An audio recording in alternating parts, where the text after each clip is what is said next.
fix things.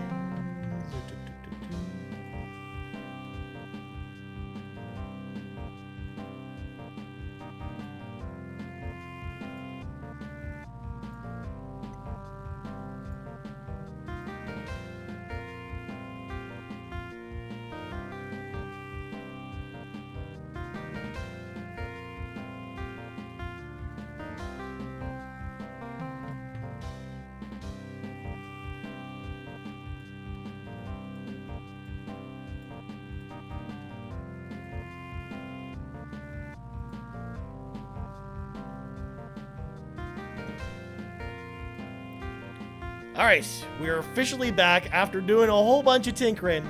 Apparently, the live stream just decided to boot everyone.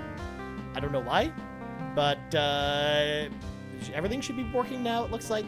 So, let's grab our Sega Genesis controller. Let's jump into the game.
Alright, let's hop into the game. I'm going to quickly fix the resolution on this as we load back into Demon Spire.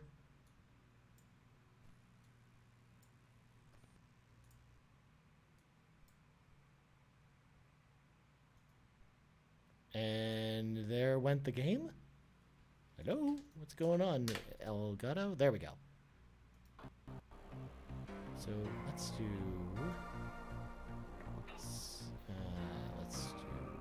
resize, transform, edit transform, and then we'll do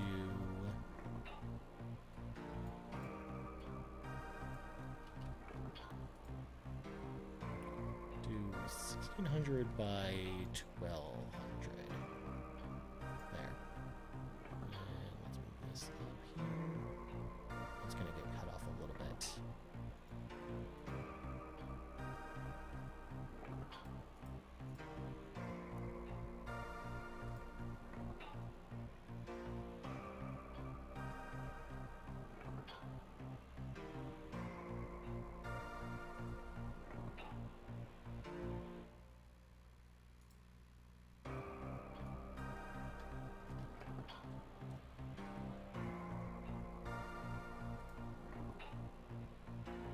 There we go.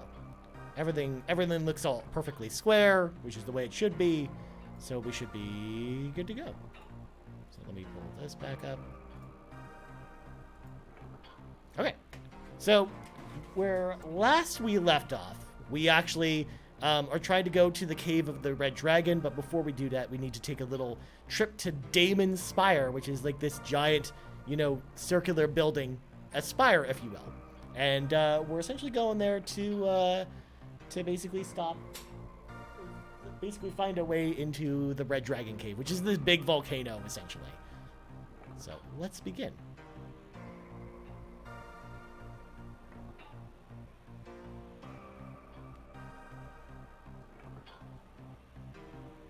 So we're currently exploring the basement of Damon's Spire, essentially, because there's this whole upstairs area we got to go to after we find like a key down here in the basement.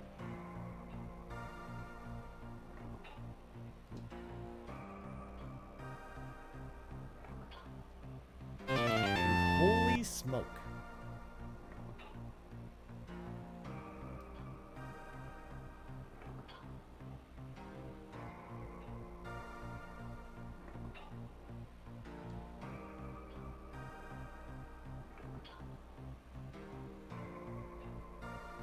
That just leads us back up.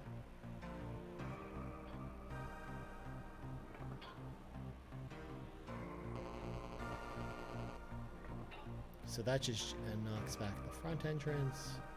And if we do this, we can then go back this way, up these stairs, and then see what's on the other side there.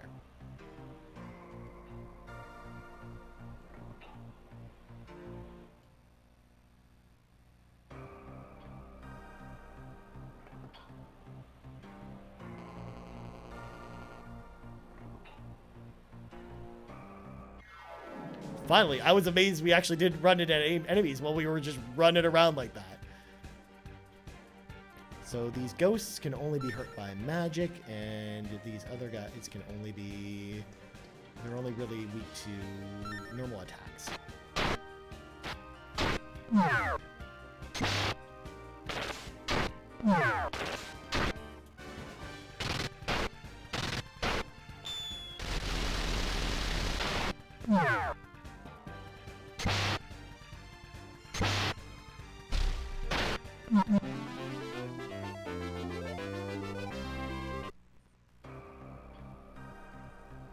Back up the stairs we go.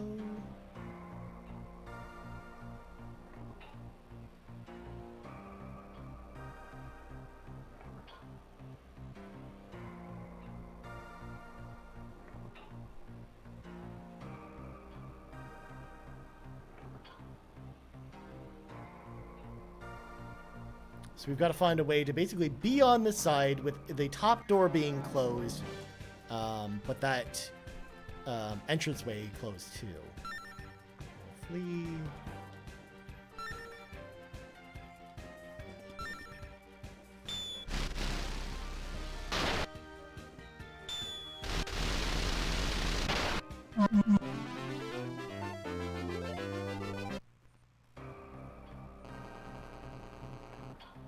There we go. Okay, so now we can sneak across this way.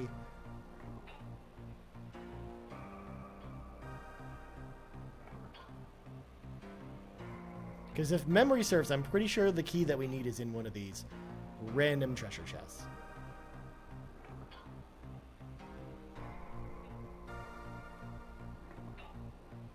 Mint essence.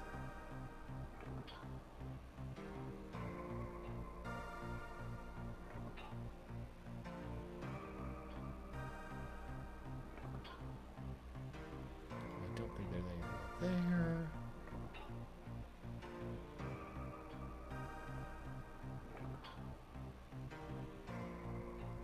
And I'm pretty sure this is it.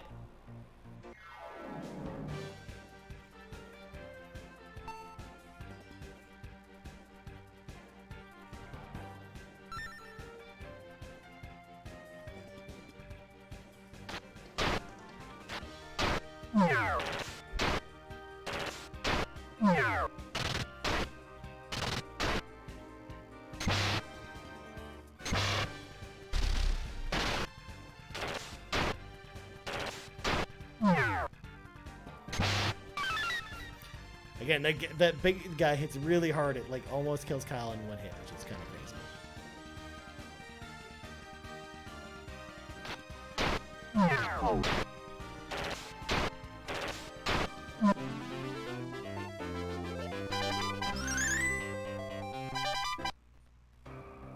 There we go. Ooh, our statue is full. So we'll drop this cane, I guess. In fact, let me go to Nash real quick. Going to...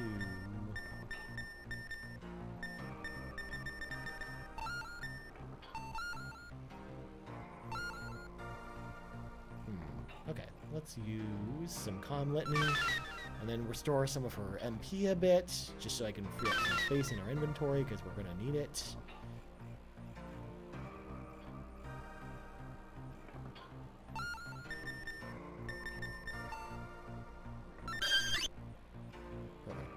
Now, let's put this back in our inventory, and then give Nash this.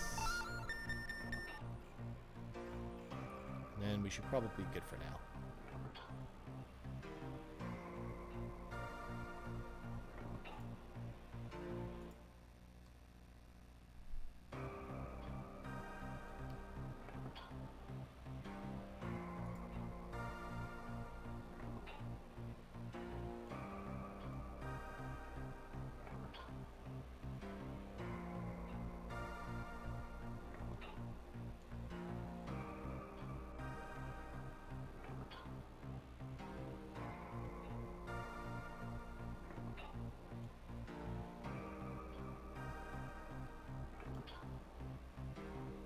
Just basically open all the doors as we go. That one just opens the one we were just in.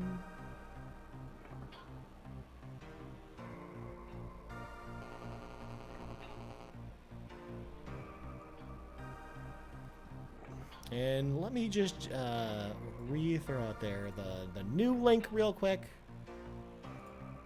Because I guess for the stream decided to kick everyone out. Because it does that.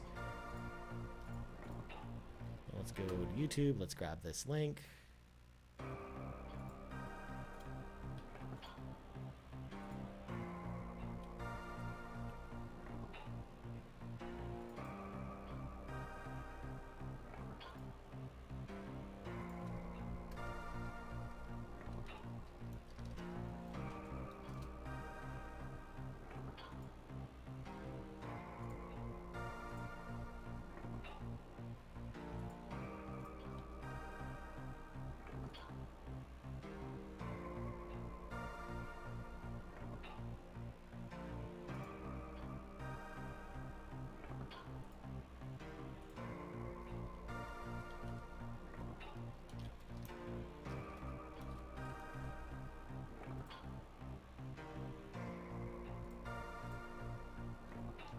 All right, there we go. Retweeted out, so hopefully people actually see that the stream actually came back. For whatever reason, again, when I went to break, it just booted everyone out. Like when I came back, I was like, oh, the stream's offline. That's great. I don't know how that happened. All right, let's everyone kind of take that guy together.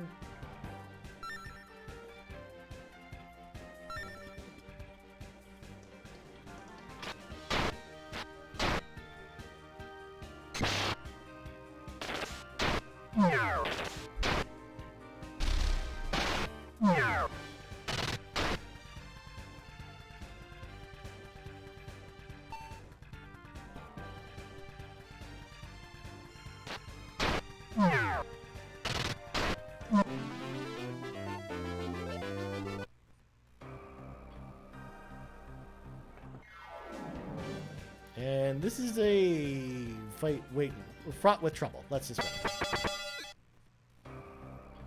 So I remember that one of these novels that we read last time actually heals us. So I'm just going to read them until we find the right one.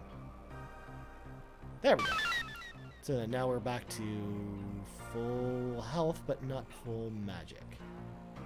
So let's save since we got the key. Yo, Kyle, what's up? Yeah, again, I went on break, and then when I came back, the stream was off. I was like, oh, That's not good.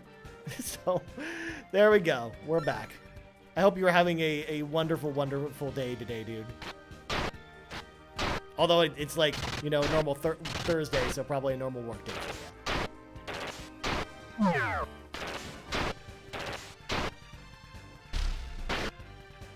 Thwack.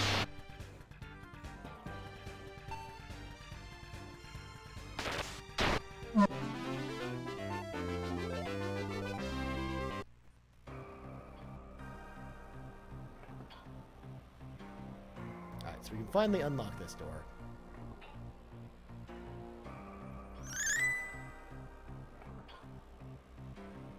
There's, of course, just a dude chilling at the top of the tower here. Welcome. I've been expecting you. I am known as Damon. I am the guardian of collective knowledge of our world. So, you're looking for the sorceress Zenobia. Without guidance, you'd never find her. She'll next appear in Reza. A girl named Lily is our next victim. That was the girl that we talked to last night, who had the beautiful singing voice over in Thing. Well, it's all good. Give me time to check out the Elden Ring gameplay. Yeah, I still have to do that at some point. I have to do that probably tomorrow after I wake up in the morning. Beware, adventurers. Zenobia is strong, but Galleon is stronger yet. Unless you become a Dragon Master, Alex, there's no hope for our world. But now there's that Quark's been murdered, that's not really possible. Many of the books in my library focus on the prophecies concerning our world. You should read a few of them. So let's read some of Damon's books. Volume 1, Prophecy. The world has been pressed between light and dark. Many will suffer, but a girl's love and a boy's shout will determine it all. One will rise that has a power that will surpass all have gone before him. Common sense. If you put your hand in fire, you'll get burned. That's great. Volume 15, Common Sense. Video games will eventually rot the minds of all they enslave. Oh, I love that book. At least, that's what they're saying now. Volume 10, Wisdom. If you trust your friends, the way to the frontier will open.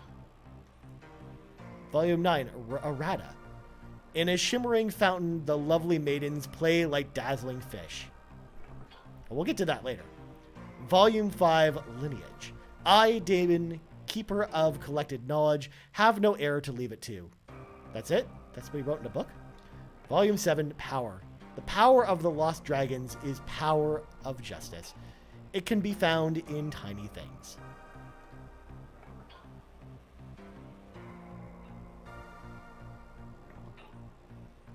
Alright, can we use the dragon wings from here, or do we actually have to walk all the way down?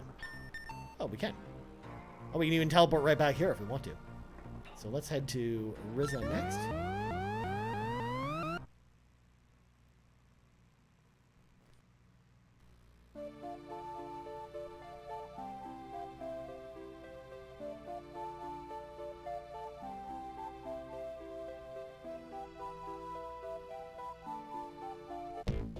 Oh, look, she's right there, just waiting for us. Ha! You fools again. We finally caught up to you. Return looted to us immediately. Sorry, I can't do that, you little flying freakette. What does that even mean? I've disposed of her. She's at Master Galleon's lair, relaxing, I'm sure. As soon as I take Lily there, my job will be completed. See you in the frontier. And of course, she's very slowly getting away. Alex, she's gone. We gotta hurry to the frontier. Luna's gotta be in grave danger. And we came there basically just to see her, you know, do things. So we gotta figure out a way to the frontier. And the best way to do that is probably to take the hot air balloon. So let's go back and talk to the hot air balloon dude.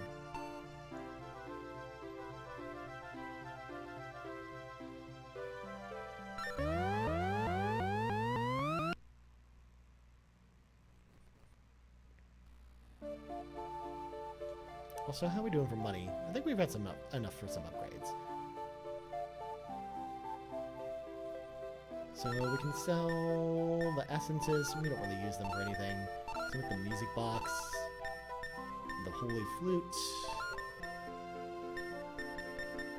holy smoke, we can sell that. We can sell this mint essence.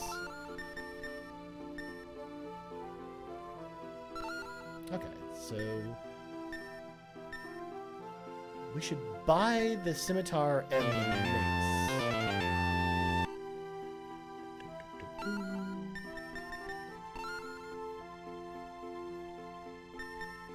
And we can sell these.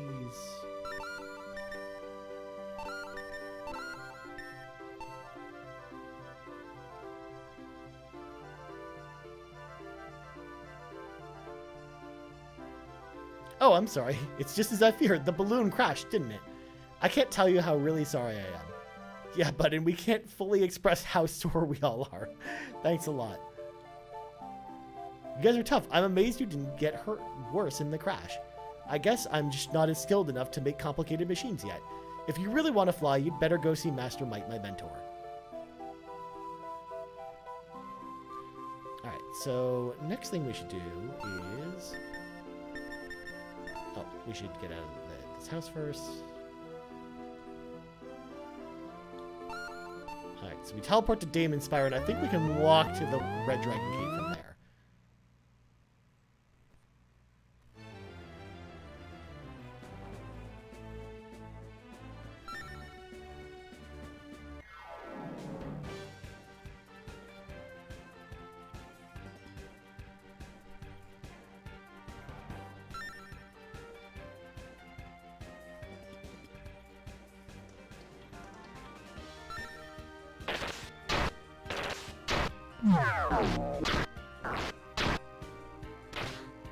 Ooh, that mace is doing work.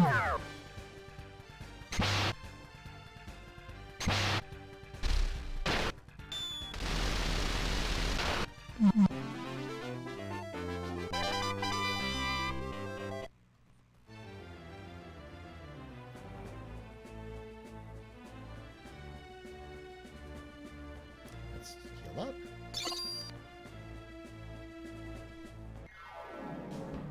Ooh, now we've got a new set of enemies. We got like these skeleton fish.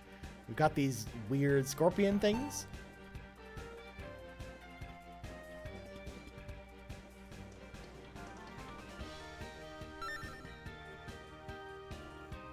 Let's just have Nash attack. Oh, these guys are pushovers. Oh, okay, maybe it's not the scorpion.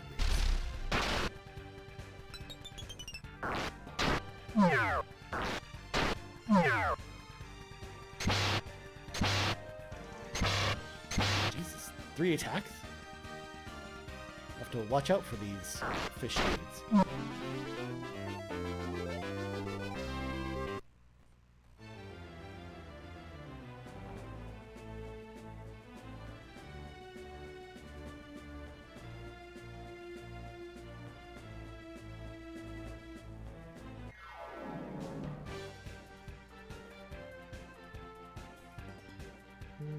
Yeah, Alex, I guess I'll just attack what's in front of him.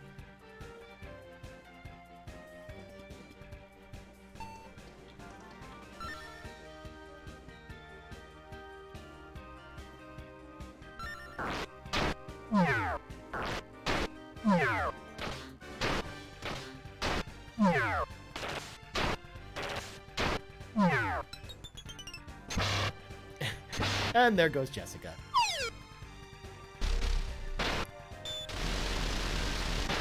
Let's heal her up.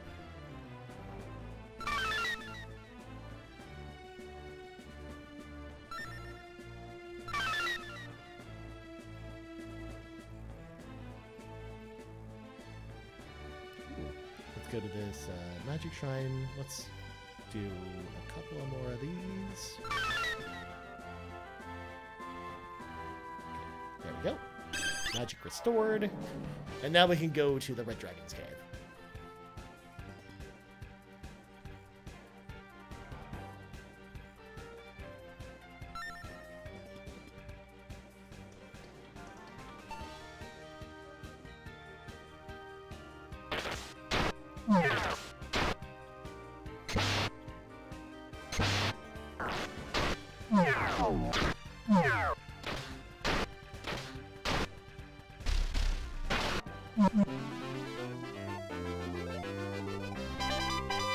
A tempter spell. I'm guessing that also makes the allies, like the enemies, fight each other, but who knows? It could be anything.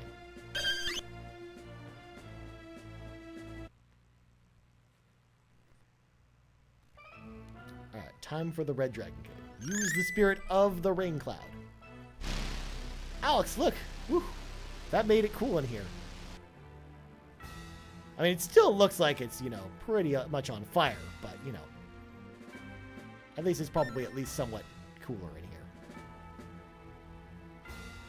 here. So, of course, this is the type of dungeon where we're not looking for just one staircase to go down. There's all kinds of staircases in this place.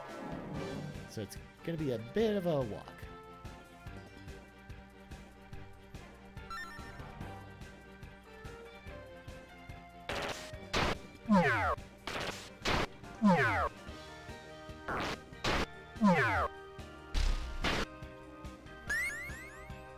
Oh, great. More sleep enemies. Just what I love in this game.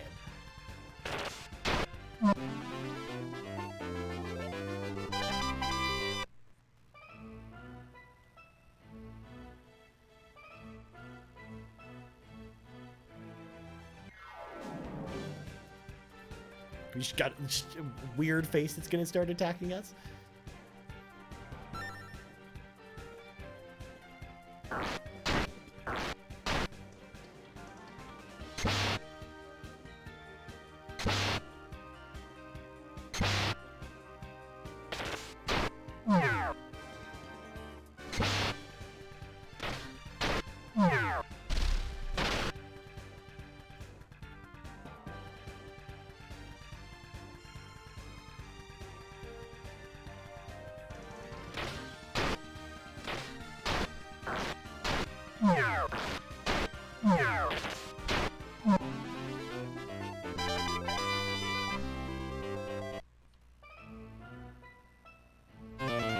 Sun drops. I don't even know what that does. Also, I think this Siga Vigor will give Alex some more stats. Or not. Just restores mana, I guess.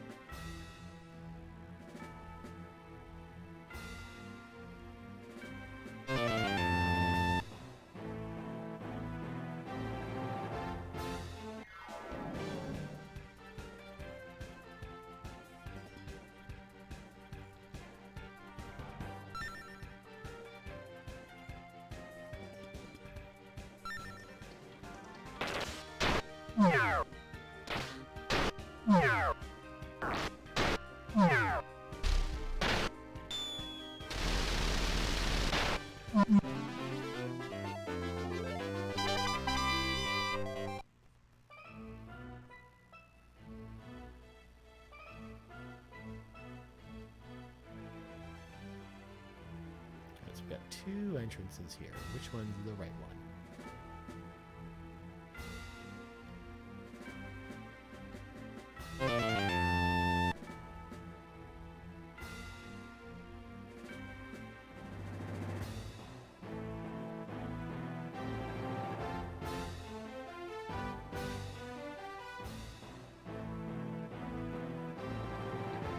I'm gonna save here because I'm pretty sure we might find something here.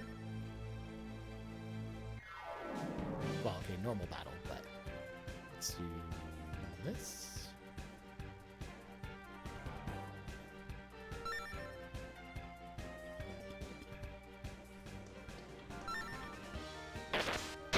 Never used Thundershot 1 yet in this stream. We should actually use it for once, see what it looks like.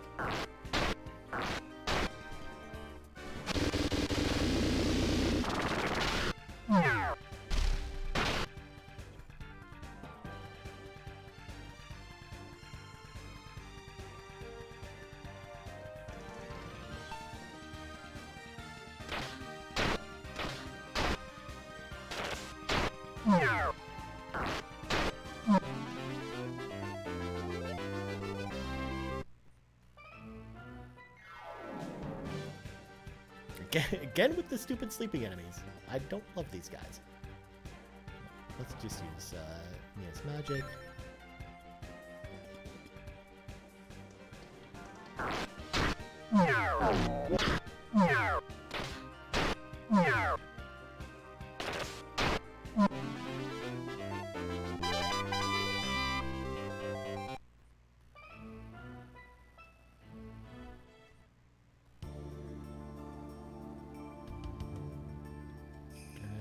Let's check my inventory. Okay, good. Lots of spaces.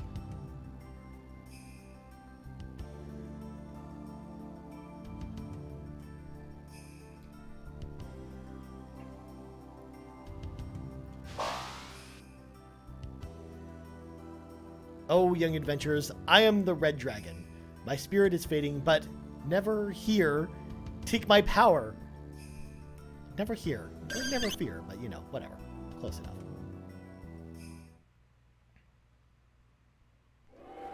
At last, the Red Dragon Shield.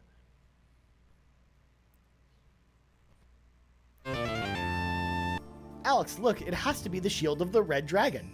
I mean, the game just told us that. And a whole bunch of XP for the party. And then Luck Litany is a new spell. Just all our spells are just all litanies. Alright, so let's give Alex the Dragon Shield. And then can anyone else use this Wood Shield? Jessica can, but she already has one, and that's it. So it'll be thing to sell.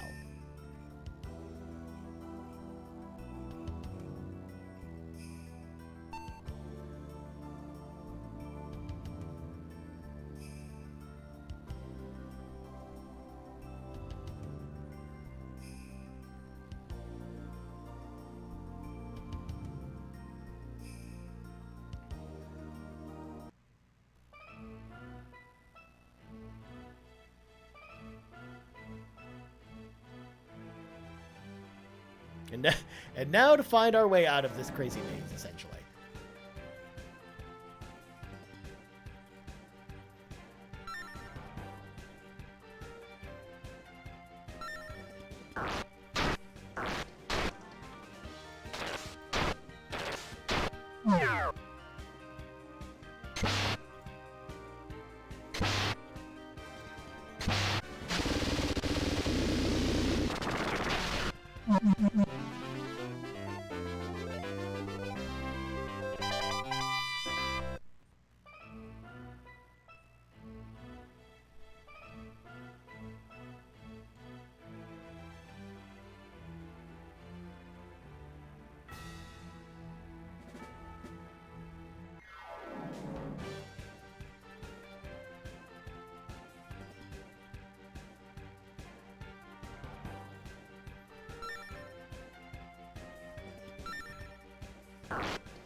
I love how these, like, face guys, like, literally just don't do anything. They just sit there and basically just walk up, wait for us to just walk up and basically attack them, essentially.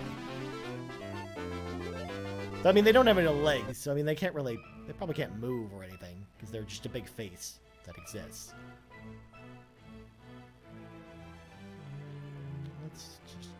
We don't need to touch every map, I guess. Let's grab this treasure chest. Another Mintessence.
those faces actually hit hard if you actually just stand right next to them.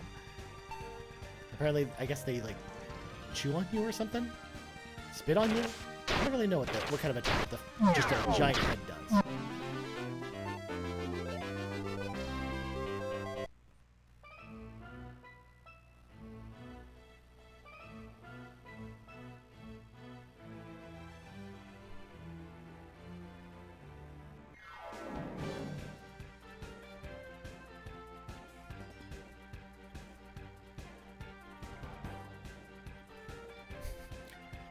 That is a lot of thunder attacks, Garrett Bland. It's the easiest way of just, you know, leaving these guys down, because they can be kind of annoying if one of them actually gets to do this stupid sleep attack. But also, welcome back to the stream. I'm sorry the stream broke. You actually had to come to a different link. But as to Kyle's point, you know, there was lots of Elden Ring to watch in the meantime. Also, Garrett, how excited for you after seeing those reviews for Shin Megami Tensei going up this morning? Because I'm pretty excited for it.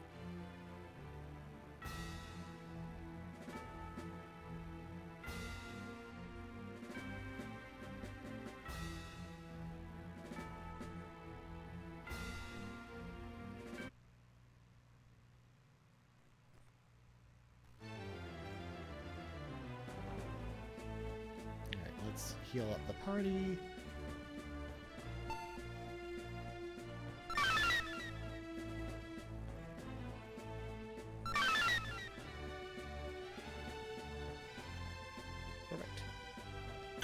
So, if memory serves, I have to go to Meroid next. Can't wait. Yeah, I can't either, man. It's gonna be pretty awesome. I can't wait for Friday. Did you see it? Our bridge done got fixed. Meroid's got a new bridge to crow out now. Thanks, lady. I think they actually have an Armor Salesman here, so maybe I'll go look for that. But yes, Garrett, I'm so excited for Shin Megami Tensei 5. It sounds like everything I want it to be, so I'm excited to just play it next week. It's going to be awesome. We're only a week away.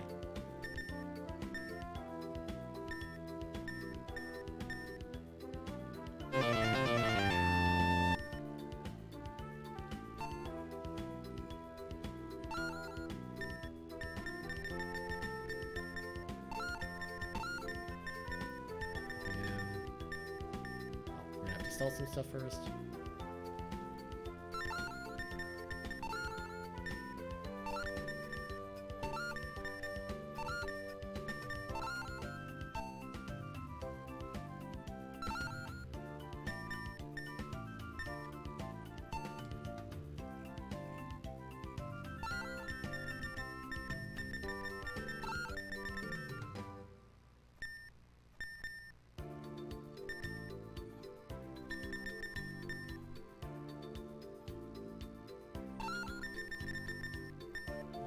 This out of here. Give him this cool headband. Now she's gonna wear a headband around.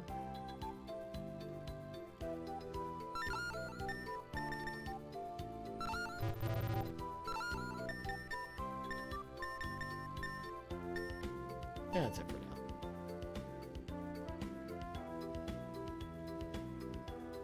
So we're off to the frontier, and now we've officially hit the halfway point in this game.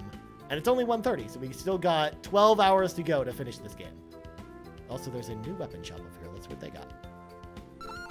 So they got a samurai blade, a great sword, a flail, and a boomerang, all of which are too expensive. Also, I don't know why you would ever equip Kyle or Alex with a boomerang, but whatever.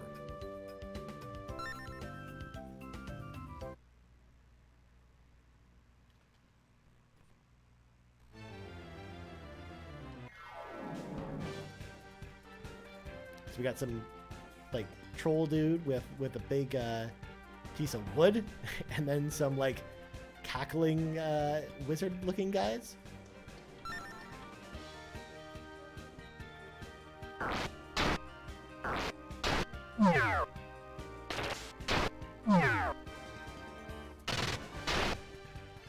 Wait, was that attack was apparently supposed to be a waterfall? apparently.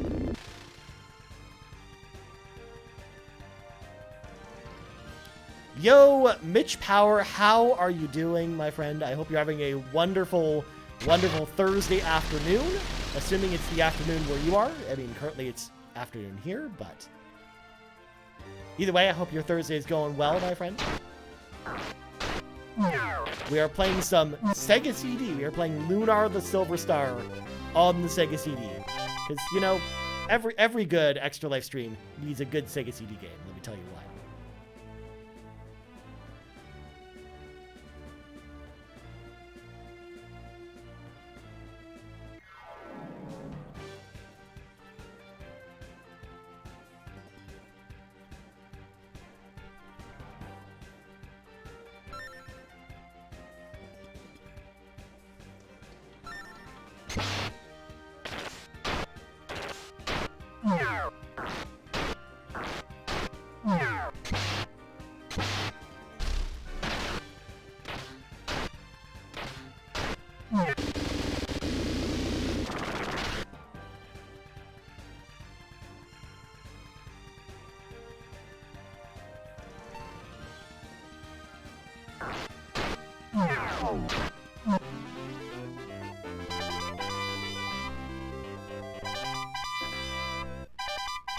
Ooh, Thundershot 2. So an even more powerful version of the spell I've been casting for a while there.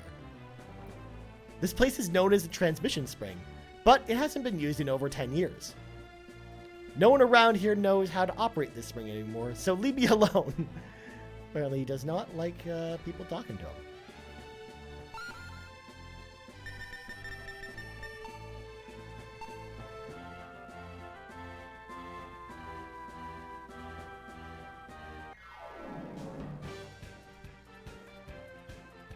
Are we going to take out these wizard guys first?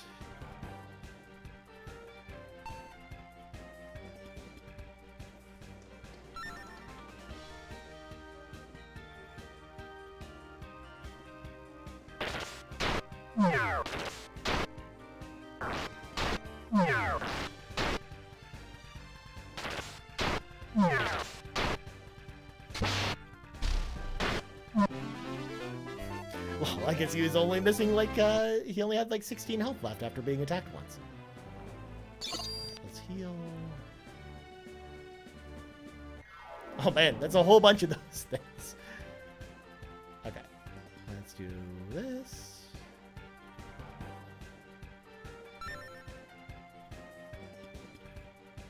Let's try Thundershot 2 on these guys. Also, they look menacing, but they really just hit Alex for one. Are you going to New York too? No, unfortunately, Mitch, I'm not able to make it this weekend, which is actually the reason I'm actually doing Extra Life now as opposed to over the weekend. I'm actually working, and then I was a little bit scared of crossing the border when we were doing our planning for Extra Life.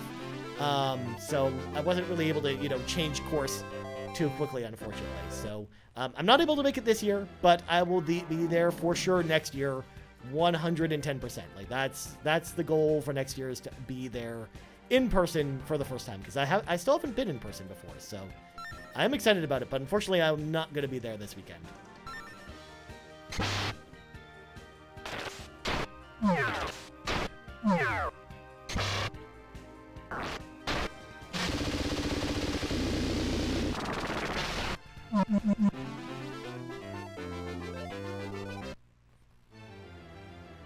Thundershot 2 is doing some work.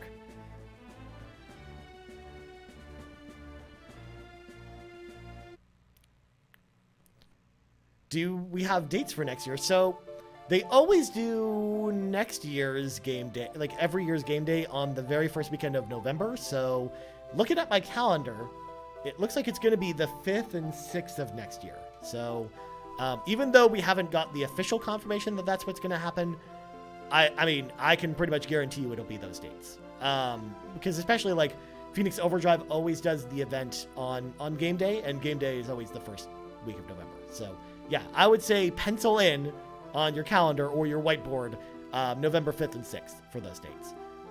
This is the Village of Lighten. These people sing everything they say, by the way. Welcome to the village of Lighton. Well, thank you very much. The river near our village is cursed. No one can cross it, so no one will become a dragon master. I mean, can't they swim? We're not kids, we're actually adults, even though we're really small.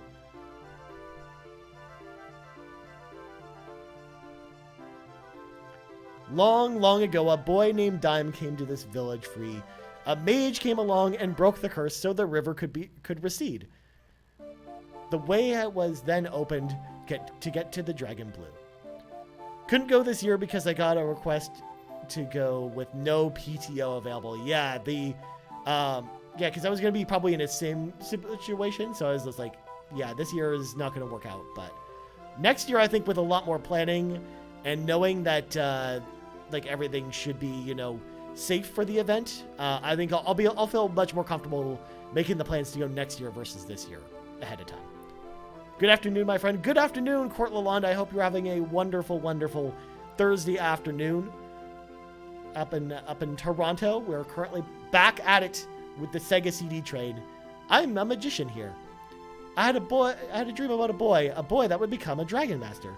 That boy's name was Alex, and he had green eyes. What is your name, lad? My name is Alex. Oh, so you're Alex. Let me break the curse placed on the river. Now Alex can cross the river. Well, why didn't he just... Why would they leave the river cursed like that? Like, why wouldn't they just leave it uncursed all the time? Zenobia has taken my daughter. Why her? Why now? Oh, gee. I couldn't sleep at night. She's gone. She's gone. Why did this happen to me?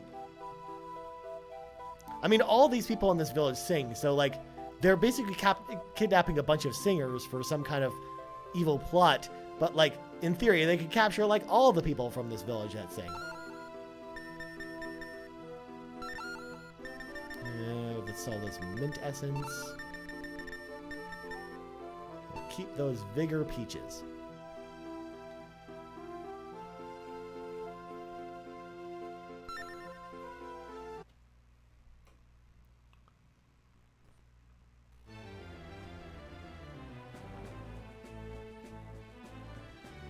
So now we can head north where we saw all the water flooded areas, and then hopefully head to the Blue Dragon Shrine.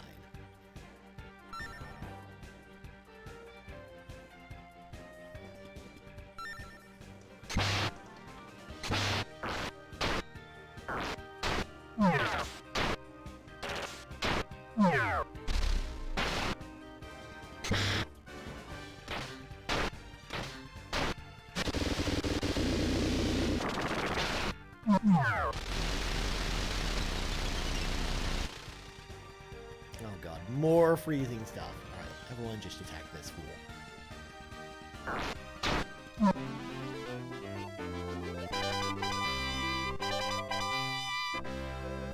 God, so many levels being gamed. My guys are being so good at this game.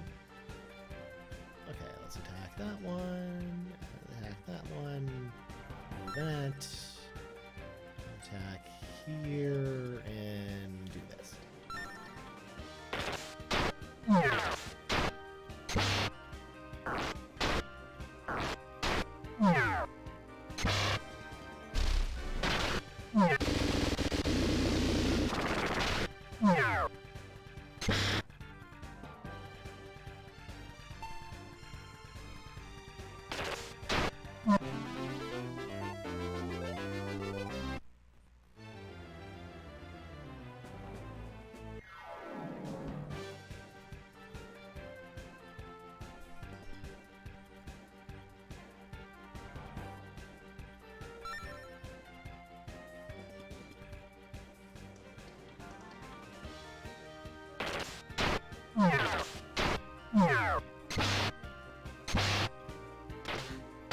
And those like flying fish have like huge mouths. They look kind of silly.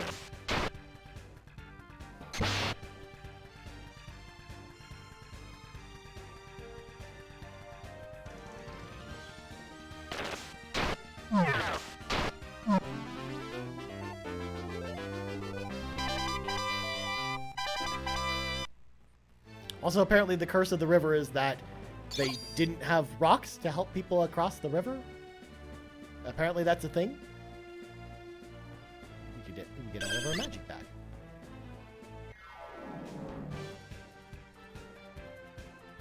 Actually, let's have Alex go up there. Kyle go over there. And Mia can actually just attack. Go there and go there.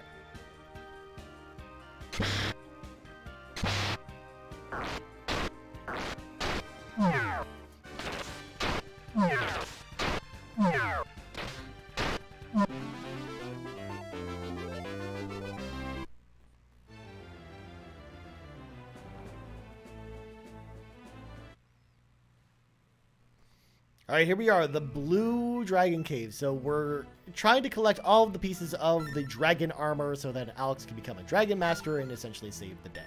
So we've got 2 pieces so far of 4. So this is going to be our 3rd piece of dragon armor. Sage's clothes. So that'll be either a Jessica or Mia thing. I'll probably give this to Mia. So let's check her stats real quick. So we're at 33 defensive power, and this gives us 43 defensive power, so way, way better. And then I think this is also an upgrade for Jessica too, so her defense power is 20, and now her defense is 40, so almost doubled. Also, I mean, I pointed this out yesterday, but she was wearing the cool robe. It's the coolest of all the robes because it says cool in the name. So that's how you know it's cool.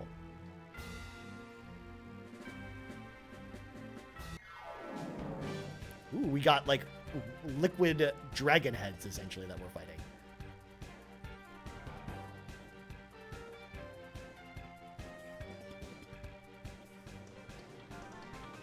Actually, I'm sure the ice attacks aren't going to do anything, but if I use Nash's magic, it'll actually be pretty powerful. So let's do that.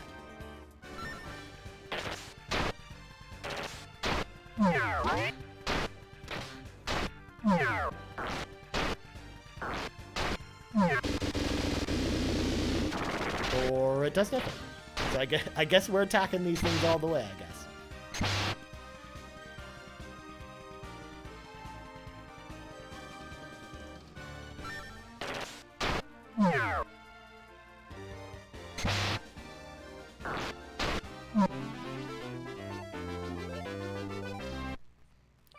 Use some magic to heal a bit. Also, I'm going to move the game over just a bit.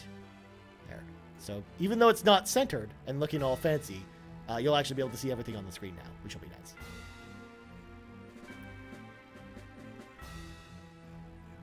Okay, everything looks good. Okay.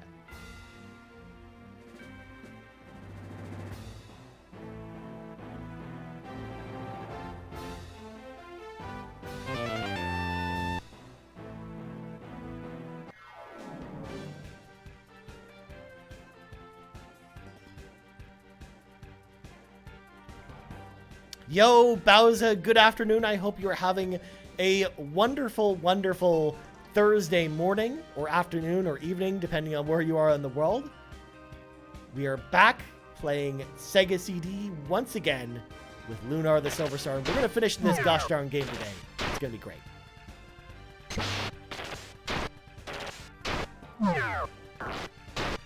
I guess we got to use magic on this tiger thing.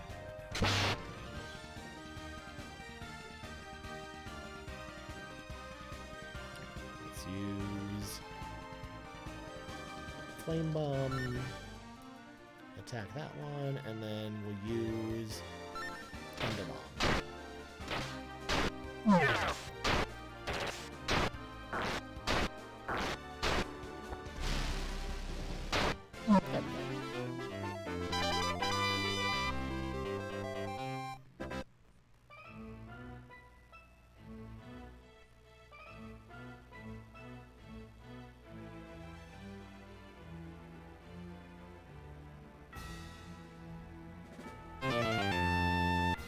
Holy water, right? Well, at least this, like, this dungeon here is not like as like labyrinthy as the Red Dragon Cave, where you're just going up and down and all over the place. It couldn't really decide where you were gonna go.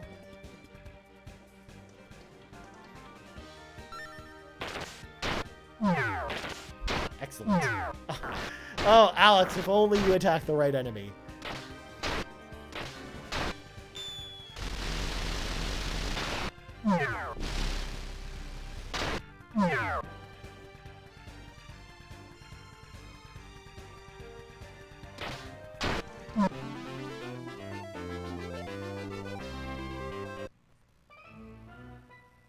Grab this.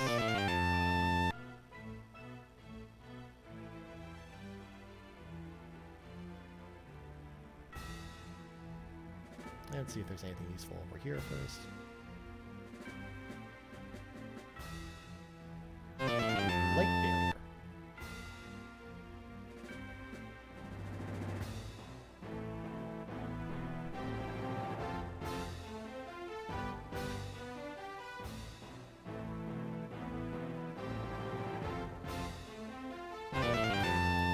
Holy flute. I think that allows us to escape the dungeon. That'll be useful later.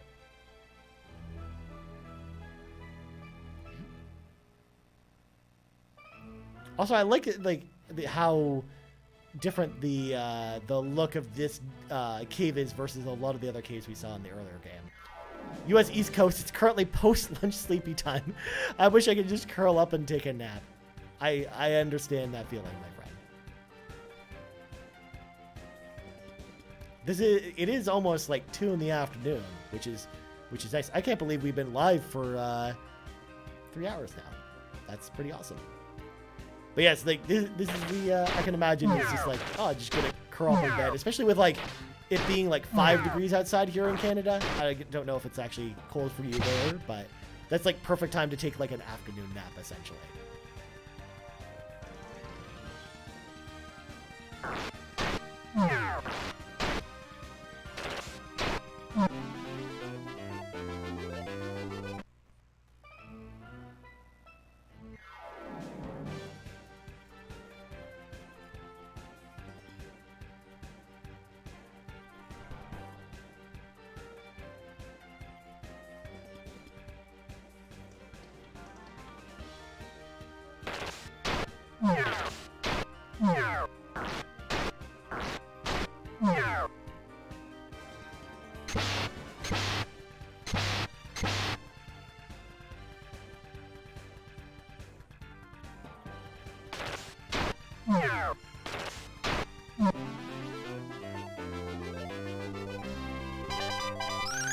We learned the spill attack spell. What's a spill attack? I mean, unless like you're gonna spill some water on someone and that's your way of attacking. Yeah, we'll have Alex attacked up there. Kyle will take this one. We'll do... No, we don't want to do that on those. Oh, okay. So, not too much different from up here in Canada.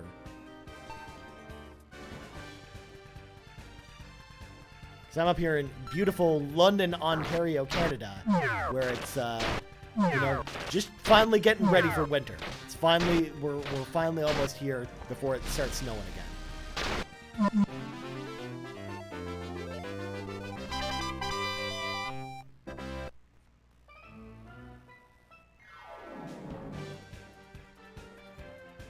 Alright, we'll use Flamer, Flea.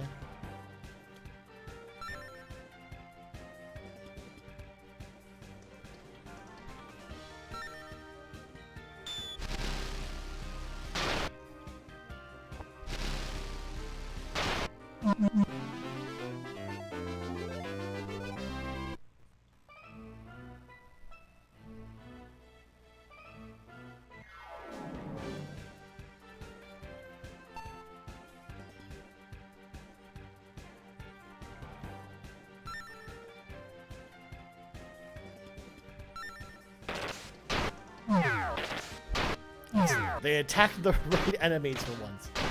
Thank God.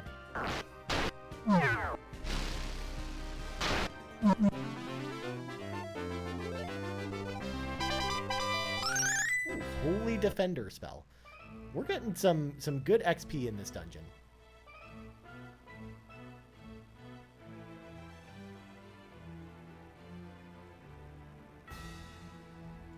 And I love like the little effect of like when you're walking by like all the caves and there's like the flowing water on some of the sides of the cave. It just looks really, really, really cool. So that goes back up to where we were. We're going to find the way to go down.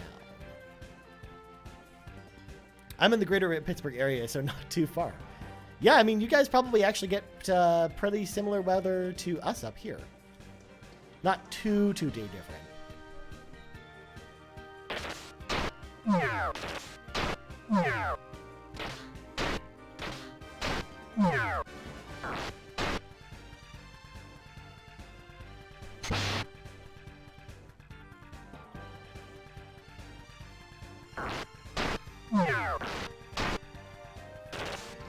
I love the look of those like water dragon enemies because I love kind of the water kind of dripping down on their faces. I just don't really love like their attack animation where it just like opens its mouth and then you just suddenly just take damage. Like it's like, what is it even doing to you? Is it biting you?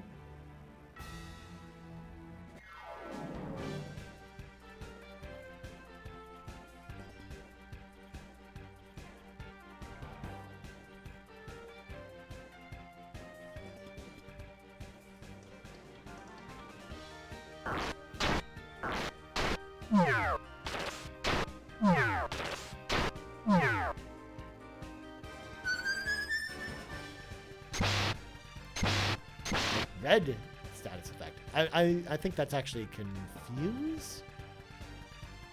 Alright,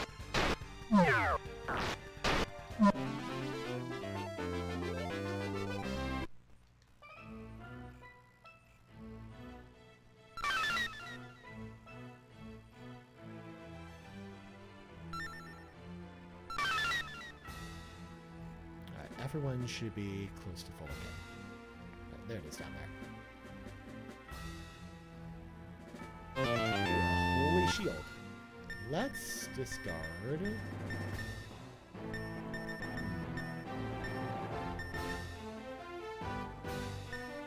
We'll discard this herb from way back there.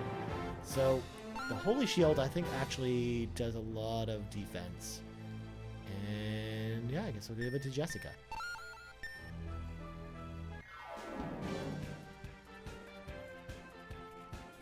We're just so good. We've like hardly had to touch our items. So I'm like discarding stuff all the time.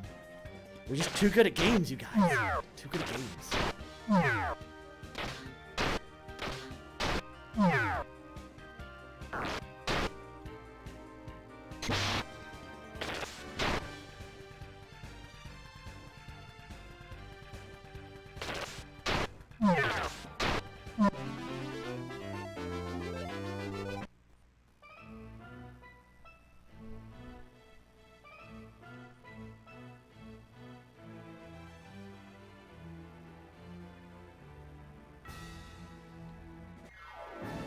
All right, here we go.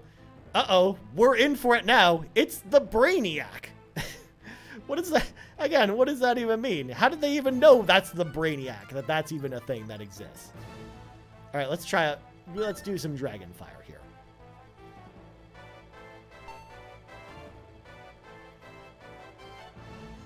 Let's try Spill Attack. We haven't really even used that yet.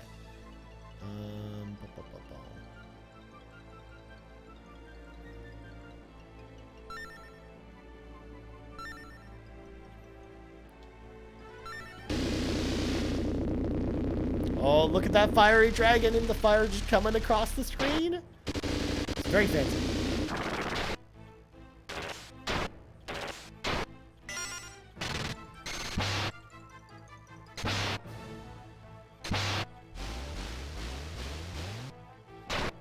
Okay. I guess there's this weird little ghost that just comes out. Yeah, it's probably the best attack against this guy, though. No one needs any health, so let's go on the attack.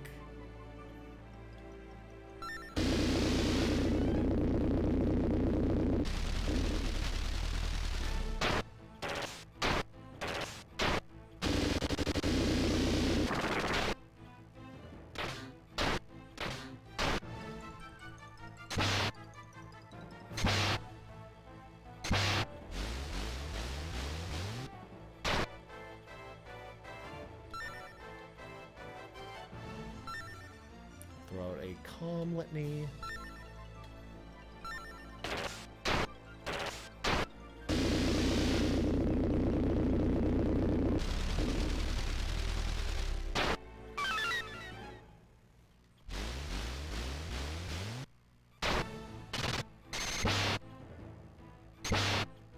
Kyle does not like getting hit by those magic attacks. They do like extra damage against him. Alright, so we don't really have a lot of power left with allies. But let's use Light Ray anyways.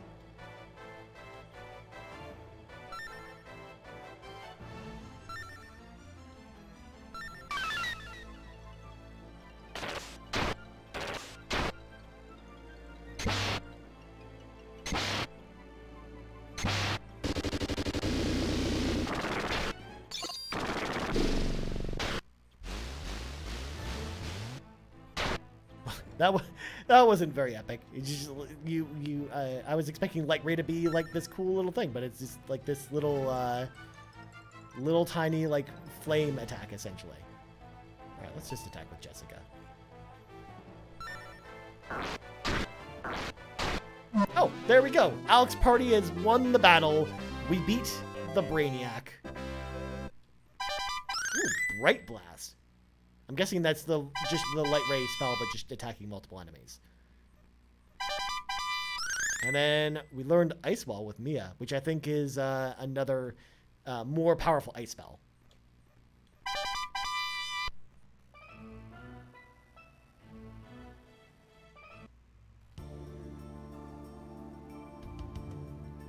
And let's check our inventory real quick. Let's use one of these Jasmines on Jessica.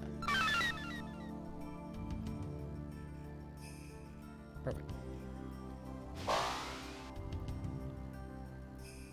I am the spirit of the blue dragon. My power is fading as the world descends into darkness.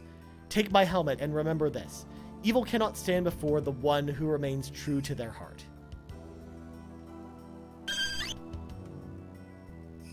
And then I think he just heals us. Oh, we actually got all our mana back too.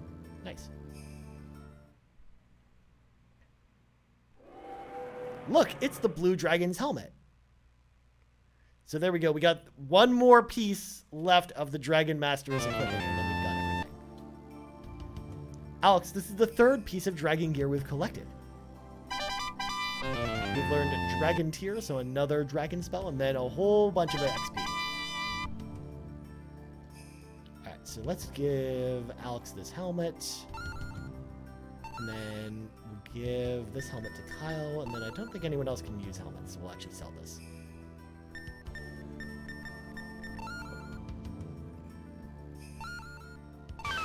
Oh, that's what the Holy Flute does. I thought it took us out of the dungeon, but it did that instead. That was not expected. Oh, it's Zenobia. Alex, I didn't think you'd make it here by yourself. I mean, we've got friends. I guess you do have a few surprises left in you, dragon boy. Nash, grab the helmet and bring it here. And there we go. Nash ran away again.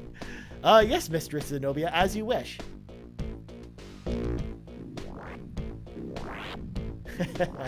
Excellent undercover work, Nash. I'm happy to have served you well. Oh, you served us well, all right. These unsuspecting fools actually trusted you. And then she laughs some more. Of course, Nash, his dumb hair, betrayed us, I guess. I can't believe it. Nash was a spy for Galleon all along, even though we've known from the beginning he's been working with Galleon, as his mentor, essentially. If I hadn't heard right from Zenovia's mouth, I never would have believed it. And I guess we go along our day.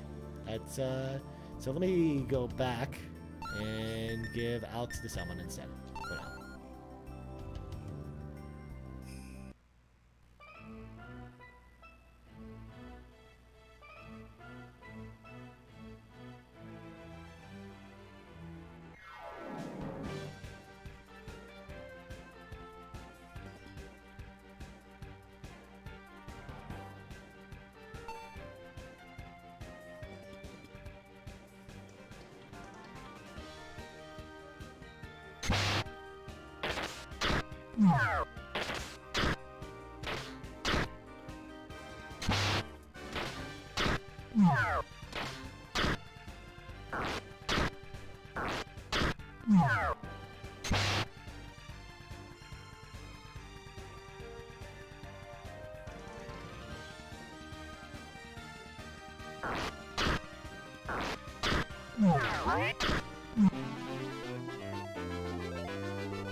That's the church we got earlier.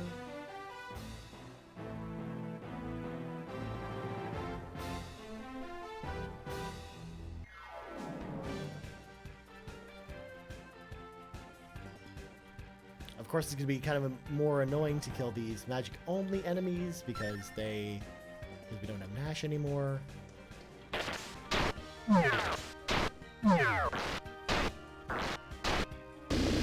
Ooh, that ice ball attack looks pretty cool.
Also, just realized those giant fish are like really big anglers because they've got like the little antenna on their head, which is why they use like some lightning that came out of it. Apparently, that's what anglers do when they're gigantic. They have electric powers.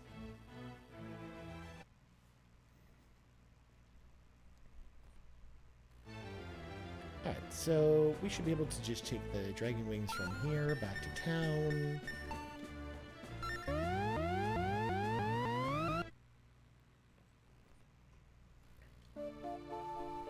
And then we gotta sell some of our stuff. I think there's only an item vendor here.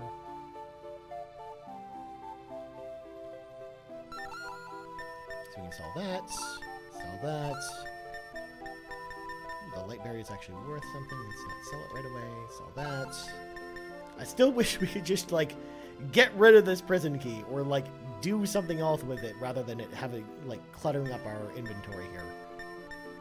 We can sell these 2 herbs. Probably don't need those.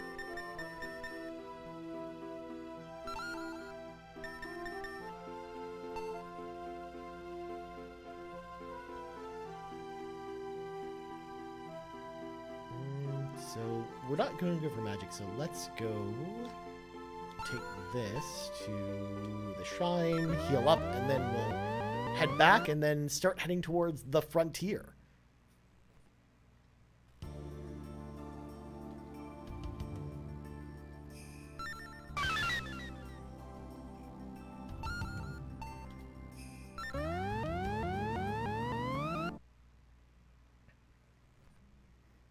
Also, one of the things I love about this game too is that it's a CD-based game, but the problem with most CD-based games that you run into is that there's like really long load screens and stuff like that, but there's like no loading screens in this game, which is pretty awesome. Like there's like the little like dip to black and then dip out again, but you're right back in the game right away, which again, for an older game, you wouldn't expect loading screens, but it's a CD-based game, so you'd expect there would be at least some. But I love how they were able to actually tackle this without like any loading screens or putting them in the background anyways.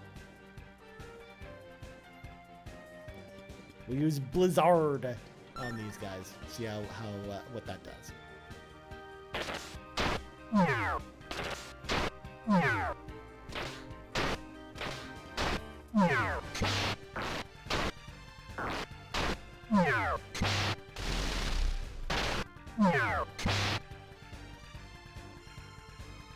That was a pretty cool animation.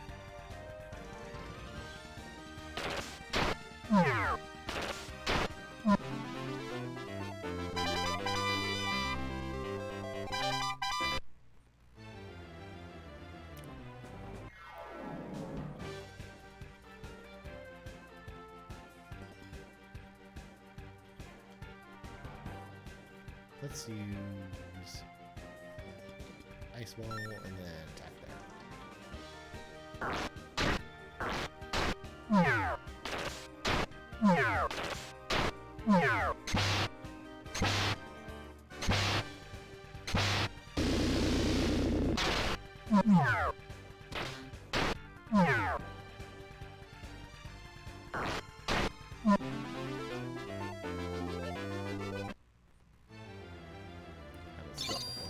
Here. This cave leads to the prairie. However, there's an epidemic there, so they're not letting anyone visit. Oh, really? We'll just have to find out about that.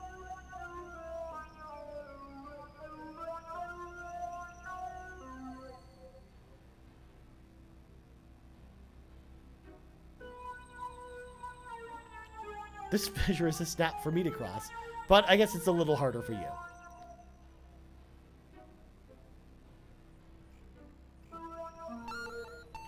I guess I'll have to go out of here first. So I must have missed something back in Lighton.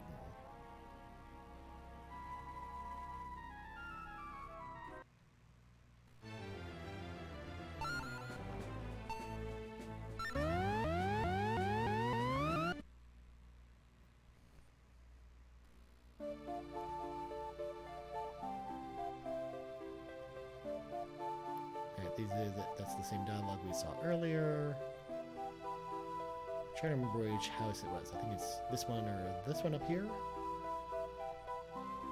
Oh my, we had the helmet of the blue dragon stolen, but cheer up, Alex, you have the green eyes. Oh, that's it. That's all he's got to say here.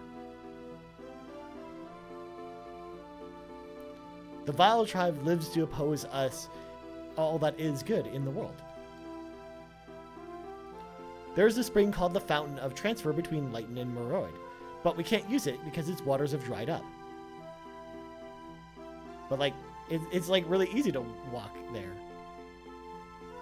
Don and Galleon went to defeat the Black Dragon together. Both of them fought valiantly long ago.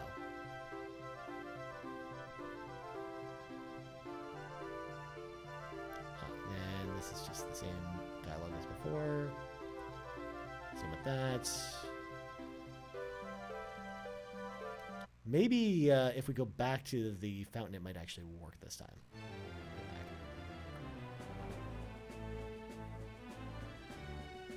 Now that the curse had been lifted, the curse that had been there voluntarily and not, you know, just put there by someone else.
working. Let's go back.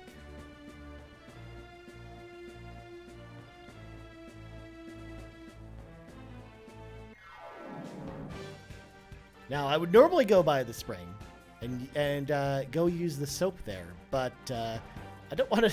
I don't want to get this this video flagged, so I'm not going to go over that. Needless to say, things happen when you go to the spring.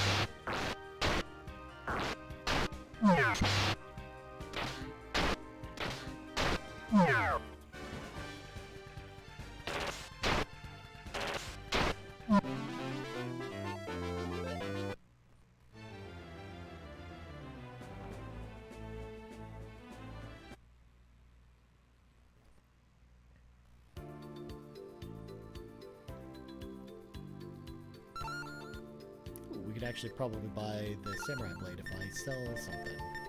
Sell that.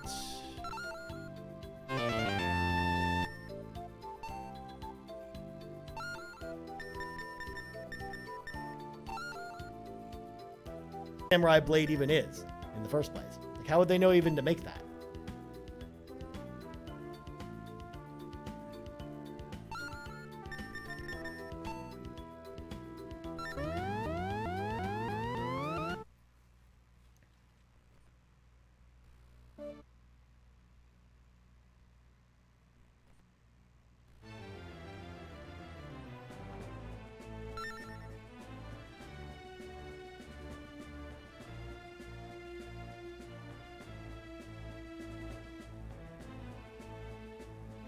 Aha, I forgot to go to this town. Welcome to Timur. That fool Galleon has set the vile tribe free after 500 years of captivity. Does he really think he has a chance of controlling them? He's crazy! Well, duh. What is this, a flying cat? I've seen many things in my lifetime, but this is a first. Well, duh. I've never seen you before, so how could you have seen me? Oh no. The mysterious illness on the prairie is running rampant. They say almost everyone has been infected. Near the chasm in the ground, there's a cave. I saw it when I was out exploring. They say it leads to the prairie. That's the one that we went to earlier.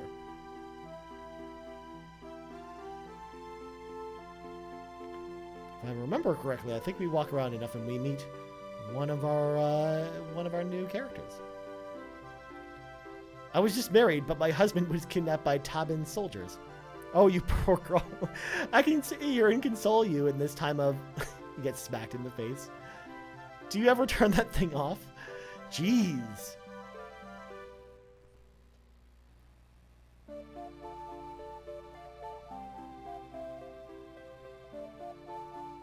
Okay, I think I have to go around this way? Yeah.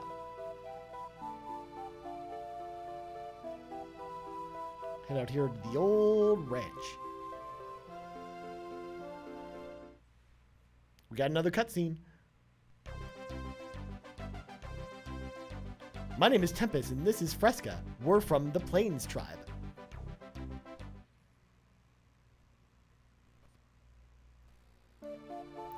We've come from the prairie to find skilled warriors. You look pretty confident. Why not challenge me in a test of fighting skill? Great, sounds like fun. Since this is a friendly match, I'll stop short of killing you. But I will inflict some pain. Ha ha ha ha. Now, in the remake version, you actually have to fight Tempest in like a one-on-one battle, but for this, they just simulate it. It's fine.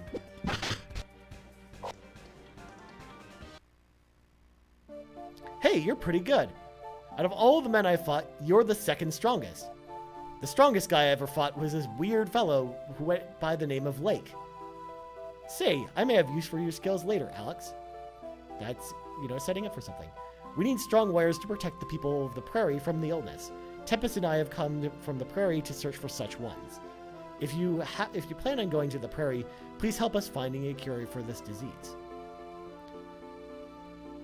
Although, again, I don't know exactly, how strong travelers are going to help with curing a big illness that's killing people, but we're going to find out. Yo, Rybo, how is it going? I hope you're having a wonderful, wonderful Thursday afternoon. We are back playing Lunar the Silver Star on the Sega CD. You know, we're going to finish this game today. It's going to happen, folks. Let me tell you what.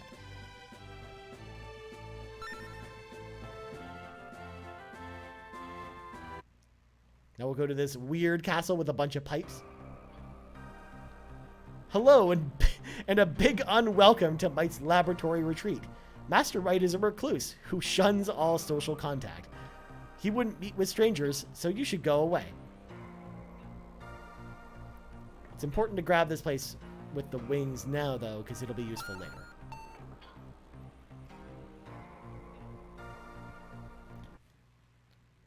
Great to see you live. I'm just happy to be here.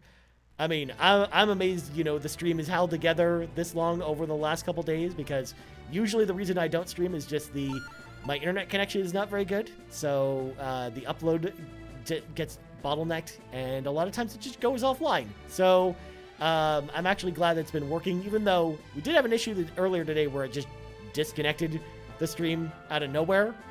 But other than that, things have been pretty smooth so far. So yeah, I'm just glad I'm finally streaming again, because it's been a long time since the last time I streamed. So Layton's closer to where we want to go, so let's go there. Also, normally I wouldn't stock up on items, but there's a reason I'm going to do that. So let's do...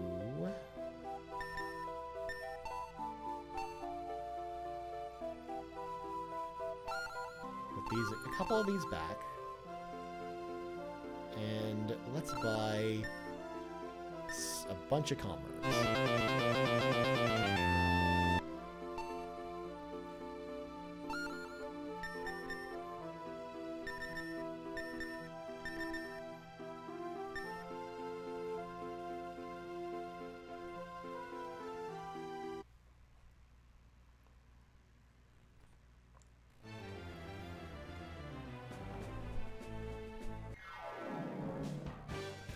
We now get to fight a whole bunch of gremlins that like to kick us. That's their attack.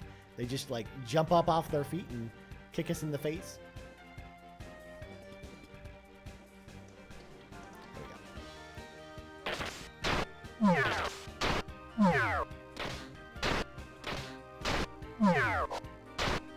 Ooh, that samurai sword's doing some work. These guys used to take 2 hits to kill with this, but now it's just 1.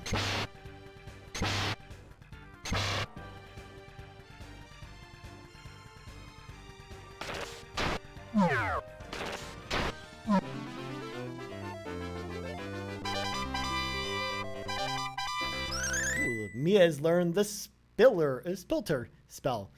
That's kind of an interesting name. Spilter with 2 L's. That's something.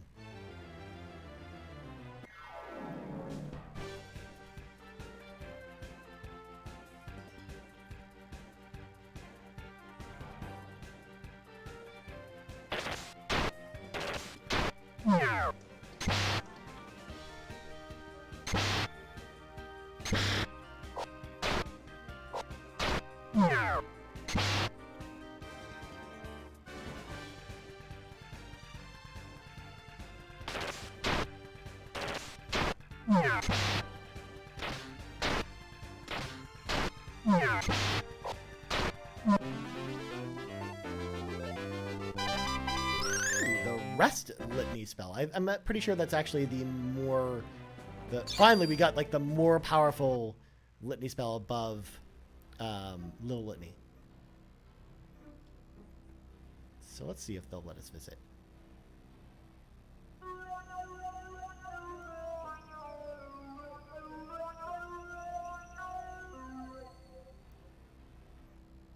Alright, so we still can't go here yet.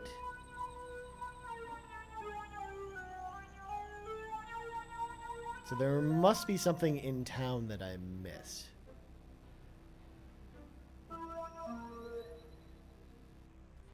I thought just meeting Tempest would do it, but turns out I got more to do.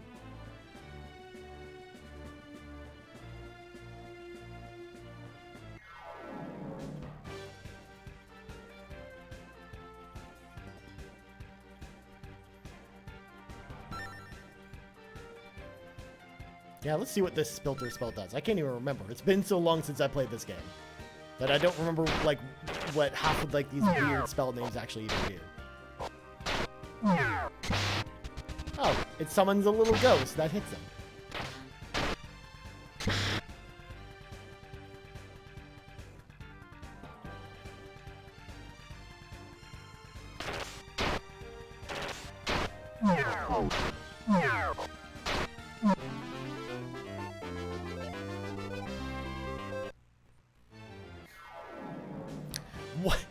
One step, literally one step, and we're in battle again.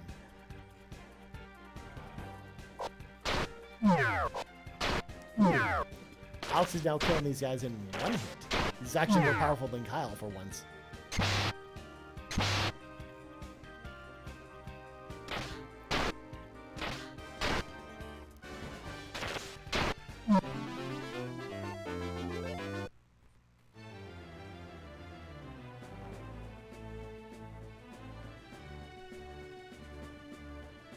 Let's try this again. So we gotta basically try and talk to everyone in this town, and hopefully it'll open up where to go next. Oh, look who it is. Well, hello there, Alex and company. Alex, if you want to become a Dragon Master, you must go to the Goddess's Tower. You can only enter the tower from the sky. Might, the inventor, might be able to make a flying machine to get you there. His tower is near here. I can show you the way. Do you want to go? Of course, let's move. Might is very sensitive about a body odor problem he has. So the less people that go to see him, the better. You three stay here. We'll be back shortly.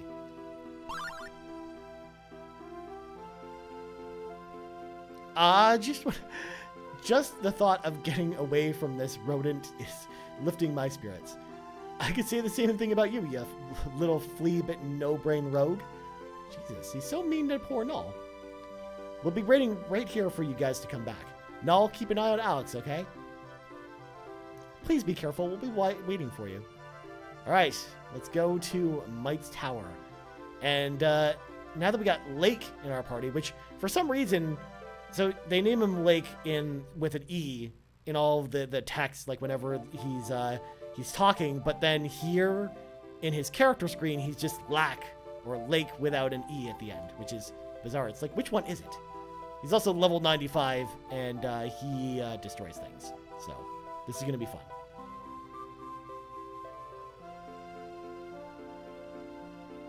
Oh, wait. Actually, I should be able to just fly there. Alex, what kind of lazy routine is this? Get moving. Apparently, he doesn't want us to use fast travel. He's just like, that's the lazy way out.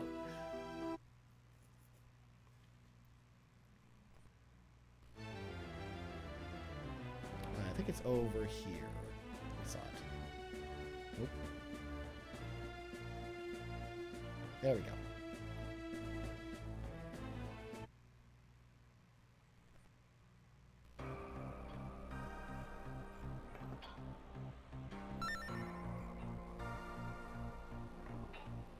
And yes, in order to get to Might's lab, we have to go through all these pipes to get there.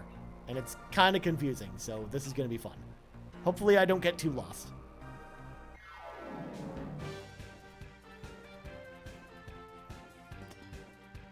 So, and I'm like, which one of these skulls is actually good?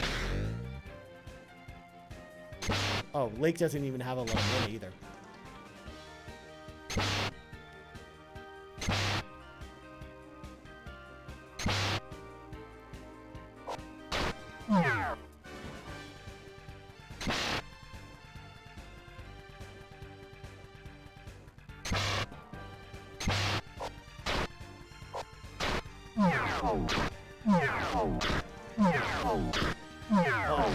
I forgot Lake has like 4 attacks, so he just like mows through these guys like butter.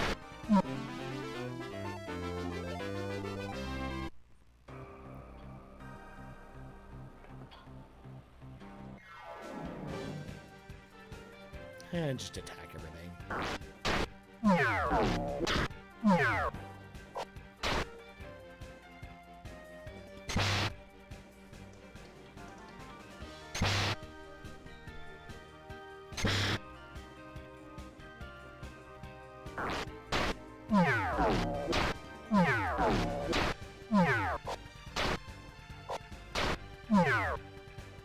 Also, that's a weird attack. They like bend over and they're like, "Here, let my I've got all these arms, but let the arms out of that come out of my back attack you." It's just very, very bizarre.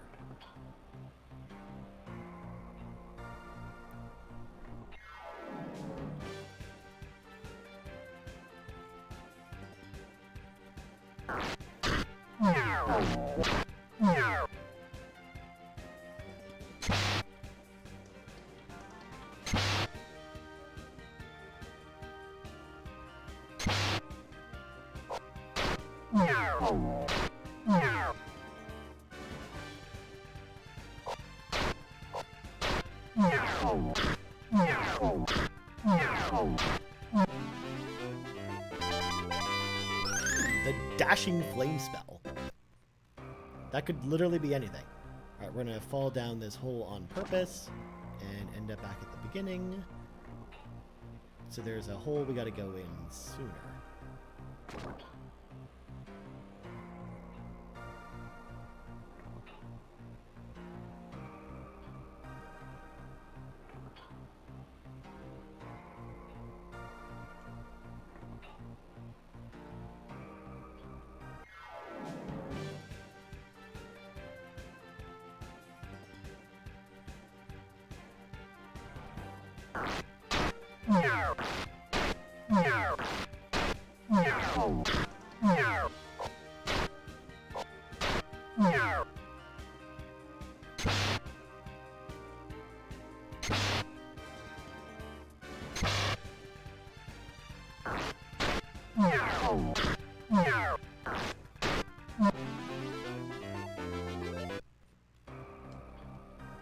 Alright, let's heal Alex up a bit.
So that just leads back down, and that's the hole we came at from the beginning.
There we go. We found the staircase. The best part is if we fall in any of the holes going forward, we basically just go back to the beginning, which is fun. So, gotta try and avoid the holes here.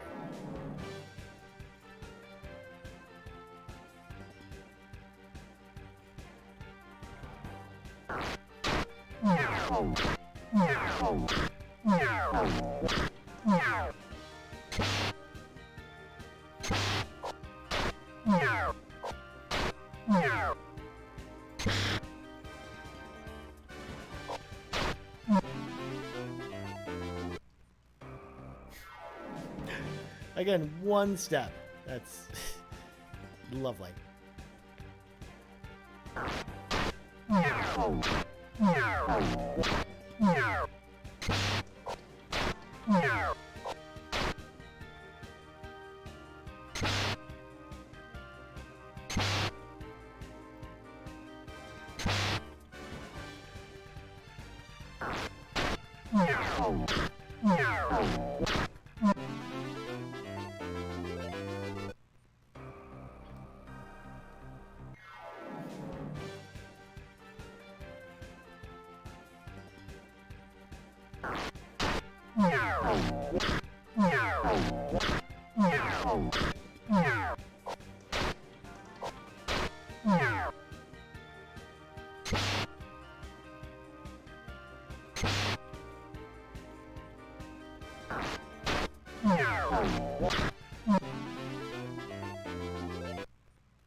Just brings us up and around.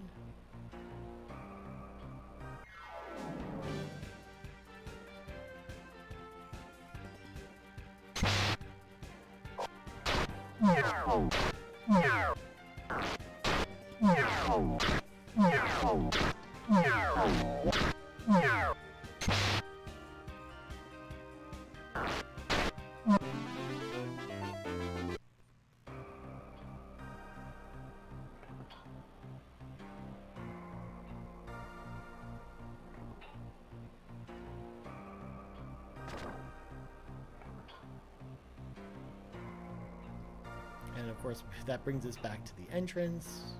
Hooray! There are some of these holes that you do have to fall down. I do remember that, but I just have to remember which ones you're supposed to actually do that with.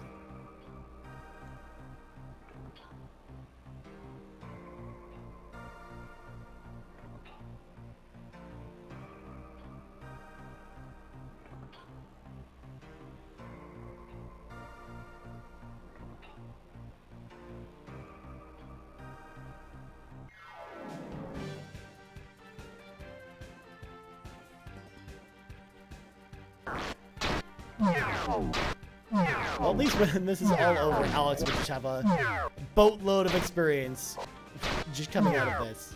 Even though these battles are like so easy. But in theory, you could like sit here and just grind these battles all day and get just get Alex to be like way more powerful than the other characters at this point.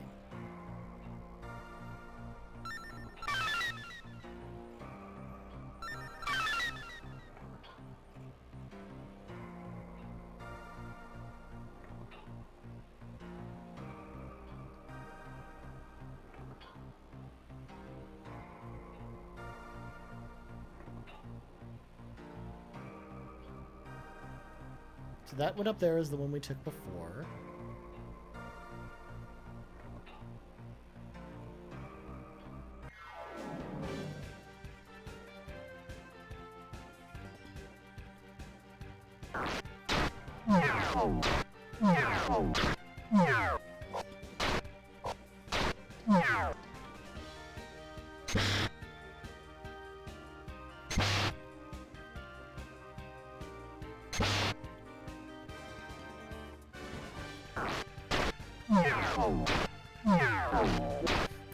Yo, Dano, what is up? I hope you are having a wonderful, wonderful Thursday.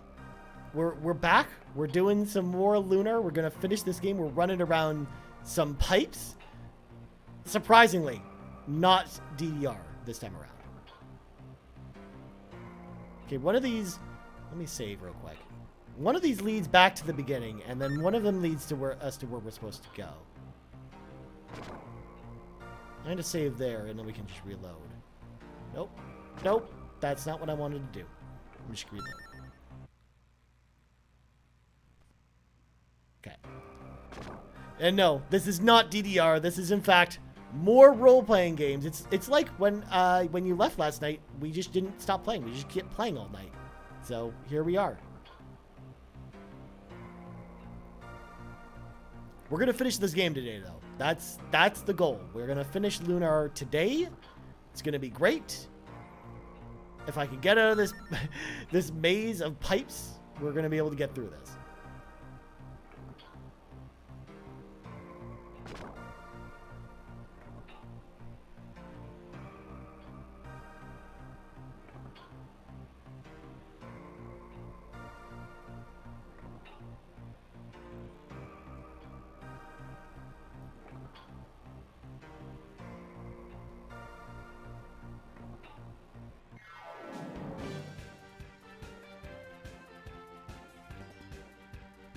I will say, like, this is one area of the game where, like, the remake did it way better, where it's like, it's not this confusing maze of pipes, and it's just so much easier to navigate versus what we've got here. It's like, you just run it all over the place.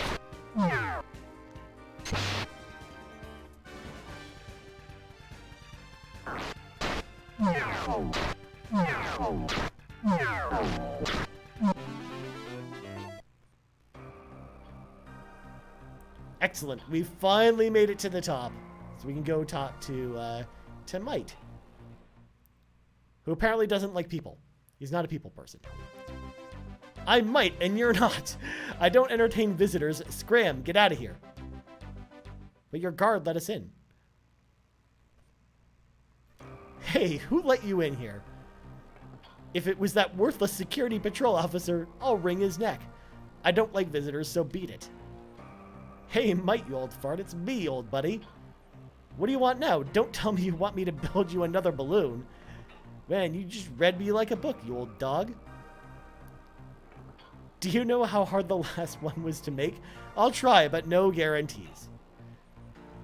I know. You want another hot air balloon. What? You think these things happen overnight? I need some time. So, basically we need him to build a hot air balloon for us so we can go to another place, to go to with the frontier, essentially.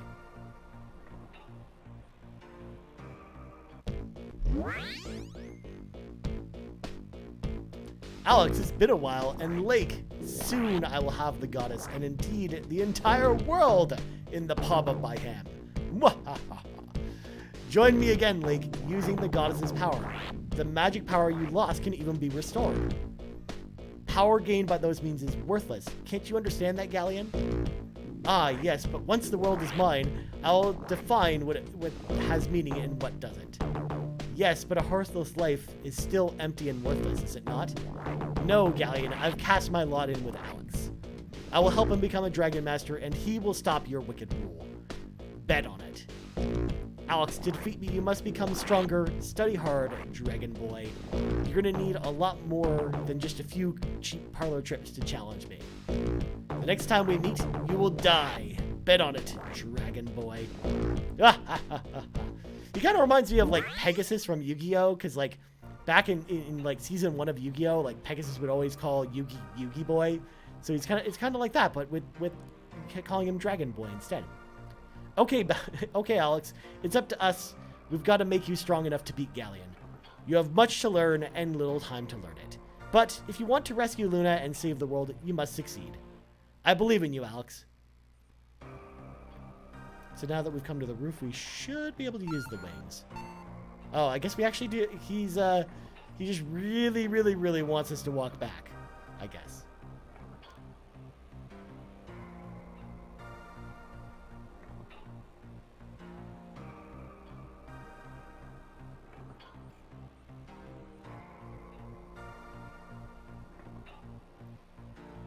And there we are, back at the entrance.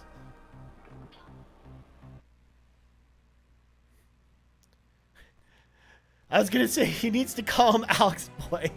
It is definitely a lot like that. Maybe that's where the Yu-Gi-Oh! North American voice team got the idea for calling him Yugi Boy. Who knows? I mean, it could have been this. It could have been literally anything else, too. I'm gonna actually use one of Lake's skills for something. I don't actually know what any of them do. They have weird names. They don't make any sense.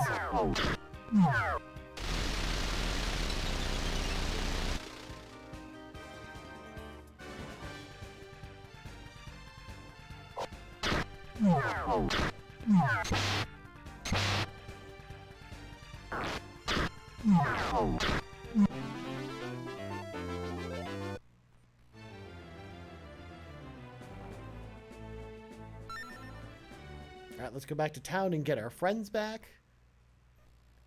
Now that I've fulfilled my little duty here, I'm heading back to my house for a rest. Oh, and kid, you've got real potential. Seek to fulfill it. And there goes Link. And we never see him again.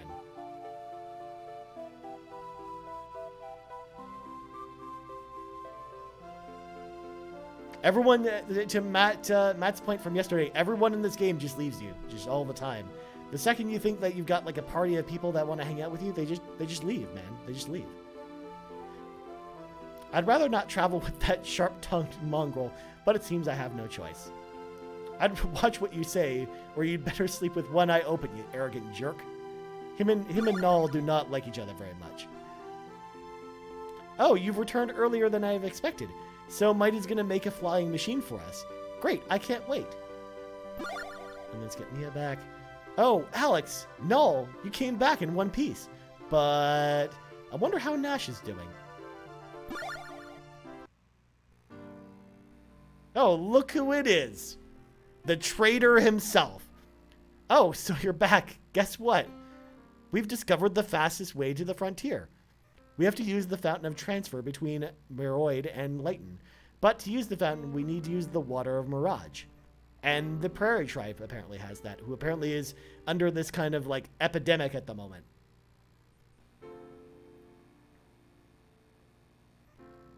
I was wounded when I tried to escape from Zenobia. She must have figured out that I was planning to double-cross her. I barely escaped.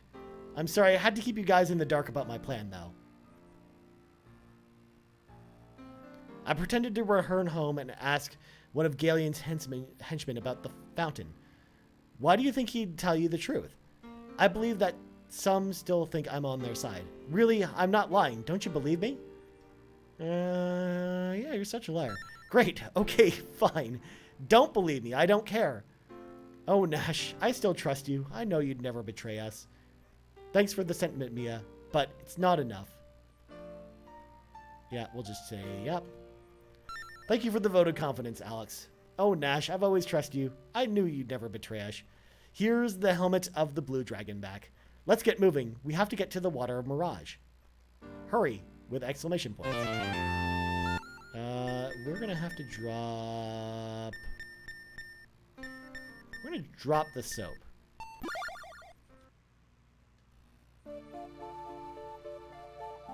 And let's move her there. Okay, perfect. When the flying machine is ready, I'll let you know, okay, Alex? I don't know. I don't trust this guy. I mean, Nash goes on a much bigger arc with the betrayal stuff in the remake than he does in this one. Like, they do more with that. Whereas in this one, it just pretty much just ends pretty much right here. For now, anyways. Who knows? Maybe something happens later. So we'll sell the chain helmet since no one actually wants that. Then we'll sell a couple Jasmines, I think.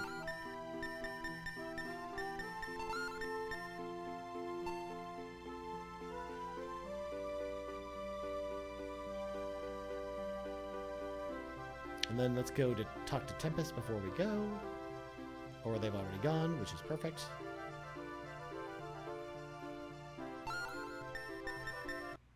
So we'll just teleport back to Layton, which should allow us to go to the prairies. Hopefully they've lowered their drawbridge to let people in, even though there's a pandemic going on over there.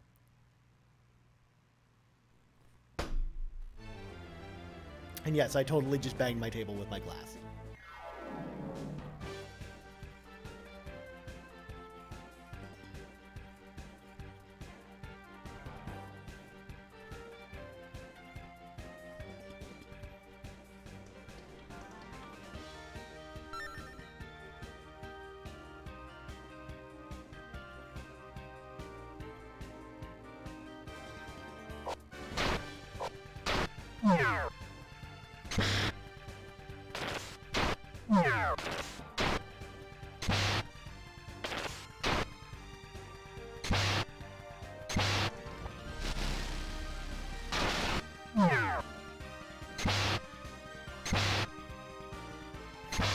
They're just doing the old jump kicks. Also, I never really thought about it till now, but those goblins are totally naked. They're not wearing any clothes. I mean, unless they're wearing green clothes. But they are totally attacking us naked.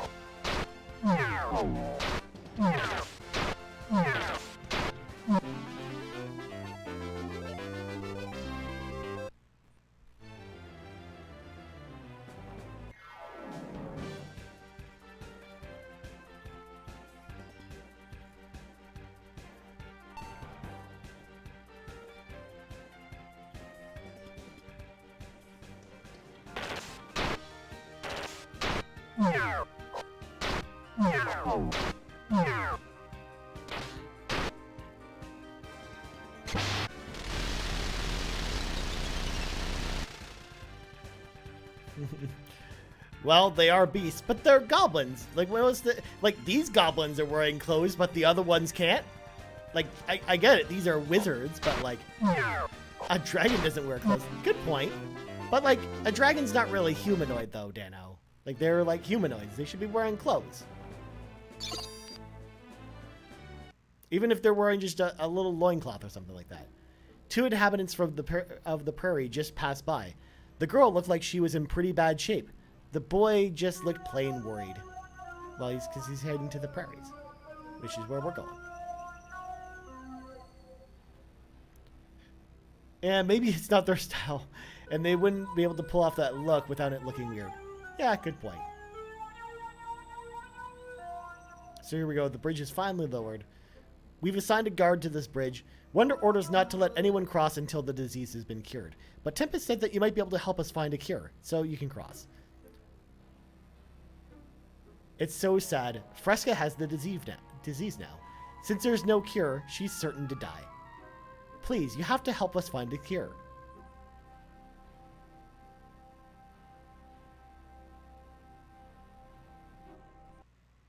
Again, for some reason, like, the Prairie Tribe assumes that, like, big, strong warriors are able to find a cure for the disease. I don't know if that's actually the way it works in medicine, but that's what we're doing in this game. Alright, let me make sure that there's nothing here that I want to keep. No? Okay.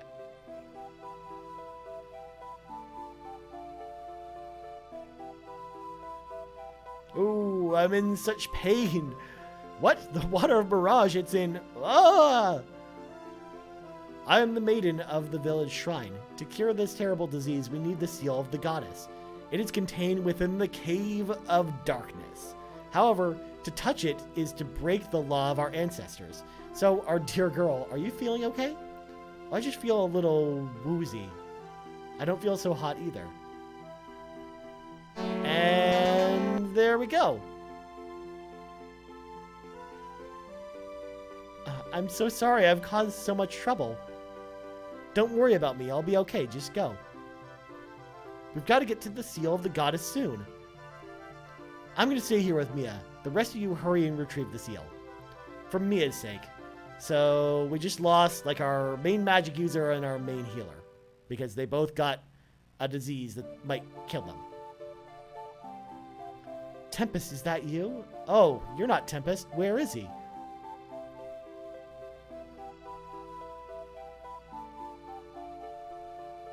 I had to find Tempest. I think he might have skipped town, though. She dropped it. She's not dead yet. Yet. But there's still time for that. There's still time for her to die. Also, for them saying, like, almost everyone was infected, but, like, look at all these people walking around this town that are not infected by this disease. So, there's something afoot here. Alright, let's save. So we gotta go to the Cave of Darkness in order to get everyone back to normal.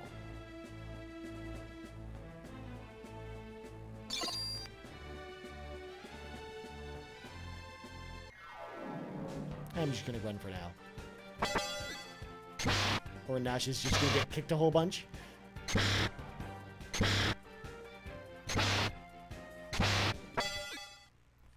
Also, I just realized Nash has no magic left. Let me go fix that. They're social distancing. Good point. They are outside in the prairies. And they're not too close together inside the huts. So, you're right. You're right about that. Alright, so let's fast travel all the way back. And then we'll just walk up to the cave again, because going in there with Nash having no MP is probably really bad.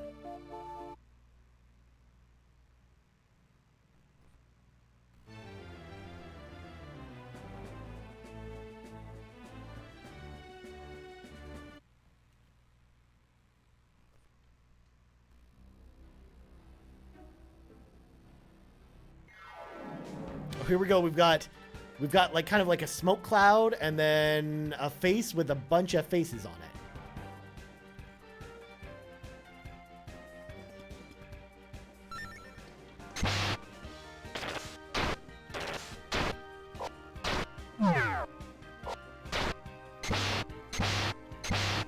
That face has 4 attacks. That's a lot of damage.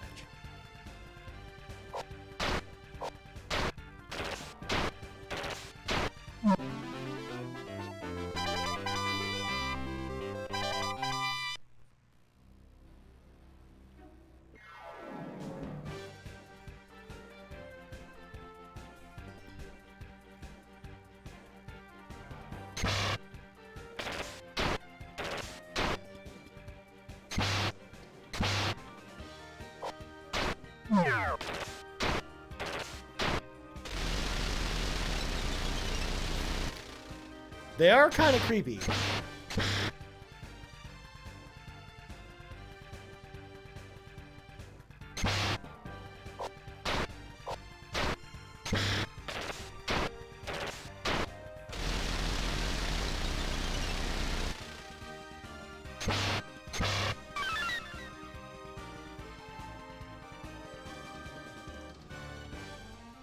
And there goes Kyle.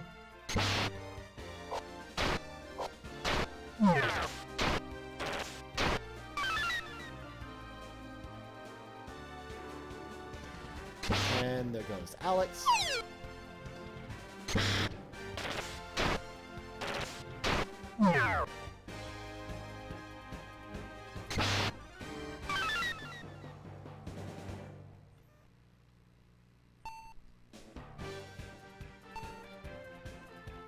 And there goes the party. We're dead. So let's start with checkpoint, guys.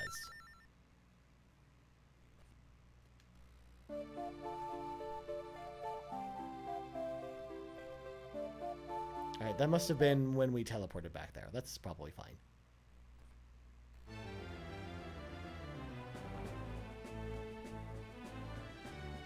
Yeah, these enemies hit really, really hard. And with us down, like, 2 of our most important party members, it's bad times.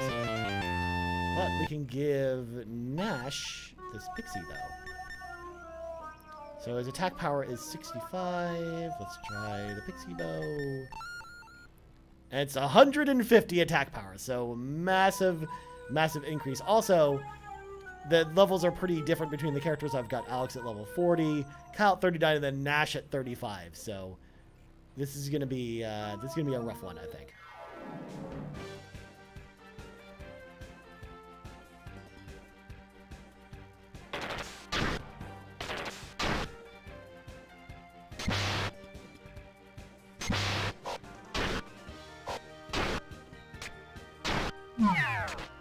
Perfect. Nash exactly how I would have played. Just a scratch, right? Yeah, no kidding. Yeah, picking up that pixie bow is definitely.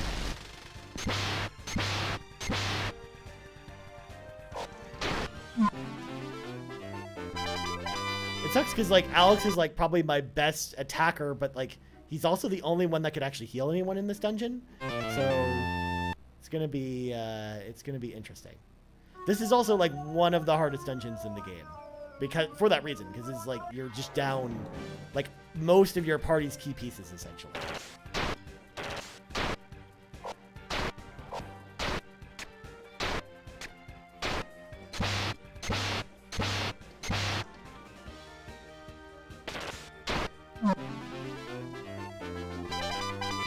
Ooh, finally Kyle, after all this time, finally got another ability. Although his abilities kind of suck. That's why you really haven't seen me use them at all. So let's do a little litany on Kyle and then have him just attacking.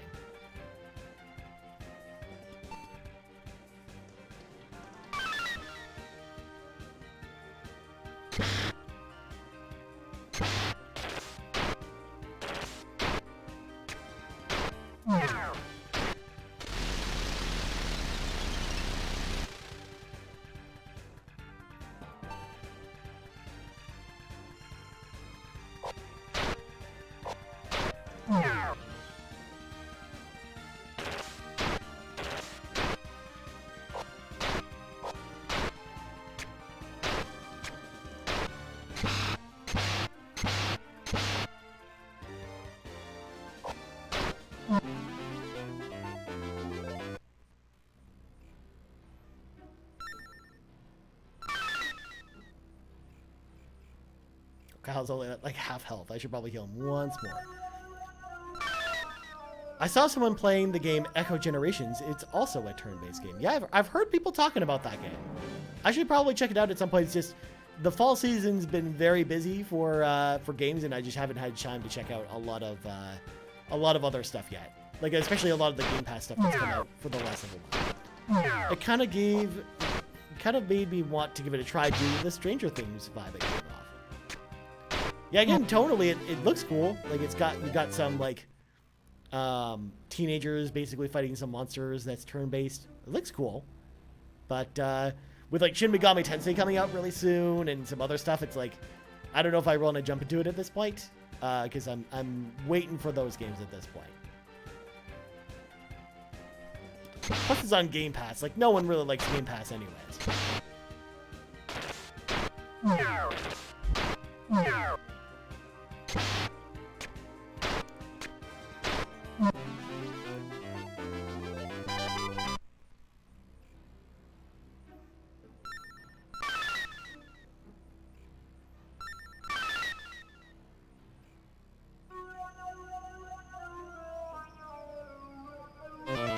More holy water.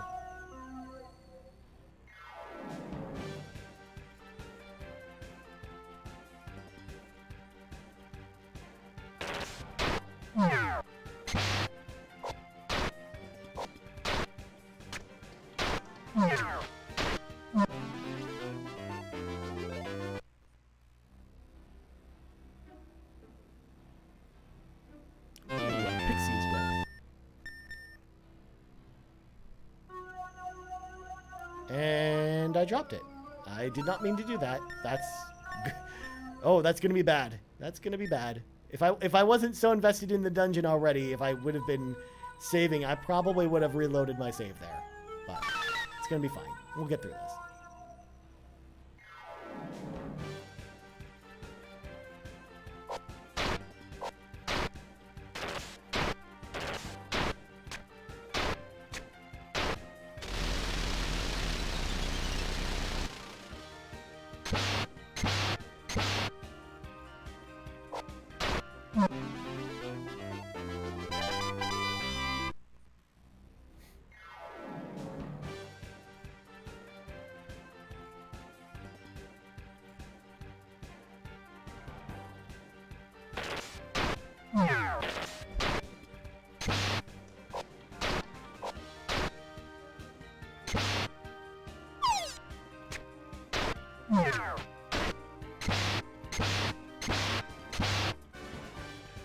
I cannot let myself lose in this battle, or else we basically have to do this whole dungeon over again. There we go. Alright, let's use one of these on Kyle.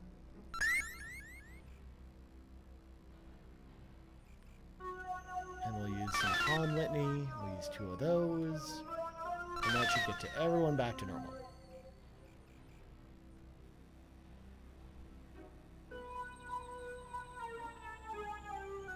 Hey, you're the guys I met in Timur, right?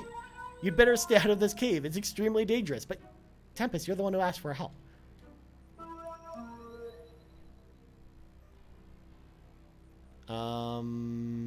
So... we were told to come here. We came here. And then Tempest is blocking our path, which means I forgot something in town. Or I didn't talk to enough people, I guess.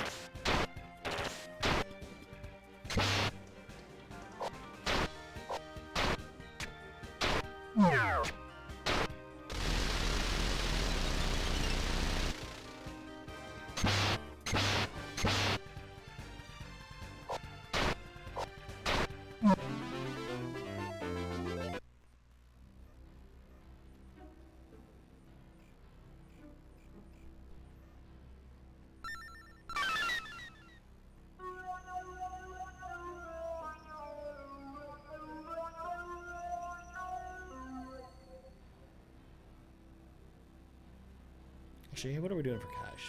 We got enough money. Maybe I can go buy Kyle a new sword. And that should help out with this dungeon a little bit. Since I have to go back anyways.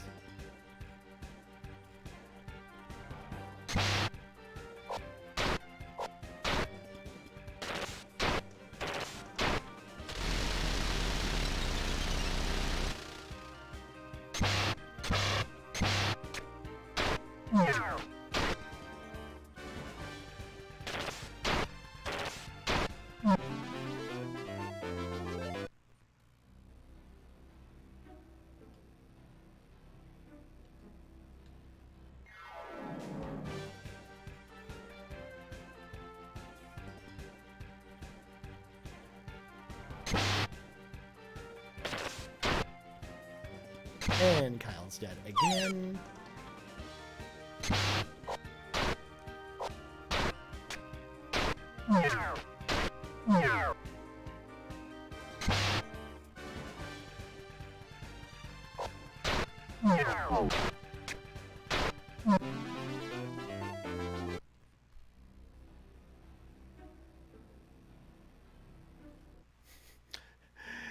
That many faces bubble is just creepy. Yeah, it really is. Like that creature design looks really cool, and then I love kind of all the little animations on it and stuff too. Like, it actually looks pretty awesome for an old school game.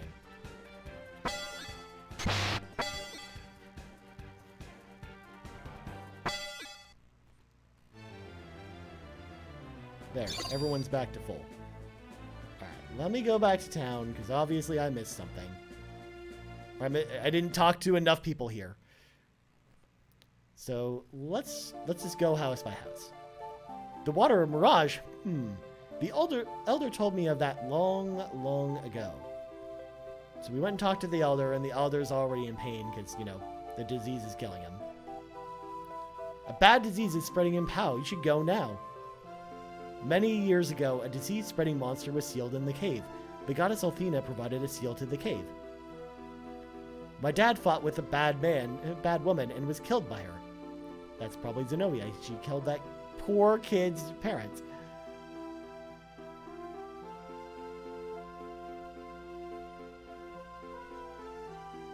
The monster from old must have broken the goddess's seal. He is spreading disease among our people. If the goddess's power continues to weaken, our whole world will perish. Zenobia and the Vile tribe attacked this village and took our singer. The Plains tribe fought valiantly, but were overwhelmed by the disease. So essentially, again, like Zenobia, like the whole disease is caused by Zenobia, essentially.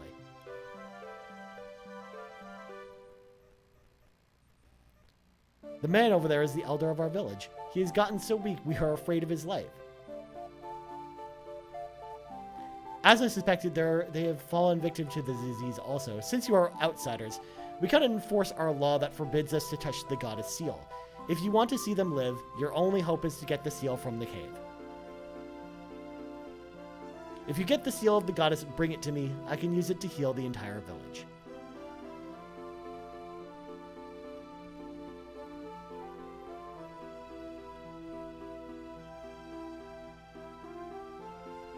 Alright, so first we're going to make a little side trip on the way there. We're going to go back to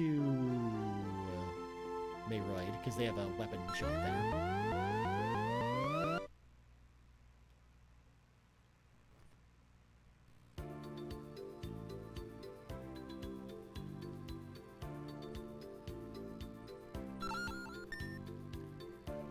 Sell that. Sell that. Sell that.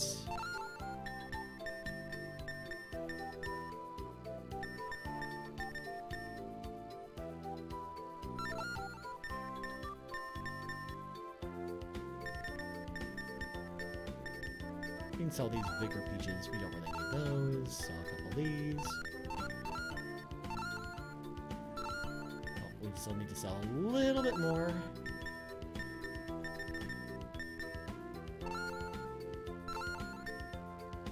We're kind of going all in on this weapon, but it's going to really make a big difference when we use it. Especially because I'm still using, like, Kyle's starter weapon, essentially.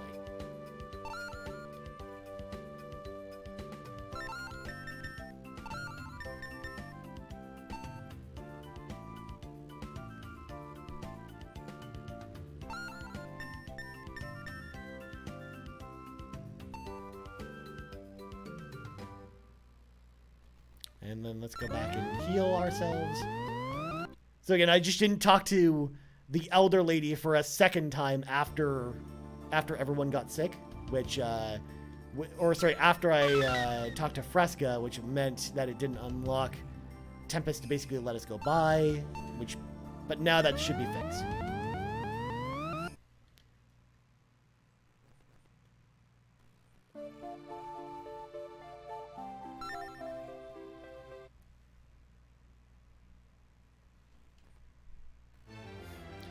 Had to leave to check the mail. No worries, man. I mean, that reminds me, I should probably actually do that at some point. I'll probably do that during my next break. Let's go check the mail. Because you never know what's going to be in the mail. Are you expecting something awesome, Dano? Is that's what's going on? Also, I didn't mean to run there. We could have totally taken that guy.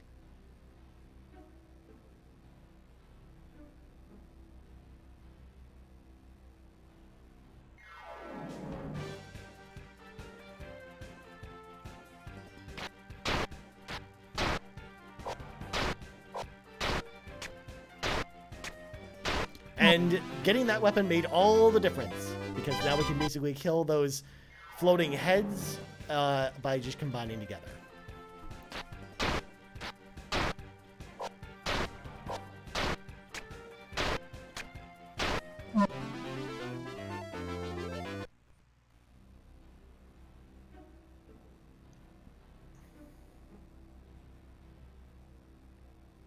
Now Tempest should let us by.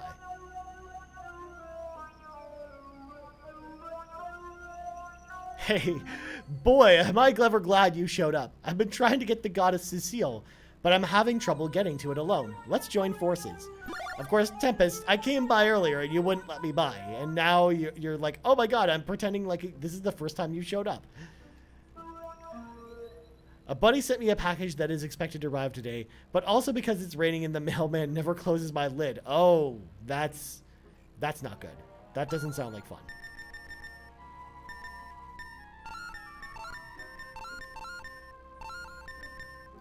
I just have to make sure to remove all this stuff from Tempest when he leaves.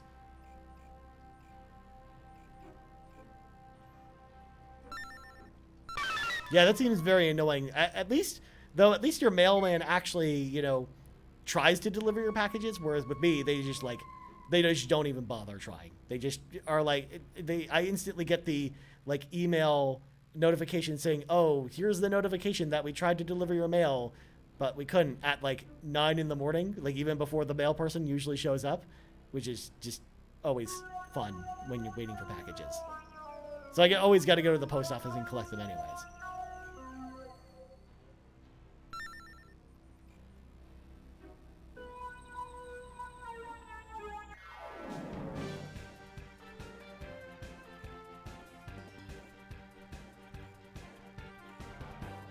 All right, let's see what Tempest has got.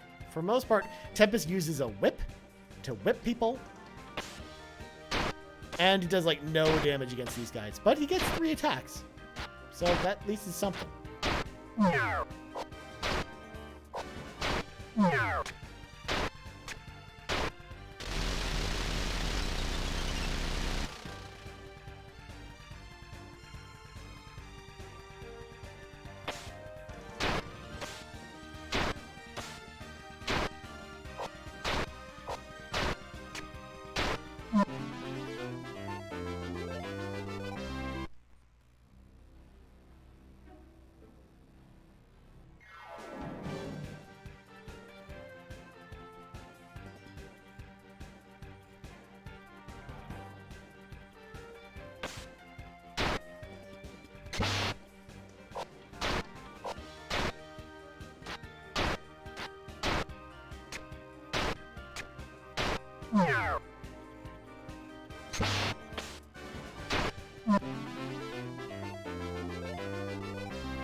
God, this cave is gigantic. I forgot how big this cave is, just walking around it.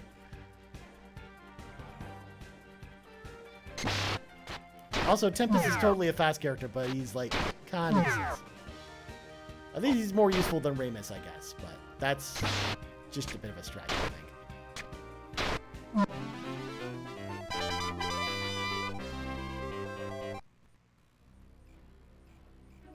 We'll just do one column Whitney to kind of keep everyone kind of topped up a bit.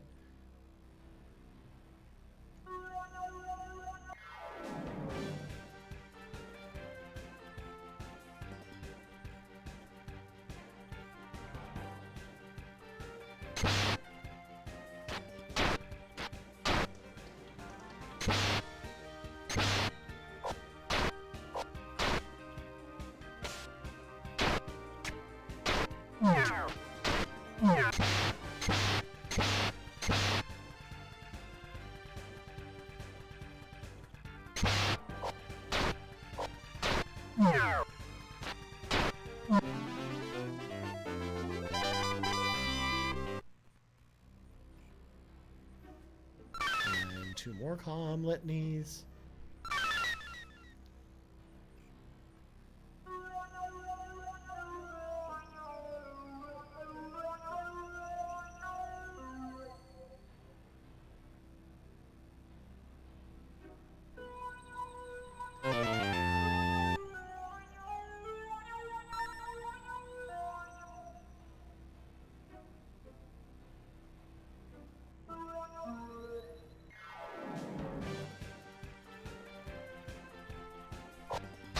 I love it when it just gives me these battles where it's just this one face and we can just, you know, dunk on him essentially. And just get basically like 200 free XP essentially for killing him.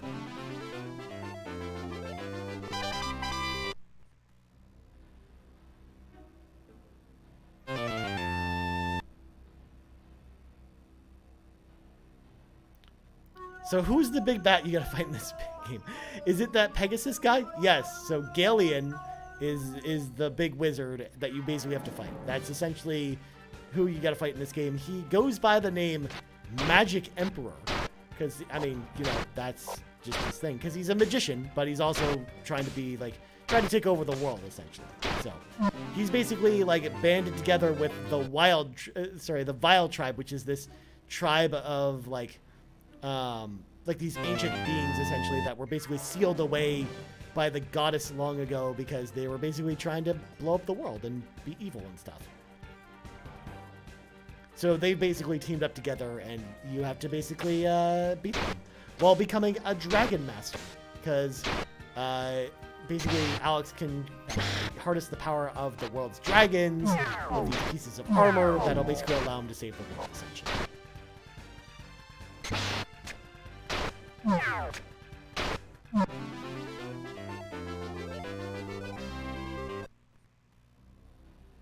But that's a far away plot. For the most part, we just want to clear this, stop this epidemic at this point.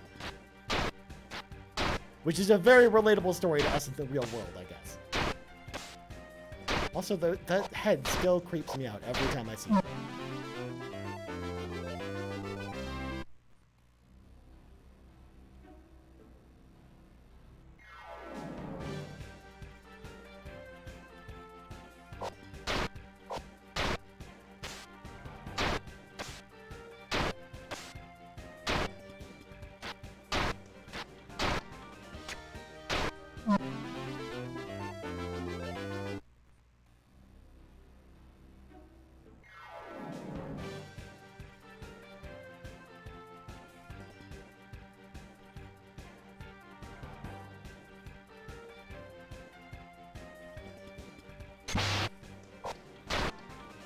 Also, I love how these, like, skeleton dudes totally have, like, long, like, metal hair, essentially. It just totally adds to them. How they don't have, like, any other skin on their body, but they have hair, which is cool. So how do we save the chick that passed out? So we essentially need to get this seal of the goddess, which is an item, like an ancient artifact, basically found in this cave.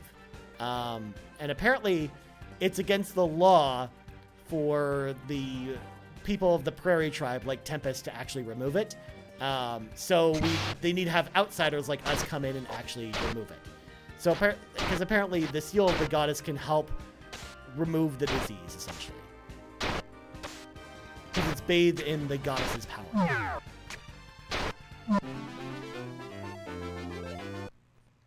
So yes, that's why we're here. Hopefully we can save her, you know, and save the day. Be good people like that. We'll do 2 calm litanies. Should get our health back up.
Alright, let's go this way first.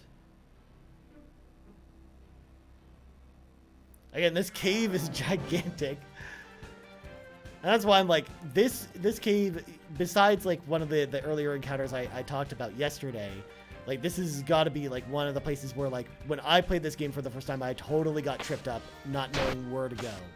Or just being like very difficult.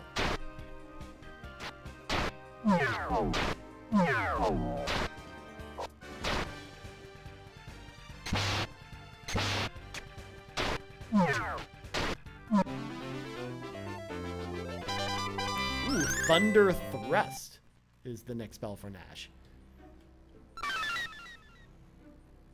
He's building up quite the magical library where now it's on 2 pages. That's how many magical spells he has. Yeah, I'm just gonna run from this one.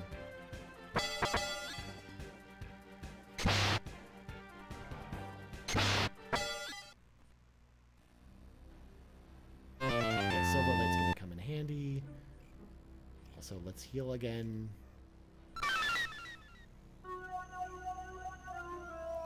Yeah, if I were young, there's no way I could have played this game.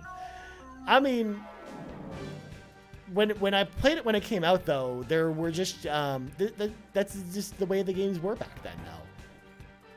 And for the most part, I would just spend like oodles and oodles of time poring over this game, trying to figure out what to do.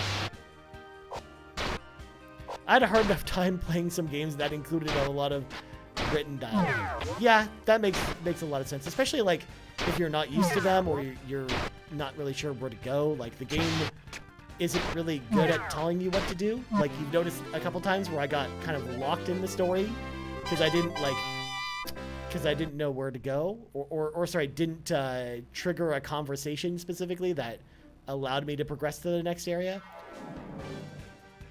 And yeah, you make a good point too. Like learning 2 languages is not really easy like doing it in either language if you're not used to it. That makes a lot more sense.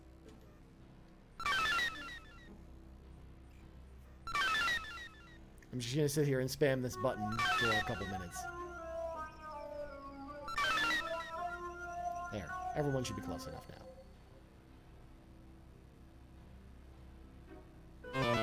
Insane sword. So, status, so attack power is 172. 222. That's an insane sword. Huh? See what I did there?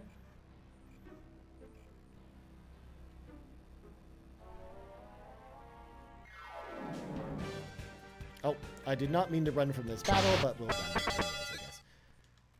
One of the nice things to know, though, is that we're like, the game expects us to actually be around level 40 in this area, and we're like a little bit above that curve. So it's good to know, like that's a good barometer to tell if we're at the point where the game kind of expects us to be. Here comes the Inca god. Watch out. Again, how do they know that this is the Inca god? Like, did someone tell him that his name is the Inca god? Let's show off Dragon Tear, though. Our new spell. And Kyle, once again, his skills are kind of useless.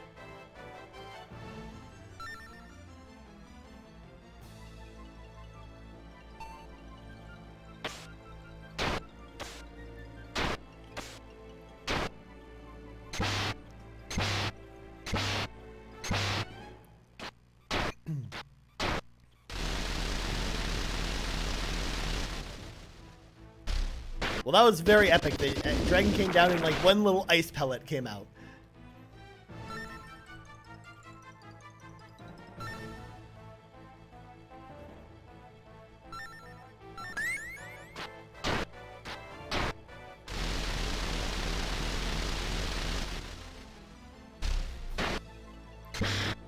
Yeah, he just assumes he's the god of the Inca, I guess. Right?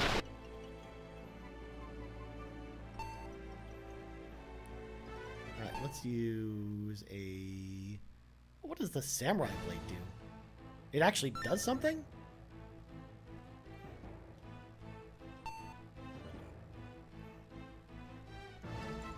We'll use that on Alex. We'll see what Swift Sniper actually does. Oh, that did like nothing. He threw like a little lightning bolt at him.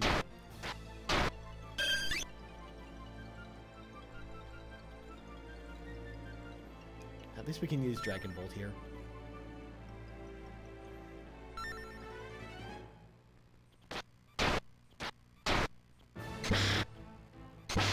Also, I love the way he like does this with his sword, where he's like just going back and forth essentially. That's his thing apparently. He doesn't actually attack like a normal person. Oh, there we go. Alex's party won the battle. We got 142 silvers and then 1,000 experience points. We got the Goddess's Seal. I don't think I could have defeated Grismol without your help. Wait, I thought he was the Inca god. Now he's calling him Grismol? Or Grimzol?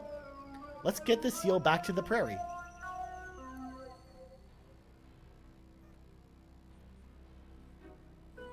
Oh, this staircase goes nowhere.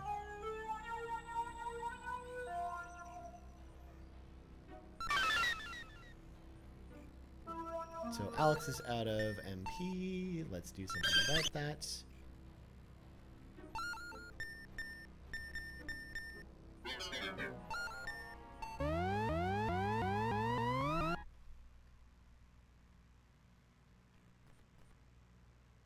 Alright, time to unequip Tempest all of his equipment.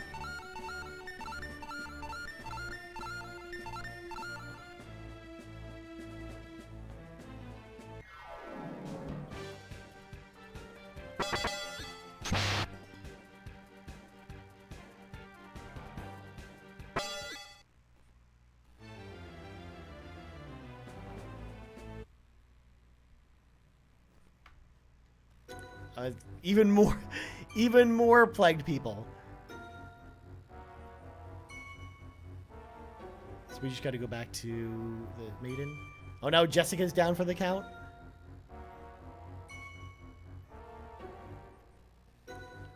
Oh, you've returned with the seal of the goddess. This should do the trick. Burn, seal, burn! With the fire of life, wash away all the sickness and strife. That should do it. Our village is safe again. All thanks to you, Tempest. But you did break the law of the ancients, so you must face your punishment. I'm willing to face any punishment for saving the village I love. But please, before that, let me go to my dear Fresca. That's kind of sad that essentially he basically saves all these people, but he gets punished anyways. That's strange. You look like Kyle. I am Kyle. What's wrong with you, Jessica? Oh, Kyle. I didn't think I could possibly be you, but I'm glad you're here. And there we go. We got Jessica back.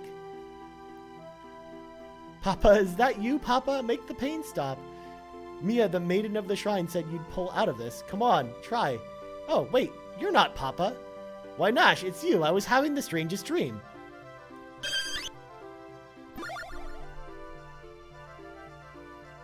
The pain is lessening now. I'm feeling much better. Ah, yes, I remember you asking about the water of Mirage. Follow me. More people did pass out. This well contains water with magical properties. We call it the water of Mirage. If you pour this water into the fountain of transmission, it'll transport you.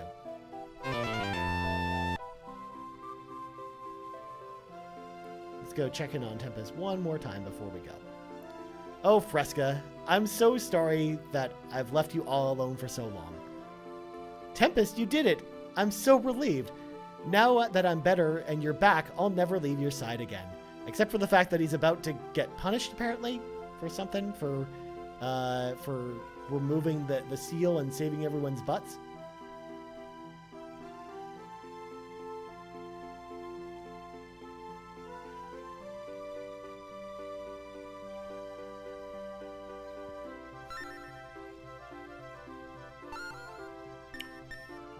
Oh, wrong item. That's what happens when you play the harp, is it plays the song from the very beginning of the game. Let's go to Layton, so we can go take the fountain to the frontier. Before that, we gotta sell some stuff. So, get rid of that. Get rid of that. None of our party members can actually use whips, so we just get rid of that. Get rid of that. Get rid of that. Get rid of that. And then we're probably good.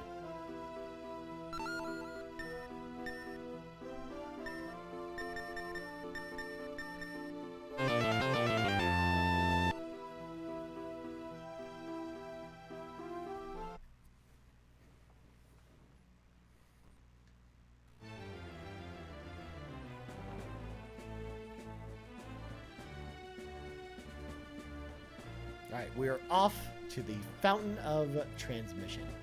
It should just be around the bank here. Oh, did not mean to run there, because we could have just easily handled these guys, but whatever.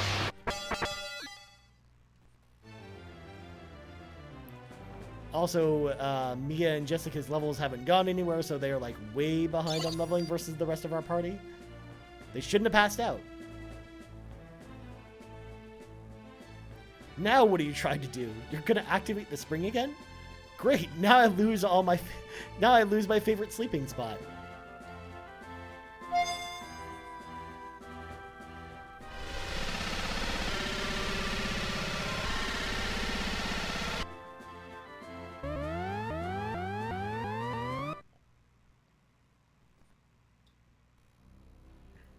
And we're in another cave. I feel like we just, left the cage, but now we're in the dark cave. Basement 4.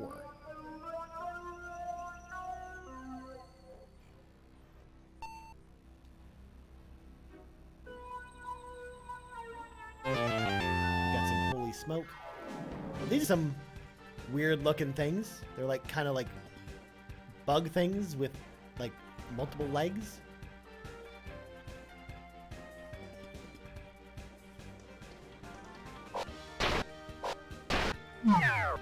They seem easy enough. They're actually, it seems like they're probably like the same level as the enemies we fought in the other cave, which is nice. Oh, look, it's these guys again.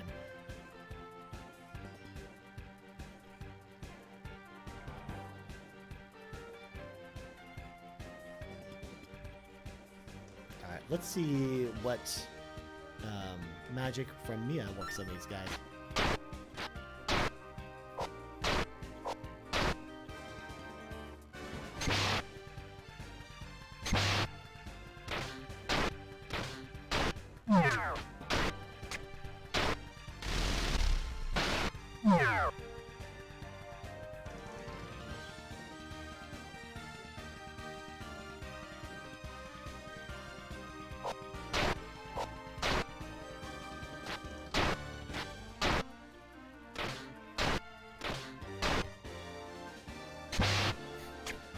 I'm back. Work sucks. Oh, I'm sorry, Brendan Myers. That sucks. Hopefully, at least, you're pretty close to your workday almost being over. I hope so, at least. I don't know for sure. This is just me speculating. I hope so. Mia learned Wind Blast.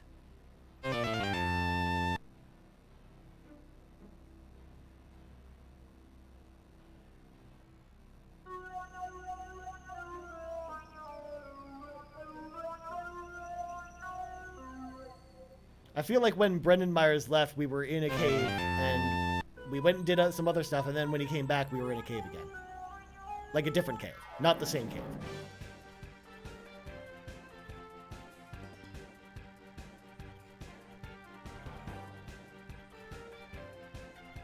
I got to 530. Okay. That's not so bad. You're close. You're getting there.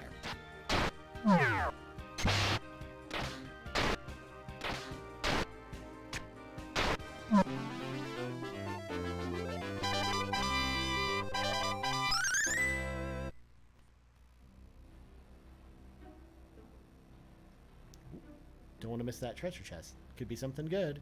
Or just a starlight.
Alright, let's go up here.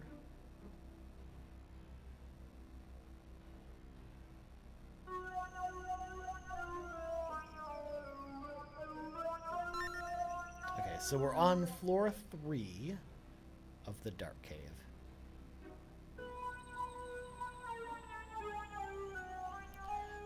All this talk about Forza makes me really want to play the game. Me too, Dano. Honestly, I haven't had a chance to play it yet because I didn't have get a code in advance. But after hearing Sean talk about it, hearing Steve talk about it, looking at some reviews this morning, I'm pretty excited to play it tomorrow.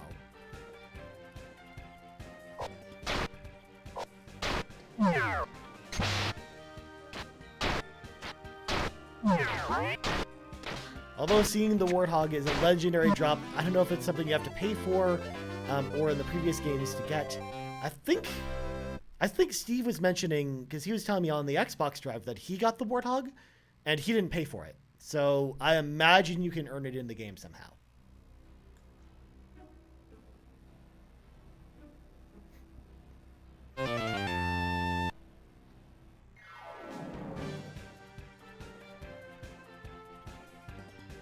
But yeah, I say that being like, oh yeah, you probably checked out the drive because I know you listen to the show. But I was like, oh yeah, you probably haven't because you've been hanging out here all day.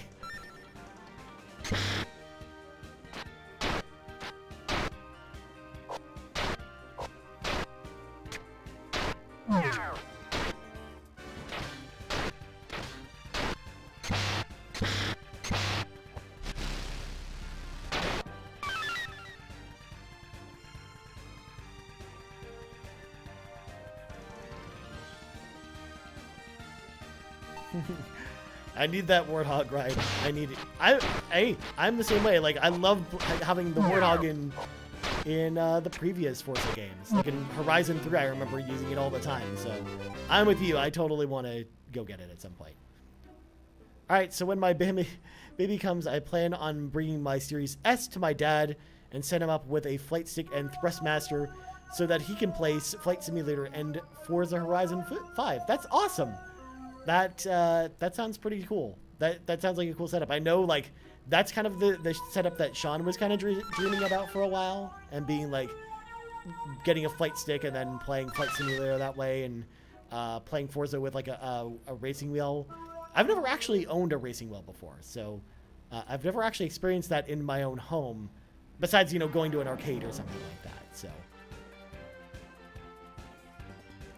yeah, and that also depended on the time of day. I will listen to it a day or two after it's dropped. Yeah, I mean, we don't even have the video up on YouTube and stuff at this point because, I mean, I've been kind of behind because I've been busy doing this. So that'll be up soon. But yeah, it's a good episode. Like, Steve and I had a really good chat. I think he was a really good guest this week. And then even Sean has like a little appearance with kind of his thoughts on the game kind of in the middle, which was cool. So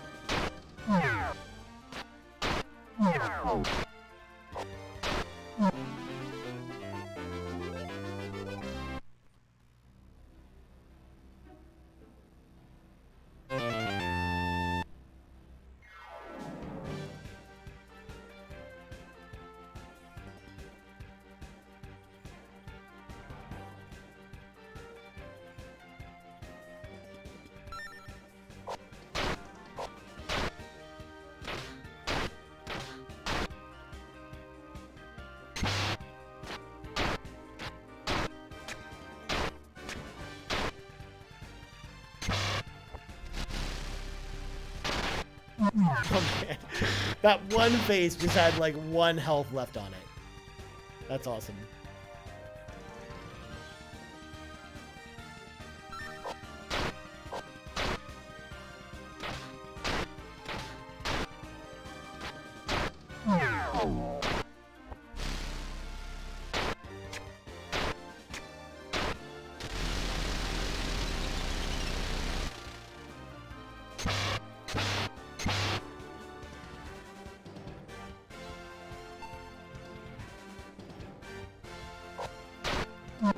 I had a wheel on PS1. I think I played Need for Speed and Driver with it. Ooh, nice.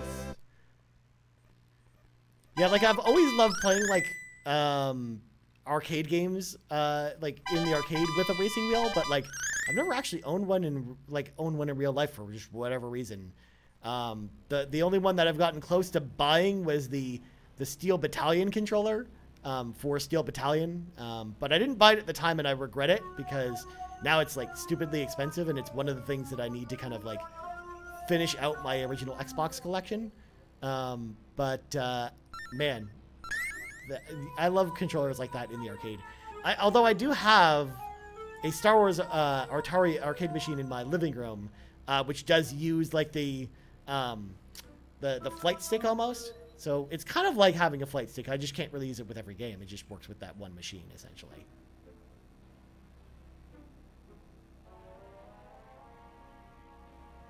But I guess part of it too is I don't actually drive in real life, so I'm not like, you know, craving the idea of actually like having the feeling of driving a car, if that makes any sense. But I'm sure it's probably just, you know, fun to play with.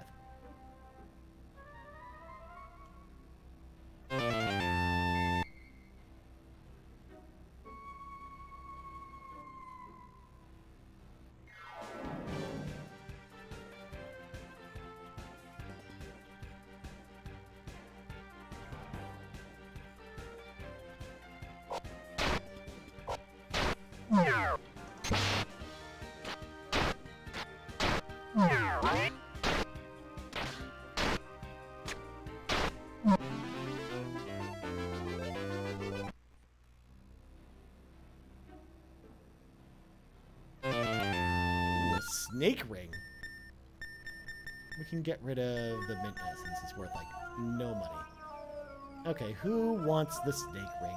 What does the snake ring even do? Let's try it with Jessica. So, if I was to guess, the snake ring probably affects agility. So let's see if that actually does anything.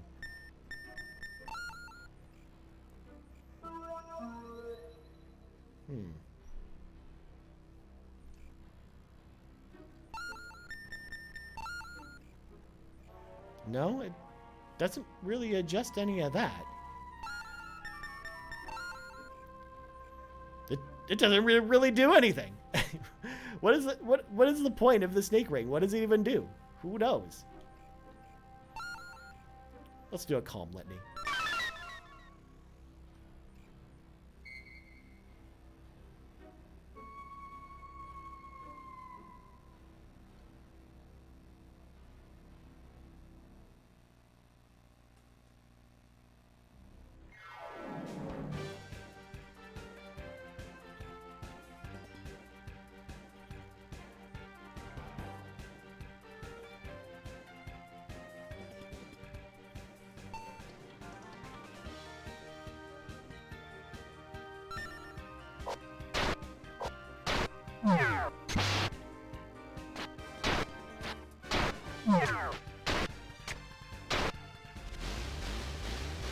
So apparently the spell Sand Spike summons a bunch of tornadoes, whereas the spell Tornado does not summon tornadoes. That's weird.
Oh, these freaking brains are so far away.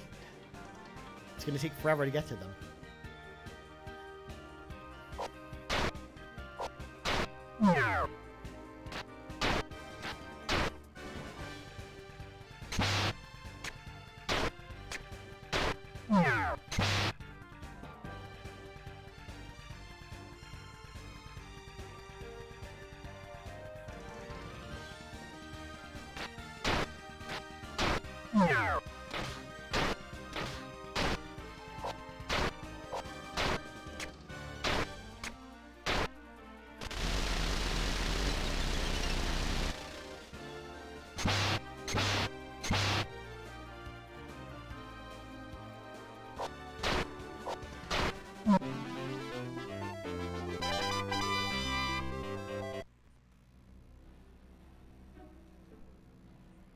Okay, so there's 2 ways down.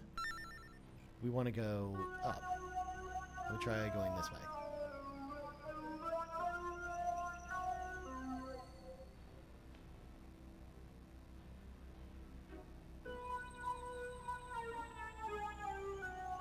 Alright, this leads back up.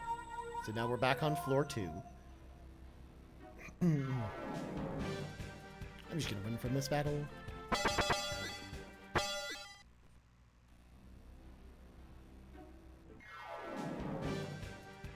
Yeah, we can kill these guys.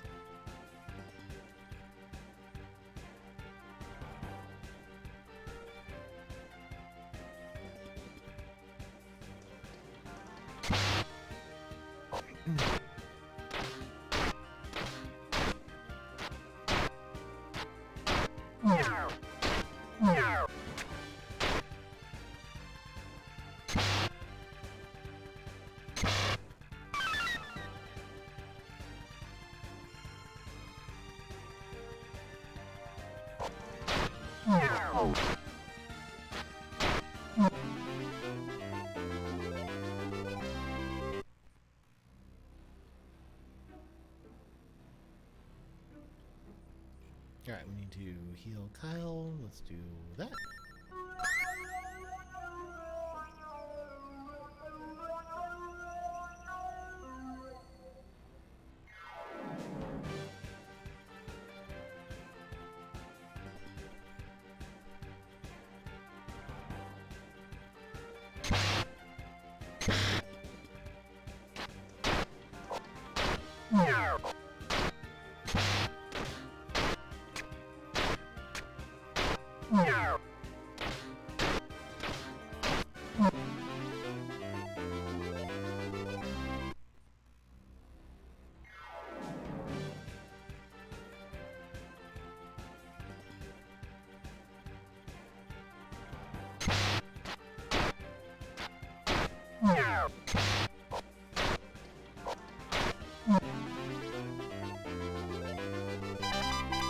Heal Litany. I'm actually pretty sure that's just the AoE of Rest Litany. Alright, I'm pretty sure we are on basement 1, so we should be near the end of this cave.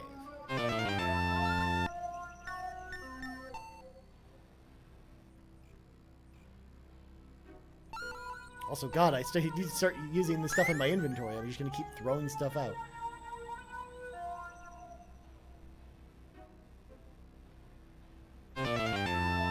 We received a holy flute.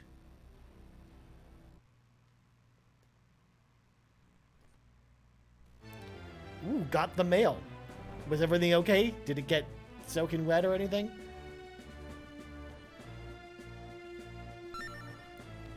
Perfectly timed it with the mailman. Nice.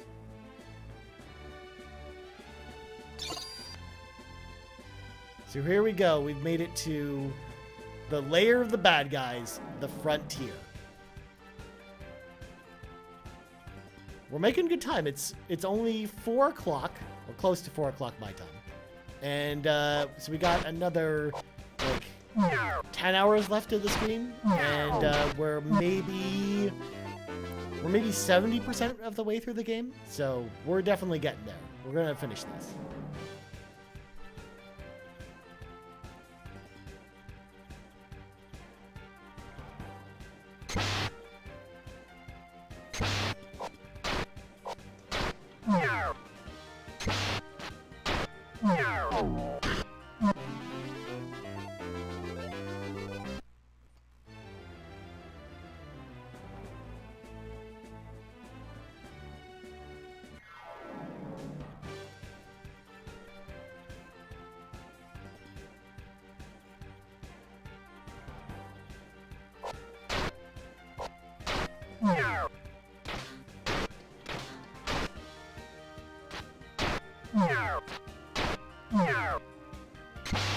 These guys are actually like, I love how we went through this cave where like the enemies were like not super tough, but they were pretty tough.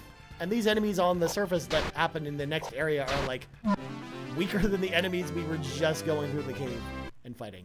But then somehow rewarding more experience. All of us in Caden are subject to Galleon's tyranny. Cool. Let's see, so let's sell some stuff.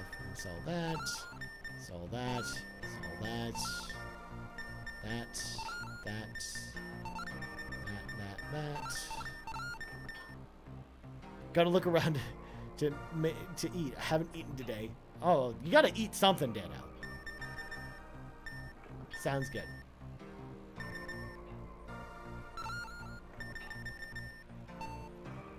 That does remind me, though, that soon I should start planning it to figure out what to do for food as well. I am the chief of this goddess-forsaken village. The life we lead is barely human. We must forage for food and remain on guard against attacks from the vile tribe. The strongest man in our village serves Galleon. That's why we're relatively safe. But other villages are suffering because of this arrangement. Sounds to me like they probably shouldn't have made the deal anyways. They say that the Cave of the Black Dragon is near the village of Caden. Perhaps that's where the armor of the Black Dragon is. Duh, let's go. Because oddly enough, that's where we are right now, is Caden. So, first off, we're gonna want to fly away all the way back to Athena's shrine, get our health back, and then come back here.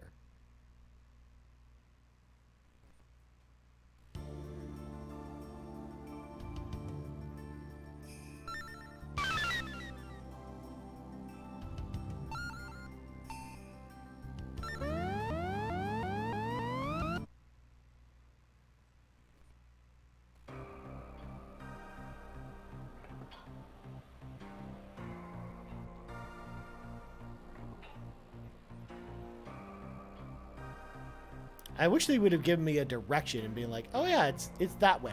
Go over there.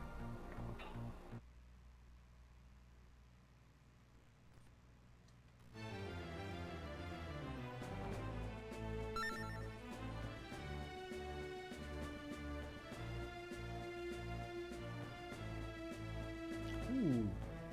Guys, guess what? There's another cave. It's cave time. Let's go.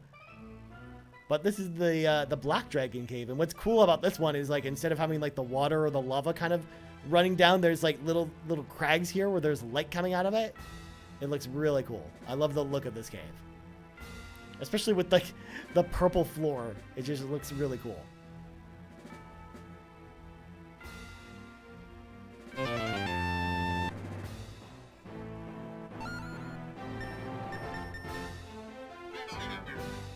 I have no idea what Rainbow's drops do.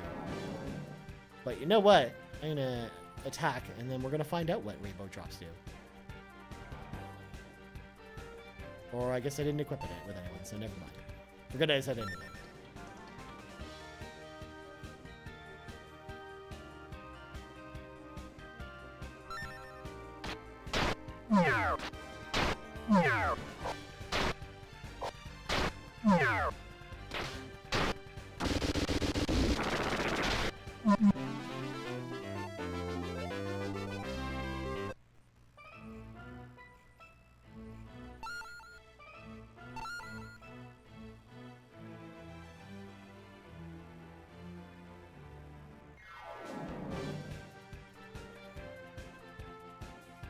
Oh no, it's a bunch of toads. They're tapping their foot. Whatever will we do? Even though they're like super weak.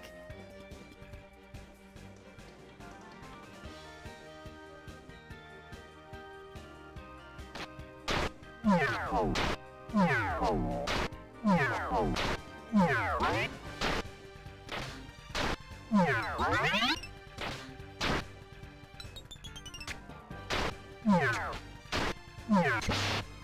no, and the poison attack did 1 damage to Kyle out of his 436 health.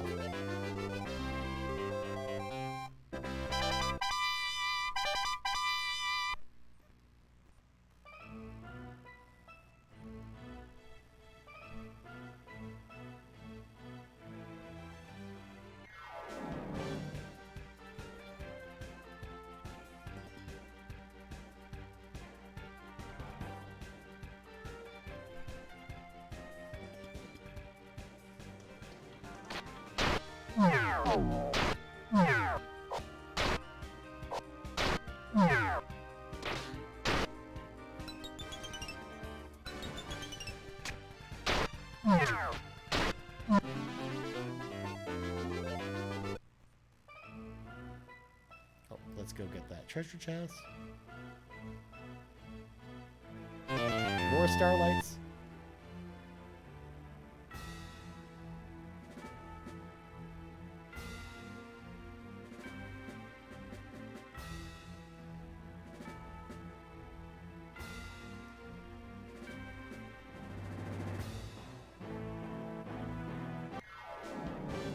Also, looking down, we've officially beaten our streak of no drop frames because, in fact, we have, had drop frames. We've dropped 698 frames this stream so far. The streak is over. I thought we were be able to get through this whole couple days without dropping any frames, but we just couldn't hold on to them. We couldn't hold on to the frames.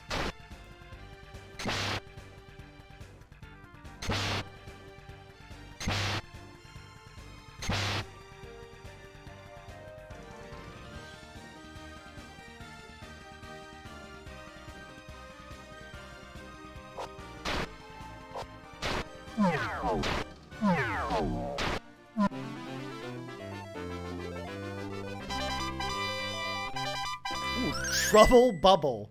That's the newest spell that we got from Mia.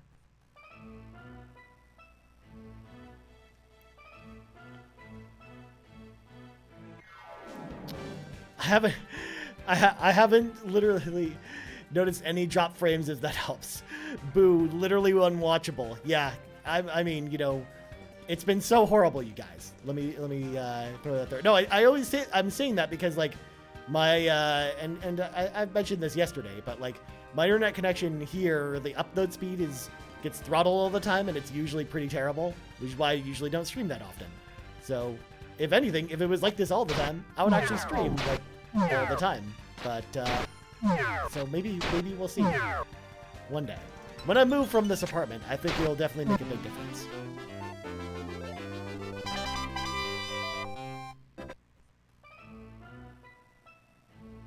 Although I did say that the last time I moved, so you never know.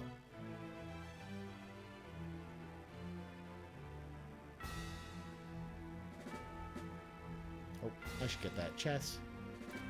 Because if I remember correctly, there's actually, like, not terrible items in these things.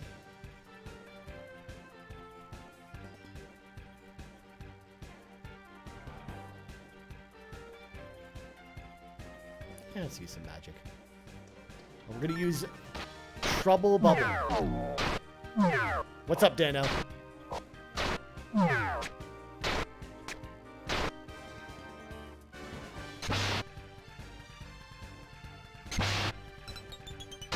Ooh, they got attacked by a purple bubble. That was the Trouble Bubble.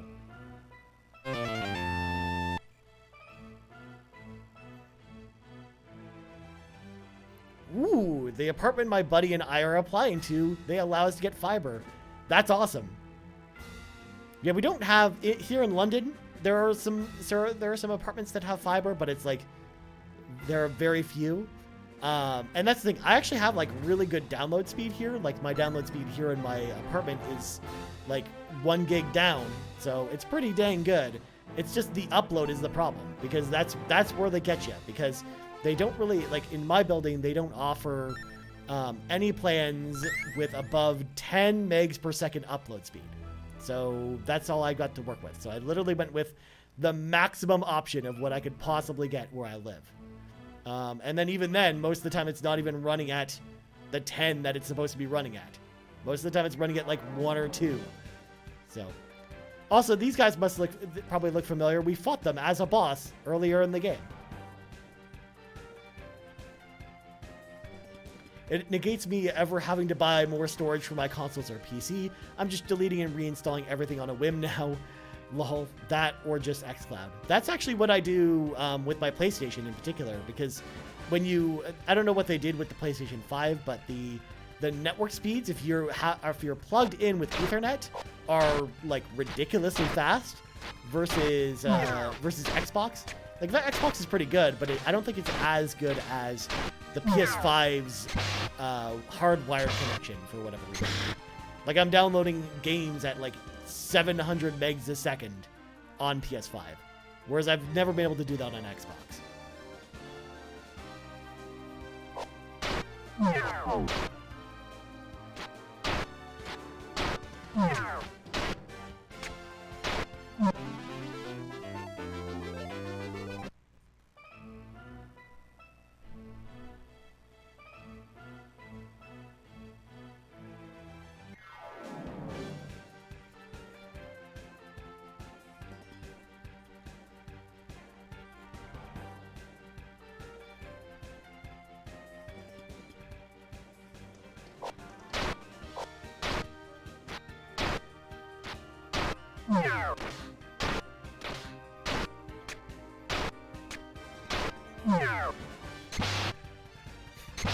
These guys do like no damage to like Alex or Kyle. This is just kind of ridiculous.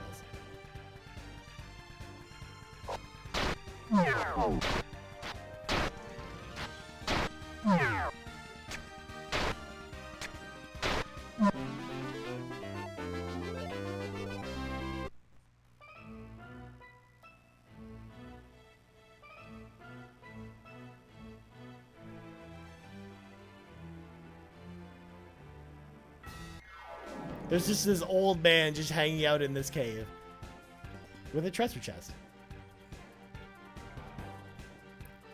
See? Matt knows. Matt remembers from yesterday that these are literally the dragons from that Dragon Master that we got on that island.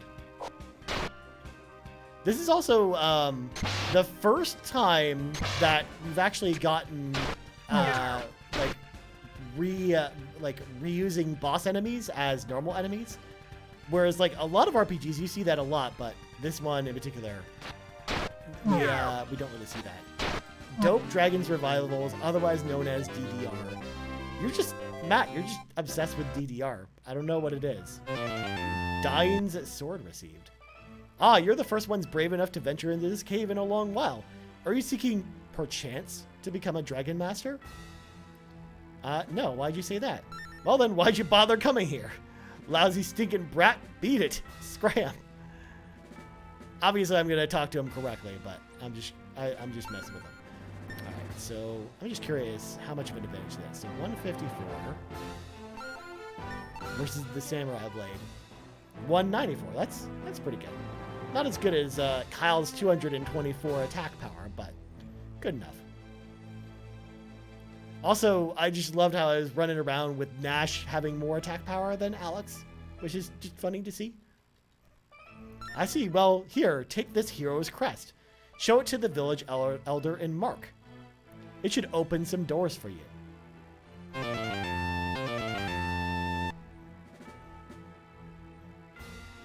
If you truly have what it takes to become a Dragon Master, the hero's crest will open doors for you.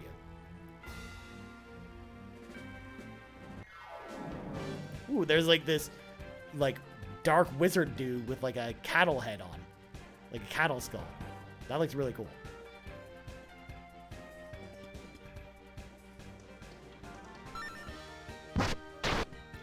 Dying sword doing some serious damage.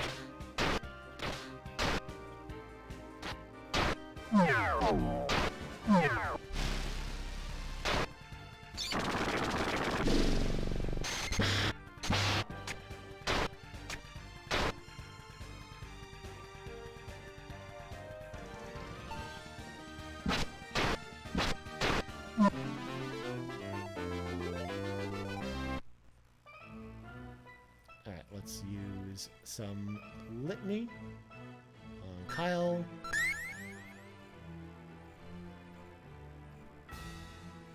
Yeah, you could probably use one more.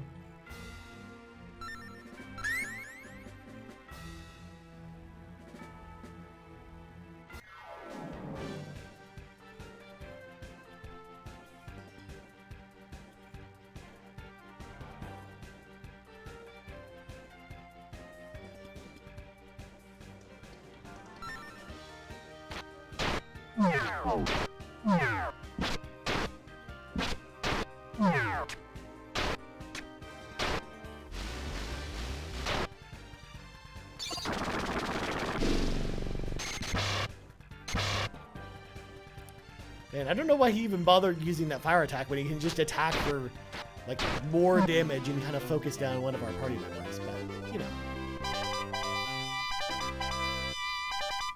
So many levels. So many levels.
So if memory serves, I'm still running around just to make sure I didn't miss anything. But I'm pretty sure we actually have to leave the dungeon and go to the village that guy was talking about. Go into Kane, because I believe it opens a door to go to the end of the dungeon, essentially.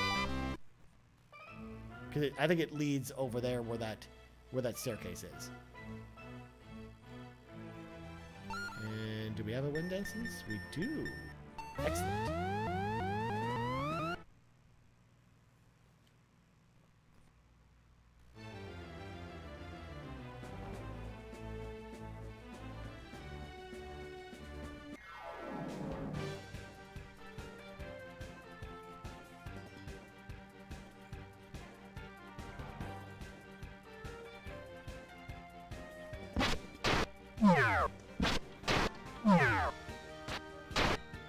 It's just all these enemies out here. I'm anticipating they're just going to be like quick cleanup jobs for Kyle and Alex to basically just mow these guys down.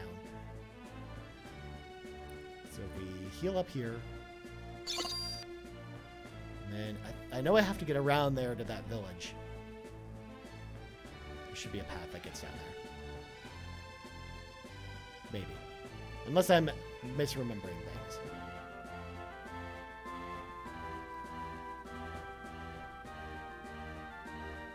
Oh, I think that's where we, that's the teleportation circle. That's where we came from.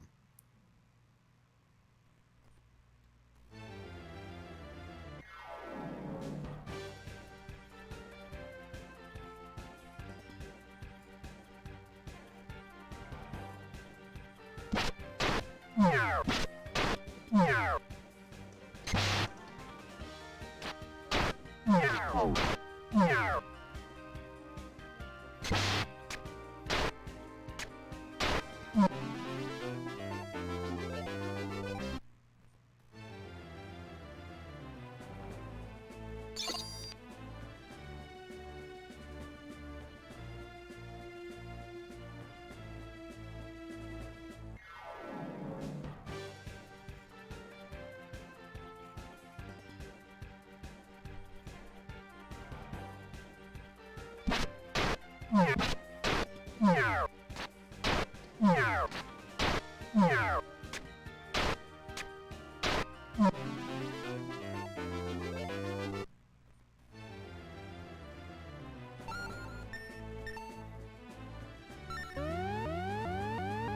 go to town. And let's seek out the Elder, who's at one of these random houses that I don't remember off the top of my head. And we did look at this already. Talking about how he's basically, Galleon is taking people from all these towns and forcing them to build something. I am the chief of this godforsaken Fildress. This is what he told us before.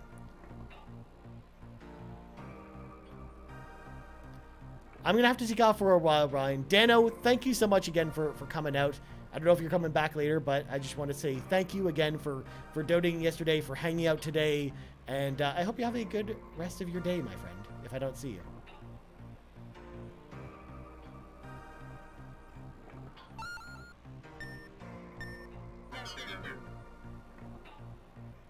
Need to hit up a few places and drop off a few things. Totally legal things. Don't think that way of me, Ryan. The best part is, Dano, I wasn't even thinking about that until you just said that, and now that's what I'm thinking about. So look what you've done.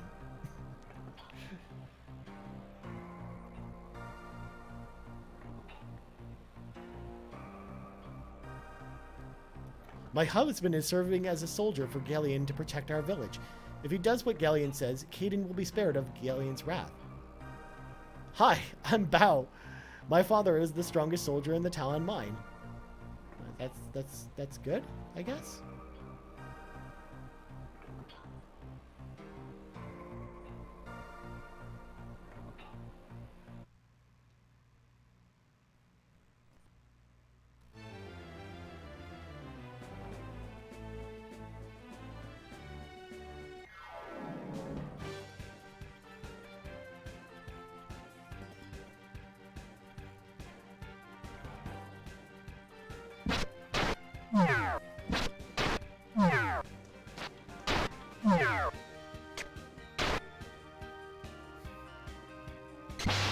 God, these guys are so easy.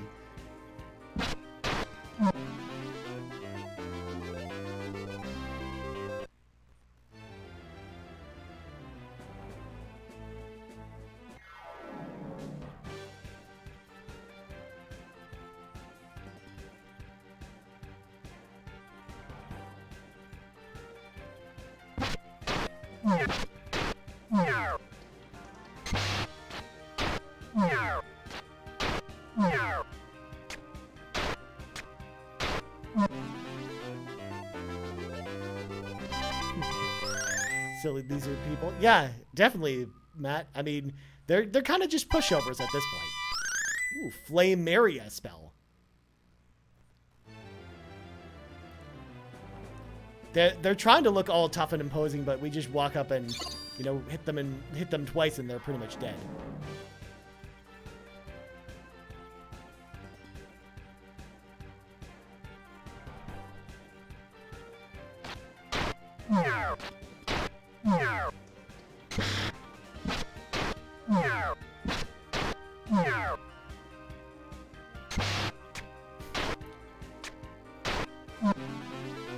What happened to that waifu from last night? I don't know who you were referring to, considering the fact I don't remember where you dropped off, Matt. Because if it was Luna, for example, she got kidnapped. But I don't remember who else you were seeing when you signed off last night.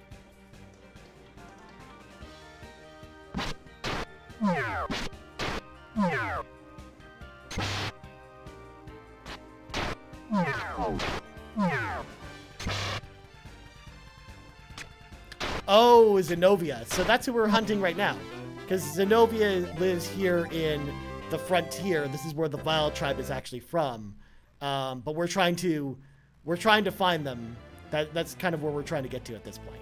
Because they've kidnapped Luna and we basically need to get her back.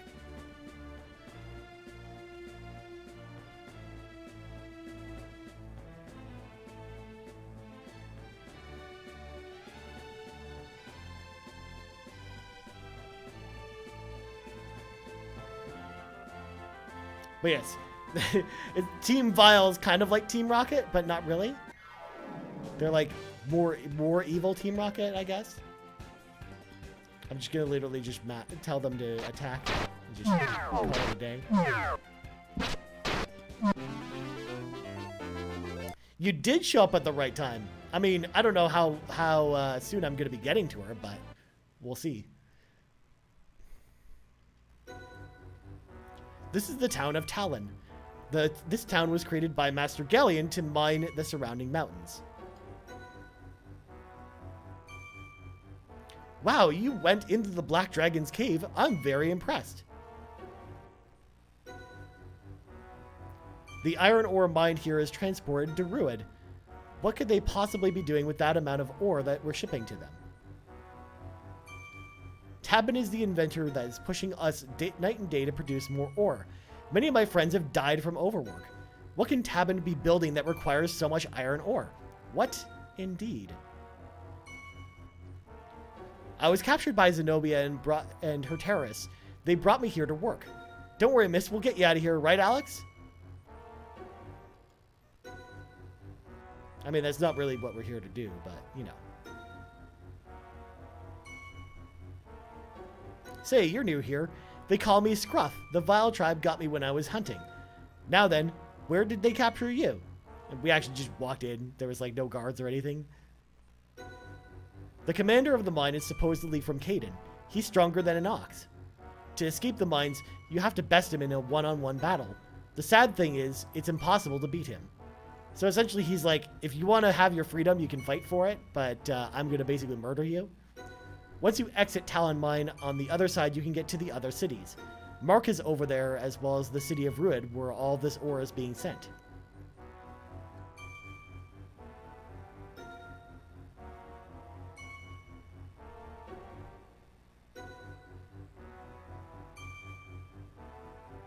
This is the entrance to the Talon Mines. The city of Marks and Ruid lie on the other side of the mines. And then I'm going to save here. But we're not calling it quits, ladies and gentlemen. But I do need to go get some more stuff to drink, because my throat is parched and I need to fill up my, my drink. And so I'm going to get up, stretch my legs, take 5 minutes, and then I'll be right back. So what I'm going to do is just mute my microphone and then just turn off the webcam, and then I'll be right back.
And we're back. All right, let's get to it.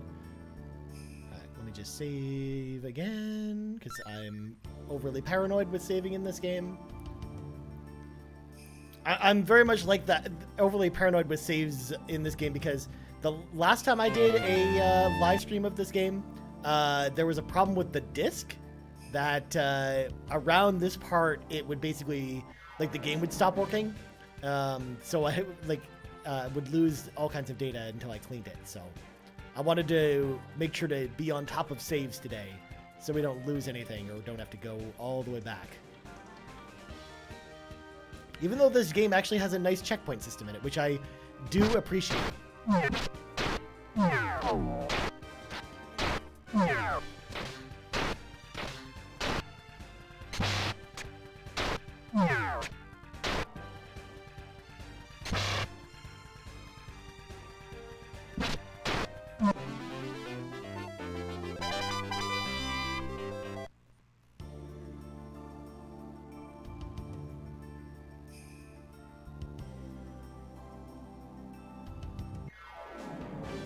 We got a little robot tank thing.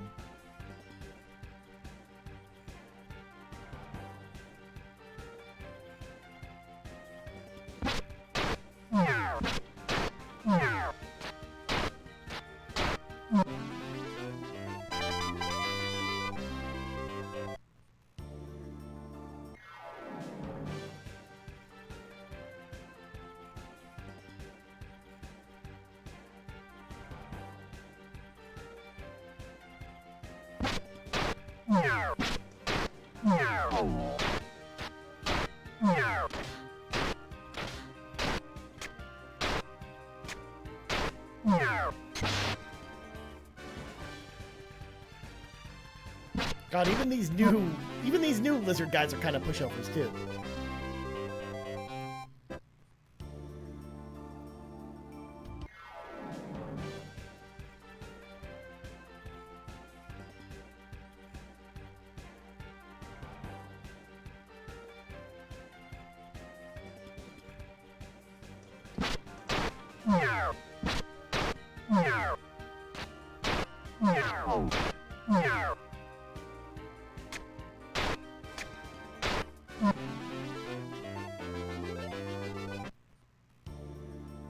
Ooh, a putrid lunch.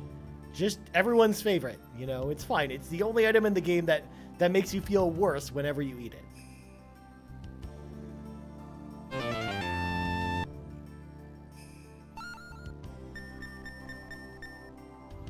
Does anyone actually... Well, I guess Kyle doesn't actually have any gloves on. Maybe I'll give him some gloves. Nash has gloves. Jessica doesn't have gloves. Well, she's got gloves now.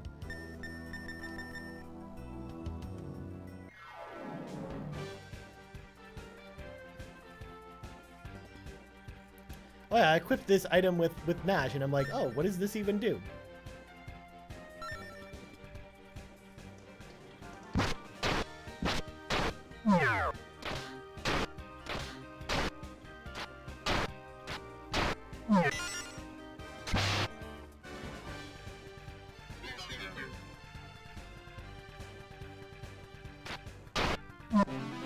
Well, apparently it did nothing. Charm defense.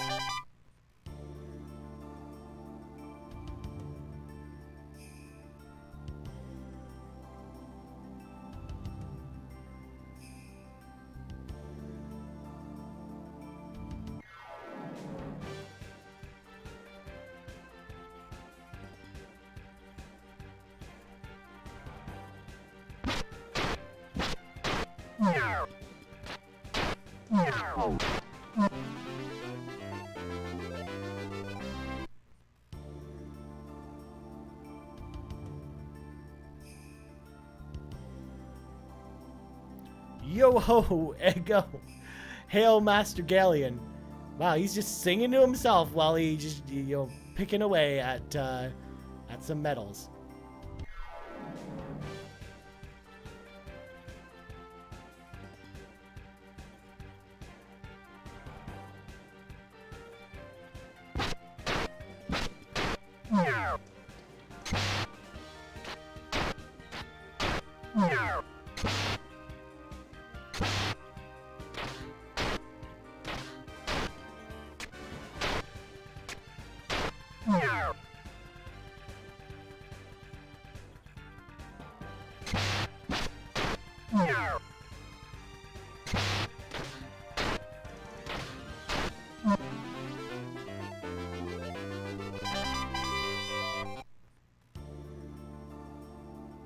I don't know how much more of this hard labor I can take. You must help. Is he like dying? Well, he keeps saying the same thing, so he's probably not actually dying. Hail, Master Galleon. Hail the Master. He's very excited about Master Galleon right there. Because it's one thing to force all these people to work against their will, but another is to force them to say, you know, Hail Master Galleon while doing it. That's just too much.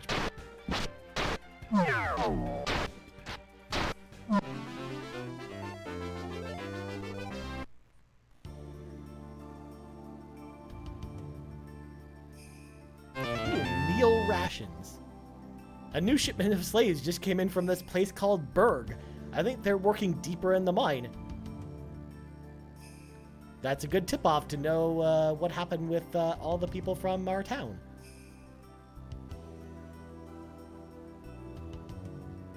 Alex! Oh, Alex, they haven't captured you too, have they? So, you're battling Galleon, Alex. You remind me so much of the young Dine. But enough about reminiscing. You gotta find a way to get us out of here, young man. So there you go. There, the people from Berg are just here in the mine, just working.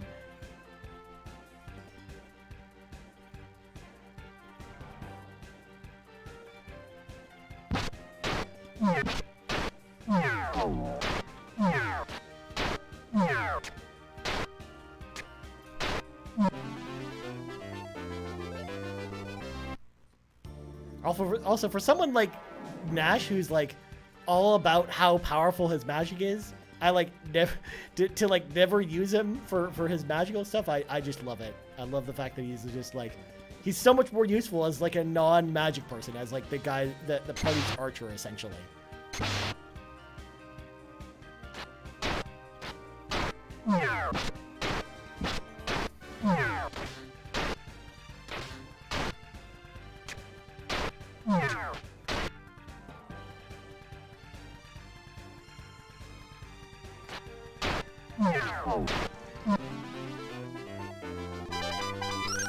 He learned the Sibylim spell. I'm sure that's probably how you pronounce it. Come on, two encounters in a row where it's one step away from the battle and you're in battle again? It's too much.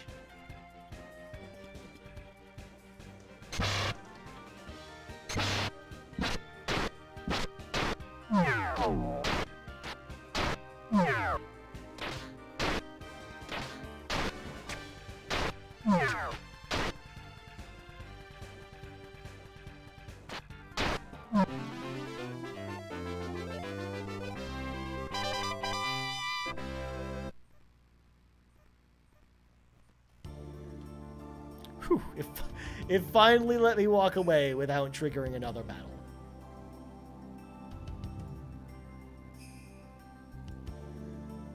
Oh, I want to go up there and get that treasure chest. Ooh, another putrid lunch. Just what we've been looking for.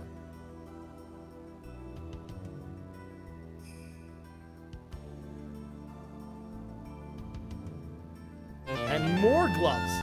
More gloves. This dungeon just keeps giving and giving.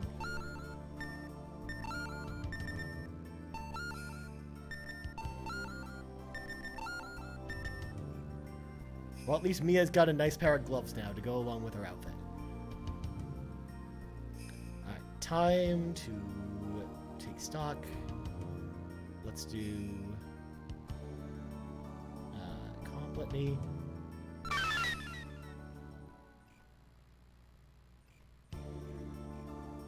And one more time.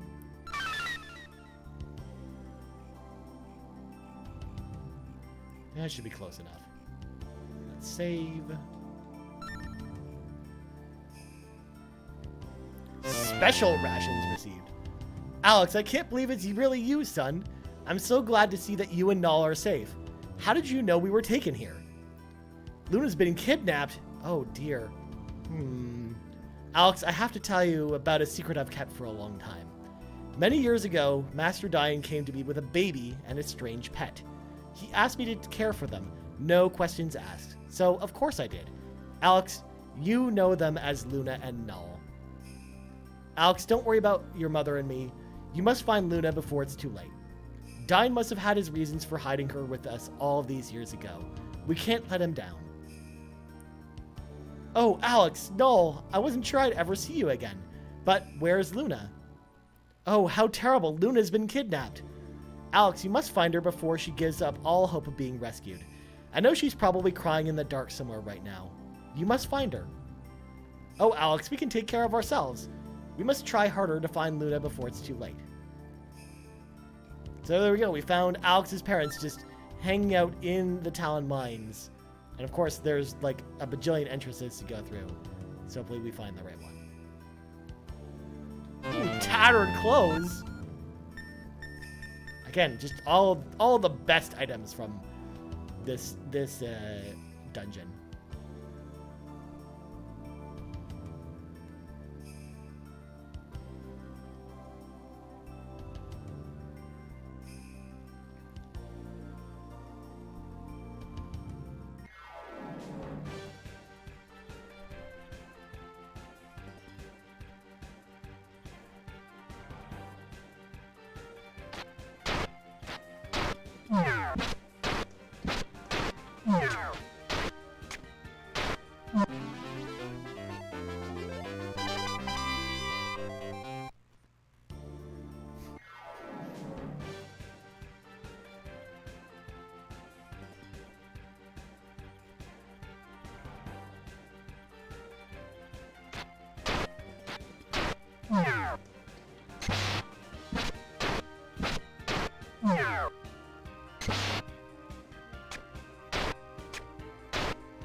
See what's in here.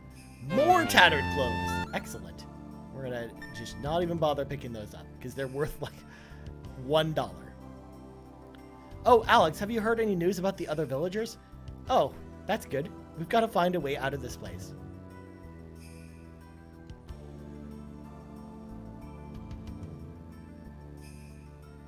A jewel. That's actually worth money and actually worth keeping. It's still making me hold on to this gosh darn like prison key. All of these places later, we're like, we've already used it. We don't need it anymore. I just want to throw it away, but it won't let me.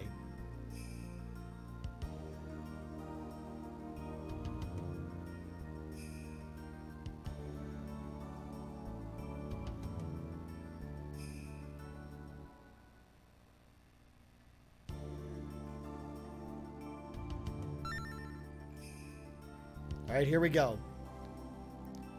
I'm the commander of the mining operations here in Talon. I cannot allow you to pass this point. Don't test my resolve or I'll be forced to kill you. So this is the dude we were hearing about the whole time about, like, if you challenge him, like, you can leave, just he's gonna murder you. You won't turn back and I can't allow you to pass or my family will pay. Then I'm afraid I'll have to kill you right here. Sorry. He really doesn't want to kill anyone, but he's being forced to. So let's use the dragon tier on these guys. Actually, if I remember correctly, Syllabim actually... Oh no, that's just a regular slice. Never mind. Let's just attack. I thought that was a damage boosting spell, but I forgot. He doesn't have it yet.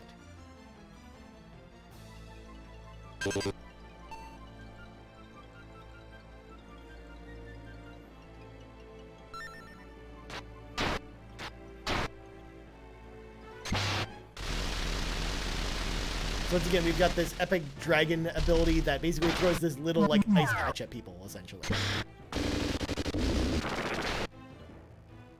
I have a sneaking suspicion, too, that, like, Nash's magic does, like, nothing against this guy. Ah, let's just attack him, I think. Just all in on attacking. Except for Mia at this point.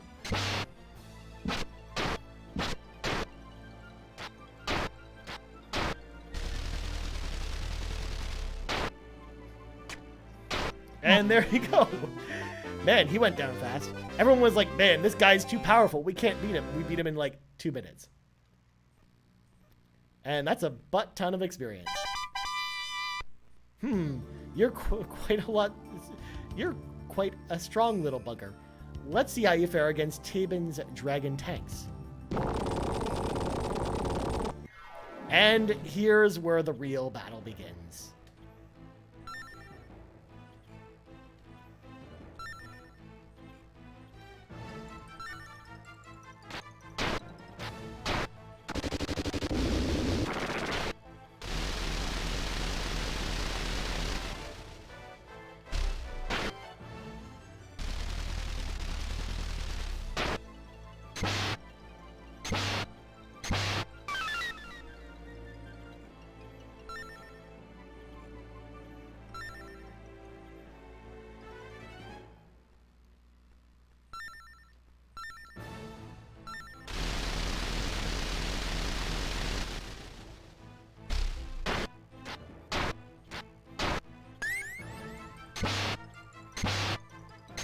God, this guy hits really hard.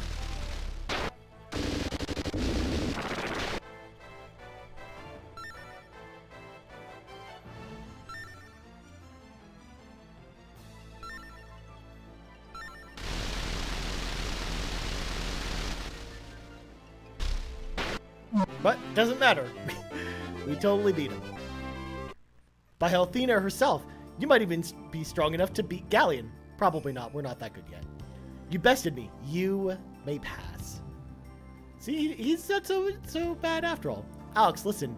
You might be strong enough to beat the Emperor Galleon. I'm going to free the slaves of the mine and head home to my family. Once Galleon learns I let someone pass this point, I'm sure he'll make good on his threat to harm my family. I hope you can get to them before it happens. Good luck. So essentially, he was being threatened, which is the reason why he was working in the mine. But now we helped everyone out.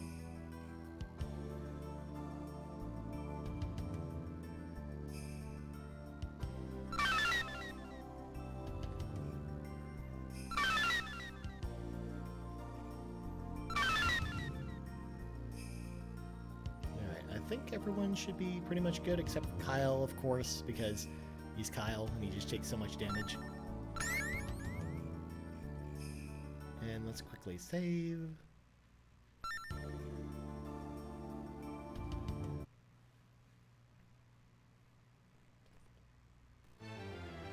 So now we're on the other side of the mountain range that we were on before, which now lets us get to a couple of new places.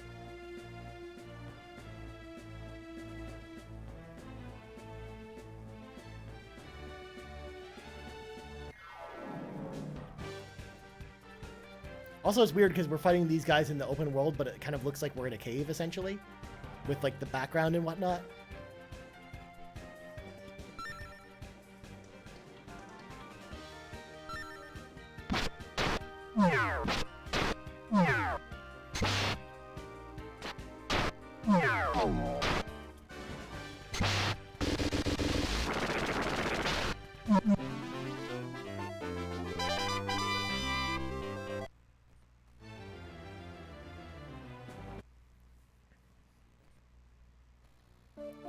Here in Mark, we welcome all who would be Dragon Masters with open arms. The village elder is expecting you. His home is in the back corner of the village. How did he know we were coming, though? That's a good question. Actually, before we go see him, we're pretty much low on mana, so we should go back to Athena's shrine and heal up, essentially, since he's not going to heal us before we go where we're going to go.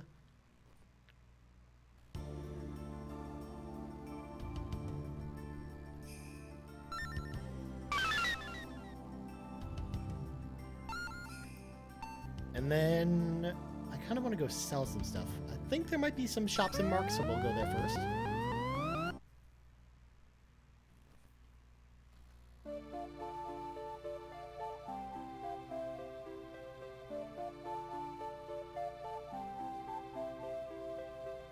And there are no shops, so let's go talk to the elder first, and then I gotta sell some stuff. Is that the hero's crest? So, young dragon boy, you were brave enough to retrieve the hero's crest. Perhaps you have a chance of becoming a dragon master after all. You do have the green eyes. Okay, follow that man to the shrine. I mean, I'm also wearing, like, the other pieces of dragon armor, too. Like, I've got the shield and the helmet. You must enter the cave of the black dragon below the shrine, dragon boy. He's also all about calling us dragon boy, too. Under this shrine to the black dragon lies the cave it lived in. I'd stay clear of it. Okay, so before we do that, gotta go sell some stuff first. So let's go to Mariod.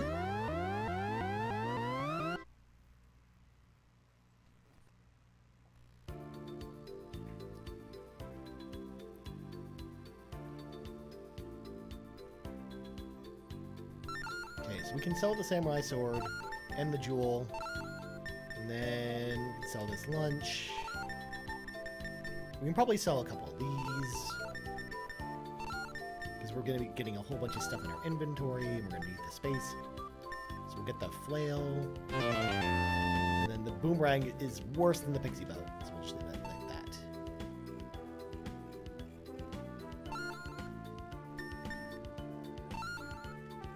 We'll sell this mace back. Oh, we're gonna need to leave first. Alright, we should now be ready for the Black Dragon Cave.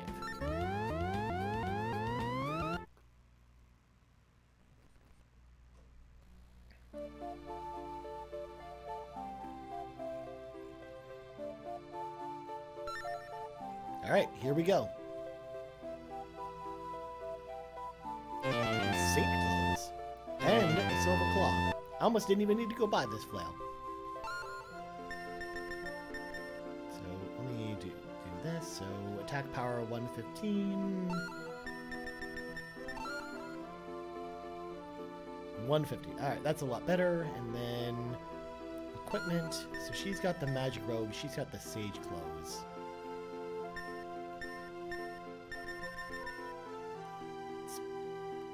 Oh, I guess Jessica's the only one that can use this anyways. I guess they really wanted us to power up Jessica for some reason at this point. Yeah, her defense now is much better.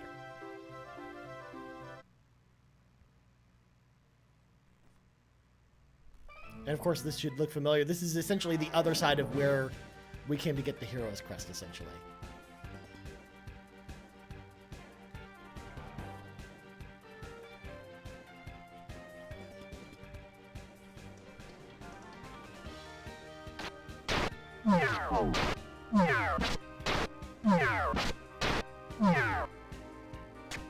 So these guys were like pushovers the last time we were here, but now they're like even weaker because we've just gotten so much stronger since then.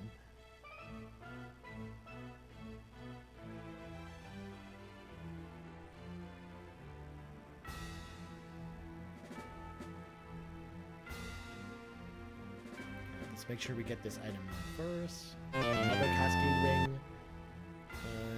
Let's see, who's got item space? Oh, Nash, but he's already got one. Let's do that. And she's got the snake ring, so we'll give it to Mia then. She's carrying around a regular herb because of this.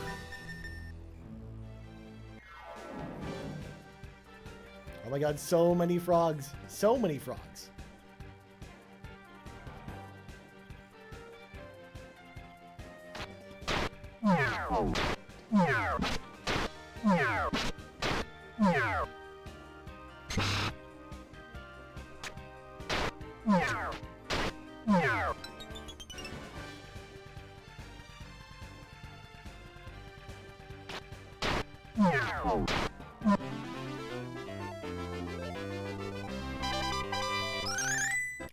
Landquake. Mia just gets so many freaking spells in this game. Like, her spellbook ends up being like pages and pages long by the time this game's over.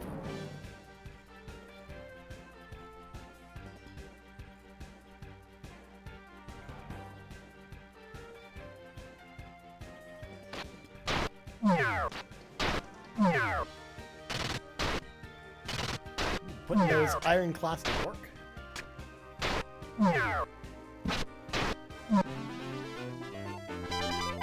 Light rain. Just more fire-based magic for Alex. And then we've got the DDR for Matt. Matt's all about the DDR. That's what we got going on here.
That's actually super useful.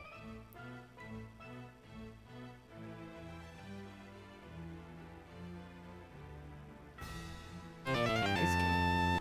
Let's see, what is... oh, I already have an Ice Canyon attached, or equipped. We don't even need that.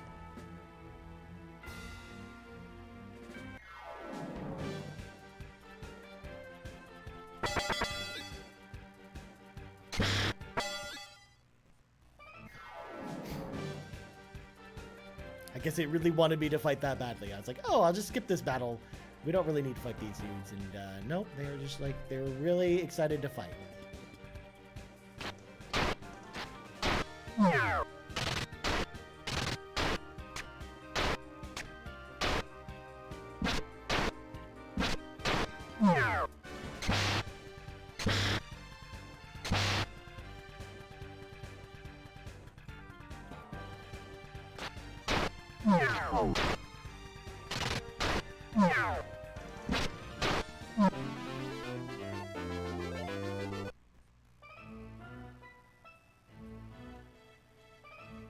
Alright, we did this. We already went up and around.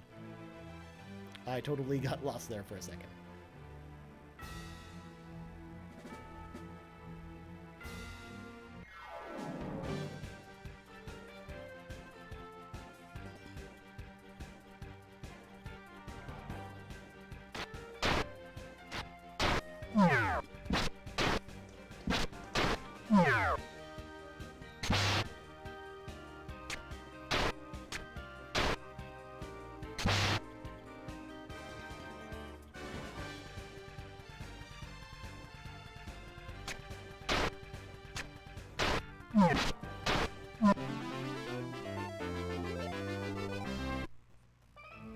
Okay, so it is actually this way I'm supposed to go. I got turned around there.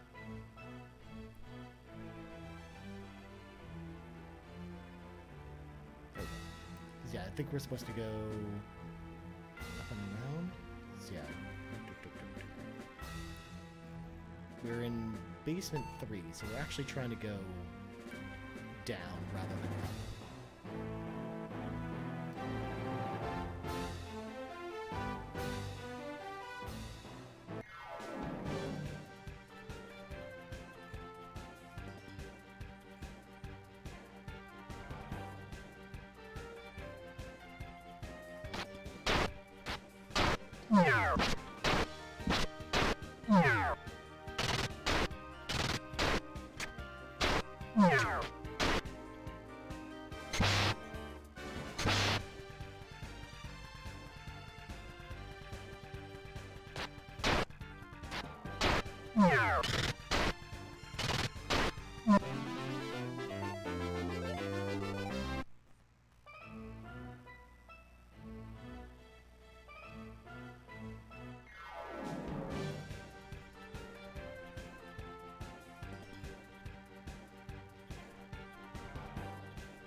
Okay, so we went that way.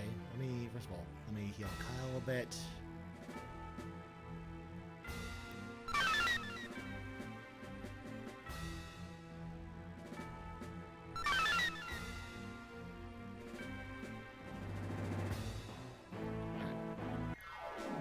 I'm just gonna run away from this because they're very far away and it's boring. It's gonna take a while.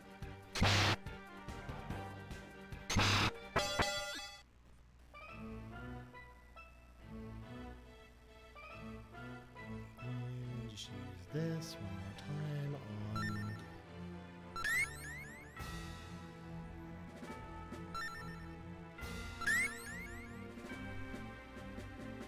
And that's the old man we saw before, which is why I got tripped up there. It's like, oh, we went that way already, obviously.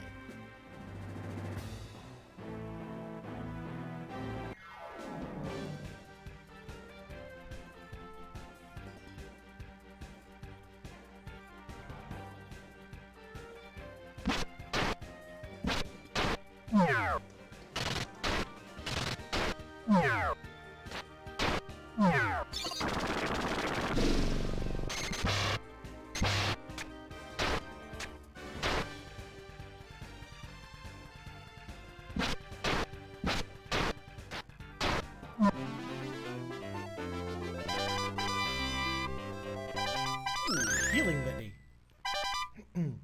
More litanies, more just random spells with spell names. just gonna attack him down.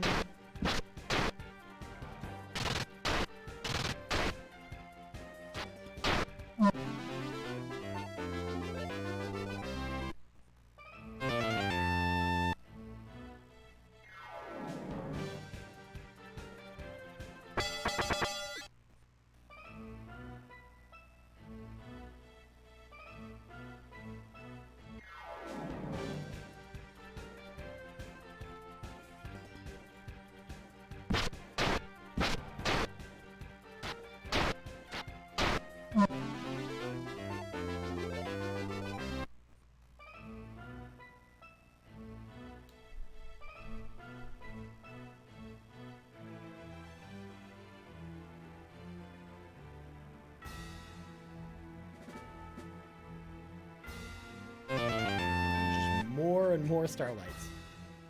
I really think I'm gonna run out of mana in this place.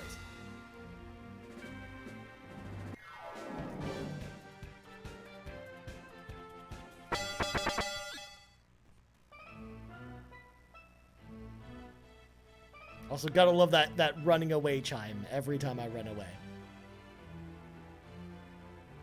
I think this brings us back to where we can go. Oh, no, never mind.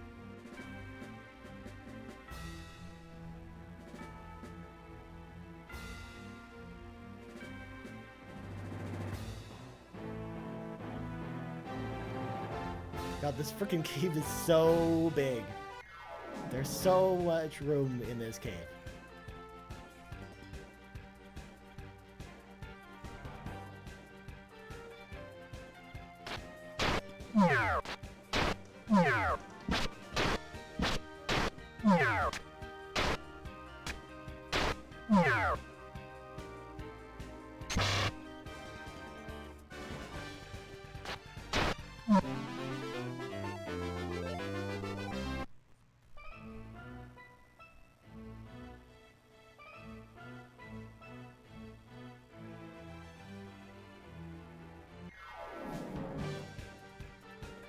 Yeah, we'll actually fight them this time.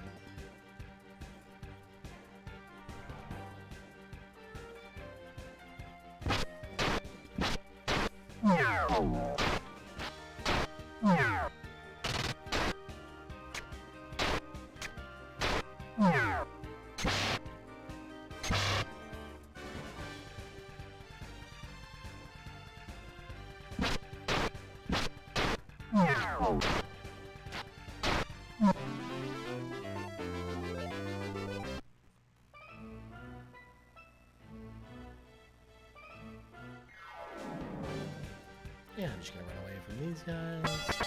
Again, in theory, we shouldn't be running from battles because I know we're gonna have to grind later, but it's just so tedious that at that point I've been like, I'll just put more time into the grinding a little bit later.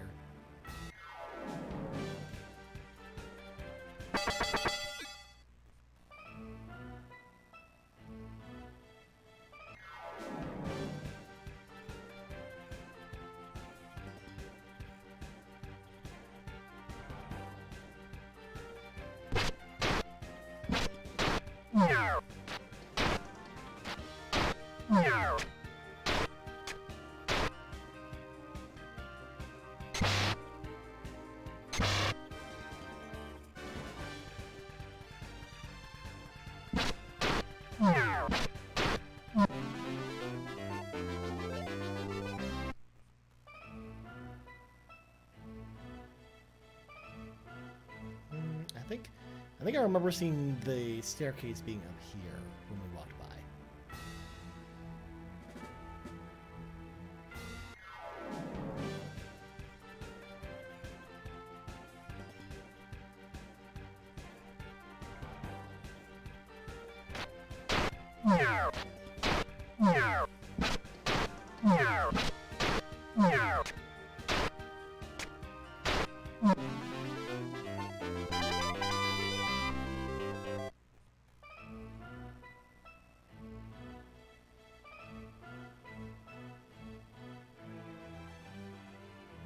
Okay, that's the stairs back up.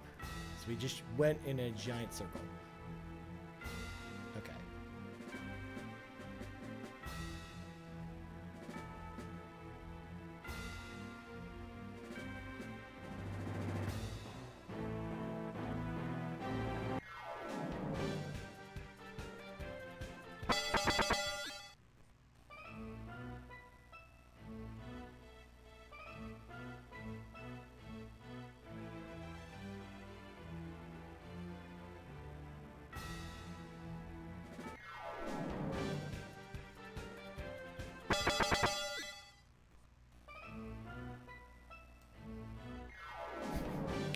It just really wants me to fight these dragons.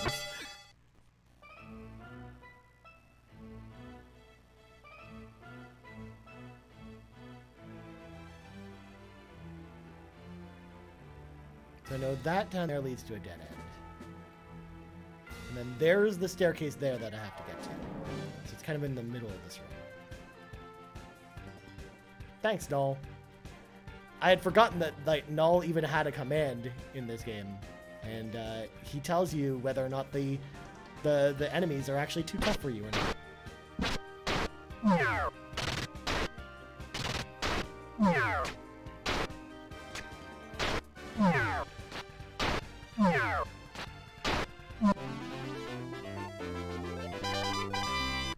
Okay, so we need to get in that area there.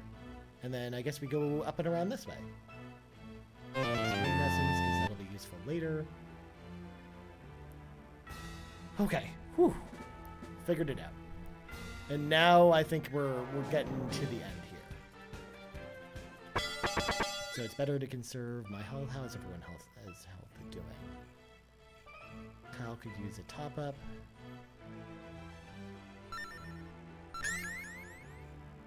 Perfect.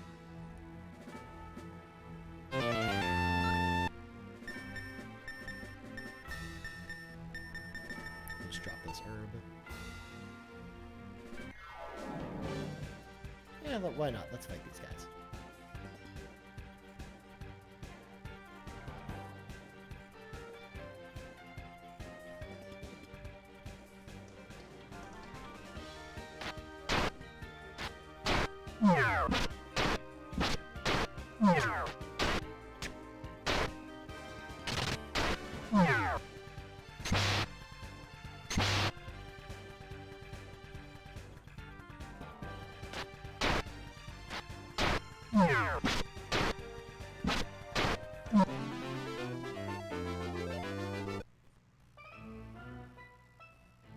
Alright, I think now is the time to save.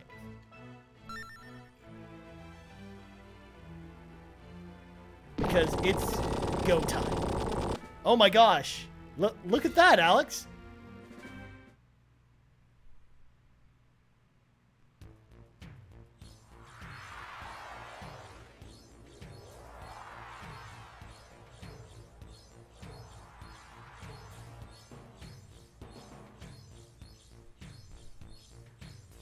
It's the black dragon, but he's a skeletal dragon.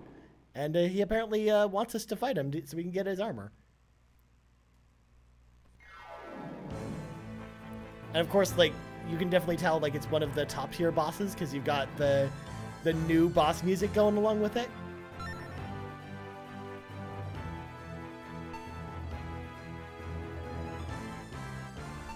Let's try magic first.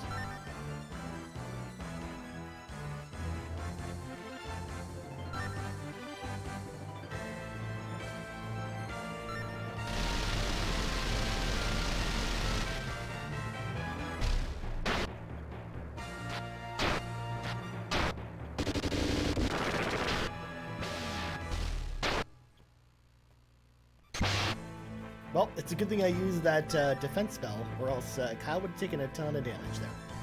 Let's try an attack and see how well that goes.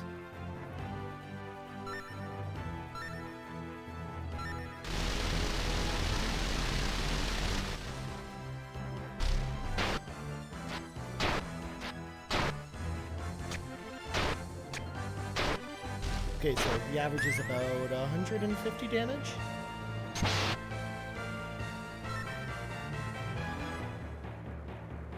Let's try Thunder Thrust again. I think that's about the same.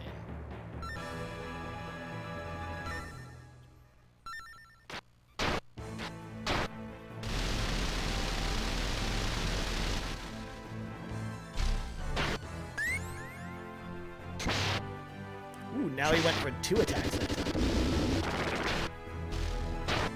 And of course, once again, Nash's attack somehow better than all of this magic he's been boasting for, you know, most of the story.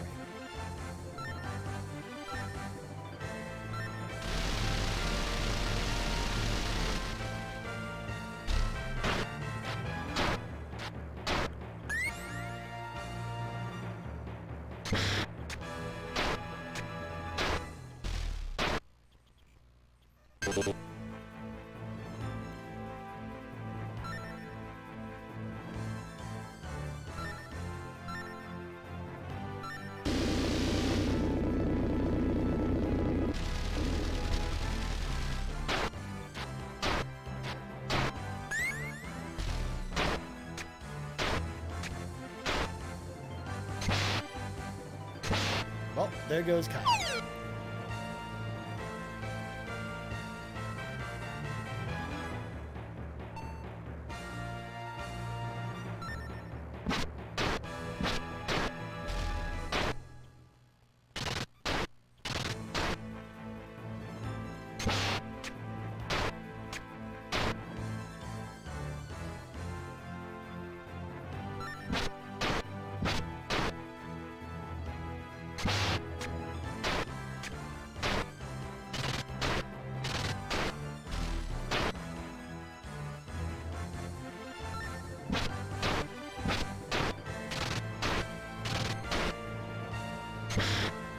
And there goes Jessica.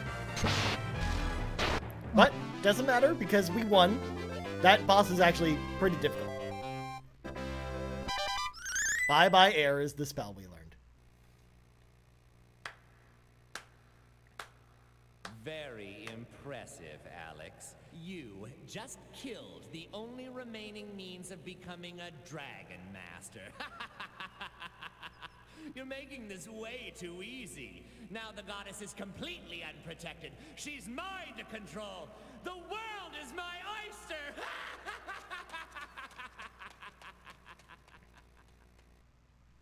That was Galleon's voice. He must have been following us all along.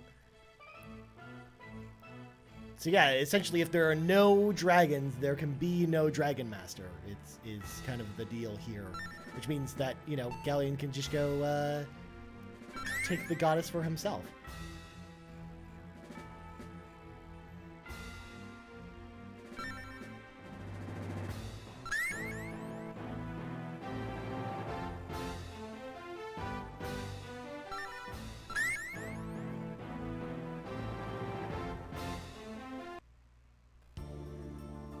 But here we go, the last piece of dragon equipment, the dragon armor.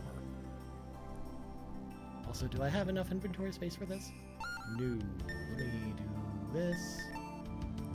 Okay, now we should be good.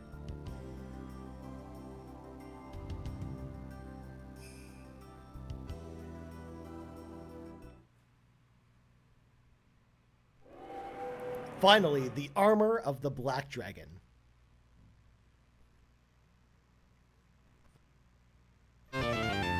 Alex, this is the Black Dragon's armor. We finally conquered all of the dragon caves. And we finally learned our last dragon spell, Dragon Quake. And let me throw this on Alex. So, defense power 83, but then when I throw this armor on, it goes up to 133, so it's actually a big boost for him.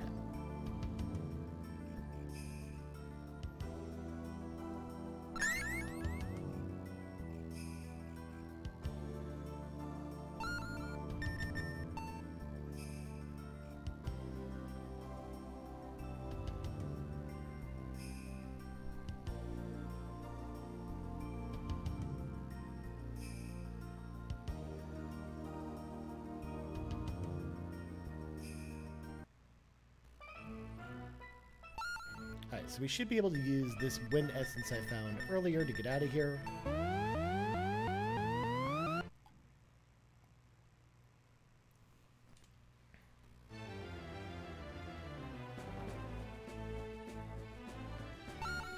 And let's pay the shrine a visit first.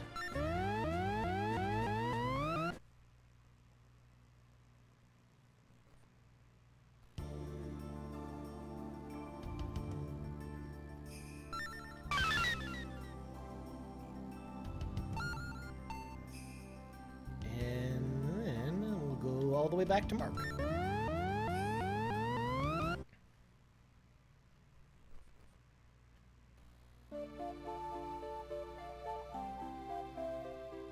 There's a girl that escaped from Ruid staying here. Alex, she said she knew your name. Perhaps you should go see her at the Elder's home. Alex, that's gotta be Luna. Let's go get her.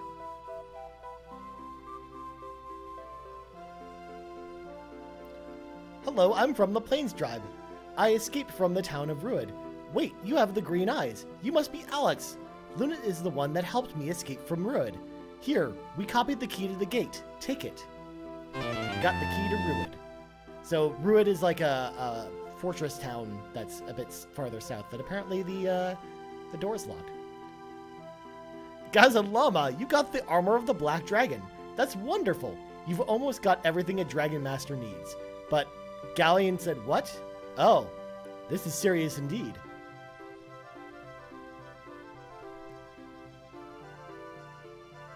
But if it was that serious, I mean, the Dragon Wings, for example, would stop working. But they're still working, so something's going on.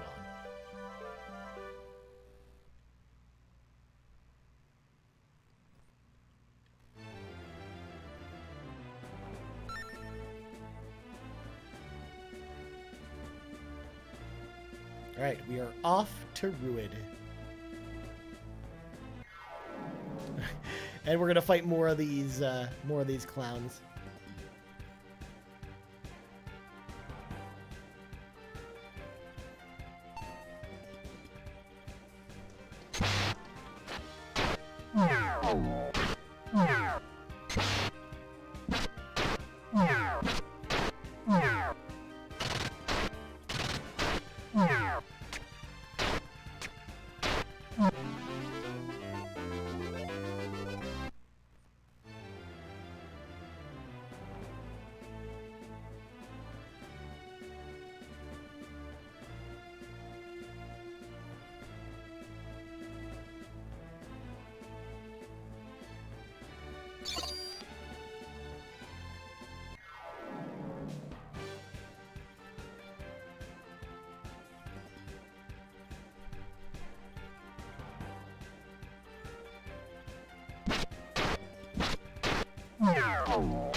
Let's save before going in here.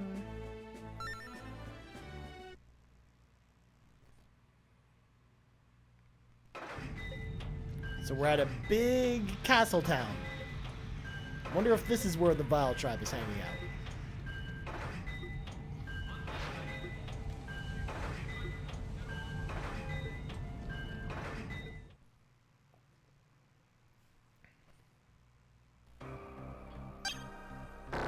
Of course, the guards are like, "Oh, we just let you just unlock the gate right in front of us." We're totally cool with it, though.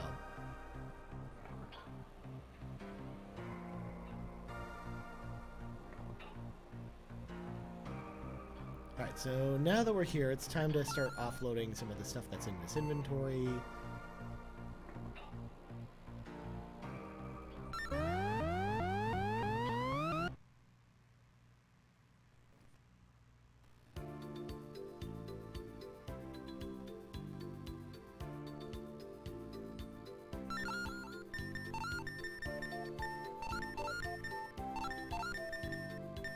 And we can sell a couple more of these.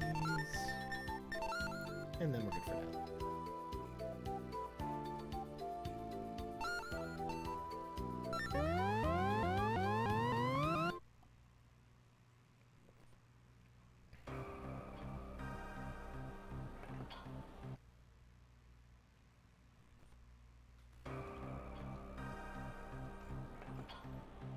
Alright, we've made it to Tabin's Tower.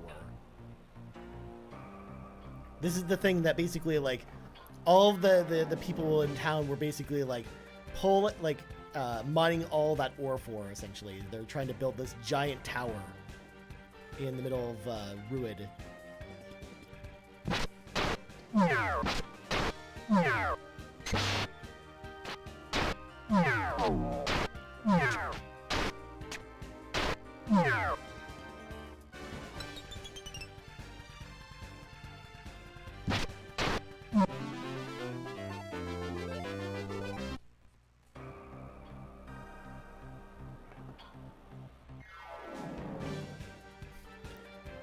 I like your hat, sir, and I hope Sean Capri knows it. Hey, I mean, I wore this hat in front of Sean Capri in real life, and he didn't even punch it off my head.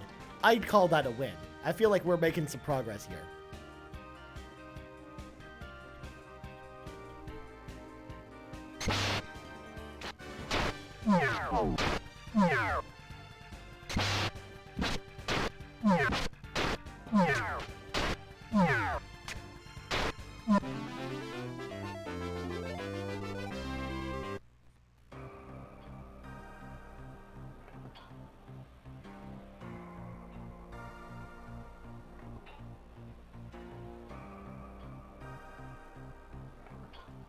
So now we've got another confusing labyrinth, but this time it's in, it's just a big tower rather than a cave, which is nice. See?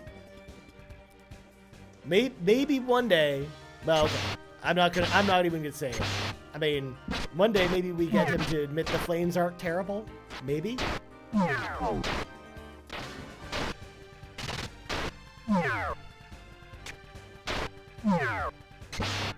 I used to joke all the time that I'd be like, oh, if I was working with an Edmonton fan, I don't know if we could ever be friends, but I don't know. Being friends with Sean certainly changed that opinion. But to be fair, I just don't watch a ton of hockey anymore. But I do love the Calgary Flames. I did live in Calgary for a while and used to love going to games there. And yeah, I love the Flames. I hope they do well every year. They're doing pretty well in this year too, which is good.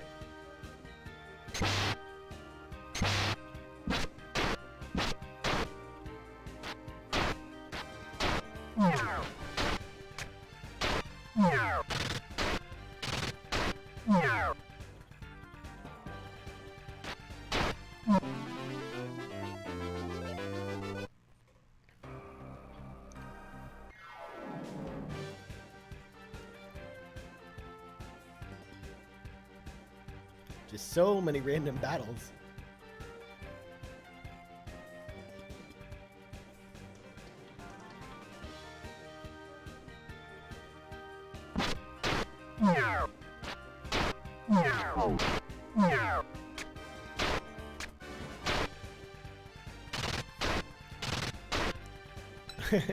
A man in my city. I knew I liked you. Oh, you're from Calgary, Rambo. That's awesome. I didn't know that. Yeah, yeah, I lived there while I was going to college, and it was a lot of fun. I did really like living there. I mean, I live in Ontario now, which is just less cool to begin with. Everyone knows Alberta is the superior province anyways.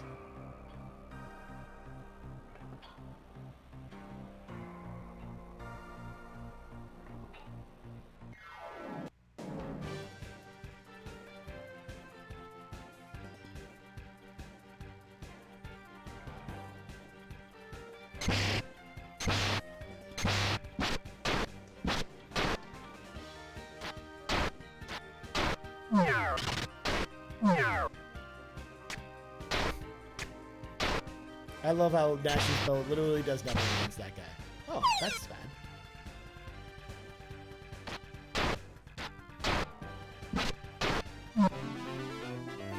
Hey, Toronto's cool. It's so cool too. I mean, Toronto's better than London at least. I'll give Toronto that, Kyle.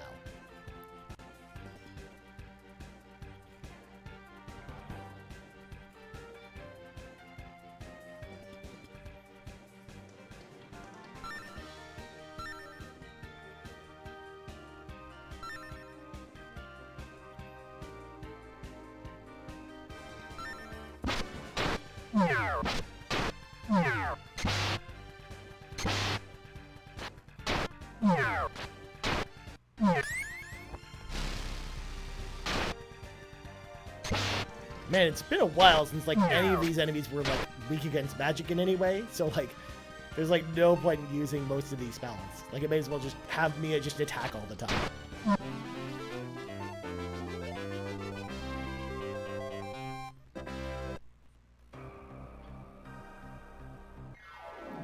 Ooh, a powerful tank and a not so powerful tank.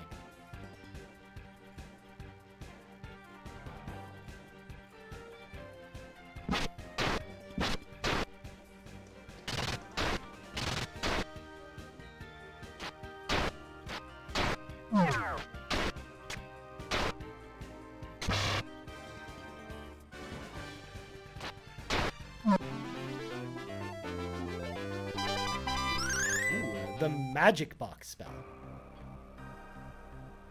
That could literally do anything.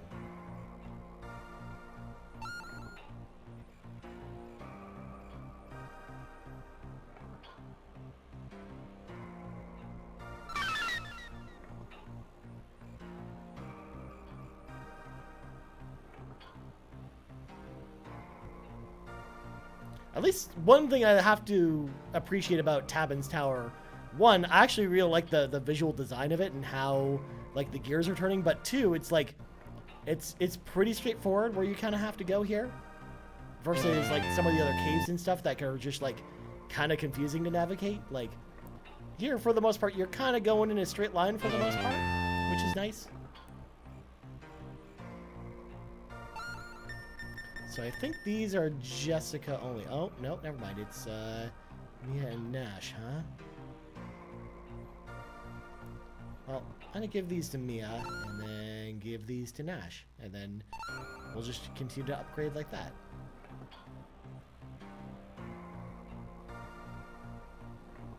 And I should save before this. Now that we've hit the top of Tabin's Tower.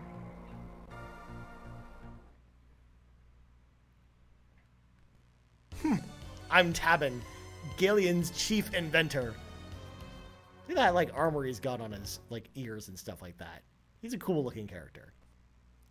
Why have you invaded my private tower? Oh, so you're looking for Galeon, huh? My tanks will put an end to that. Ha ha ha. Oh, look, it's basically these, like, warrior tanks. Alright, let's use Dragon Quake on these, and then just punch him in the face with everyone else. Oh, we'll try some lightning on him first, I suppose.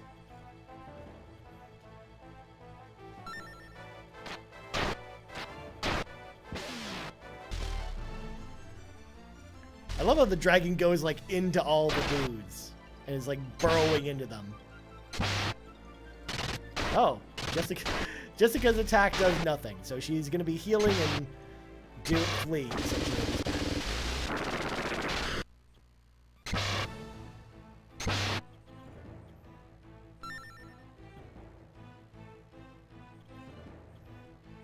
And then we'll stick Nash on magic duty.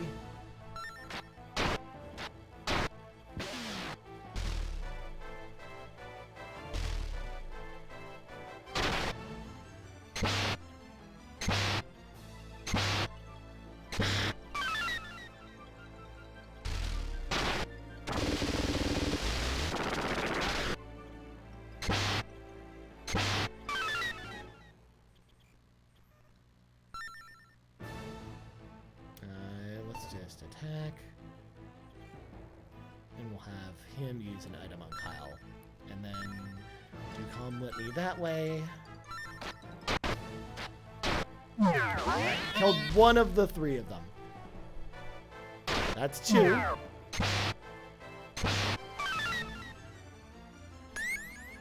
And that's 3. That's 2250 experience points, please. Almost everyone gained a level there.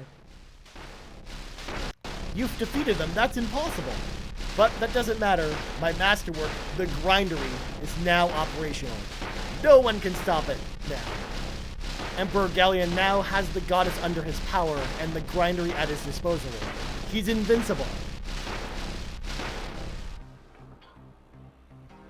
The goddess and the other girls are in the Grindery.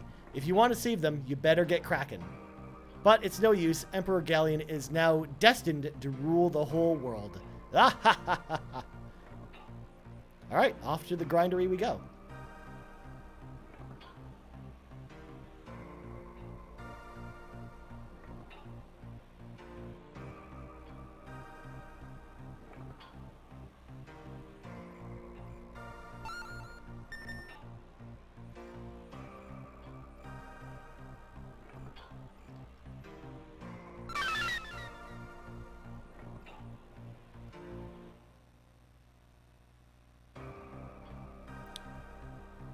That's some odd level design where it's just like a random platform to nowhere, even though no enemies are spawning here.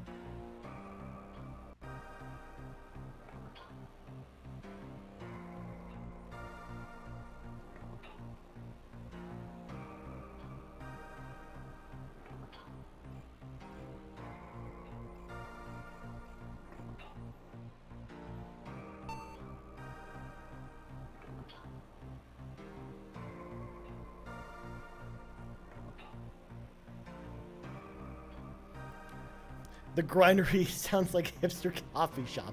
It kind of does, doesn't it? Like that's I'm actually kind of surprised there isn't a coffee, like a small coffee shop in Toronto called that.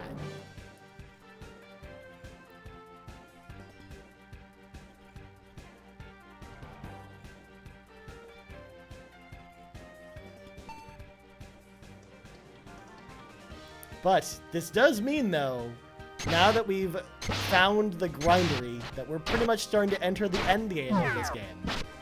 Which is awesome, because it's only like 5:30.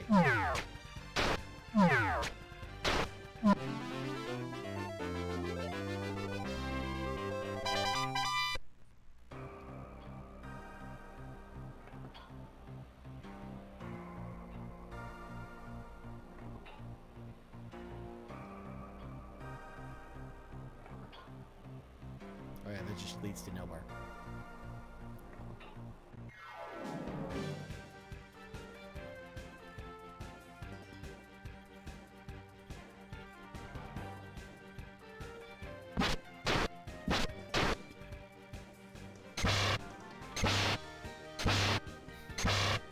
They're literally just hitting Alex for one. I love it.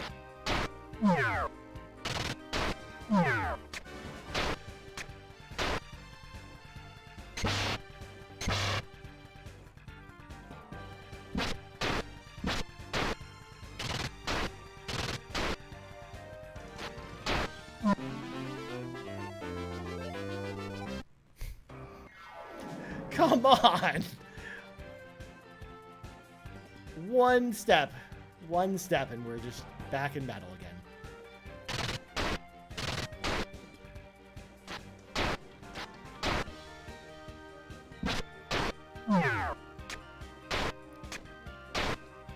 If you finish earlier, you gotta hop into Lunar 2 Eternal Blue. No, it's too long for that. But I may go back to play some Mega Man games, or maybe some Metroid. Who knows? It could be anything. I could even, come on! I've gone 3 steps and had 3 battles. That's really sad. But you know what, though? I really should do Lunar 2 Eternal Blue sometime, because I really like that game, and I haven't played it in forever.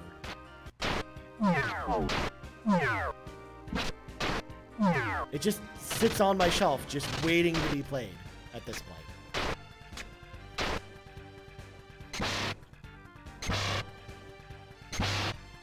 Alright, bye, Kyle.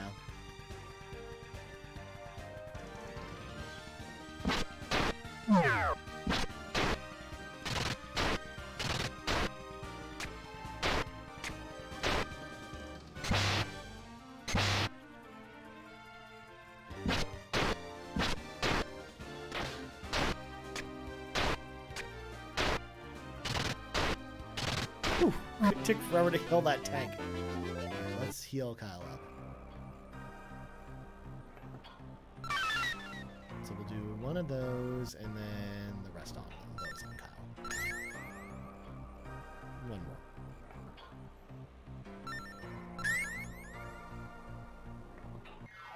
God, they just won't. They don't want me to leave this place. They want me to just be here forever, I guess.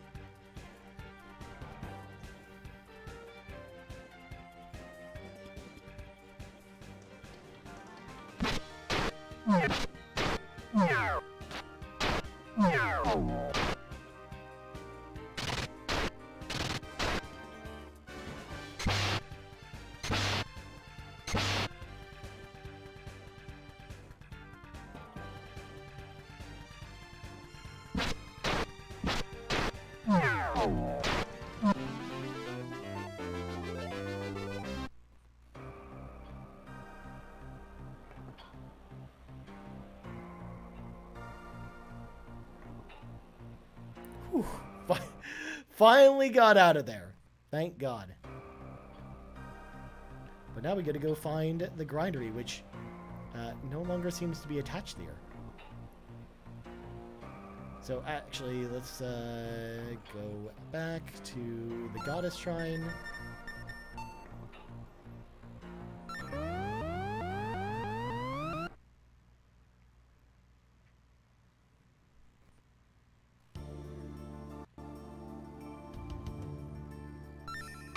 And then we'll go back.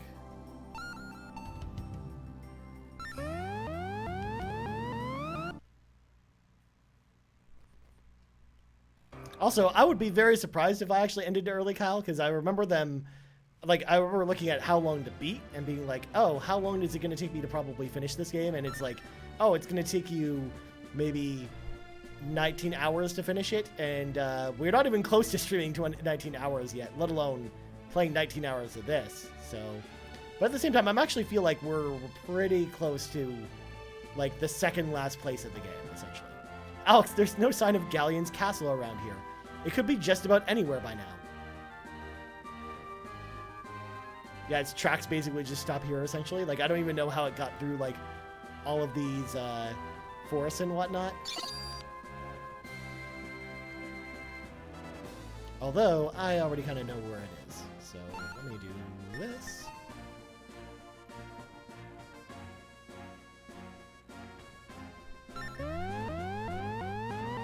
What hardware are you playing this on? So, Rybo, this is actually on Sega CD, and I am actually legit playing this on Sega CD, like on OG hardware with my Retrobit 6-button controller, essentially. Are you close to the end? Sean, I'm actually maybe 3 or 4 dungeons from the end of the game, which is, I would say is pretty close to the end. Oh, we're just gonna attack these bushes right here.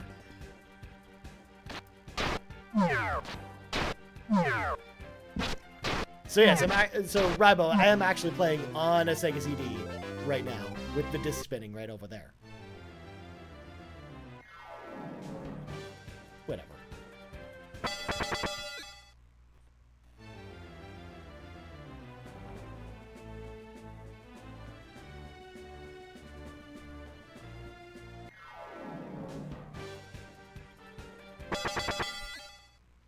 Yeah, I'm actually using, Rybo, I'm using a RetroTink 2X to basically upscale this to HD, and then I've got component cables going into the back of it, so it actually so it spits out the video in 240p, and then I upscale it basically to 480p, and then I basically used OBS to kind of scale it for the stream itself. But that's kind of how I put this together.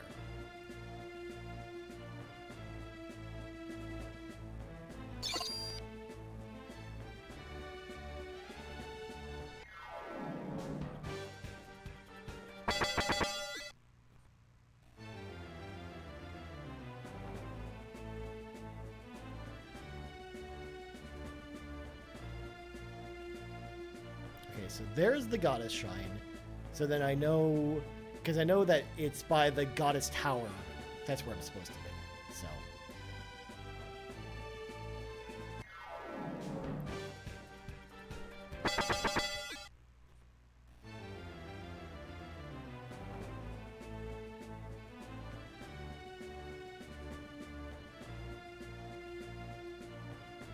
Okay, so there's the teleportation circle. That brings us to Vane, which means it should be that way.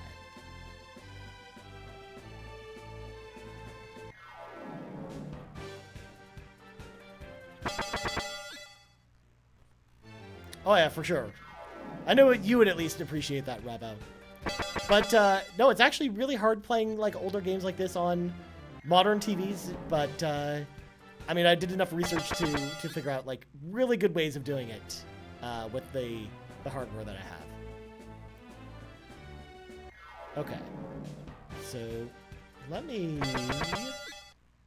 So since that's not going to work, let's go back. I probably haven't triggered something with the story yet. So let's go back to Rude first, ask around, and then go from there.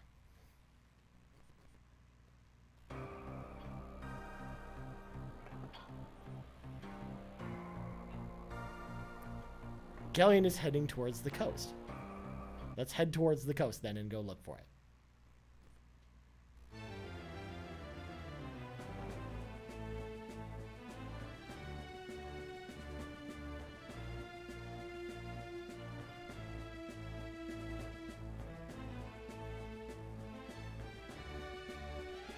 Let's try going to Mark.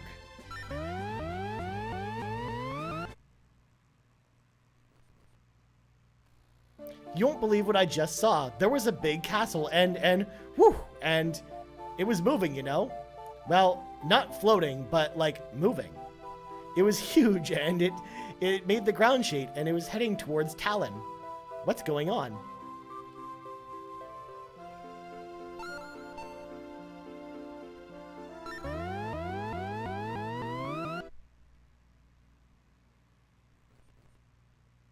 Did you see it?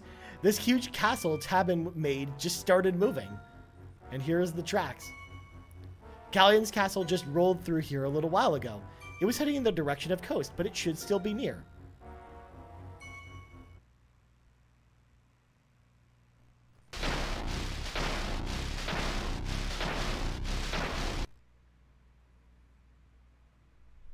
Here we go.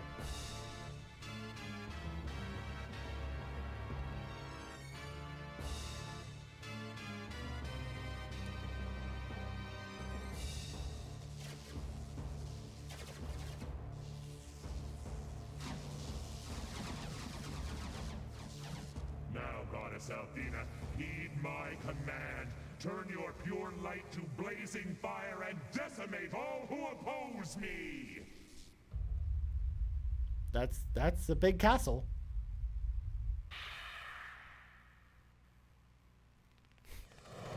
And that's a big laser. And it blew up Vane, the floating city.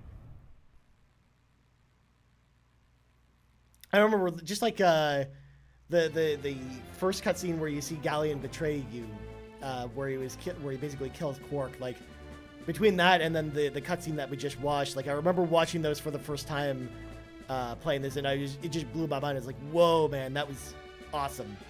And again, back in 1993, playing this when playing other games that just didn't have cinematics like that, like it was so cool to play this game back then.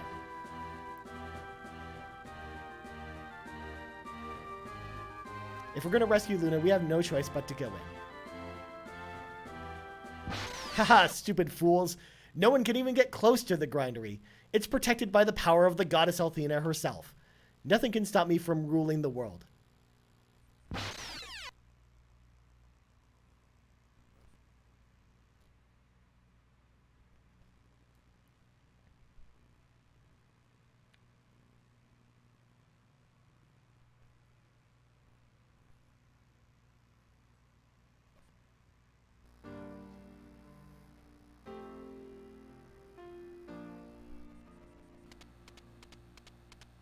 You finally woken up, Alex. I've been worried. You've been unconscious for 7 days. I didn't know if you were going to wake up. Ah, young man, you're finally awake. Welcome to Reza. You've been out of commission for quite a while, son. You gave us all quite a stir. You'll find your friends sleeping downstairs.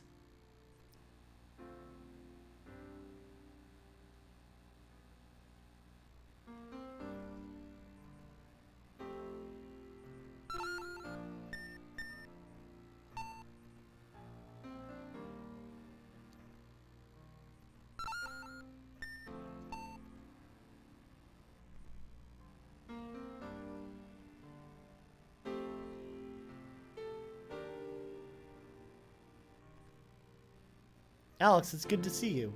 I'm afraid I can't move my legs just yet. Why don't you just give me a minute? Kyle hasn't been around. Alex, can you try and find him for me? I think he's downstairs. Alex, you were all right? I think I'm okay. I just can't move yet. Did you find everyone else? I think they're around somewhere. They say Nash is in shock. We did kind of get our butts just handed to us. Alex, it's no use. It's hopeless to face it. It's over. There's no way we can win this. I knew that from the beginning. Magic Emperor Galleon is just too strong, too smart, and too insane. Because apparently making yourself too insane makes you powerful. Now that I've been stupid enough to try and betray Master Galleon, he'll have my head for certain. What a fine mess I'm in now. Alex, forget this stupid plan. There's no way we can win against Emperor Galleon. What, Nash, trying to chicken out? What about all that attitude you've been spewing? I guess that was all talk, huh? Well, it's time to show you the goods. You just stop and turn your back on your friends, This isn't my fault, so shut up. I don't need this lip service from a flying freak show. It's kind of mean to poor Noel. He's such a nice young boy. Yo, drink up, Alex. There's no use fighting anymore. Galleon has the goddess and the grindery. There's no way we can beat him now. Let's just drink to the good times we've had. Because it's all over now. Cheers. I'm a simple mountain thief. How did I ever think I had a chance to defeat Galleon? It's hopeless, Alex. Just have a drink and forget it. Even though Galleon will rule, we'll still be able to get by. Alex will never be able to give up. I can't believe that you're saying this, Kyle. I don't care if you hate me. I'd be a problem if you love me. Hiccup. Alright, let's go talk to the girls. Because they're not moving. Let's get moving, Alex. We gotta try and get back on track. What did that jerk say? I can't believe it. I have to get out of bed and kick that loser's arrogant butt. Take me to that creep. And she's gonna go kick Kyle's butt. Oh, Nash, where is the guy that always used to cheer me up? Nash, you're brave. I know you have this within you. Come with us, please. But you don't know how powerful Galleon's become. It's suicide. But I guess you're right. I can't turn my back on you now. That would be cowardly. All right, then. I'm still in. Let's go. There's nowhere for us to hide from Galleon, so I guess it's a fight to the death. That sounds more like the Nash we've all come to know and love. People actually, love Nash? Really? There was nowhere for us to hide from Galleon, so I guess it's... Oh, wait, we just read this. I don't know why I just said it twice. Kyle, it appears I've misjudged you. The Kyle I knew would never bury his problems in a drink. This is the lowest. I wish I'd never met you. How can you say that? I helped you get this far. Only to turn your back on us when it really counts? You make me sick. You're right. Death or no, I've got to see this thing through. No problem, I just need some coffee. I think he's well beyond the point of being helped by a pot of coffee. And there's our boy Lake. With an E or without an E sometimes. Hey, it's me, Lake. Are you guys okay now? And I'm going to switch the order of the party real quick. We'll switch that there. We'll switch that there.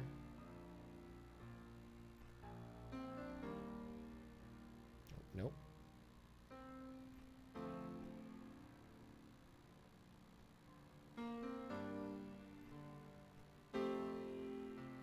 There we go. Might's airship is finished. We can now get to the tower. Have you still got the courage to fight Galleon to the death? Rain check, please.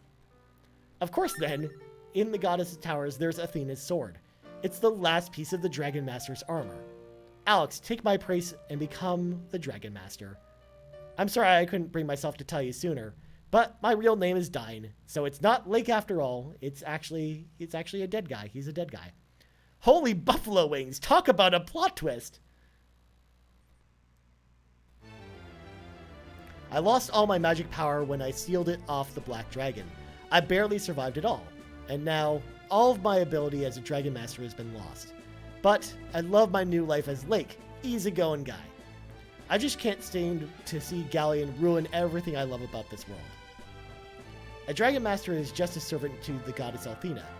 Galleon was never cut out to be a servant, but this is too much. Alex, you must stop him. Alright, we are now off to Might's Tower.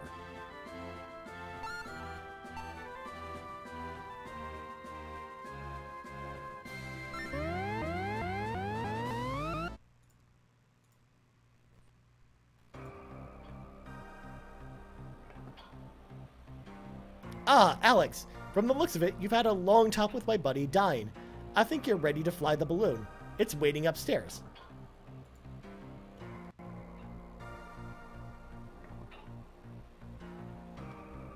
Alright, so let's save here.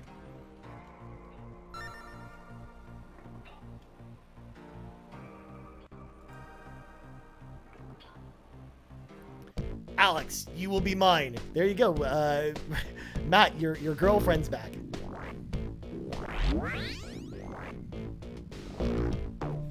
Oh, I have to walk up and talk to her. Because you're dead meat as of right now. Don't be so sure, you witch. You'll have to kill me to help my advance. Let me take care of Zenobia, Alex. You don't have enough power to stop her rebellion yet, but one of the dragon tribe yet still lives, so there's still hope for you. Hurry, you've got to get in the balloon. Combine the strength and save all that we hold dear. I'll stay here and stop this little Galleon wannabe. Too bad she's so cute. And it's already over. He got turned to stone. Lake, Dine, whatever you call the fool, has lost all his magical power. With no magical power, he doesn't stand a chance against my awesome power. Even though Galleon said not to lay a finger on him, I've got no choice. And now, Alex, you're next. What? This cannot be. Dine is fighting my magic while his body is turned to stone.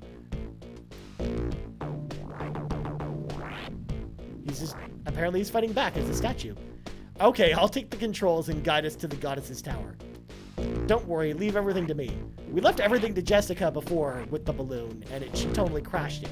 So I don't know if we should be letting her pilot again.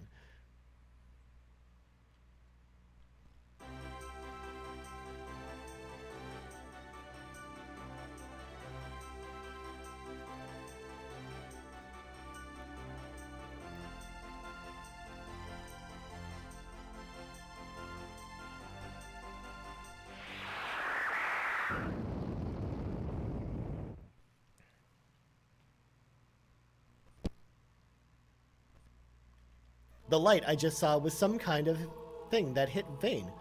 I wonder if Might's airship can be salvaged at all. Whew, that was close. We were lucky that light just grazed us, but the airship is at a total loss. Might is gonna be real upset when he finds out about this.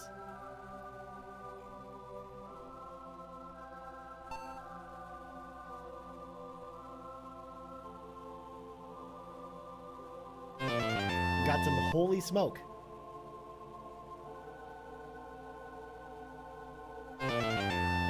Mint essence.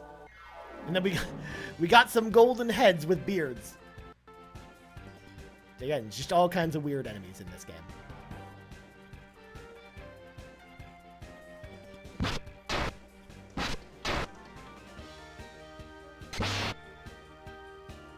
Also, their attack is they turn invisible and somehow that hurts you.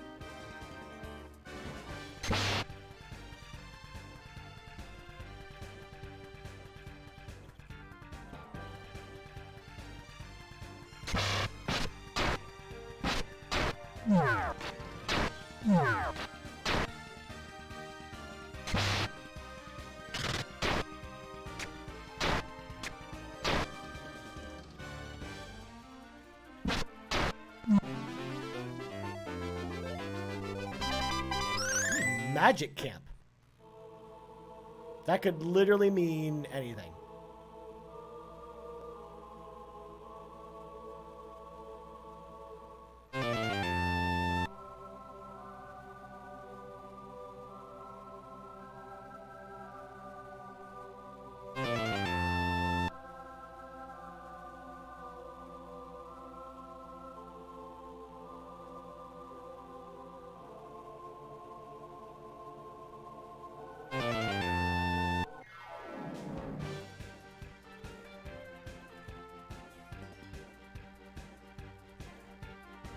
Let's see some of Mia's magic here.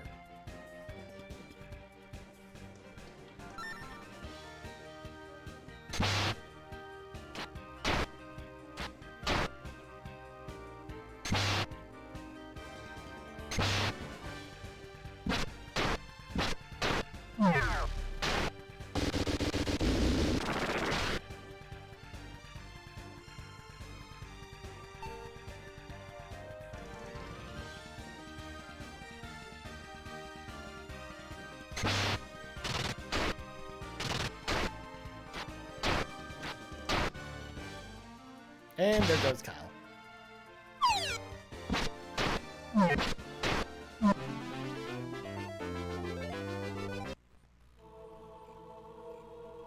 All of these healing items are going to come in handy with Kyle taking so much damage. And we're going to use the Seed of Vigor on Alex.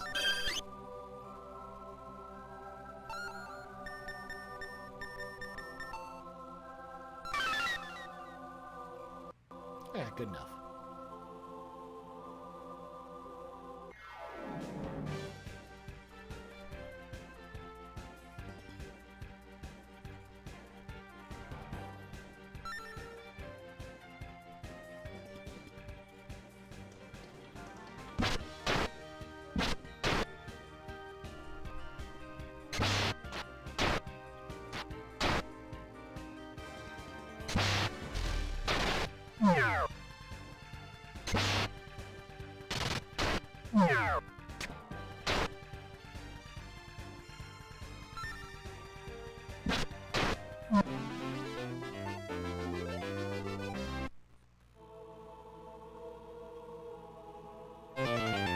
So many different drops that we're getting. They're all like cloud drops and rainbow drops.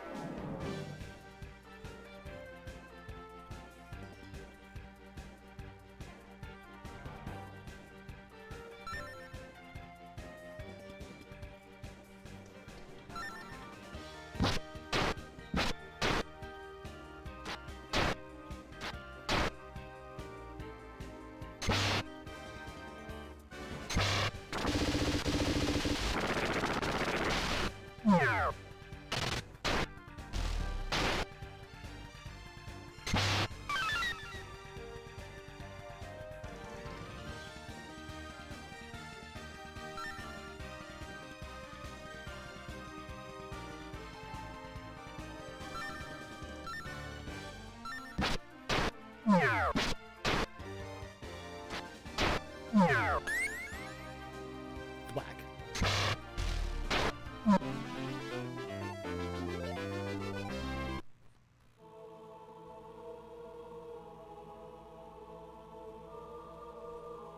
Alright, Kyle needs some more health.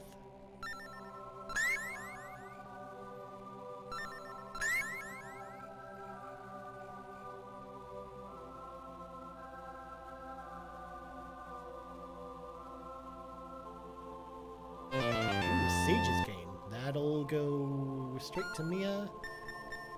Let's see, she can attack for 49.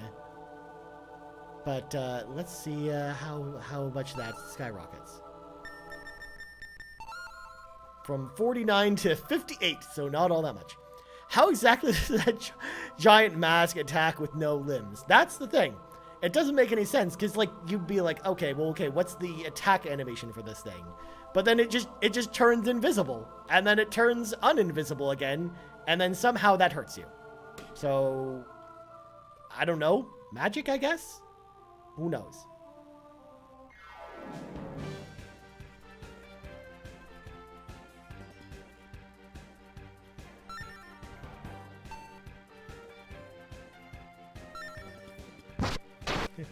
Just the old headbutt, I suppose.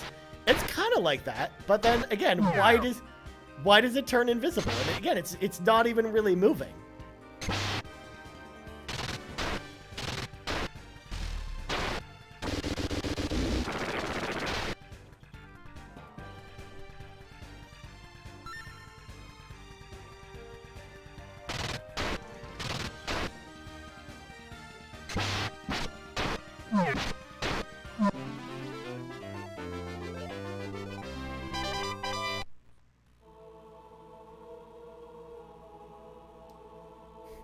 Classic retro RPG. Love it. Yeah, I mean, again, if you go back and play, like, some of the older Final Fantasy games, like, they're all the same way, too, as far as, like, the enemy designs and, like, wait, how does that thing actually attack me, and how is it actually, like, dangerous in some way? It makes you really wonder, like, and you're basically, your gears in your brain start spinning, and you're like, oh, here's all the, like, 8 different ways this could possibly kill you.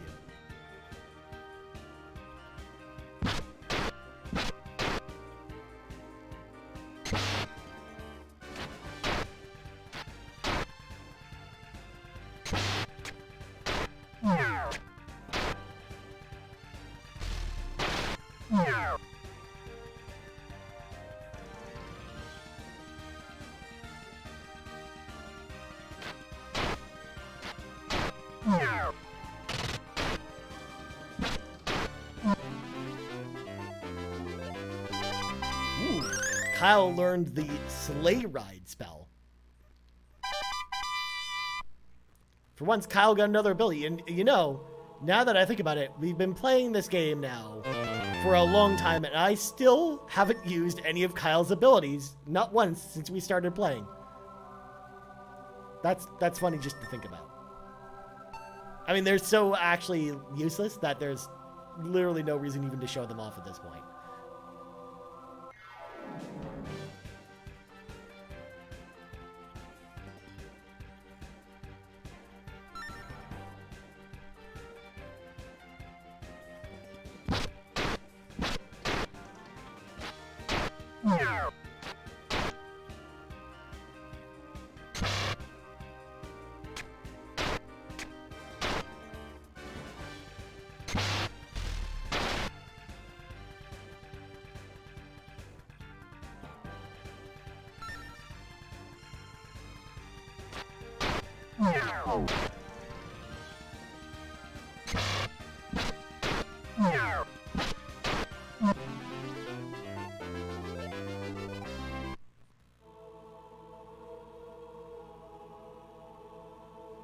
That's the one we came from.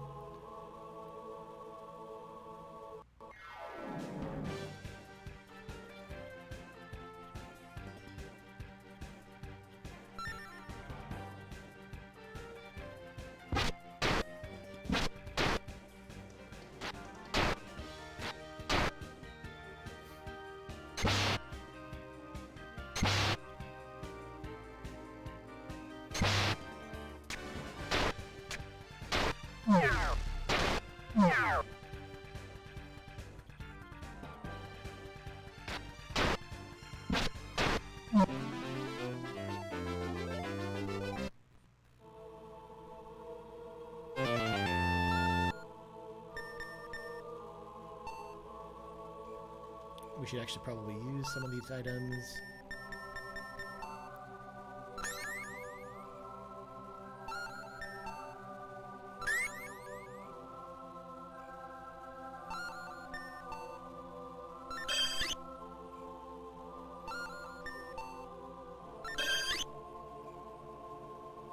Cleared up my inventory at least a little bit. And I'm pretty sure it's this way. Yep.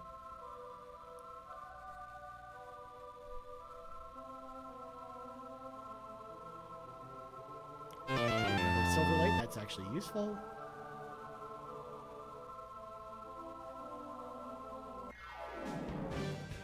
And I'm pretty sure we're pretty close to the top of this tower. Kyle attack there.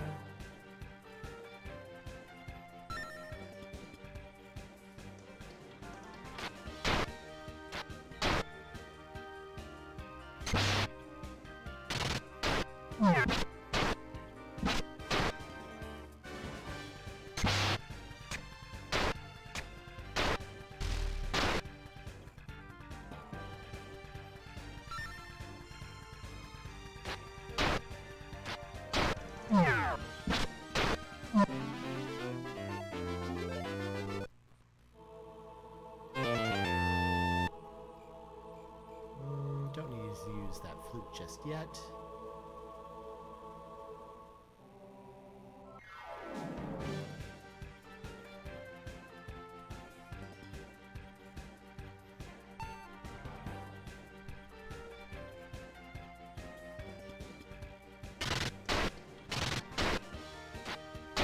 I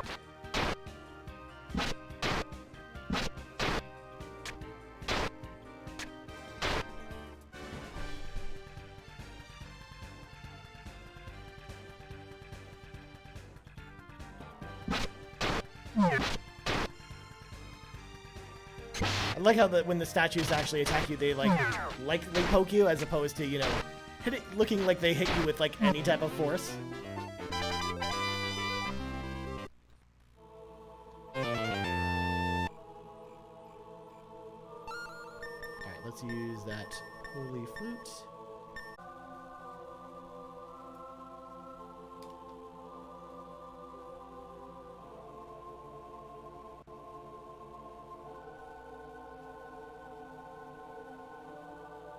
All right, here's the big reveal.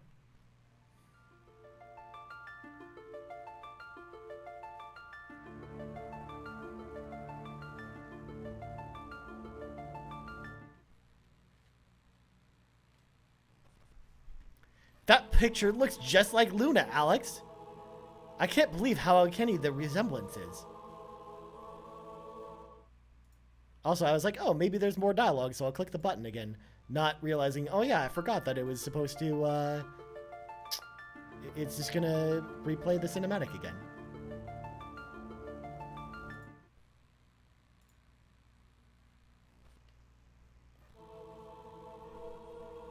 Also, I was all worried for a second there, because, like, I just got a message on Windows being like, oh, OBS is disconnecting, so hopefully the stream didn't die. And luckily it did not die. Alright, let's get rid of these cloud drops.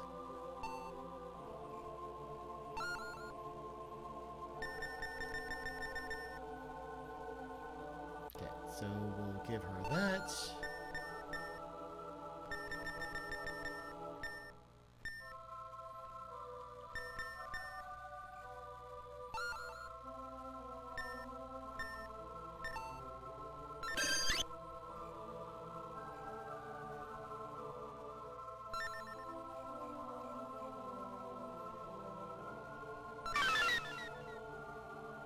Alright, how's everyone doing from health?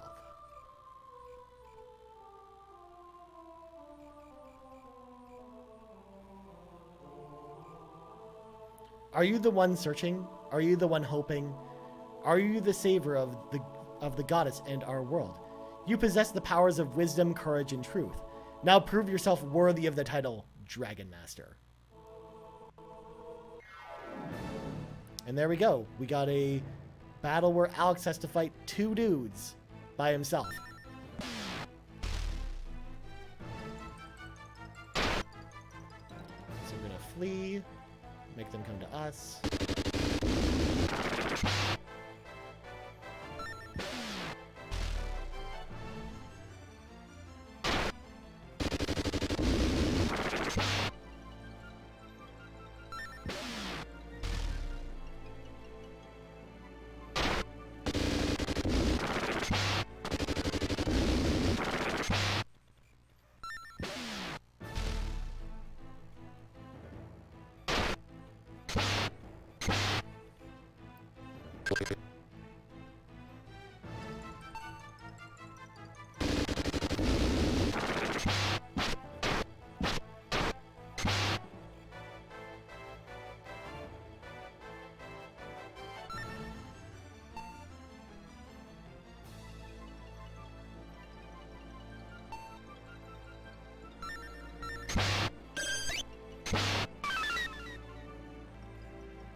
And I had forgotten that this battle was actually just Alex by himself. So let me make some adjustments here.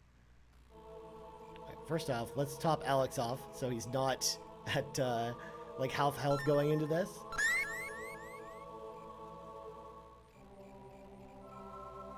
I'll even just give him a short little litany.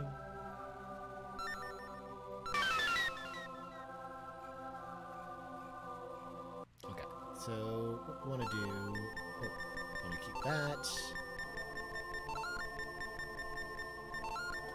We'll do one of each of those.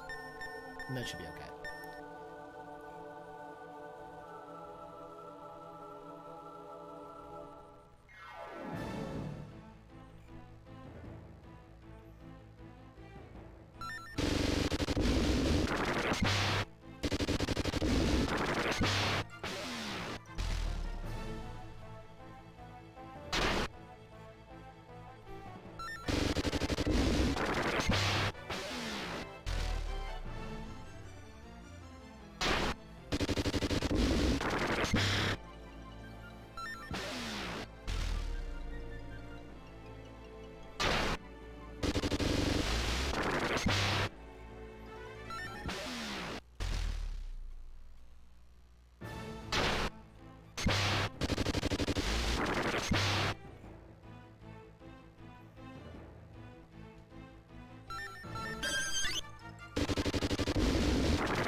Should be enough for one more Dragon Quake, and then we can use some flame spells to hopefully clean up from here.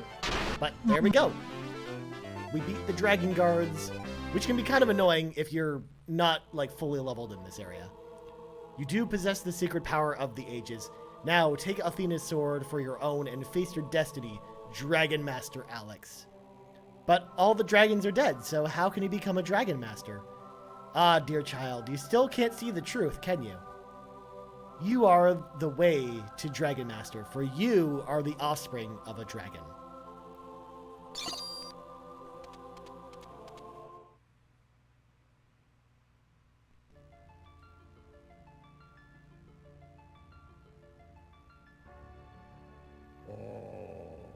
You are indeed the brave one. You have proven the purity in your heart. Step forward and become your destiny, Dragon Master Alex. Aw, that was Quark's voice. He came back just to tell me that I'm a Dragon Master now. So then, I must be the child of Quark. Now that he's gone, I have become the last dragon. And best part is, Alex gets a little bit of a makeover. He gets a new set of clothes. So we're going to give him Athena's sword. And then we can finally get rid of Dine's sword, because I don't think anyone can use it.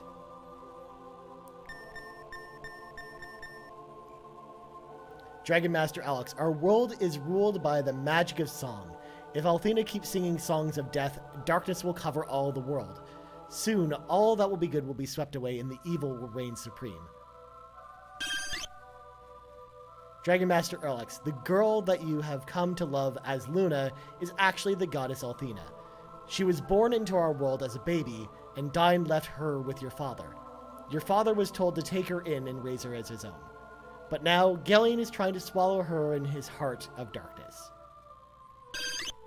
If you can defeat Galleon, the goddess will be released from his wicked spell. You have to hurry, though. Galleon's hold on her grows by the minute.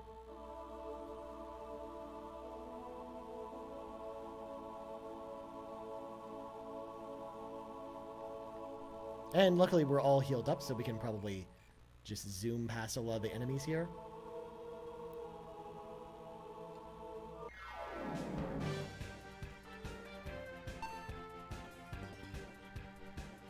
Oh, I just realized it totally messed with the party, my party order, so this will be fun.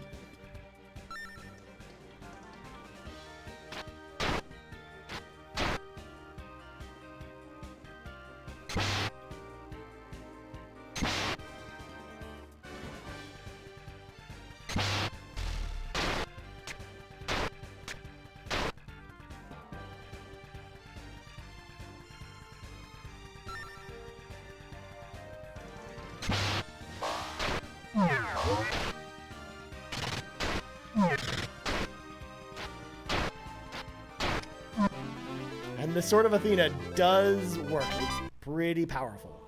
It's the most powerful item in the game, so Alex is going to start cleaving through guys.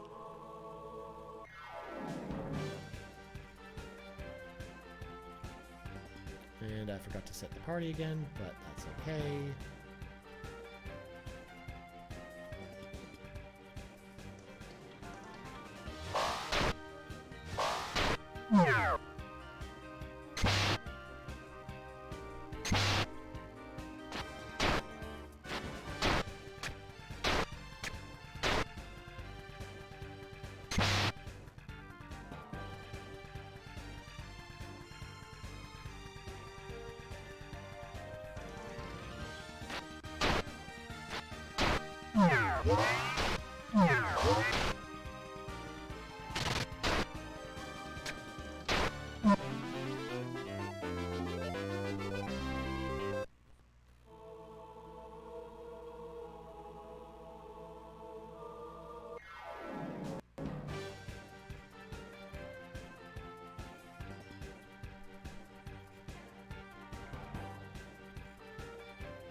Alright, let's do a little bit of healing.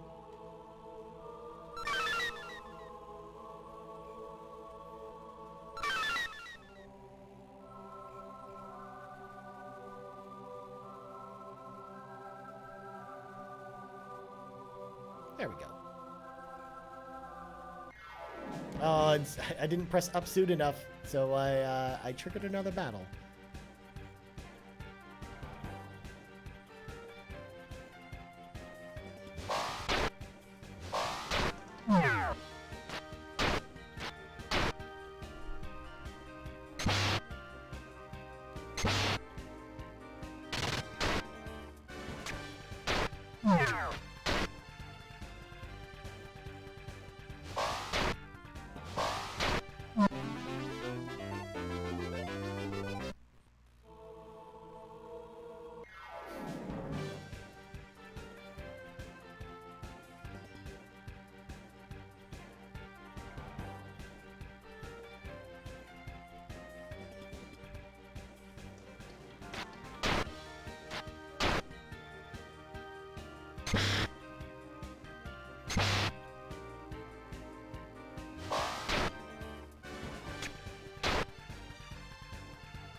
And there goes Kyle. Again.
attack the Alex.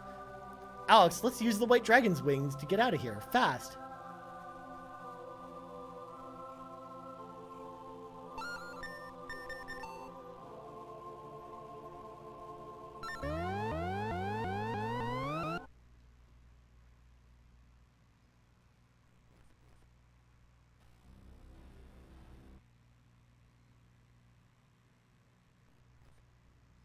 And now, as we go into the world, it's all dark.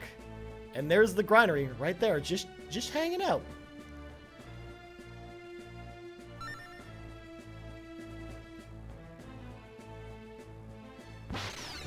If Alex broke into the goddess's sanctuary, he must be the Dragon Master now.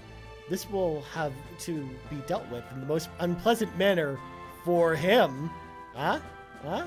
That's something, all right. Ha ha ha ha.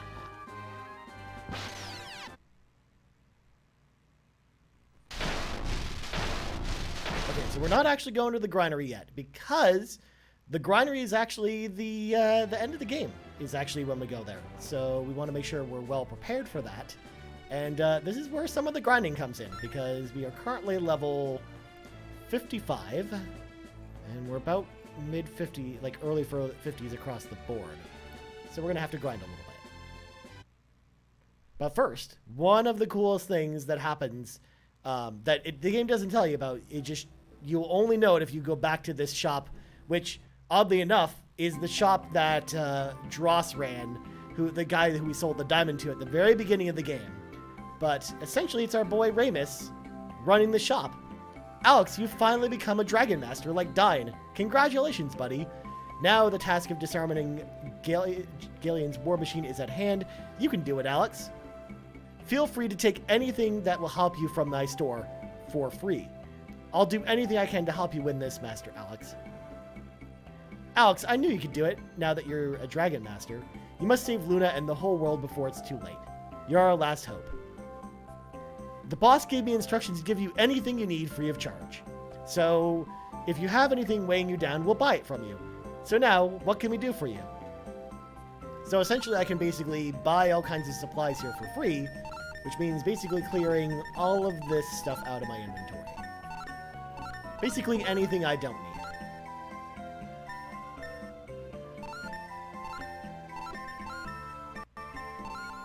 I'll keep one wind essence just in case.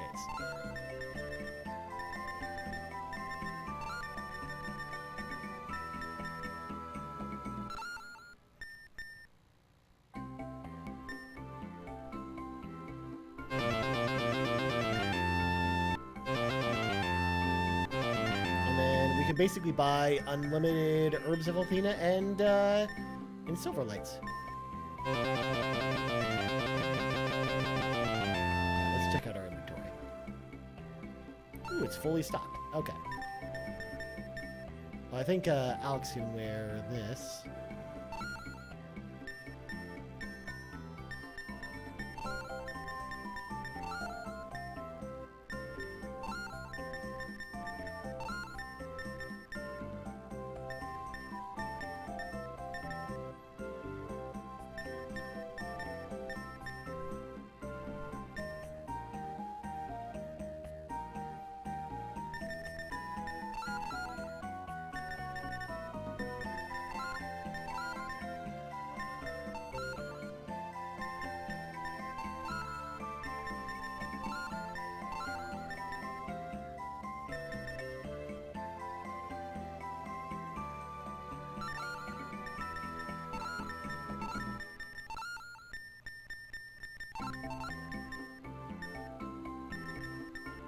So then what we can do is then basically buy all this stuff for free, sell it all back,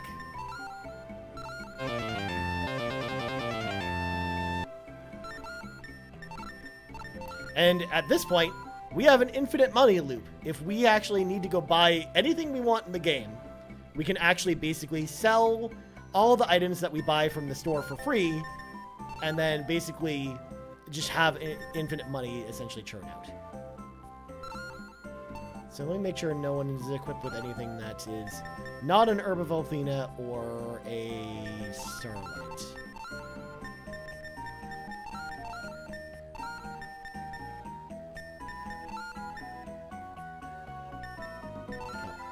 better that she has a Starlight, I think.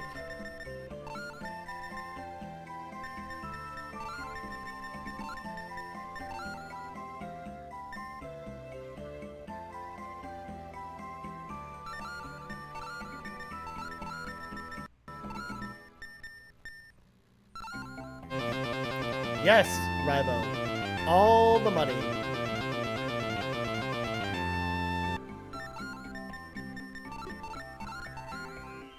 All the money, you know, 4,600 silver at a time, essentially.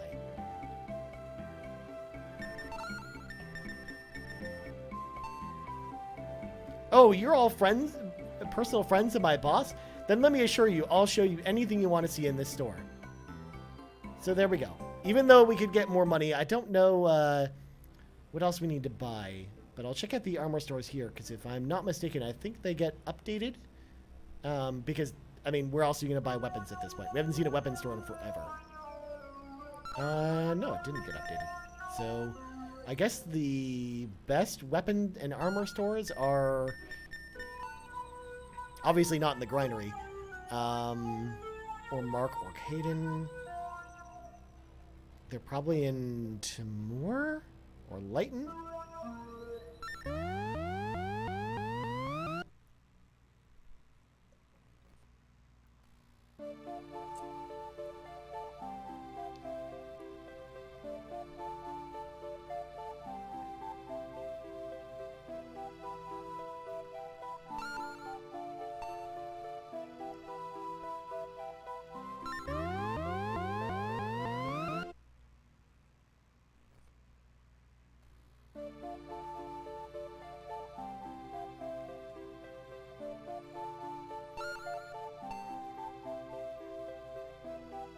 We're gonna go see Vane after it's been basically demolished by a giant laser.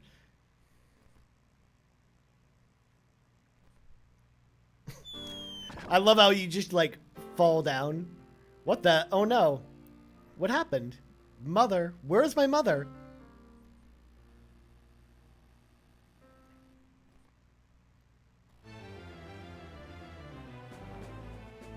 And the truth is, we don't find out.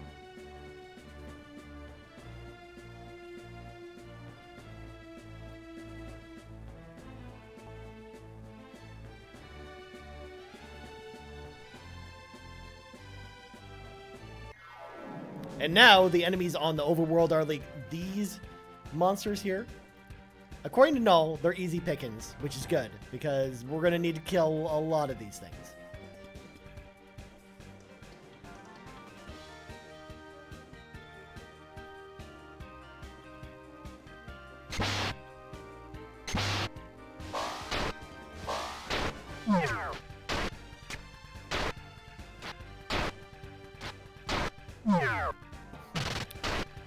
What system is this on? So, Court, this is actually on Sega CD of all consoles. In fact, hang on.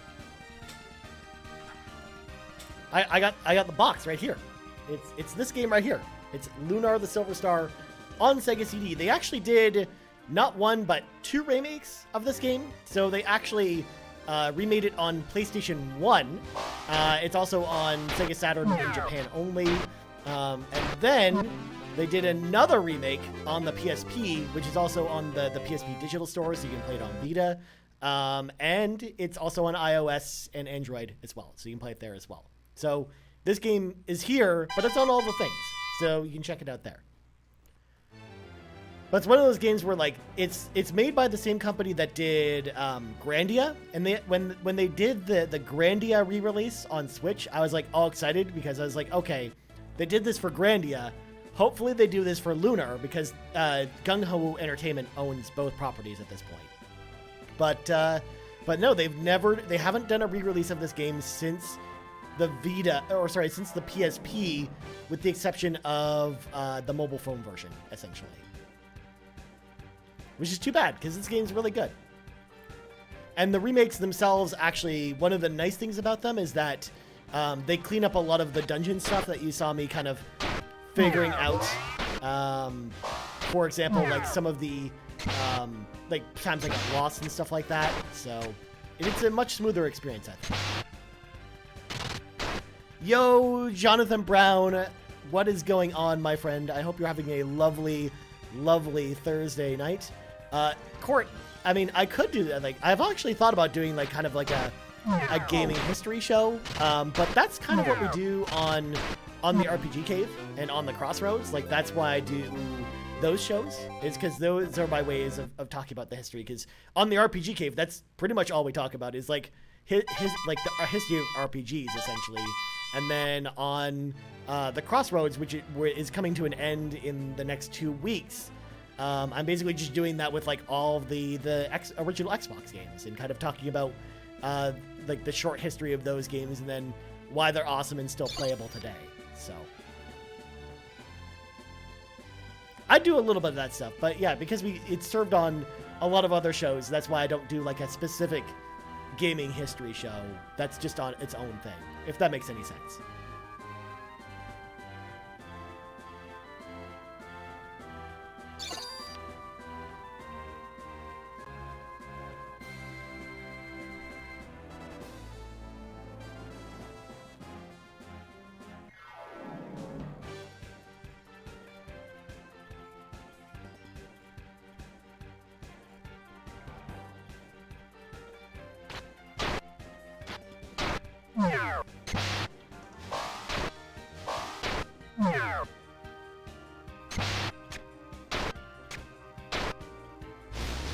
Whoa, he just threw like some fire at her.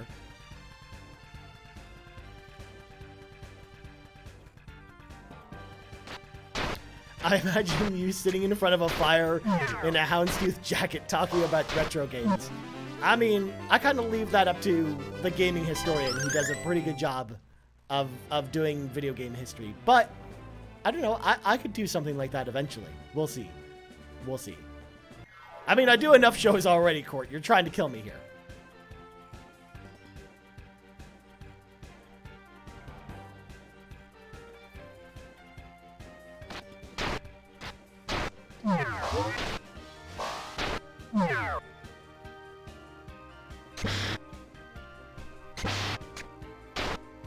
Also, with this game, too, it's not one of those things that, like, I discovered it as an adult or anything like that. Like, I, played this game as a kid. I had a Sega CD growing up, so, like, it totally makes sense that I would be, you know, playing games like this.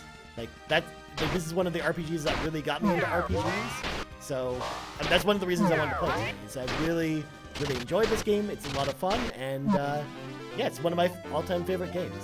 So, there you go. You sad that the Flames didn't get Eichel? Yeah, a little bit, but not too sad. They're doing pretty well anyways, so I'm probably okay with where they're at.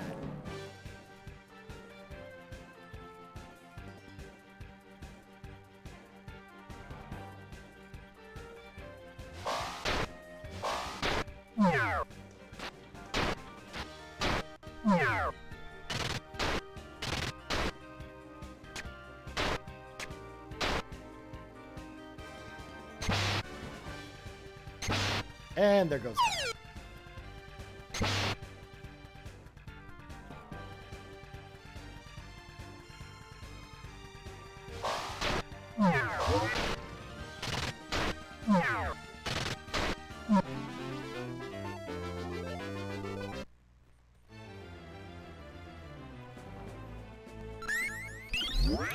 That spell costs a lot of mana, but it basically just puts everyone back to full health.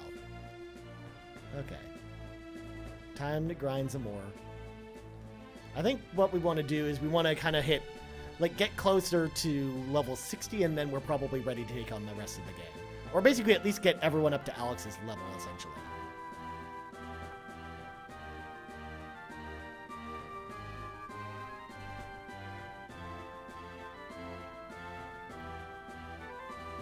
Also, now that I'm actually asking for battles to happen, this is, of course, when they're not happening.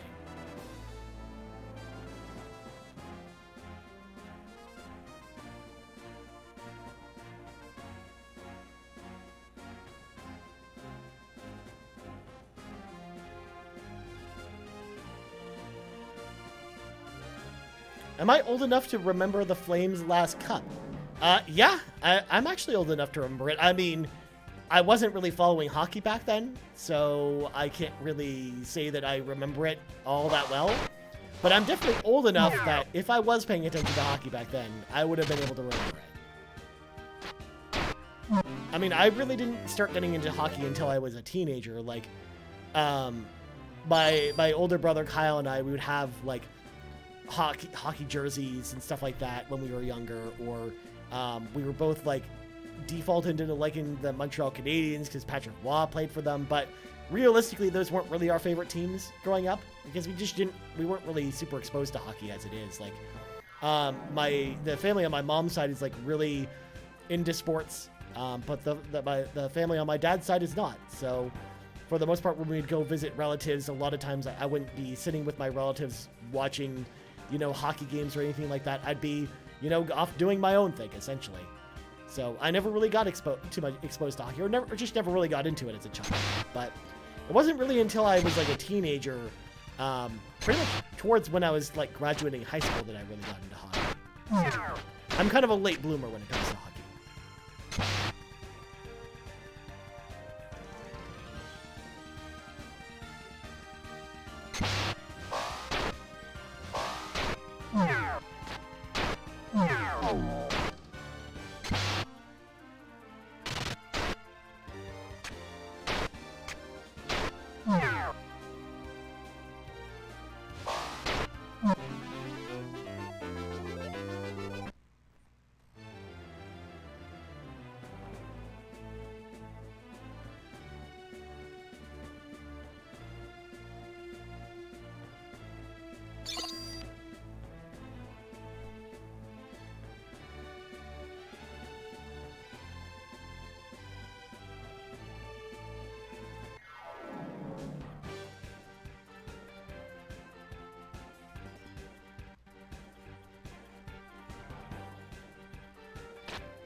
Got some levels. Let's see where everyone's at now. 55, 55, 53, 55. Alex is pretty close to getting his next level. Also, I've leveled Alex enough where he actually has 3 attacks now. Thank God we finally made it.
Jessica just gained a level. I think we're probably good, because if I look at everyone's stats now, level 56, 55, 55, 54, that's probably good enough, and then 55. So now that everyone's kind of on level playing field, I think we're probably good to go. So let's go to Althena's Shrine.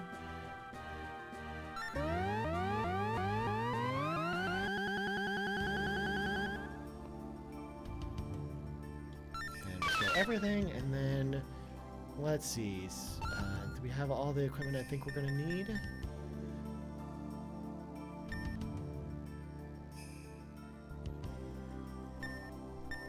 instead of bringing the headband and the gloves, maybe we do 2 starlights or silver lights.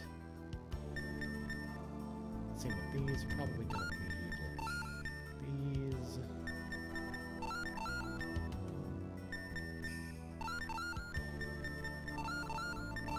Just because they don't offer a ton of defense. And then let's go back to Maribia.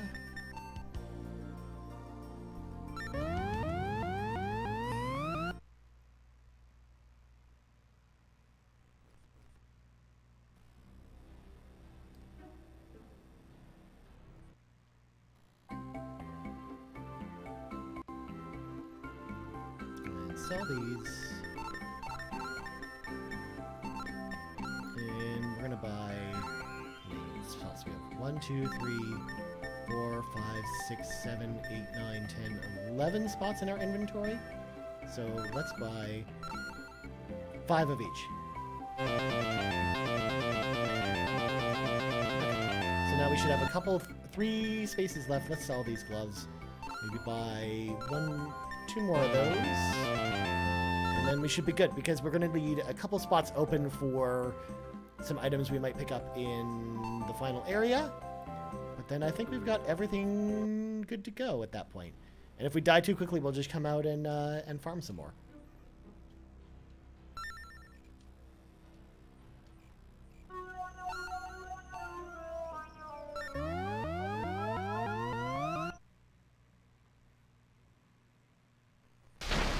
Alright, it's time. The last zone in the game. Here we go.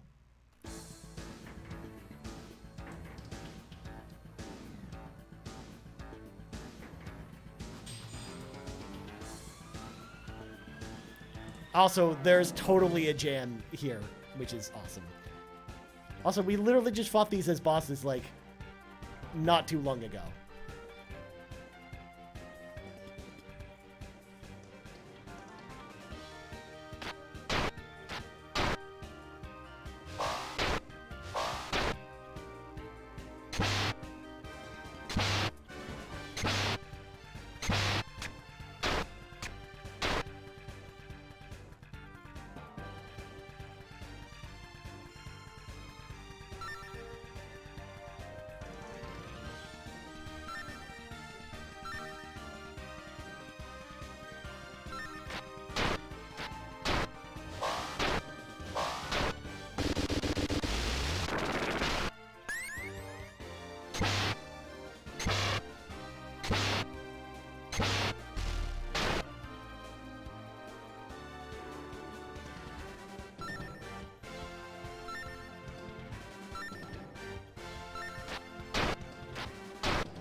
These guys have so much health. It's kind of annoying.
So again, they pile a bunch of weaklings in front of this this big tank.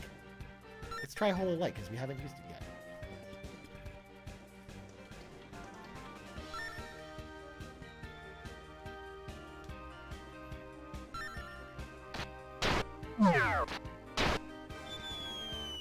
And Alex's party won the battle.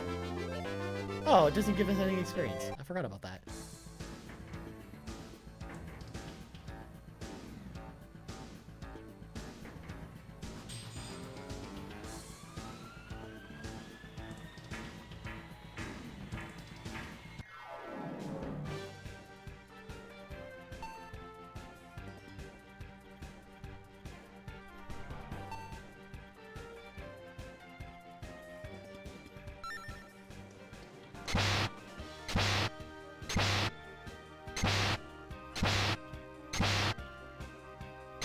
I love how they're all going for Alex, because he's just soaking up all their damage.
That's right, they're getting for one, Jessica.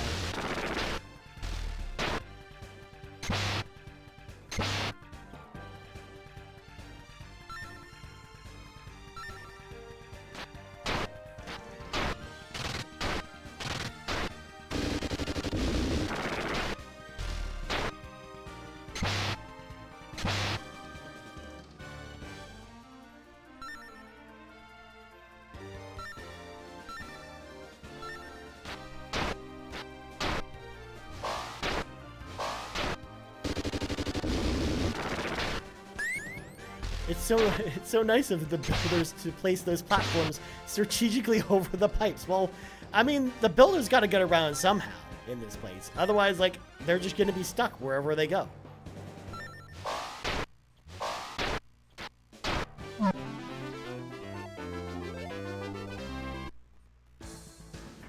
But maybe this is just their way of welcoming us, since they knew we'd be coming.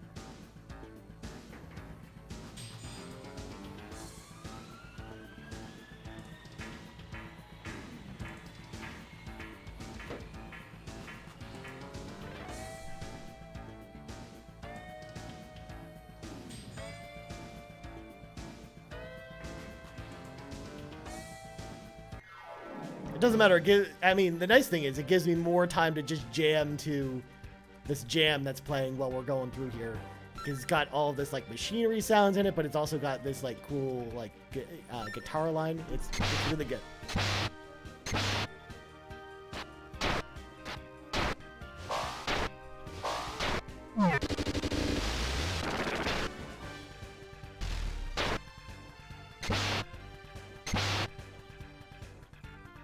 And like all the enemies that are in the random encounters here are actually not even that difficult. It's really just these stupid tank guys that have so much health that just take forever to kill.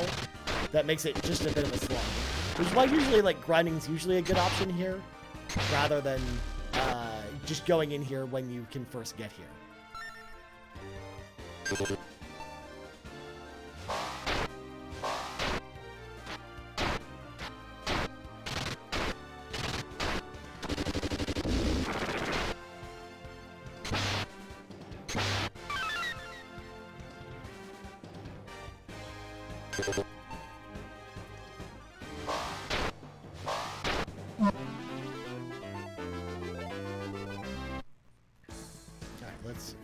First of all, let's do this.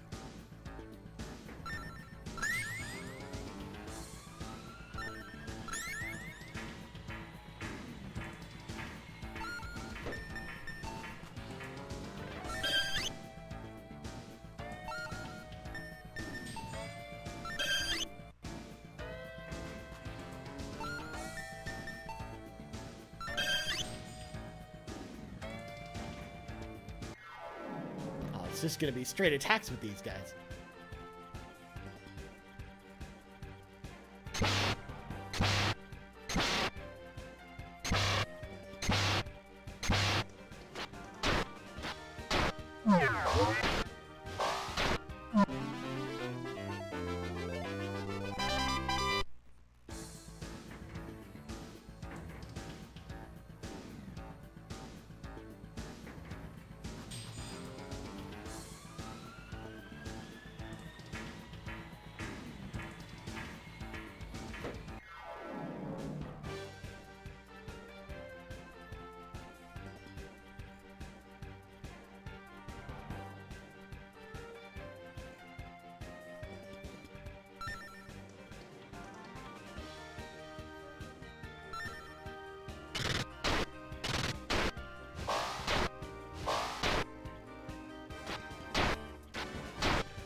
Almost KO'd me in one attack.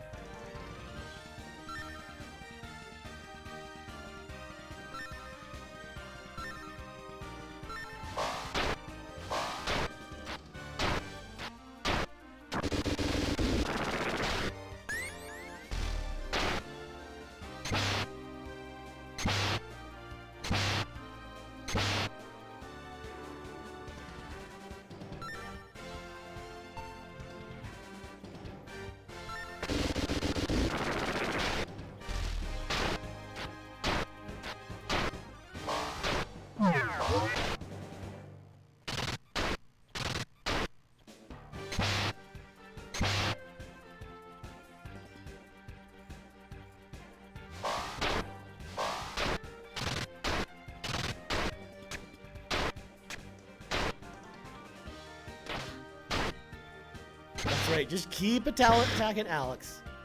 Nothing to see here.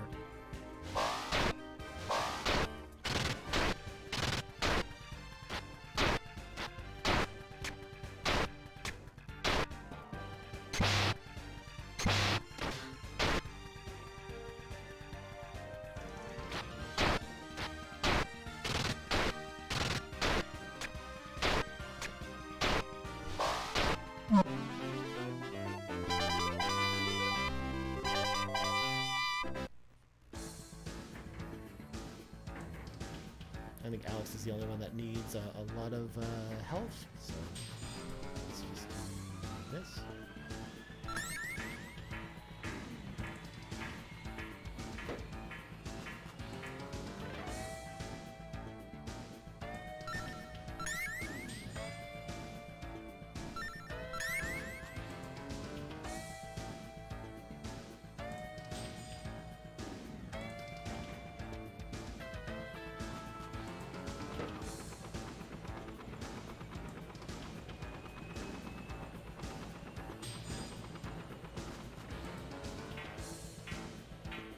So I've got to get around.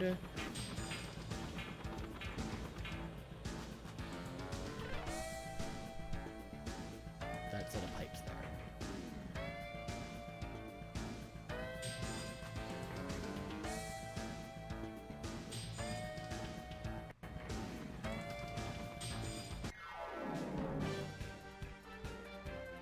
Oh no, I better watch out for these guys, just like Null said.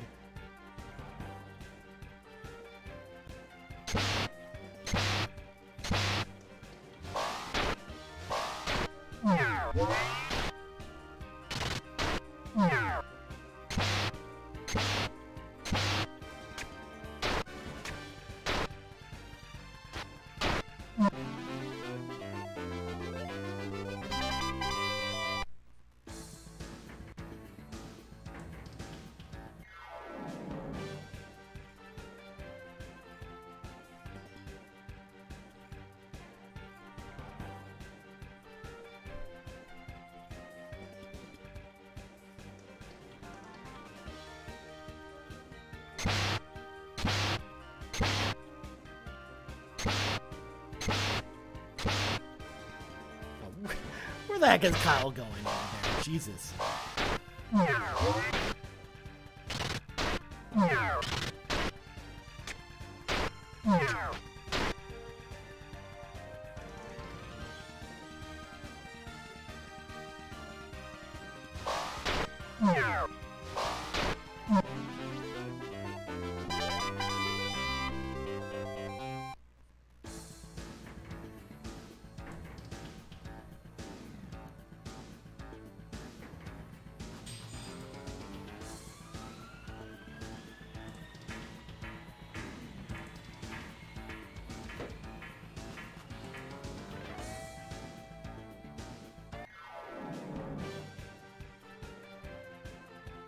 Ooh, it's a dragon tank.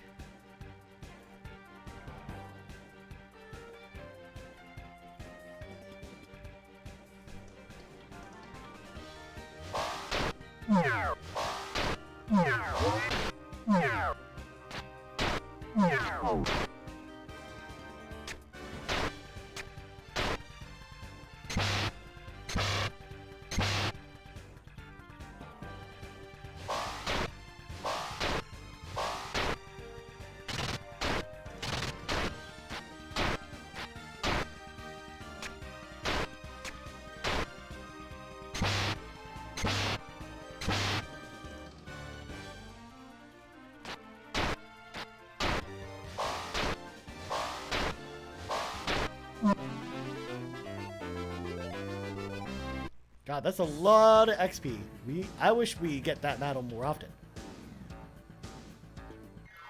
Ooh, like right now.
Oh, let's heal Jessica up, actually.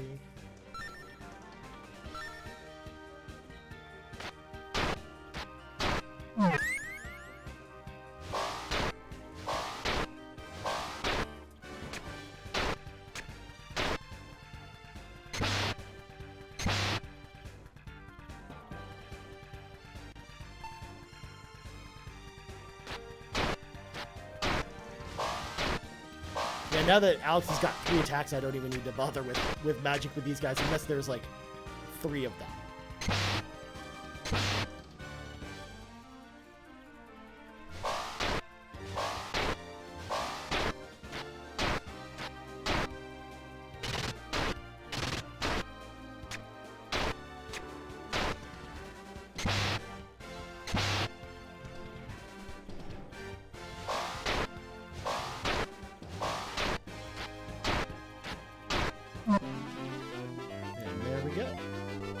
Again, those guys are so much more annoying than the dragon tanks, but they give less XP, which makes me sad.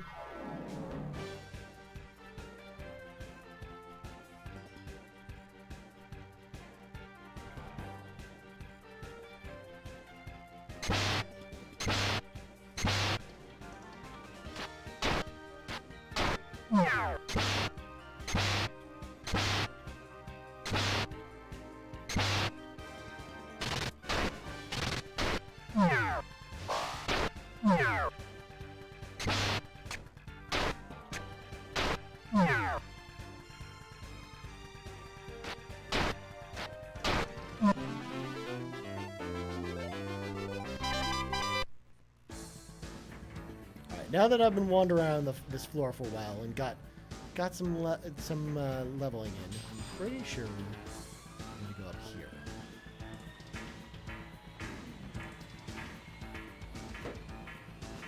And then both of these just lead back down.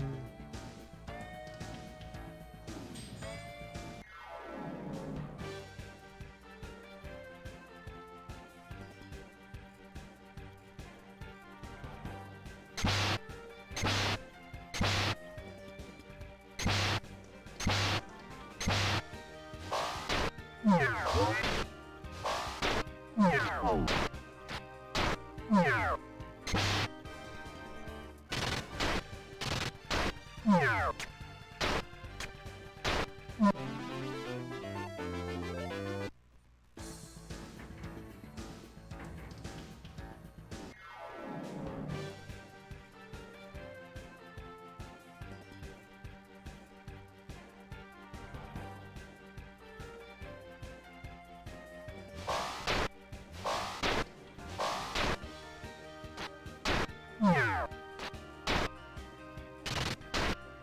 I should have just told her to attack one of the frogs. What am I doing?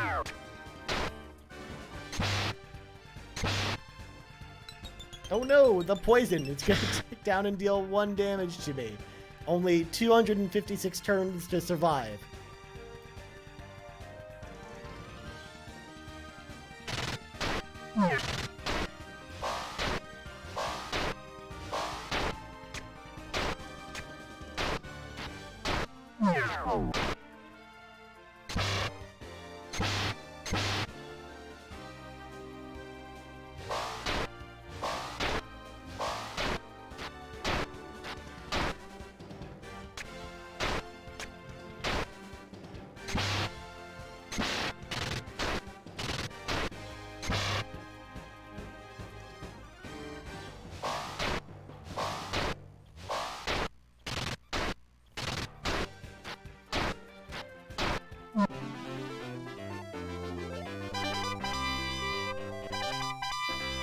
More levels. Alright, let's heal up.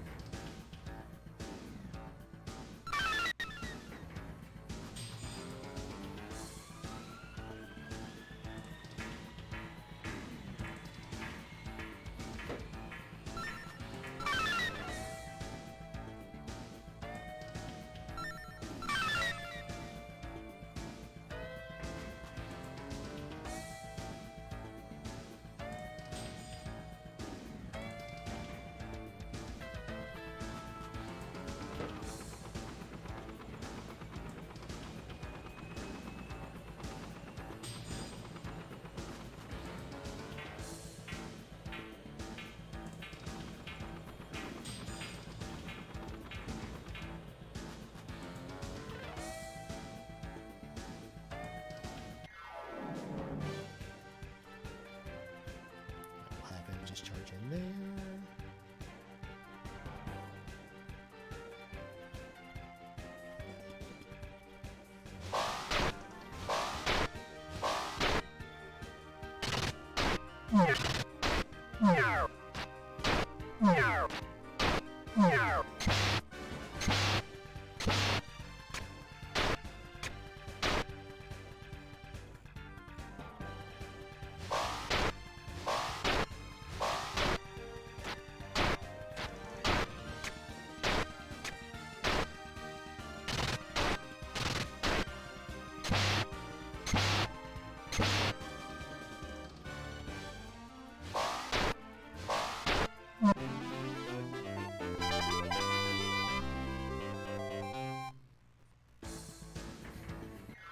So close.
And there goes Kyle.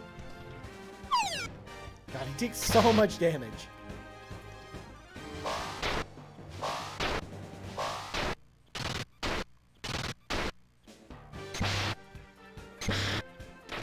There we go. Mia with the finishing blow, whacking the Knight tank with her cane, and basically insta-killing it.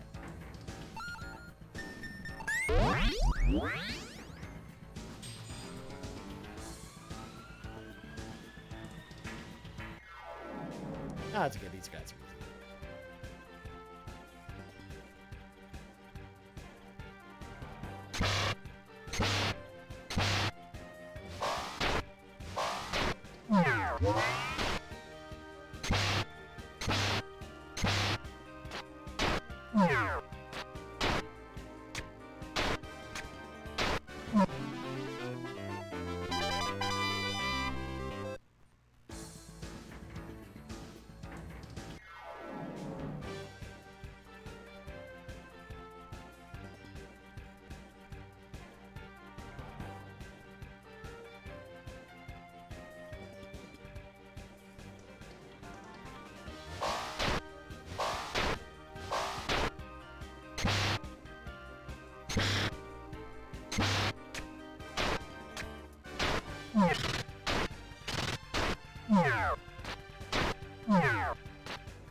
God, I might have to not have Kyle charge in all the time. He just takes so much damage. There we go.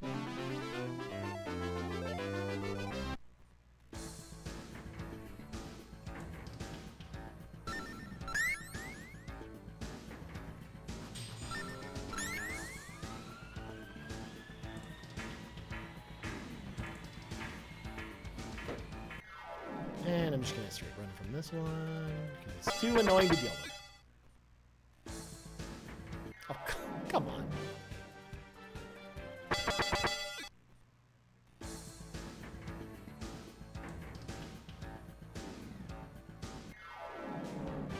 Oh, I did not mean to run there, but I did anyways, I guess.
We just went down there. I have a memory of a goldfish. I can't help it.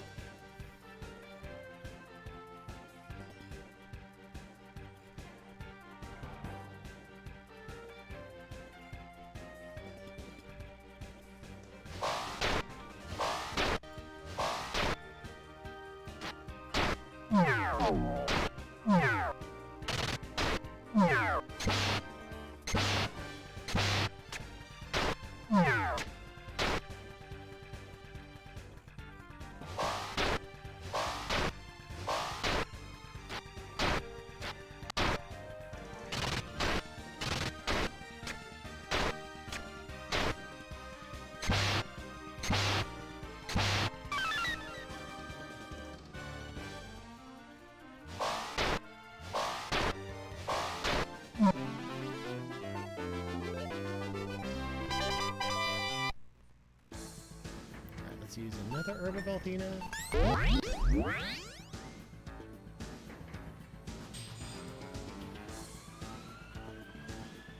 just brings us back around there. It's just a maze of pipes everywhere.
So many levels.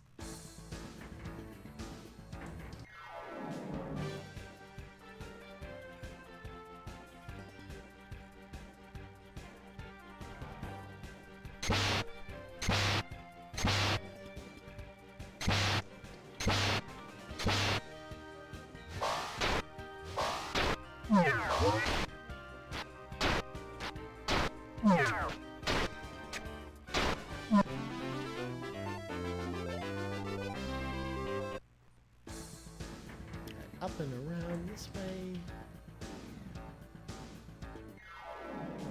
And I don't have the patience for you guys today.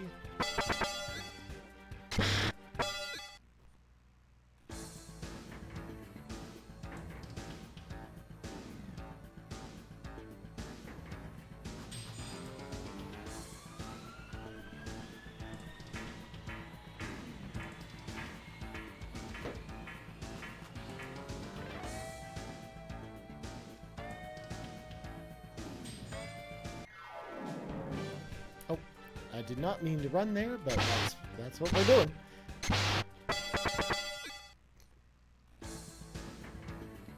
Got time to save.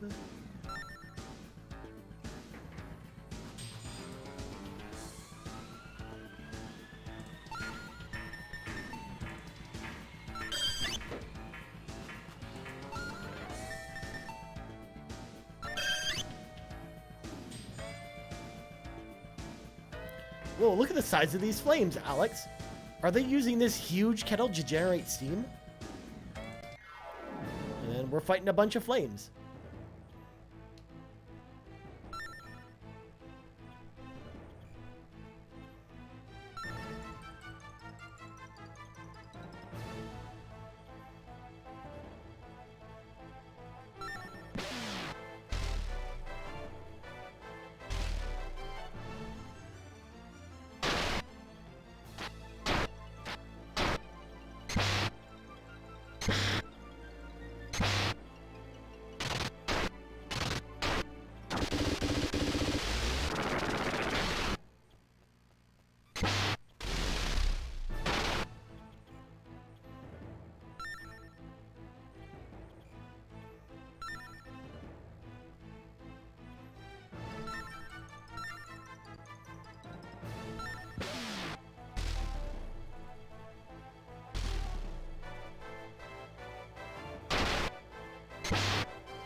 Yeah, I guess we can use... Dragon Bolt's probably worse than him just attacking, huh?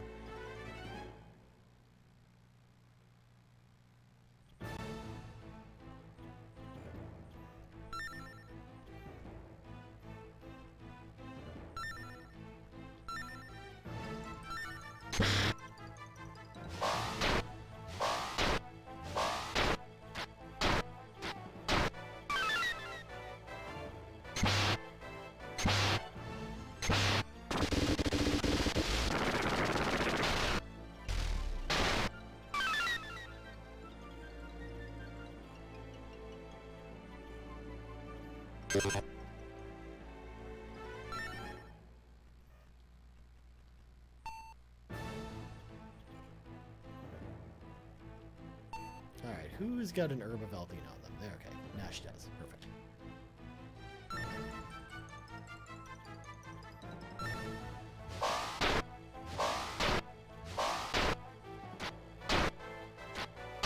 Alright, I actually killed one of them, at least.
Alright, only one more left.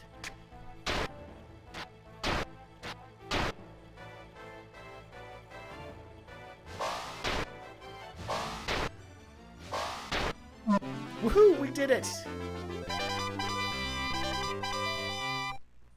Hey, the granary has stopped moving. They must have been waiting to take on more water here. Let's do this.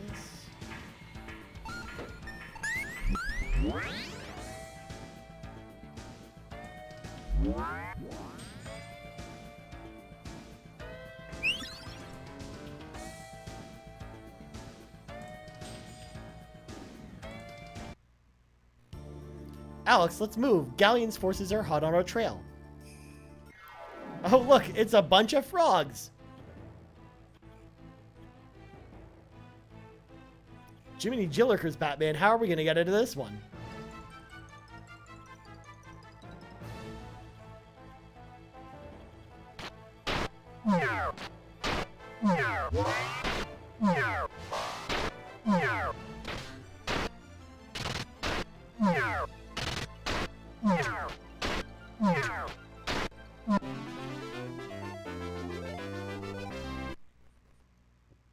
Alex, this fortress is just too strong, but we can't give up. Alex, I think we're gonna need reinforcements to advance any further.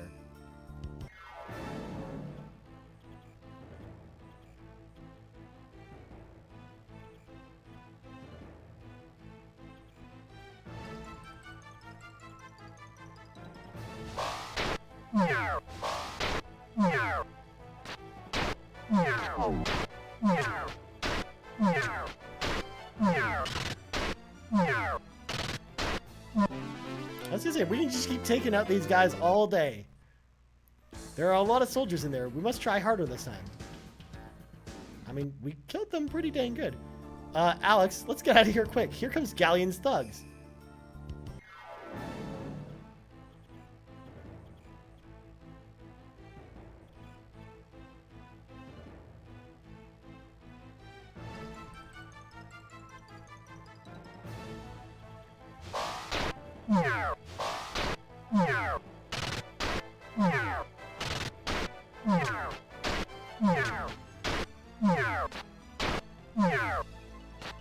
Oh man, I was scared for a second they might actually get an attack there, but no.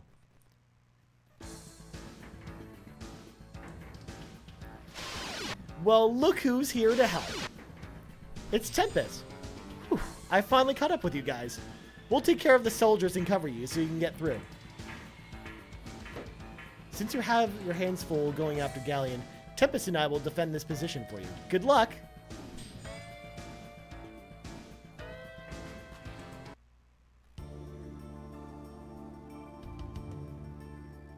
Emperor Galleon is trying to become the most powerful ruler ever. I think he'll self-destruct before he makes it. I love flowers, plants, and trees. I care for them here to please Emperor Galleon. When I was a child, Master Galleon used to take me on for garden walks. He even used to pick flowers for me. And now look, he's become a hideous monster that I don't even know.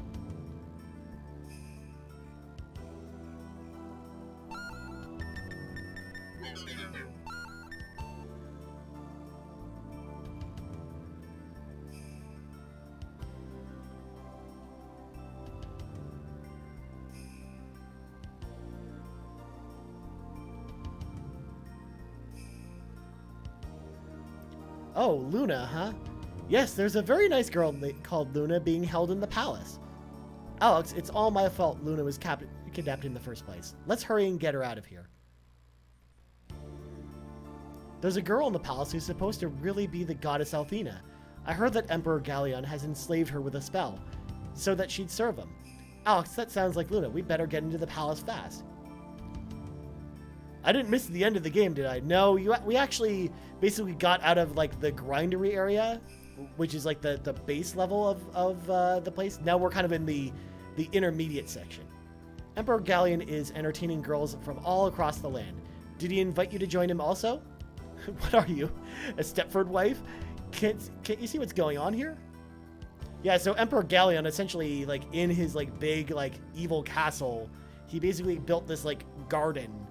And is for like to represent like the peacefulness and tranquility of his heart. But so that's kind of where we are now. We're on our way basically to go fight him essentially. Emperor Galleon is on the top floor of the palace. You know, you're the first guest we've had since he became the Magic Emperor.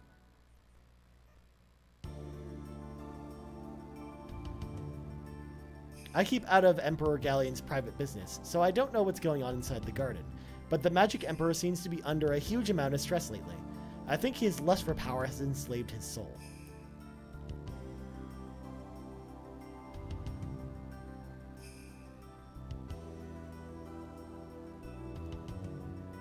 Okay, good. I have a tendency to miss the endings. We're getting there. This palace we're going into is basically like the final area, essentially. Yo, what is up, Andrew Watson? How is your Thursday going, good sir? I hope you're having a lovely, lovely day. We are heading towards the end of this game. It's pretty exciting.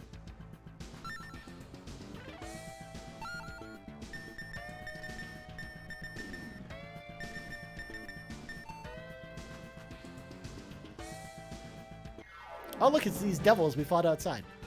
We can just punch them in the face. They're easy.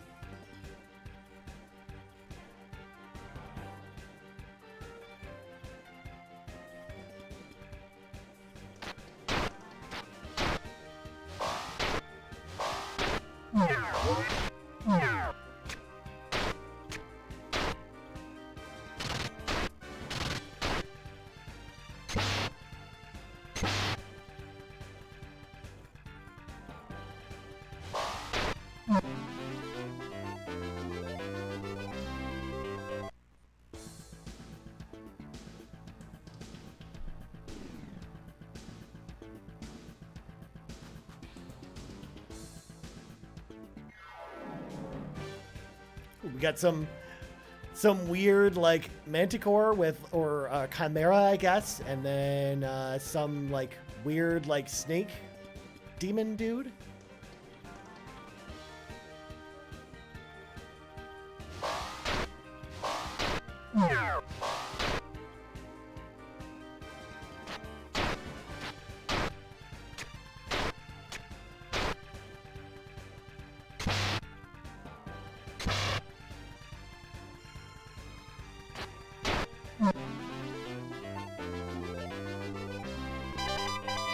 great, I got free McDonald's for lunch today, and I get to watch you finish this sweet game. So really, what more can you ask for from a Thursday? That sounds like a pretty good day, Andrew Watson. Damn, the snake demon dude. He's definitely a dude. That's a demon.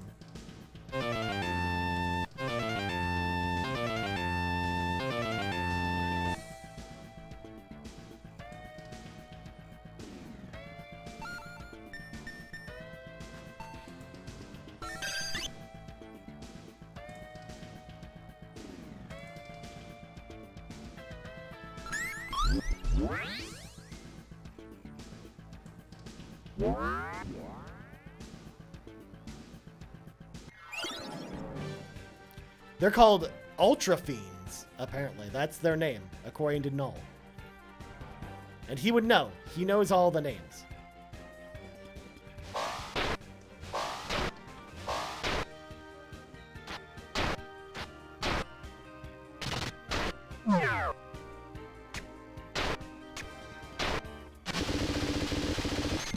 Lol. It literally did 1 damage to everyone except for Kyle, where he just took like 50 damage there.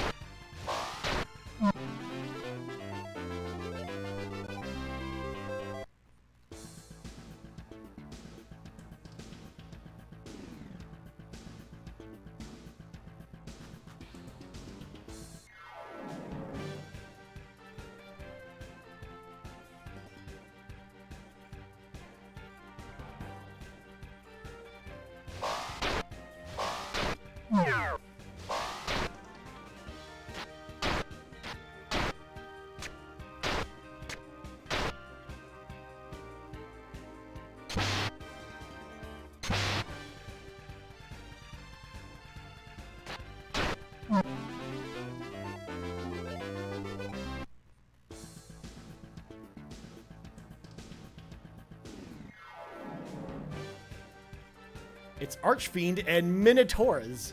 You better be careful on this one. Even though, again, we killed like so many of these demons basically before we even came inside this place.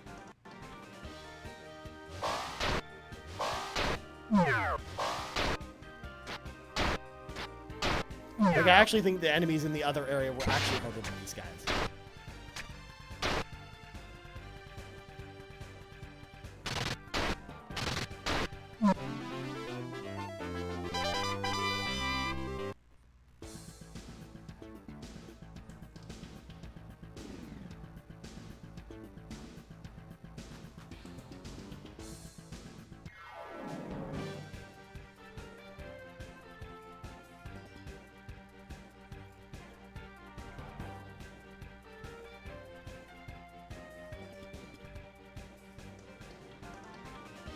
Ooh, nice. I just noticed you were able to correct the aspect ratio. Yeah, I didn't realize until halfway through. I was like, oh yeah, the aspect ratio was 16:9 for some reason. At least in OBS, it's the right resolution on my monitor, which is why I just didn't notice it. But yeah, I just fixed it right away this morning, and it was easy peasy.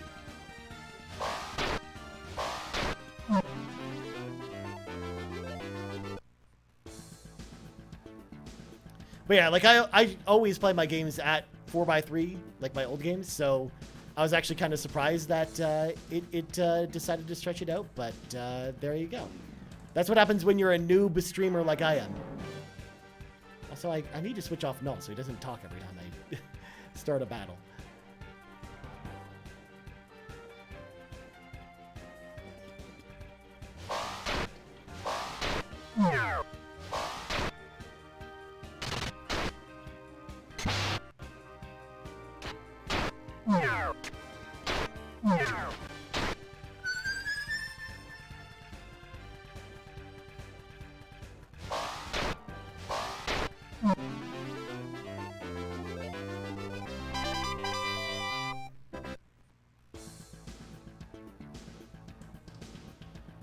At this point, I'm actually fairly certain I have every single character's spells at this point, so we'll just be gaining levels and more stats, but we're not actually going to be getting any more spells, I think.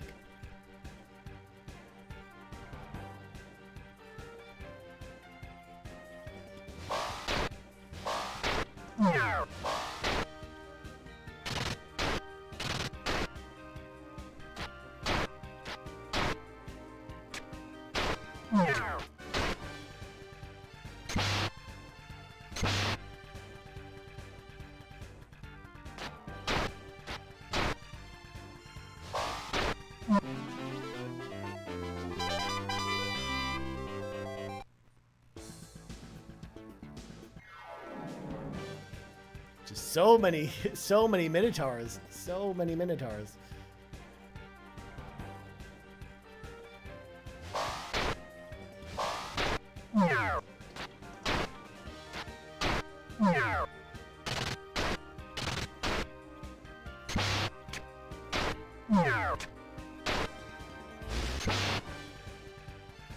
And there goes Kyle again.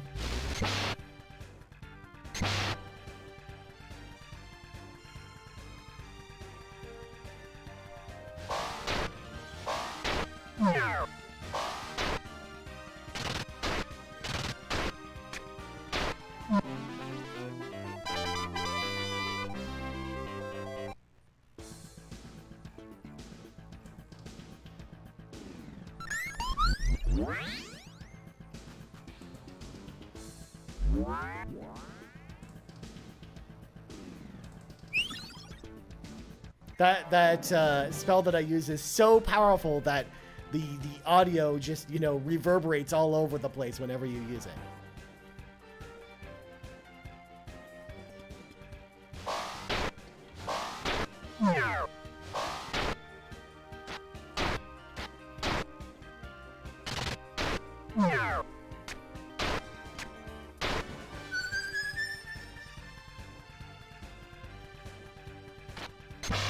Ow.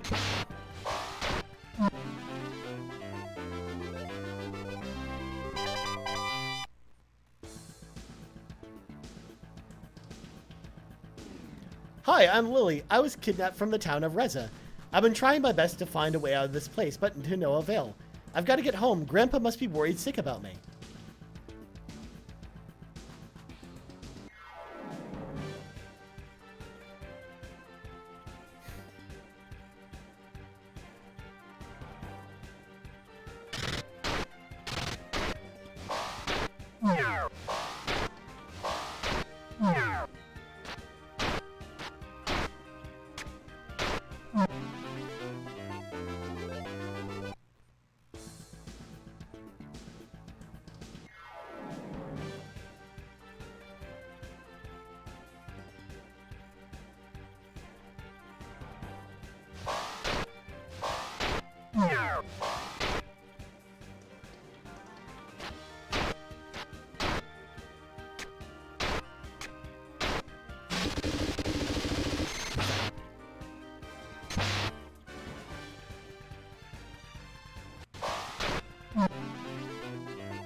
I thought this one was just magic, but it does everything.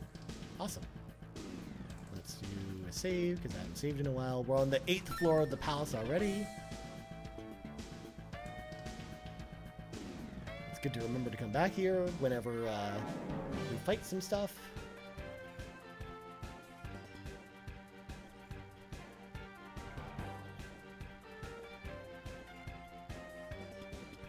Got some weird, like, flying snake dudes that are, like, half snake, essentially.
wish he would just throw fire more often, so it did like no damage.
Got the tower key, so we can actually go through the door at the top now.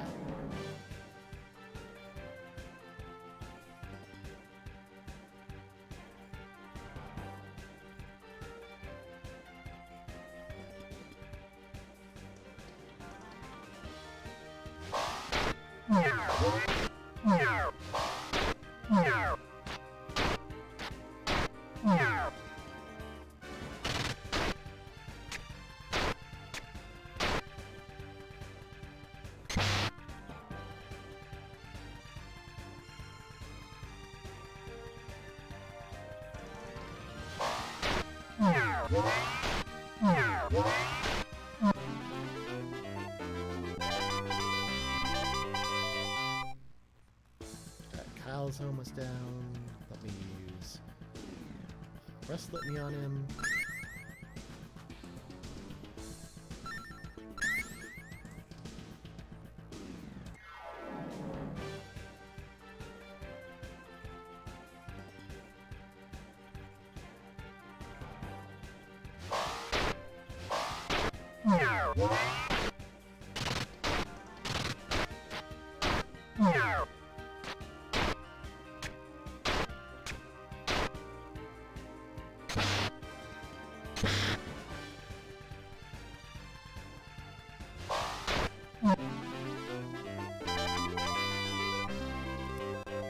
I'm just curious, what's everyone's levels at now?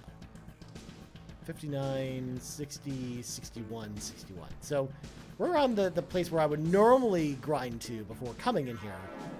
But that would have taken way too long on stream. And it's just, you know, I think we can do it at this level. So should be okay.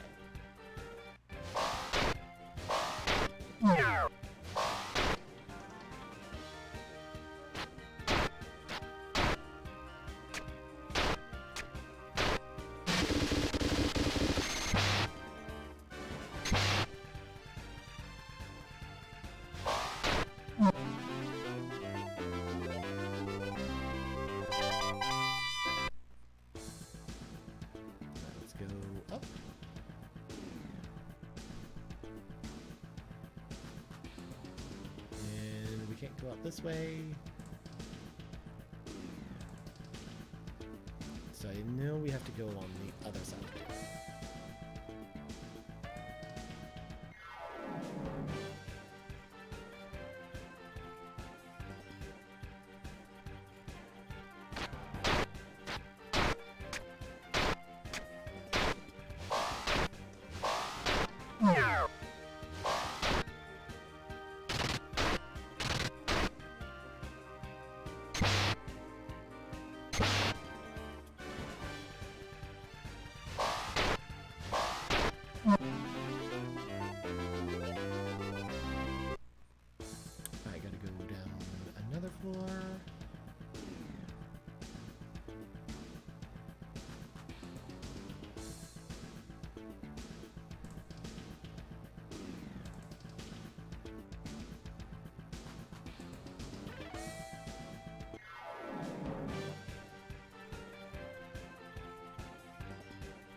And there goes Kyle again.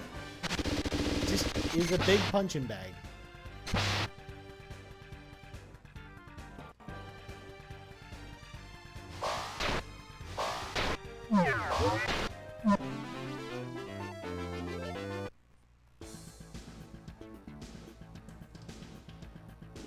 Let's just do this. Just restore everyone's health.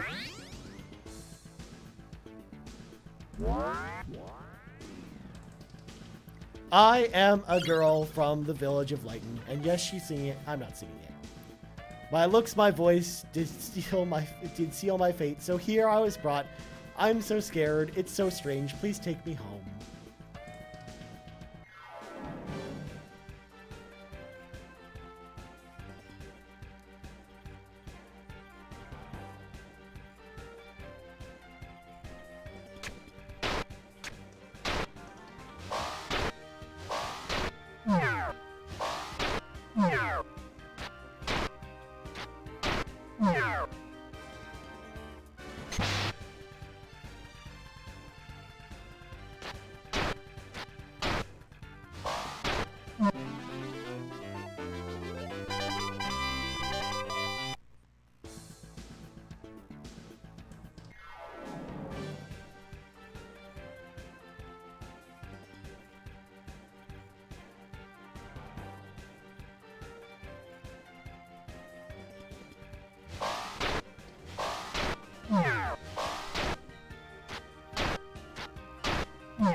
Alright, here we go. Let me go down here just to make sure I'm not missing anything. I'm not.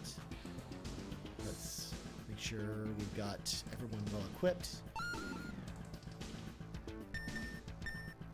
Kyle's basically going to pretty much die anyway, so I'm just going to get rid of those. Just give him an extra item to carry. Same with Nash. And then I think we're good.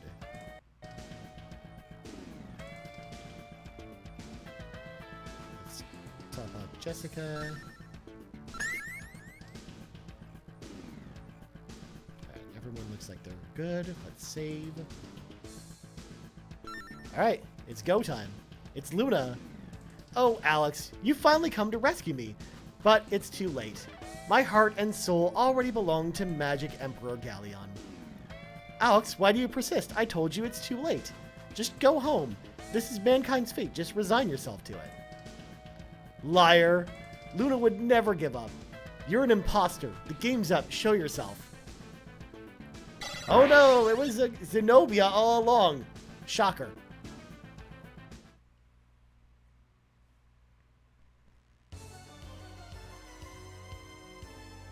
You kids are beginning to get on my nerves. I'll finish you once and for all.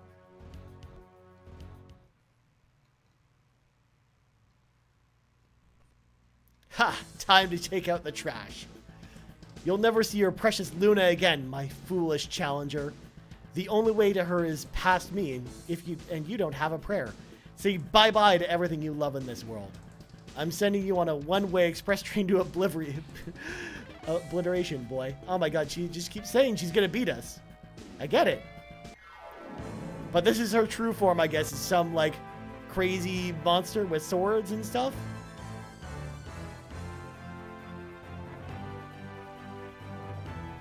Let's, for the first time this entire stream, let's use one of Kyle's abilities.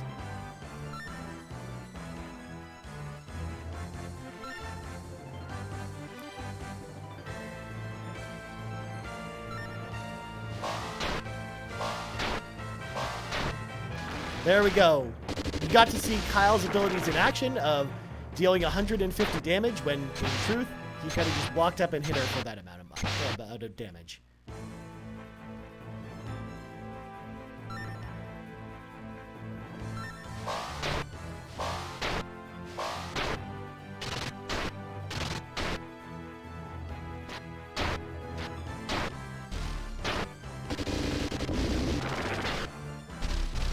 Well, she hit us with some ice.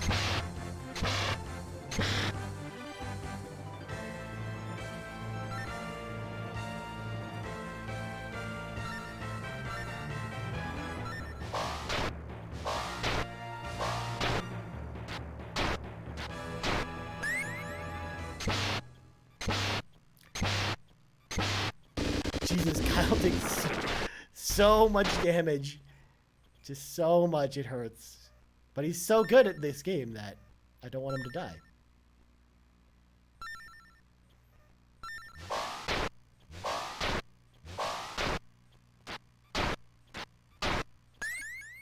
Also, for some reason, the music went out.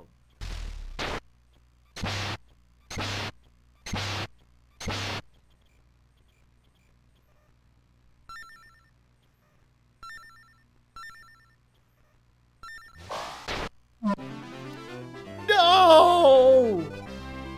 Why? The game froze. While we were stopping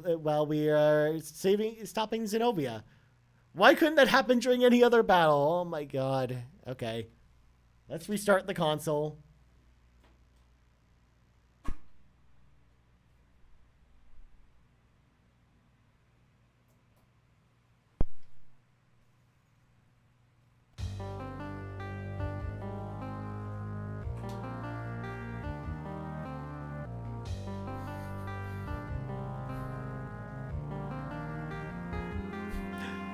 I know, I can't believe it either, Rybo. This is what happens when we're using, you know, real hardware. Hopefully it ends up working, or else we're gonna be sad pandas. Just skip the intro when it lets me.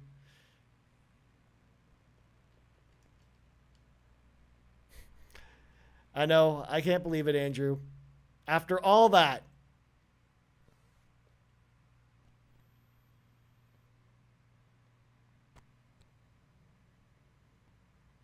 Well, luckily, I was being OCD with the saves, so we just saved right in front of her. I'm just gonna jam through all this dialogue because you've seen it already.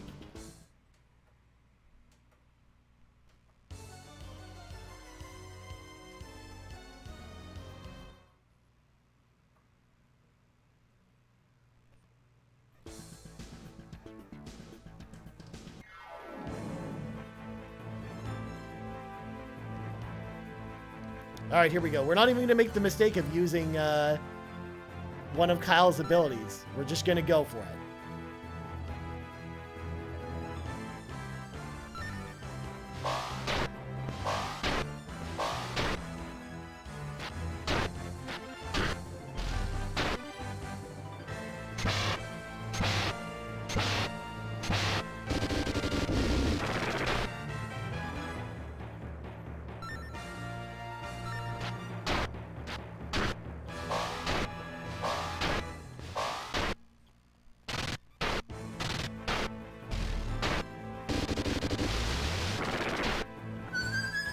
No.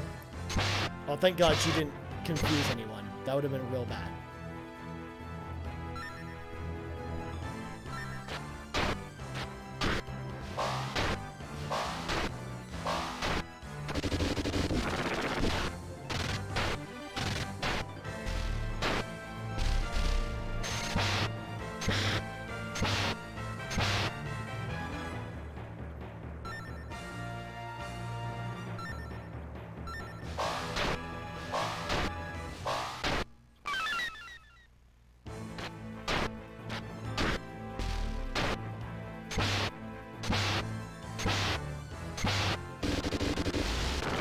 Woohoo!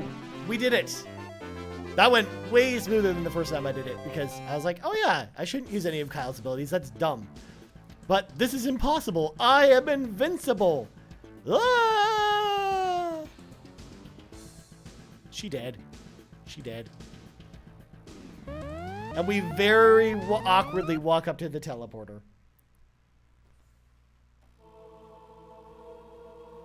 Seed of Vigor.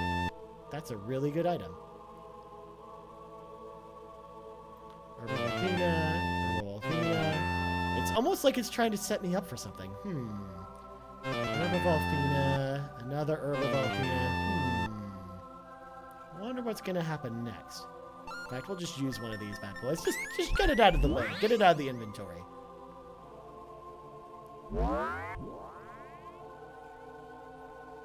And the best part is, if anything happens from now on, we can't save. So, hang on. Let me go back for a second. Oh, I can't go back. So, if anything happens from now on, if it freezes again, we're stuck. Hey, look! Good lord, Galleon has changed so much. Now that he's turned to evil, his transformation is nearly complete. Well, folks, it looks like the final battle. Let's move in. Galleon and his minions are history. Let me just... I can't save here. Just do one last quick pass to make sure I didn't use anything, which I didn't. Yeah. In fact, we'll do this and substitute it for that. And then we'll give Nash one of these too. We'll give one to Jessica as well.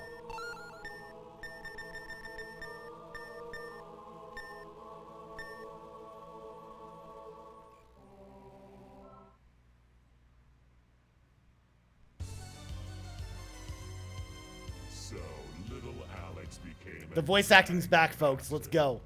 How endearing. You've come to fight for the soul of your dear Luna, but you're too late. I'm already in control of the goddess. Face it, you don't stand a Dragon chance, boy. Dragon boy. All right, here we go. The final battle. Time to fight Galleon.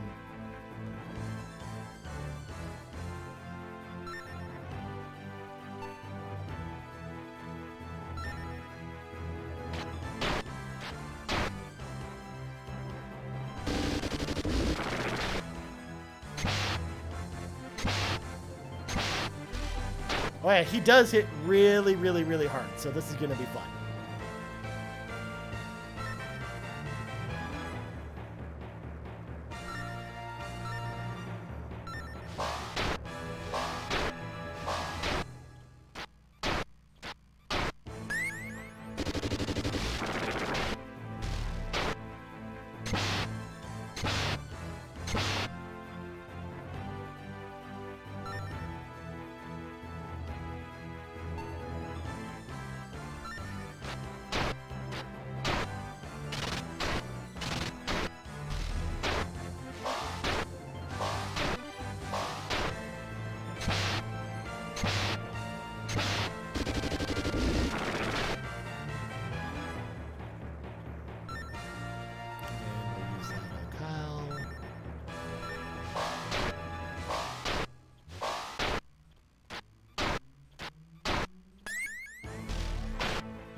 Athena, Litany.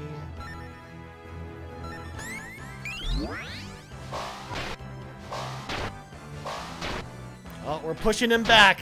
That means he's gonna die soon. Yes! Galleon is officially down. 5,000 XP. Let's go.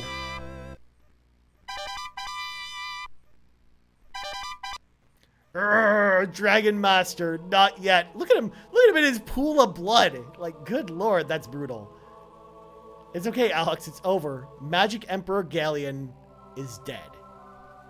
Let's just find Luna and get out of this creepy joint.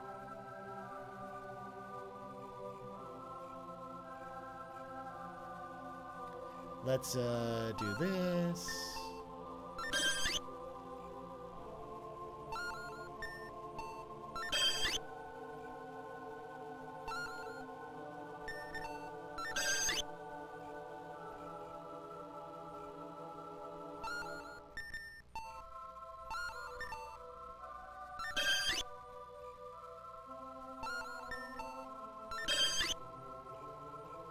That's good enough. And once again, can't save here, which makes me sad.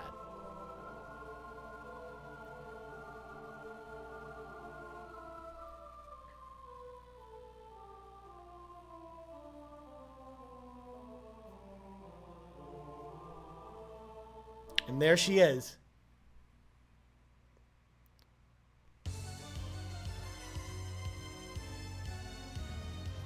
Infidels!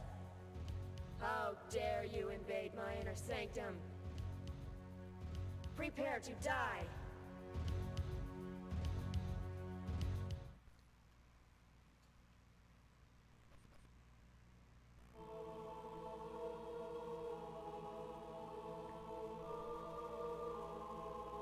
No. There we go. We got Alex to say an actual line for once. It happened. Alex, you must try to save Luna. She's in that direction. That's the Dragon Boys from earlier. Well done, Dragon Master. You've proven yourself worthy of your title. Galleon is destroyed, but Althena's soul remains lost in the spell of darkness. But fear not. I will use my universal power to raise her back into the light. Alex, we did it. After this, Luna will be with us again, right? Oh, now, no. Never lose your vigor for life.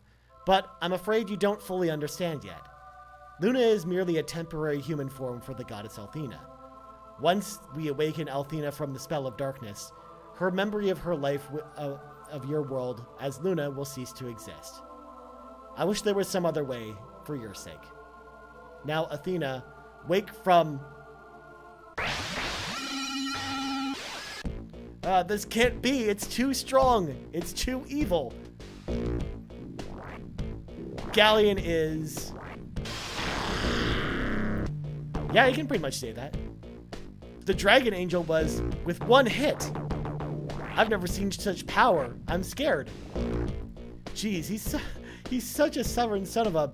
Isn't he? He just won't stay dead. Here he comes, Alex. Everyone, look out. I mean, you thought it was over, Rybo? Please. It's not over.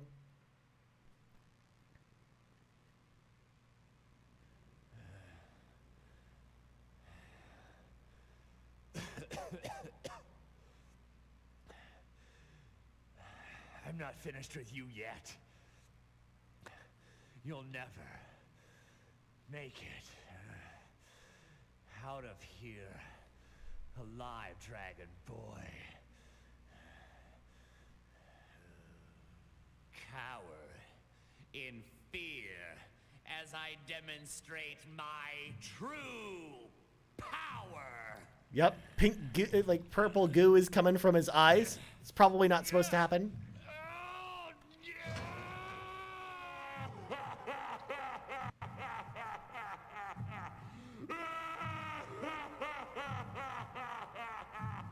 So he turned himself into like a giant, like, blue bug. Essentially, that's his final form. Oh, but apparently his character model, his head's on fire, like literally on fire. All right, time to bust out some dragon magic.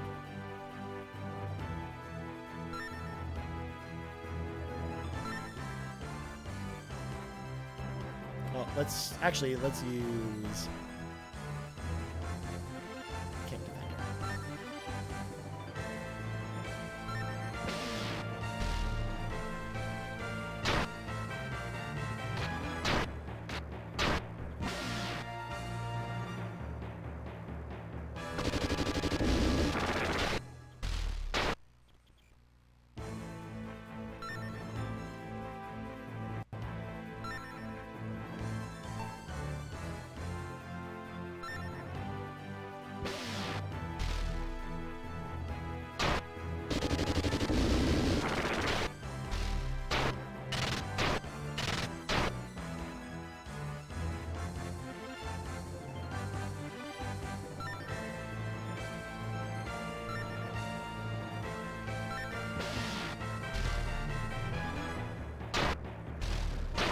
Also, I love that Jessica's magic is basically like negating all of his attacks here, which is pretty awesome.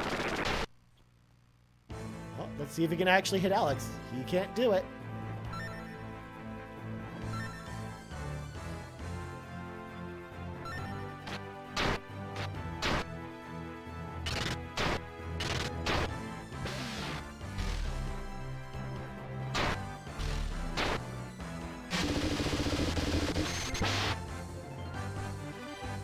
There we go, an attack actually hit.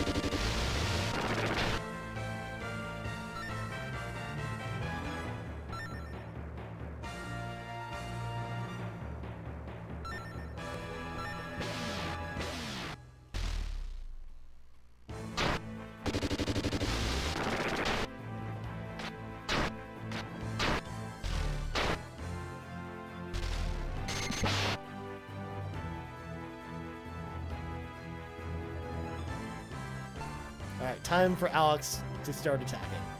And let's use one of these Seeds of Vigor on Nash.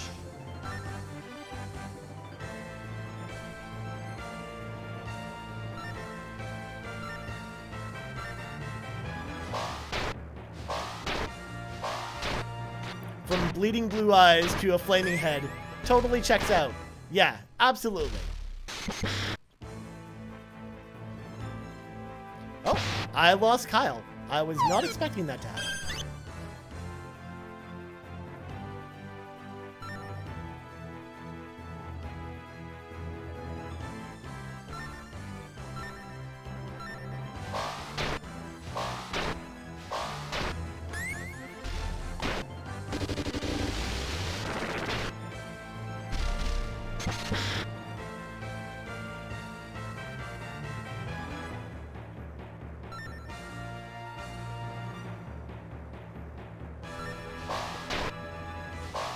All right, we're pushing him back. He's down. No. No. Oh, thank God. Thank God it came back. I thought it was frozen.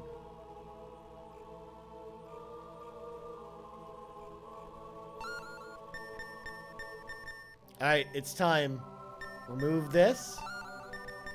Harp time. Let's go. How can this be? Althena's power is now out of control. And yet, here we are powerless to stop her, for you see, if we put her to death, your world would die too, for your souls are intertwined. As gods are of compassion, we cannot execute that act. But you, Alex, you might be able to cut through the dark spell and connect with her. At this point, you are neither Dragon Master nor is she a goddess, but two souls reaching through the darkness to find solace in each other. Alex, you must try to reach the girl locked within the spell. It's the only chance to break the spell and free the goddess. Use your intelligence and might to find a way to reach her.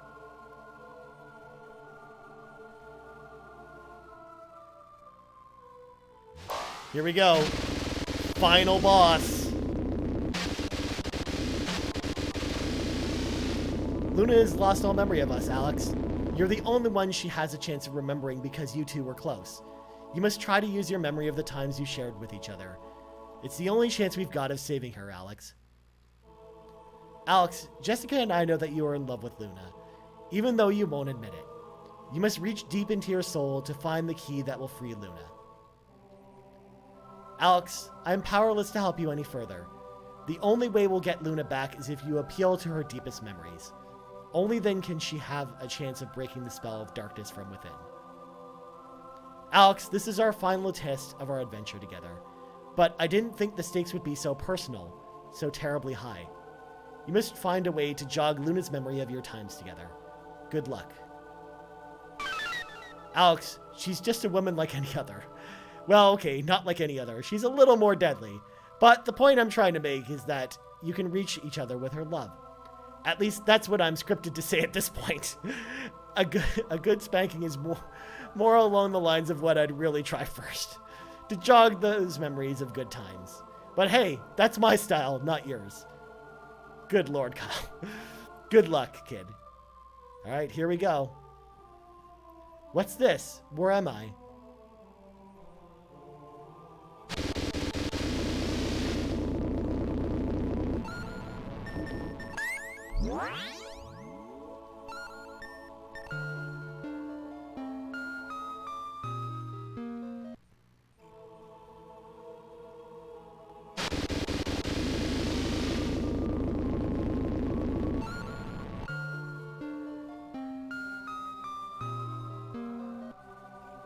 It's so dark. Alex, are you there?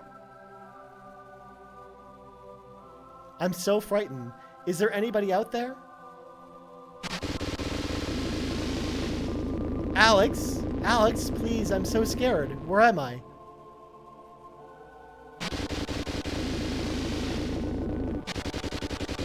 Alex, are you there? Please, please don't give up on me.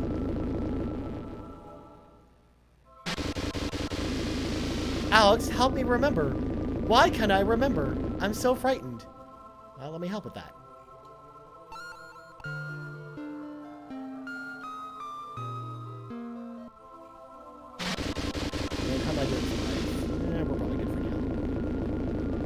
Where is the light?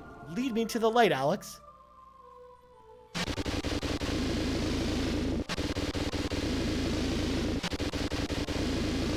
Please, Alex, help me remember our song.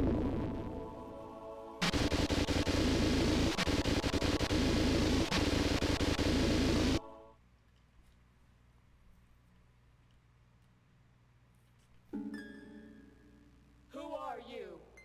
Your power shields you from my spells. Don't come any closer. Stay there. No, get back. Get away. One more step and you die. Luna! You.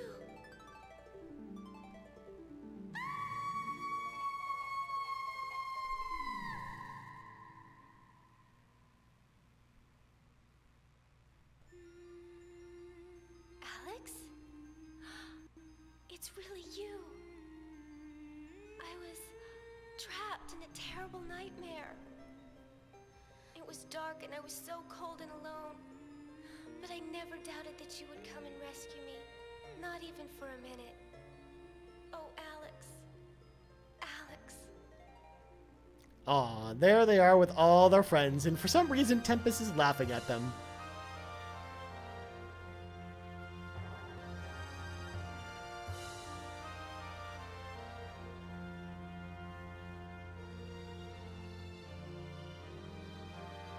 And there we have it. The credits. The game is over. We managed to finish the game in, let's see, so 7.5 hours plus how long did we play yesterday? So about 14 hours we finished. That's pretty good time for this game. Usually, like I said, How Long to Beat has this at 19 hours to finish. We weren't even speedrunning. We were just going at like the normal pace.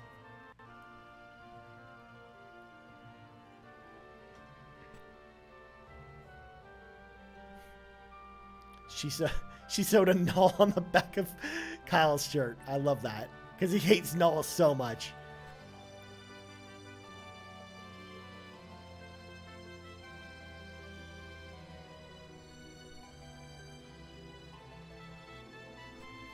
And of course, Ramus with his store of just girls.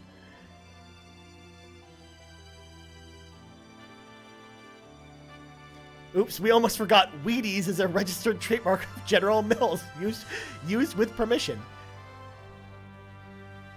And there goes Dine walking off to the sunset.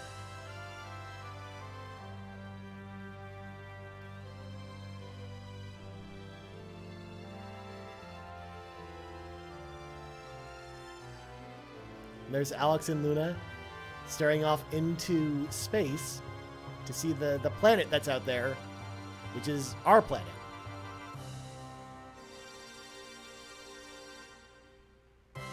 And there we go. Oops. That's the end.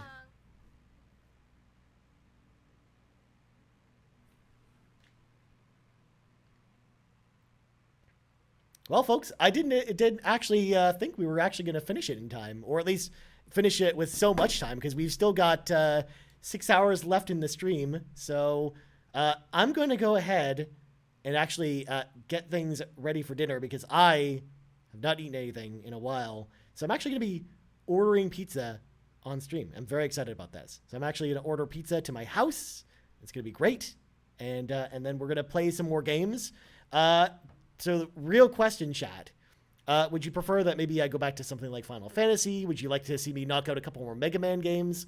Maybe play Super Metroid? What do you guys think? What do you guys think we should do for 6 more hours? Because we got lots of time together.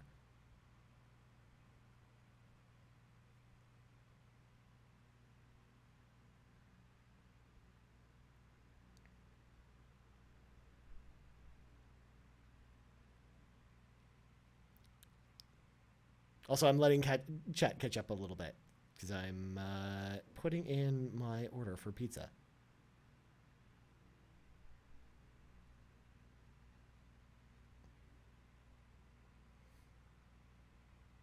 Thanks, Andrew. I'm just glad I could show off a game that I know that most people just hadn't heard of. Because again, this is like, it's not a super obscure game, but it's just one of those games that I know a lot of people missed out on back in the day. Because again, it was only on Sega CD, and you know, most people didn't own Sega CDs like me. So it was definitely, I'm definitely glad I got to play it for you guys today.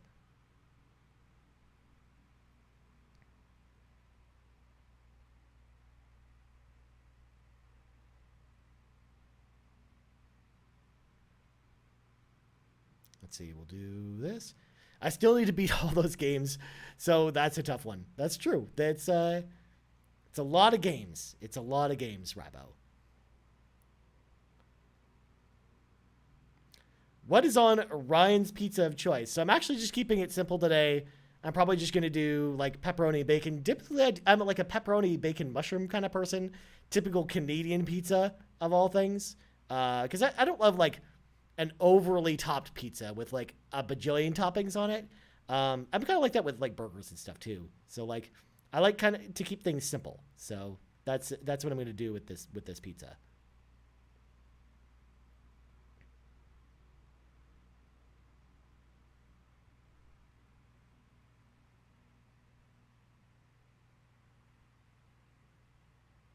All right, we're going to do this.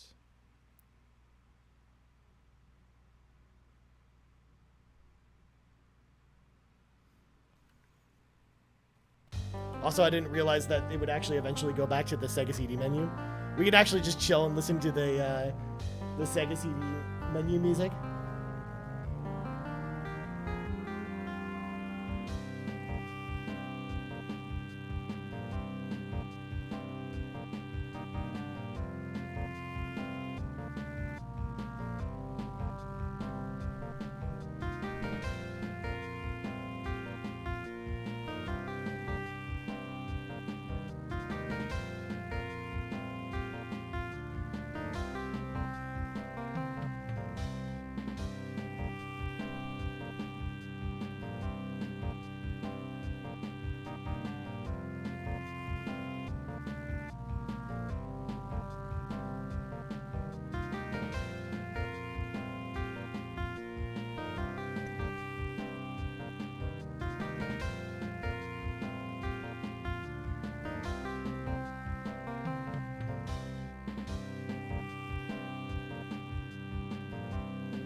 I personally would love to see a Mega Man game. I missed Mega Man yesterday. All right, that's what we'll do, Andrew. We'll, as soon as I'm done placing this order, which will be just a second, we'll go back and play.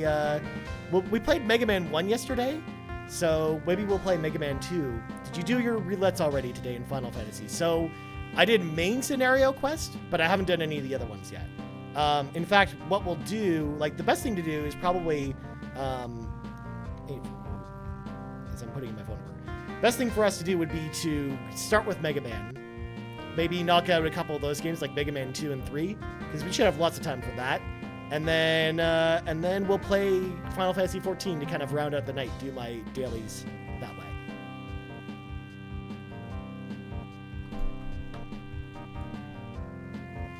But let me take the Elgato and transform it.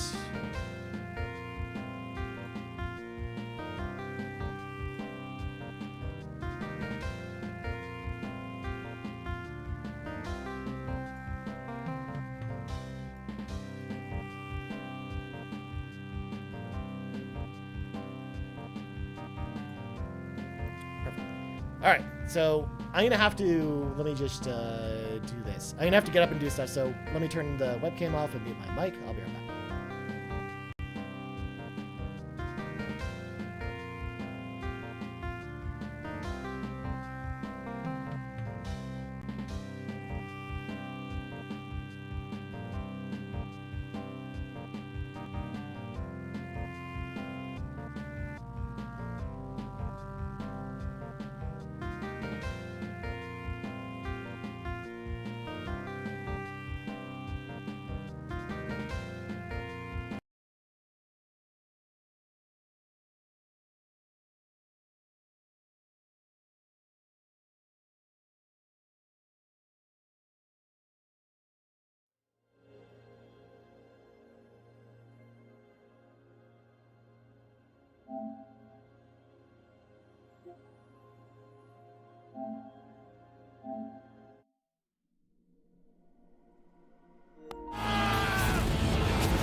And I'm back. And this game gets a little bit louder than Lunar, so that's why I'm turning it down a lot more, so hopefully it's not too loud. Alright, so we played Mega Man 1 yesterday, so let's knock out Mega Man 2. This one also only takes about like half an hour to 40 minutes to play if I play optimally, so hopefully I can get this done before the pizza comes.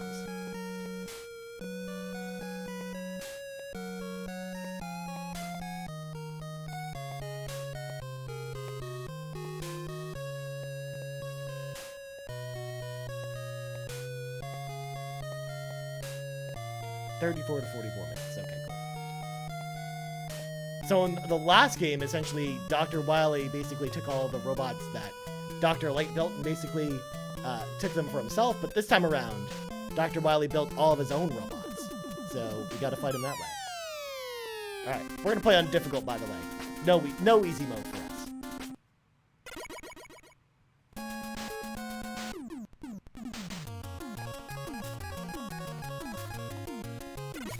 We're gonna start with Flashman.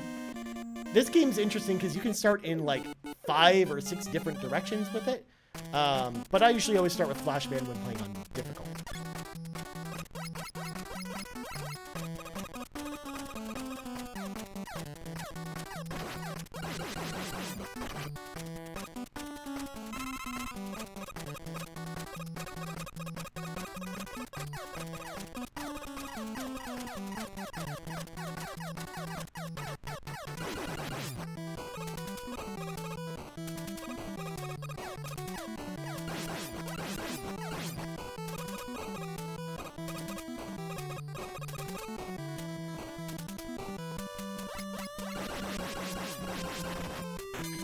Yeah, I usually end up always taking a hit from that guy. Let's go over here.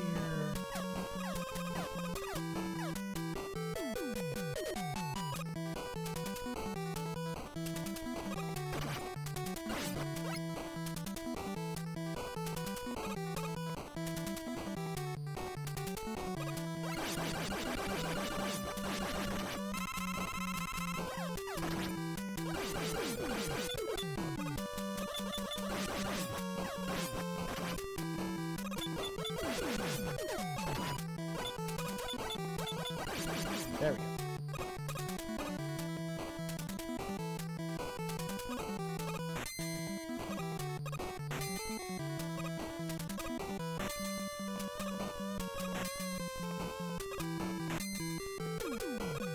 Got this E-tank, because that'll be handy later.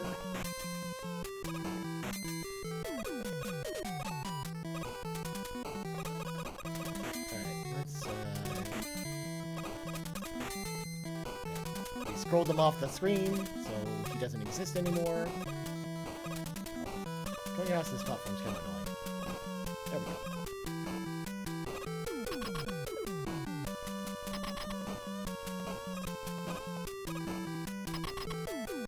Alright, here's our first boss. It's Flashman.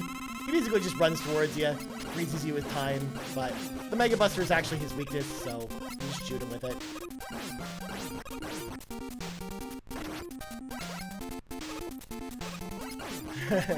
The amount of focus on Ryan's face is amazing.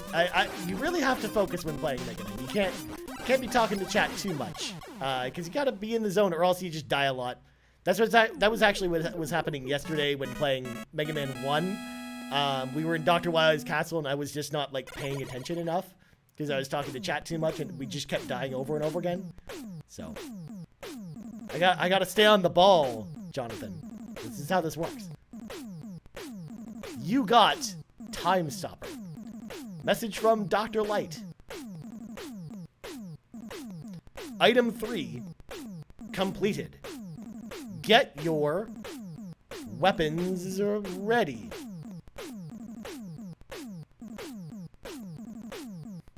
Get equipped with Item 3. And it does that every time. Alright, so now that we got Flashman down, our next option is probably to take down Quickman.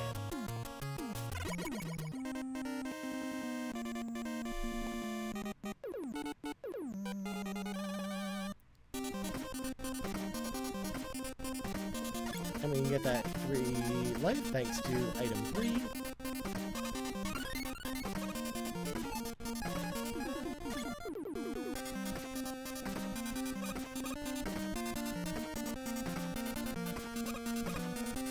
Alright, time to show off some swag skills.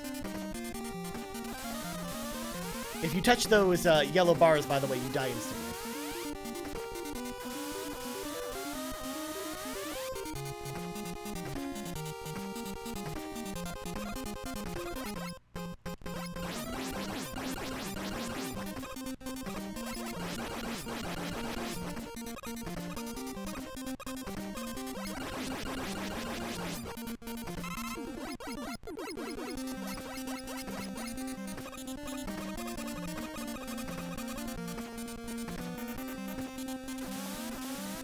Gotta be quick.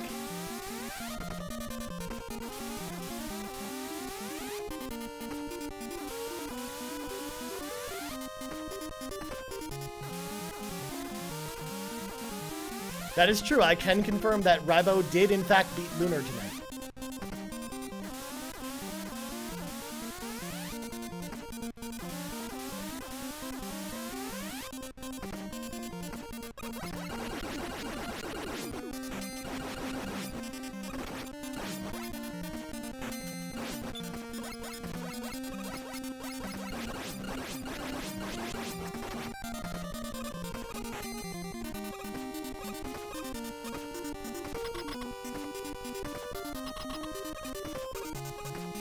Alright, second boss, Quick Man. Let's do this. Now, in theory, I could use the Flash Stopper to freeze time, but I'm actually going to take an intentional death here. Because I'm, like, gonna die very quickly here. So, let's just get the death out of the way. I knew I was gonna die anyways, and this way I don't waste any of this power.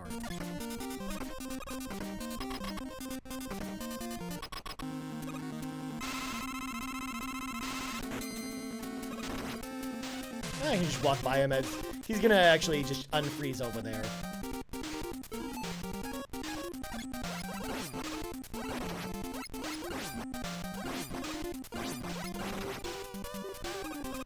Bam! Got him. I watched. I'm so proud of you, Ripple. Well, then technically, Jonathan, if you also watched it, that means you also technically beat the game too. Congratulations! It happened. Get equipped with Quick Boomerang.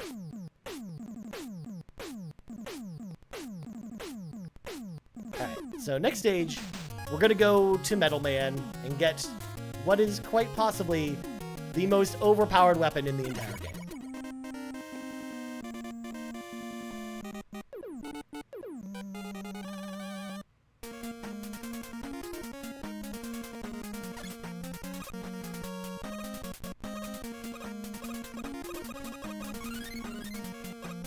You did! Congratulations! A winner is you, as one might say.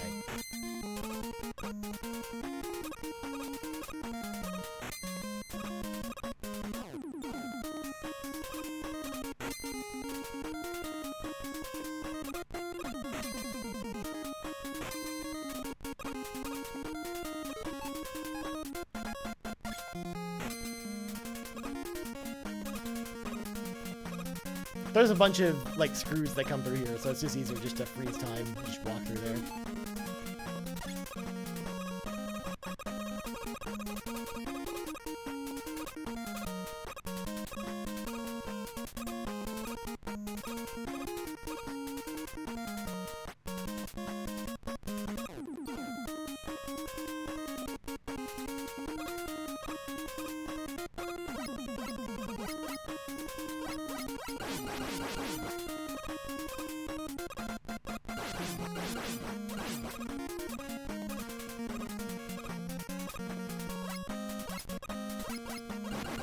Ouch.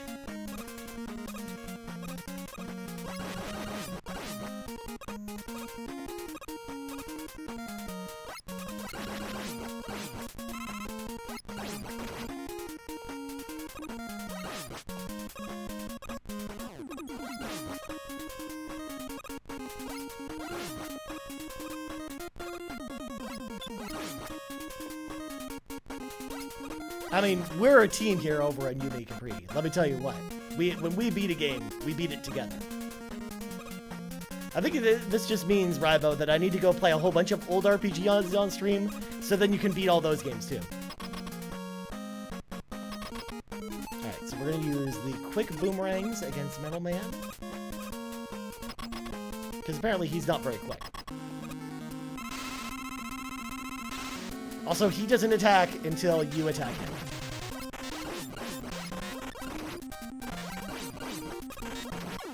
And there he goes.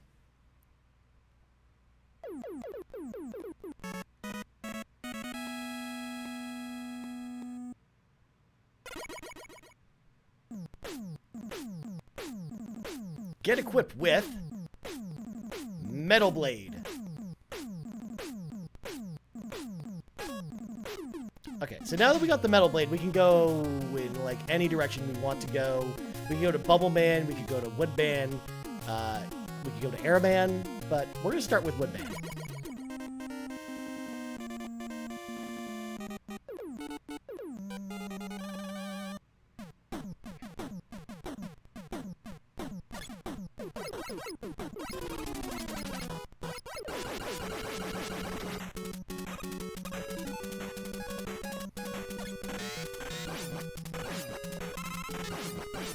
And yes, it's time to finally show off the most OP weapon in any Mega Man game, the Metal Blades. It fires in 8 directions, it's very powerful, it's half the enemies in the game are weak to it, it's good all around fun.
Come on, give me some good drops. There we go.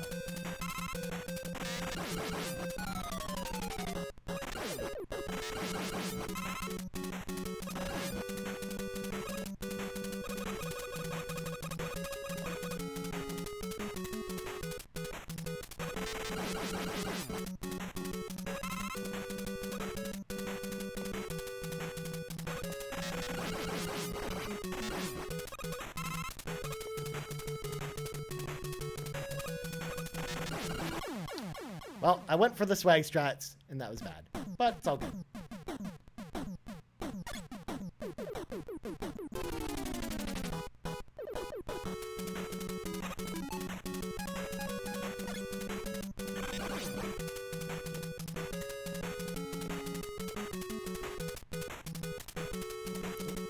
Wrong button.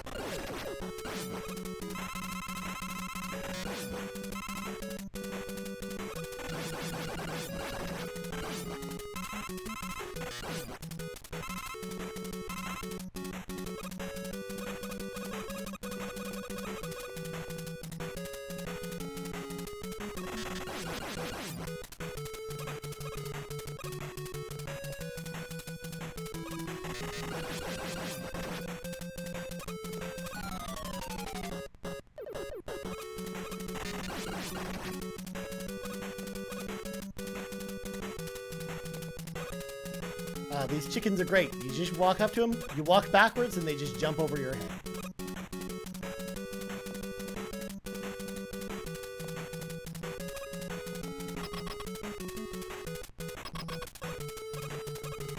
Alright, next boss. Woodman. He has a little shield around him. He's very easy to beat. We just wait for him to throw it at us.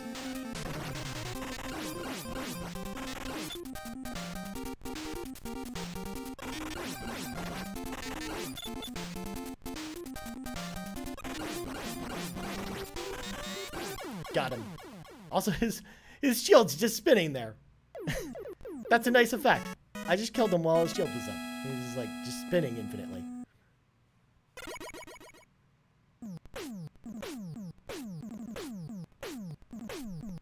Get equipped with Leaf Shield. All right, next up, we're gonna go to Airman. We're four bosses down, 4 to go.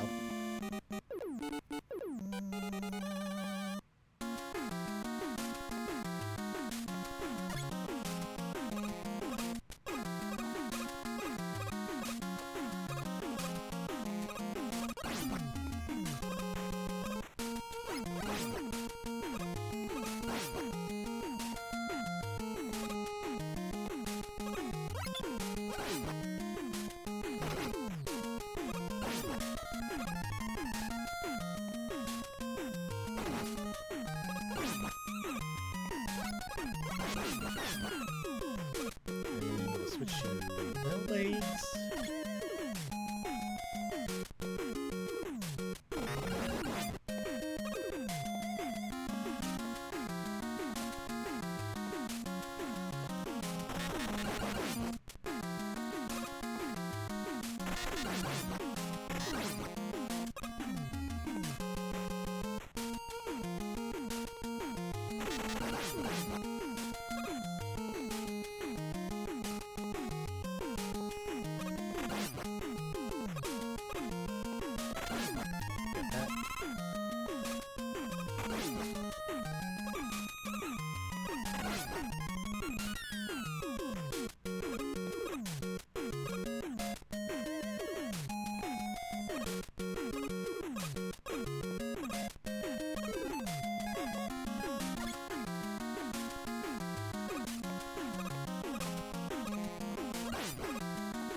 Oh, we got these dudes who their sole purpose is literally just sit there and just blow air at us.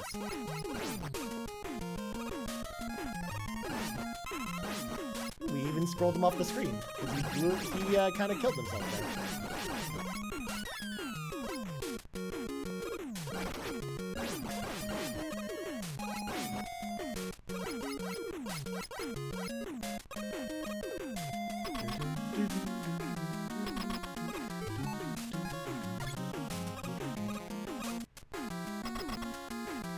Alright, next boss, Airman.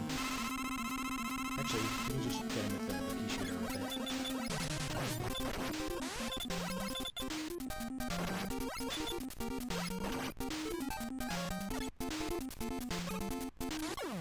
I kind of figured we were going to die there. Alright, let's do this.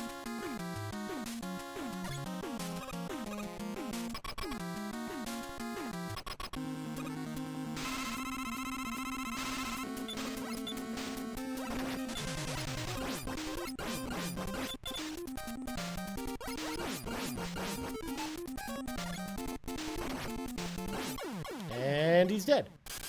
With like his tornado is like spinning in the air there. Although they're like glitched out, making just a lot of noise. Get equipped with Air Shooter.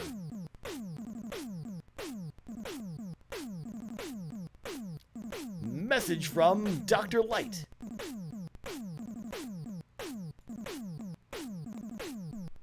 Item 2 completed. Get your weapons ready.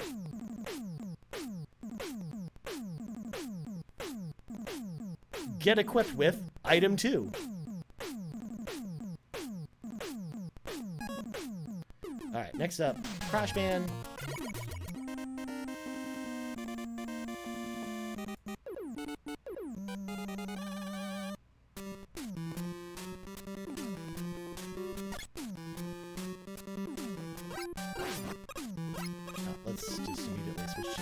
Electro Blades.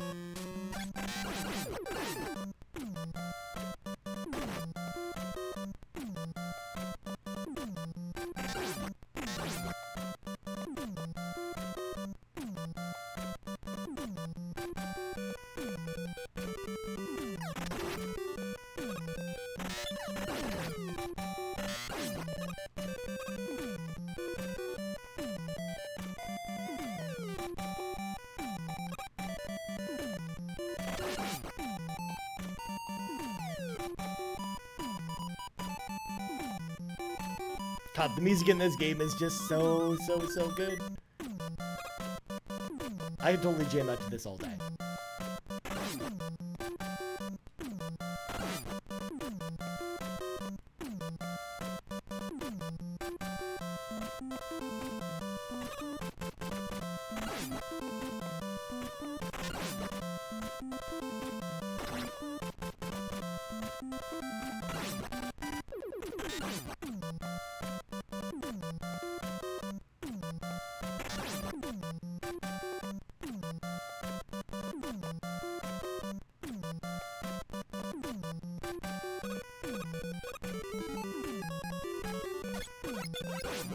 Thought I could get away from it.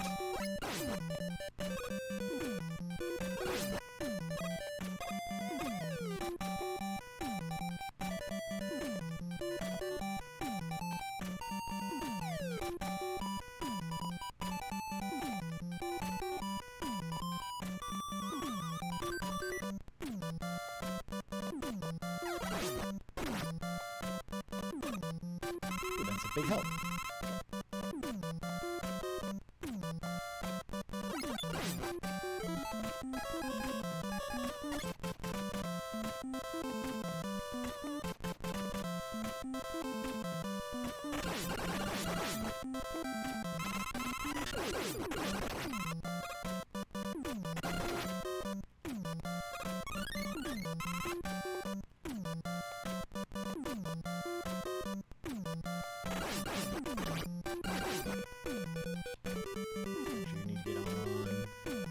Here.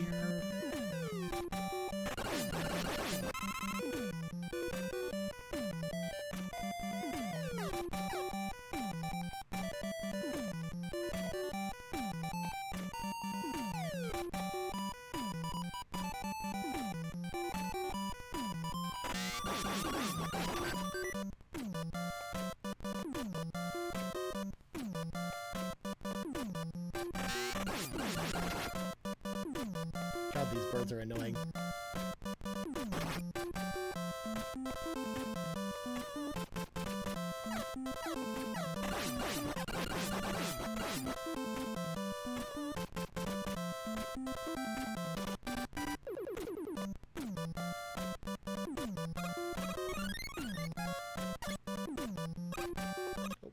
I missed my red.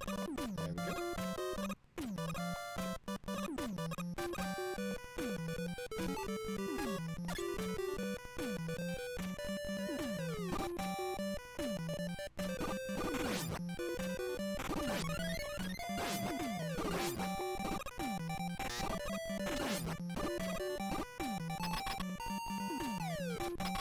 Alright, next boss.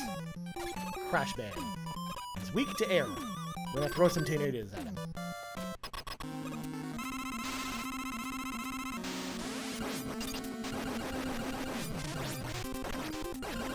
And he's dead.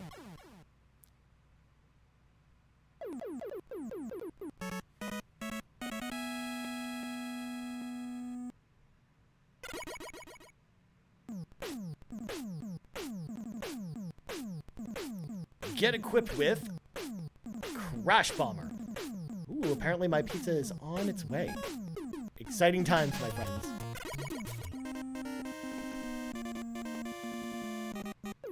Bubble Man time. Let's go.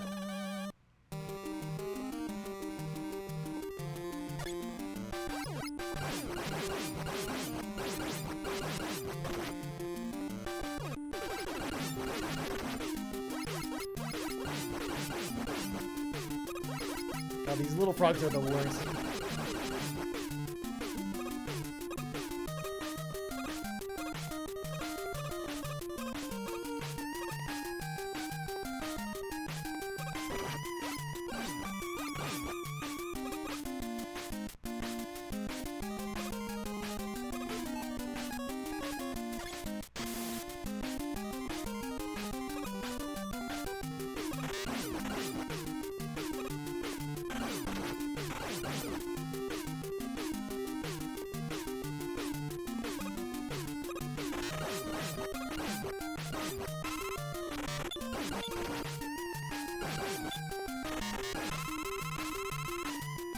just a really big robotic anglerfish, just spewing out other little fish, like little shrimps.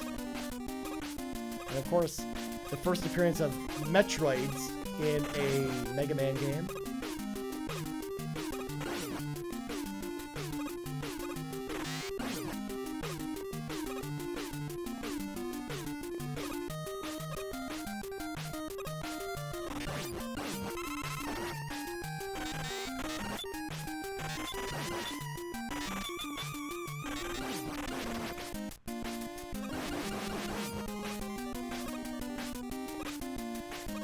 Nail that jump really carefully.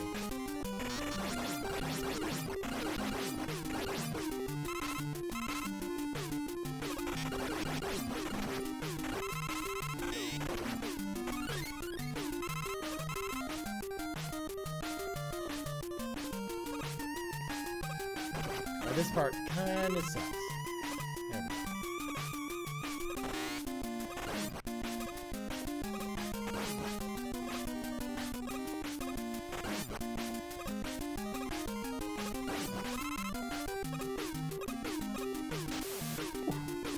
I was scared we were gonna die there. Alright, now it's time to fight Bubble Man.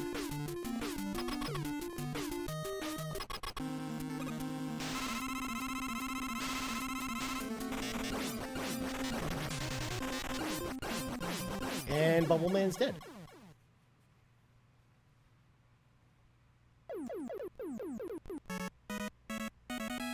Oh.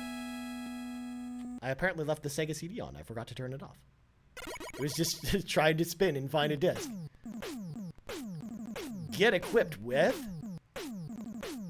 Bubble Lead, or Bubble Lead, or however you want to say it. It's something. Alright, last boss. Heatman time.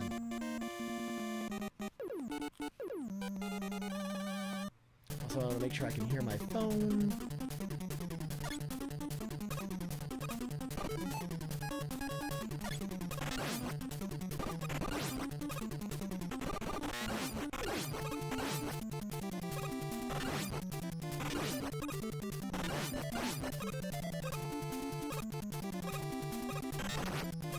Whew, I almost died there. If it wasn't for the invincibility, I would have been dead for sure. Because that water basically kills you instantly. It's like lava.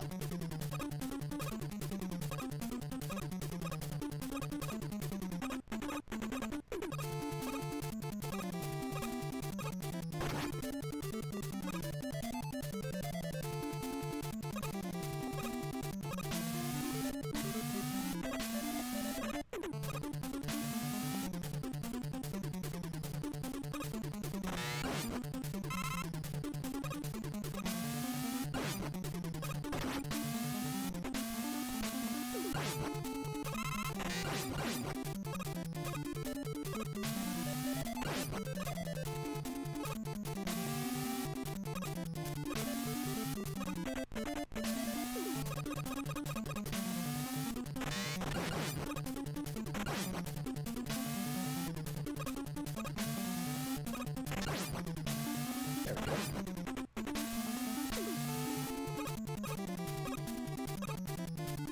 Alright, so there's actually a really complicated block puzzle here. Or we can just use item number 2 to get across this.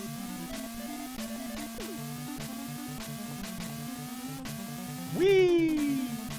We're gonna miss out on that extra life, but it's all good.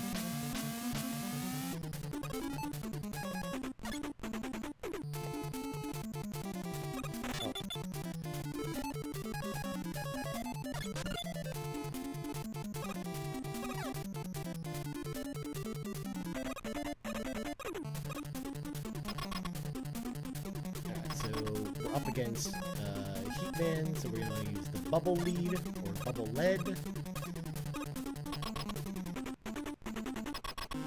And yes, he's totally a Zippo lighter in robot form.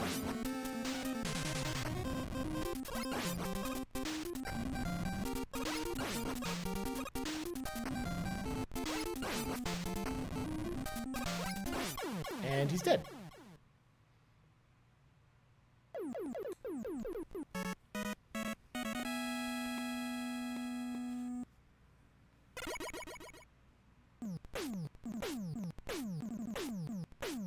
Get equipped with atomic fire.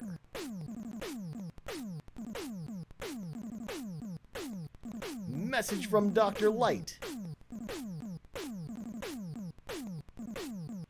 Item 1 completed. Get your weapons ready. Get equipped with item 1.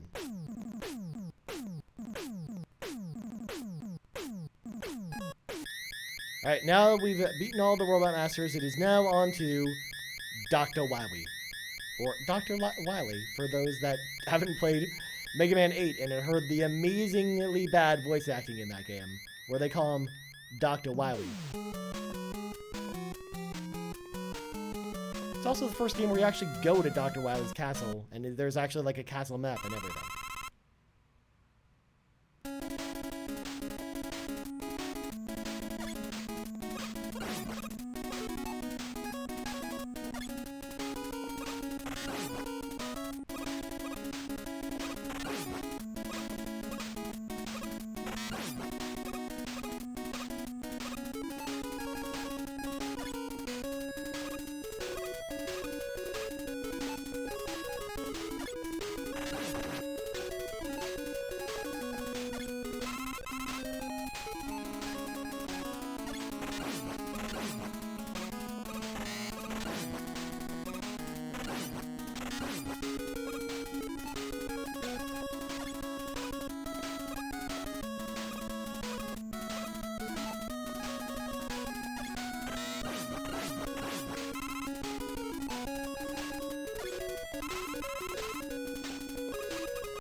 Alright, let's see if I screw this up.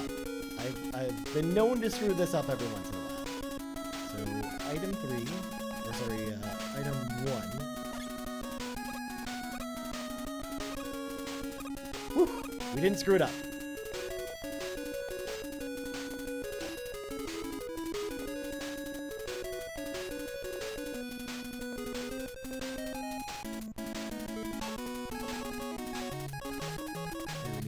Boomerangs.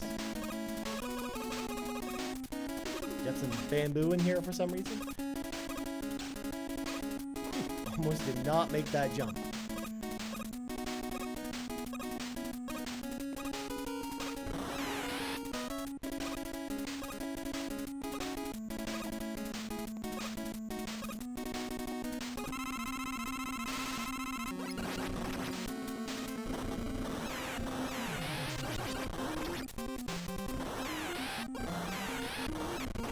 And he's down. That dragon can be really annoying if you don't have full health like I did, where I was just like stoking all the damage, but nope, easy peasy.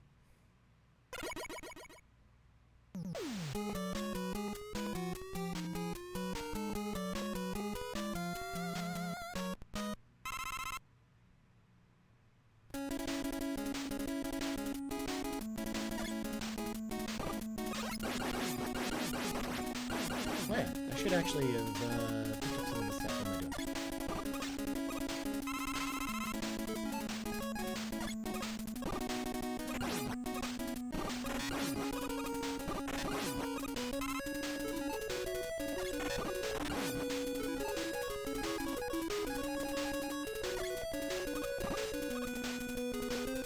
Oh, I was a little too high there. Let's try this again.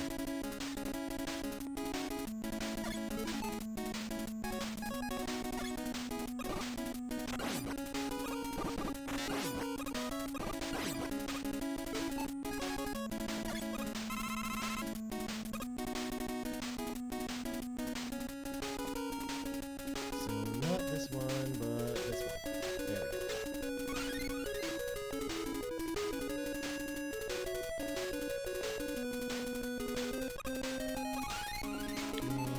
There we go. Slides on them too? No, not really.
Alright, next boss. I believe this one just is metal plates for the most part.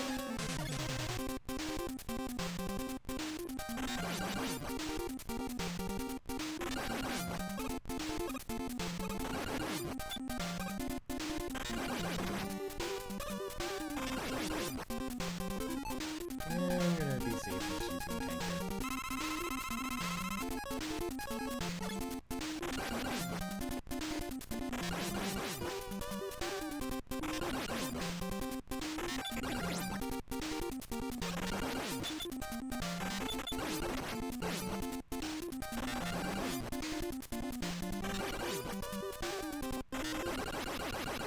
And there we go. Second boss down. Oh, run away for a second. I'll be right back.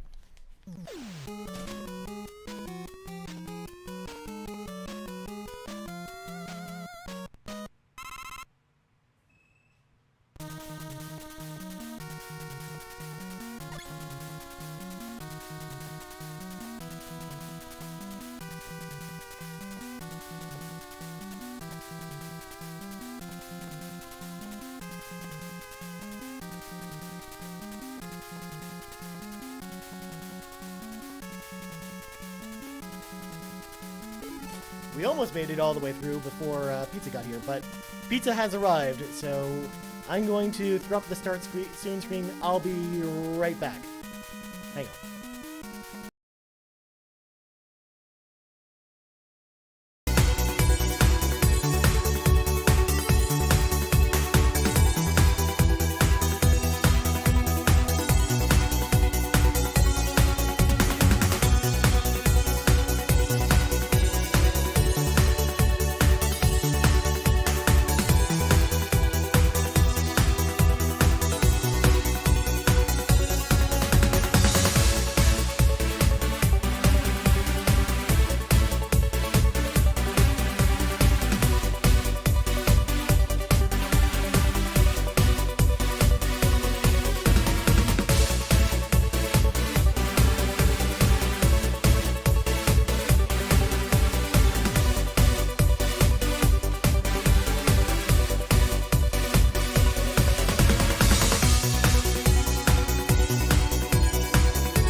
I'm back.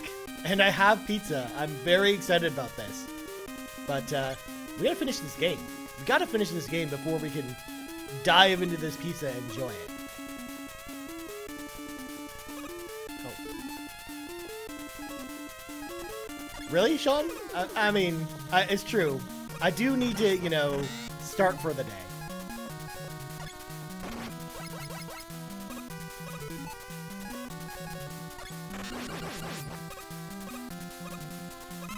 Sean, guess what? I beat the game with like 7 hours to spare. So I have so much more time now. Yeah, because again, it was supposed to actually take, however long to beat it. It was supposed to take about 19 hours to finish it. So I was like, okay, I'll finish it with like maybe 5 hours to spare on the stream. But no, we beat it in 14 hours. We beat that game. I'm okay. It depends. I'm good at some games, Sean. You should preface that. I'm not good at all games.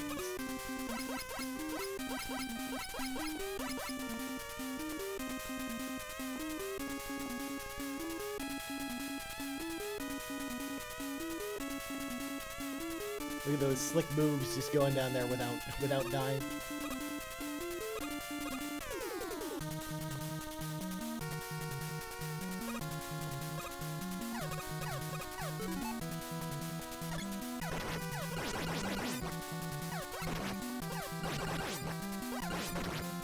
Kind of just brute forcing these guys since this boss actually isn't that difficult. So we'll use our quick boomerangs. And then I love this boss because he's a great callback to the original Mega Man because he's Guts Man, but he's a big Guts Man essentially.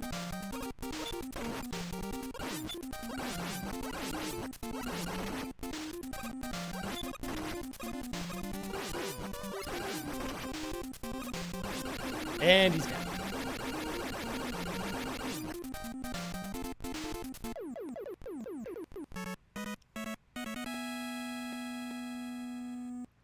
The real question is, Sean, how was your evening? How was work today? I'm sure it was kind of crazy with meetings and stuff like that.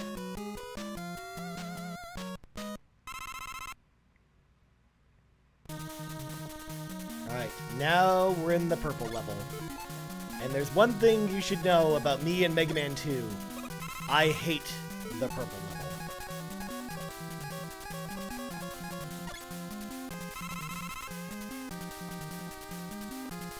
I'm sorry, what?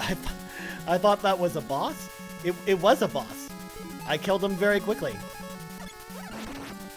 Literally just finished work, and here I am. Nice. I'm glad that it's finally over, Sean. You can move on to cooler things than work. Oh, I forgot that's totally a trap. So this level is all about invisible platforms that you kind of don't want to jump through.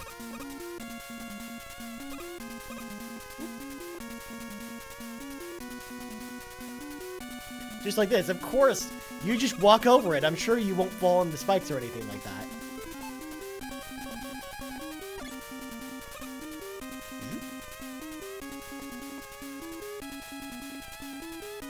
Oh. I was on the ladder, but apparently it thought otherwise.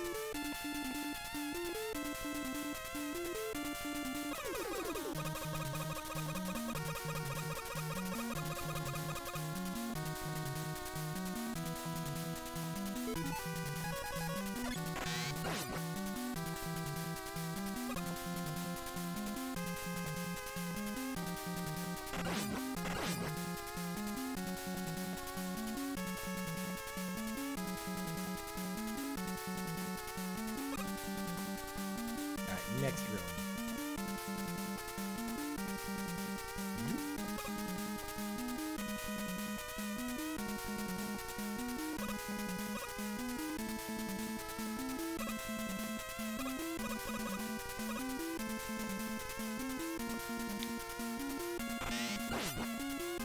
I gotta wait for this elevator to come all the way around. It's kind of annoying.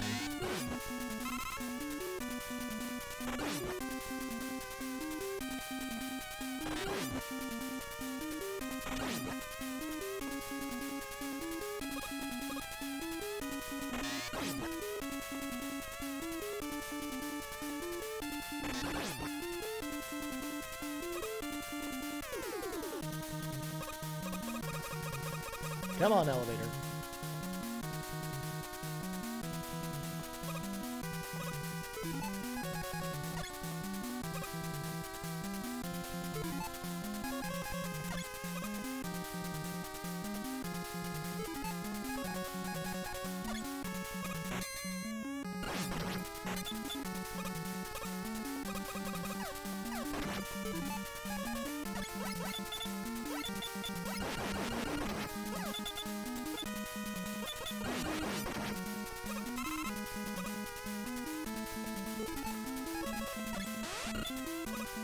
Oh god, I spawned another one. Oh,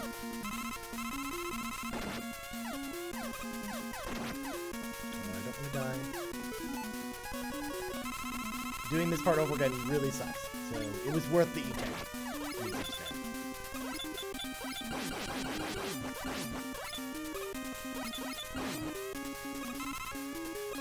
And this is the part that sucks. I hate this part. So, this is the boss in this level. It's basically this, like, 6 computer, like, drones, essentially. And you gotta kill them using, only one weapon in your entire inventory kills them. It's the crash bombs. And if you run out of crash bombs, well, you have to go out and farm for a while, which is, kind of annoying.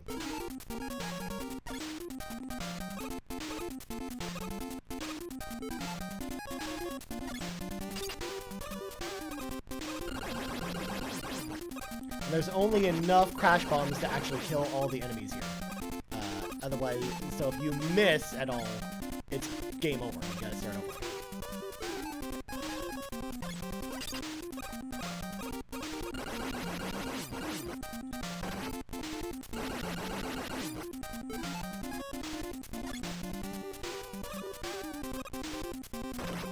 I almost had it.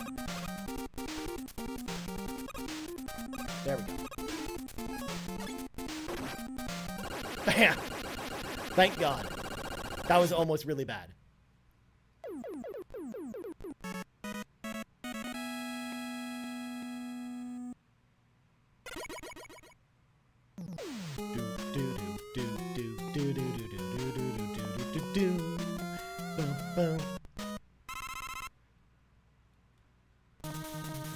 Alright, so now it's time to fight all the Robot Masters all over again. We're gonna start with Heat Man. Get our bubble lead ready.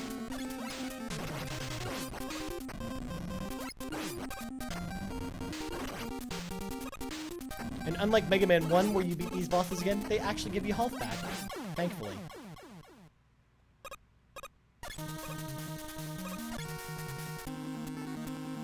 Airman time.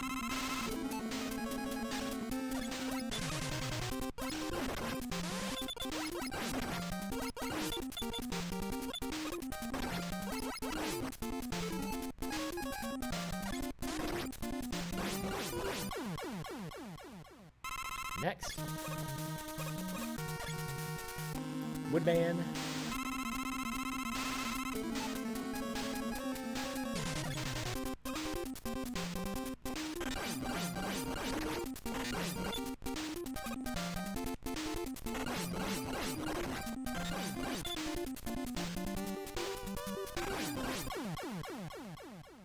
And that's next. Bubble Man.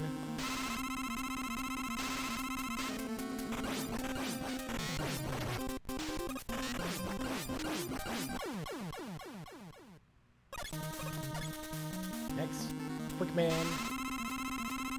And we will never use the Flash Stopper again, so we may as well use it now.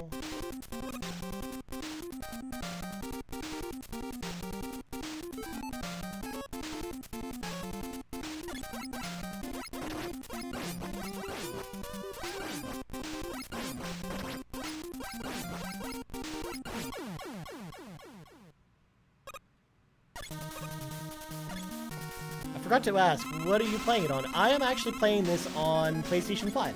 using the DualSense controller. Otherwise known as the greatest controller of all time. Enough said. Alright, Metal Man. Here's the trick with Metal Man. So, normally I showed off him with quick boomerangs before, but I'm going to show you his true weakness. His own gun. He dies in 2 hits to his own gun. Because that's just how it works. And last but not least, we got Flashman, who is also weak to this gun too. And there he goes. Alright. Time to fight Dr. Wily.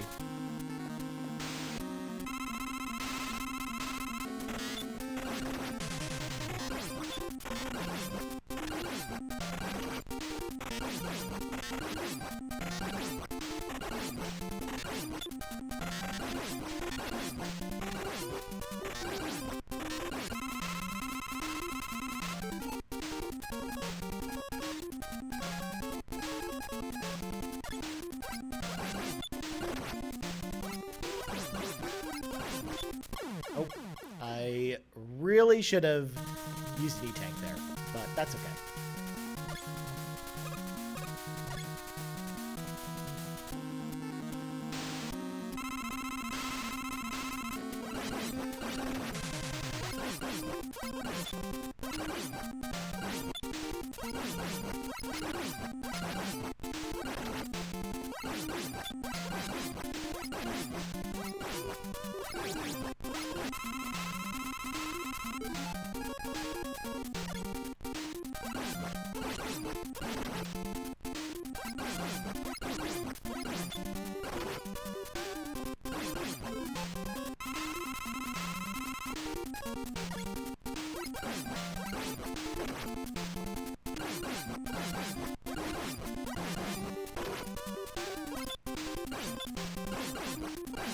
And there goes Dr. Wily. But it's not over yet.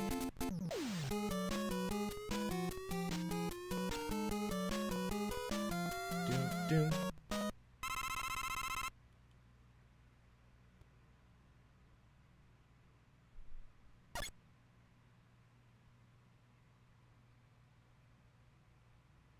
We're just gonna fall infinitely.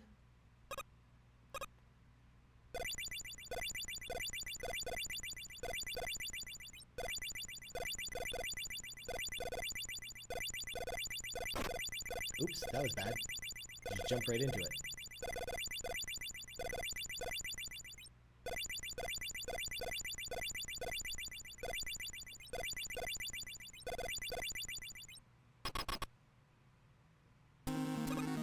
Alright, here we go.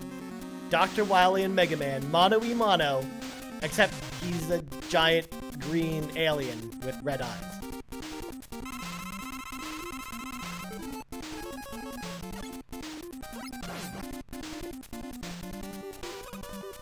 Also, he can only be damaged with the bubbles. Nothing else hurts him. So if you run out of this weapon, you're basically screwed. You gotta start over.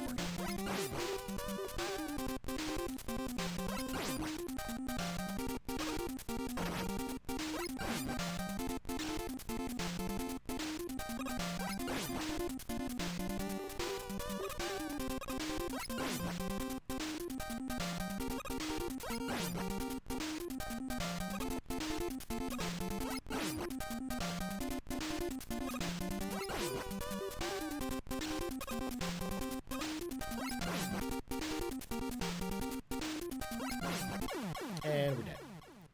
Luckily, we still got some more lives left and an E-Tank.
His shooting is just all out of rhythm right now.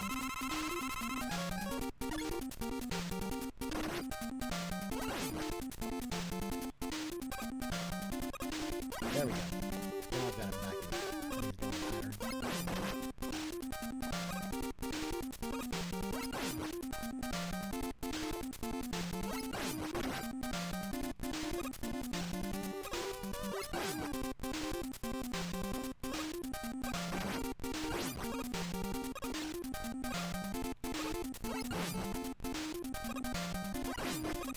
Oh, I shouldn't have jumped there. All right, last try. Otherwise, I'm going to have to basically die a couple times and then respawn because I won't have enough bubble left, essentially.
I keep jumping there when I shouldn't be jumping.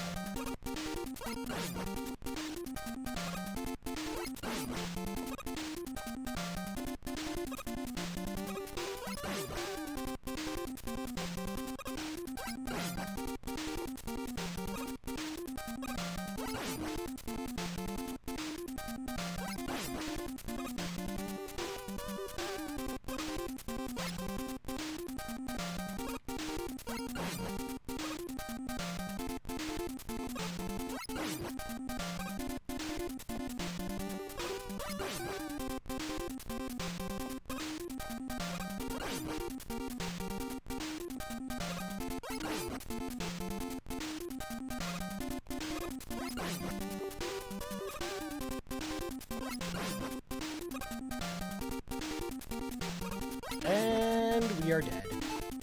I'm just gonna get it. So we are officially out of bubble lead. How many lives do I have? Oh, wrong button. 2 lives. So we gotta die 3 times. And then that'll refill our energy. And we gotta try this again.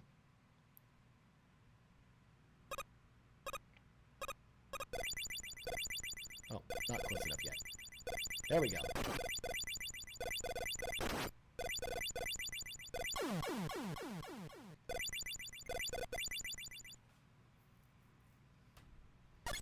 Well, I tried to beat this game without a continue. We have to at least use 1, unfortunately.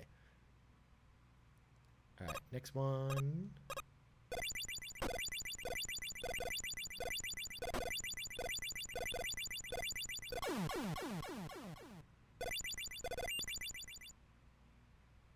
That's 2, 1 more.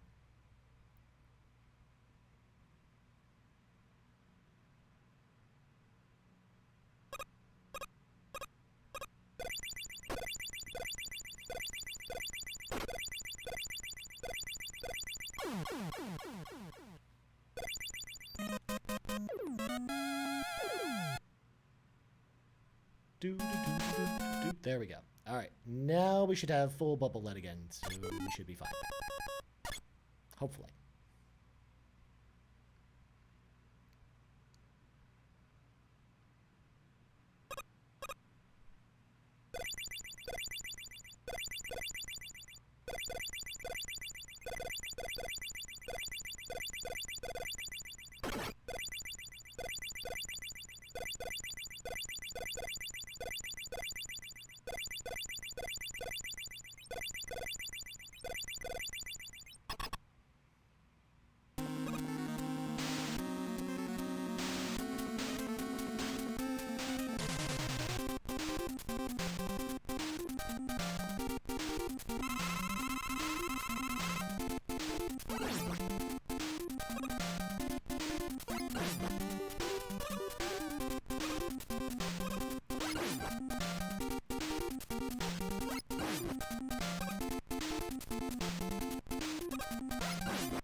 No!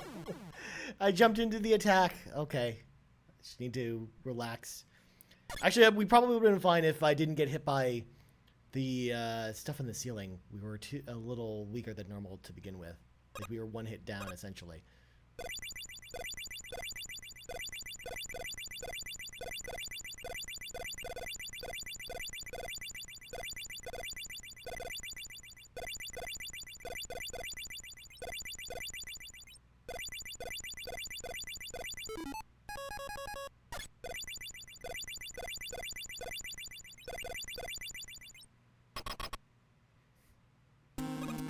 Obviously, this game is incredibly amazing, but this part is a bit of a design bummer. Yes, 100% agree with you on that one, Andrew. In fact, there's a couple moments that are like that.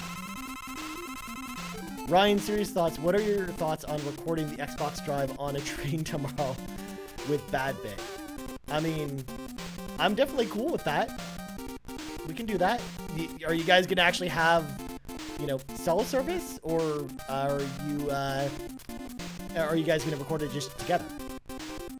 But yes, Andrew Watson, 100%. Like this, like the moment when I was in like the pink, the purple level, where the design is just not great in this game. Like if you screw up, you're basically having to go through a whole bunch of hoops to basically get back to where you were.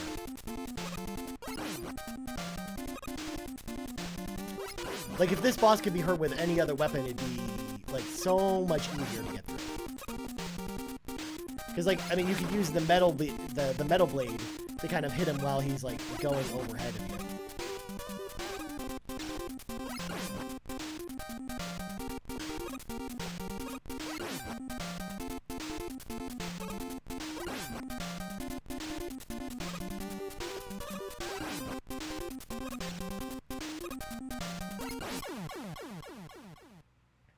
I'm not entirely sure about cell service. I mean, worst case scenario, and we can't make it so that all three of us can be on the call, Sean, we could always just have you and Badbit just record it together. I'm cool with that too, if that's what you guys want to do. And we don't have bubble legs, so I'm just going to die here. And we'll use another continue.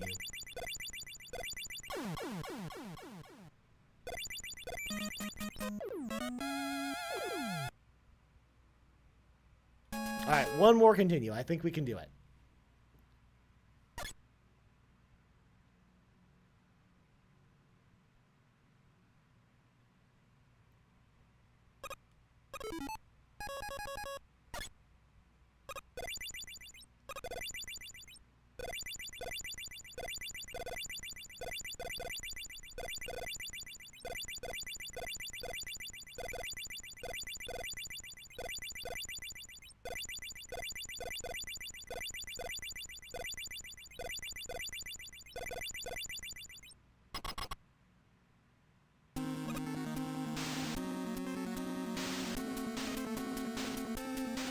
I don't know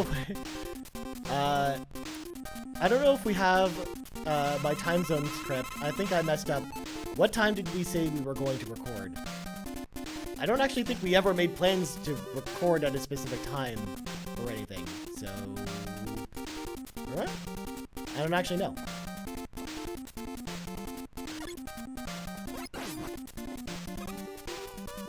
Thanks, Andrew. I know, I can feel it in my bones. We can do it this time. It is, like, so much easier, though, with an E-Tank, because then you've got the benefit of having the extra health here. Especially because, like, his shooting patterns sometimes can be, like, really unfriendly, and makes it so you can't even really hurt him, essentially. Like that, like, how do I even really hit him and avoid that?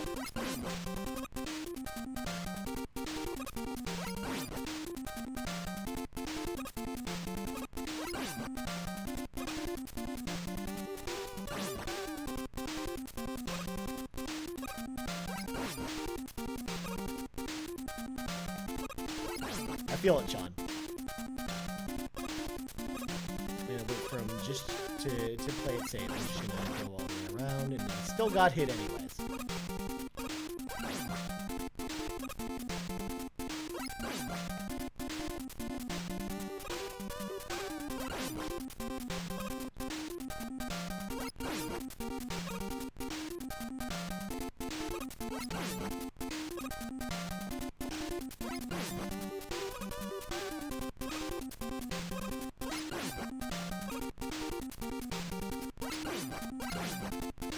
Ooh, I got a twofer in there.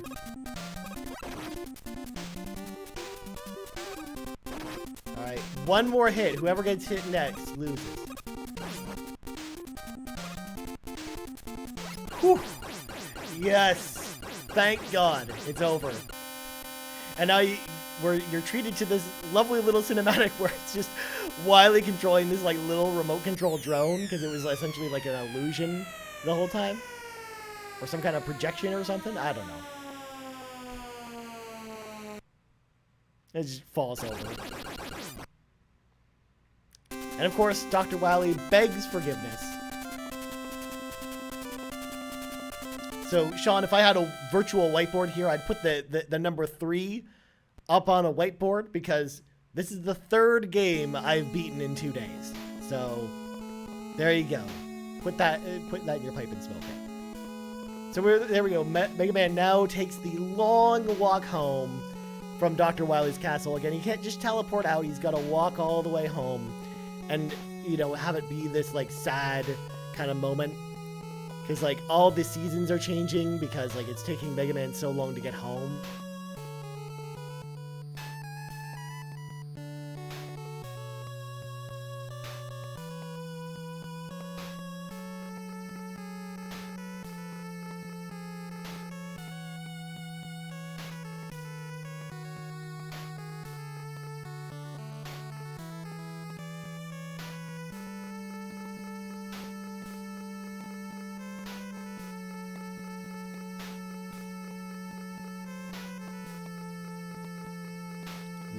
There you go. Mega Man just leaves his helmet behind. He's like, all right, I'm done fighting.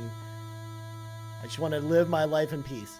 And then, 10 more games later, Mega Man's still killing, Dr. Wily's robot masters.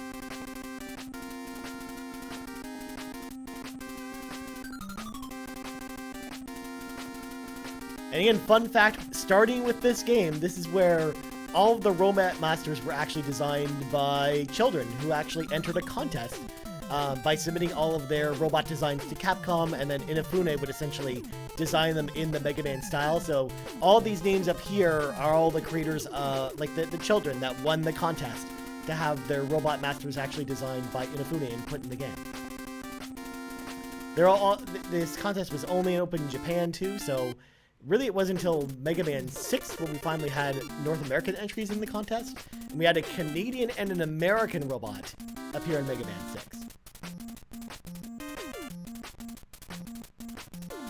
Also, comparing these credits to the Mega Man 1 credits, there's like so many more people that worked on this game. Not too many more, because there's still like 20 or 30 people that worked on this game. But, including Yuki-chan's papa.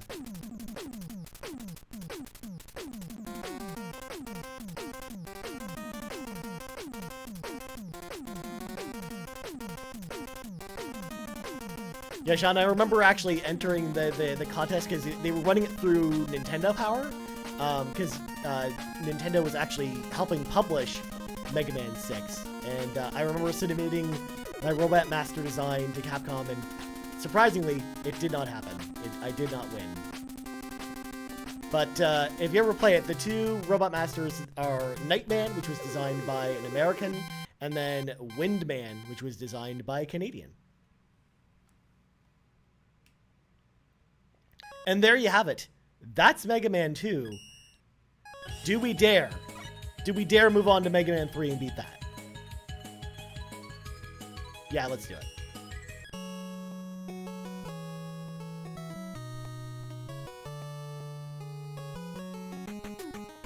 Alright, we're going to start with Magnet Man.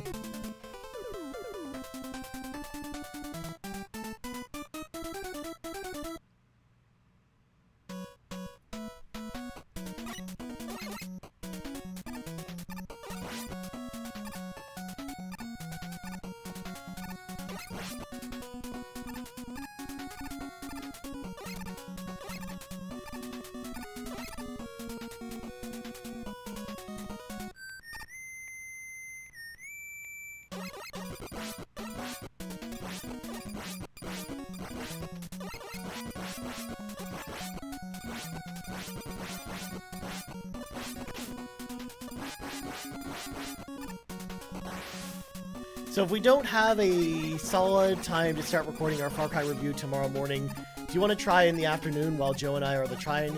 If that doesn't work, maybe during Extra Life. If not, maybe Monday evening. So yeah, we can find time tomorrow afternoon. I have to work, but I'm sure we can carve some time out to make it work.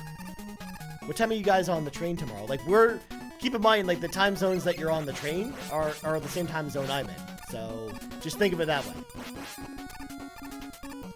I mean, if you have an idea tonight, we can solidify it tonight. Otherwise, I'm cool with solidifying it tomorrow morning. That's cool too. I mean, I'm gonna be on stream till 2 in the morning, so I'm gonna be waking up late tomorrow. But we can definitely do that.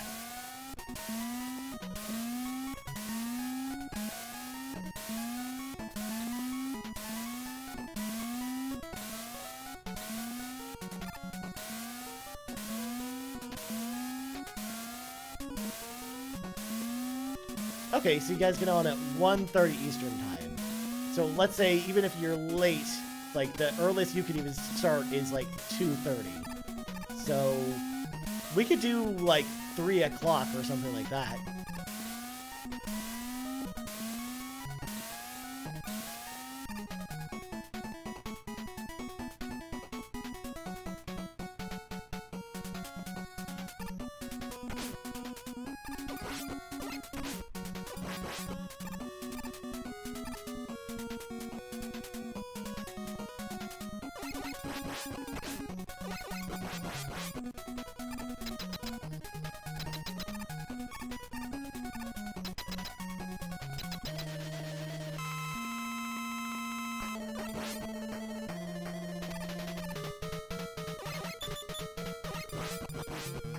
Let's try it, see what happens. Alright, so let's say 3 o'clock. Again, you guys will have a better idea about when, like, timing is best for you guys once you get on the train. So, if that doesn't work, just let me know tomorrow, and we'll make it work from there.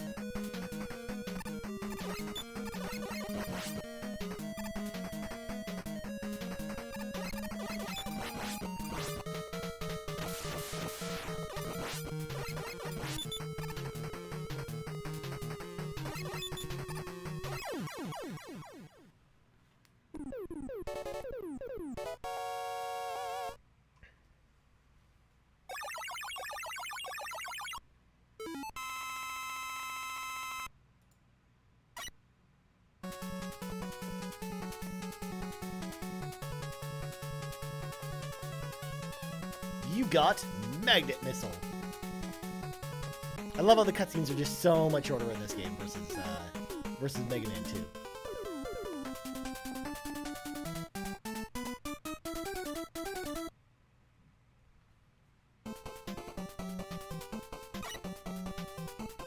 Fun fact about those bees, they're kind of like the birds in Mega Man 2, but you can just scroll them off the screen if you just slide backwards enough.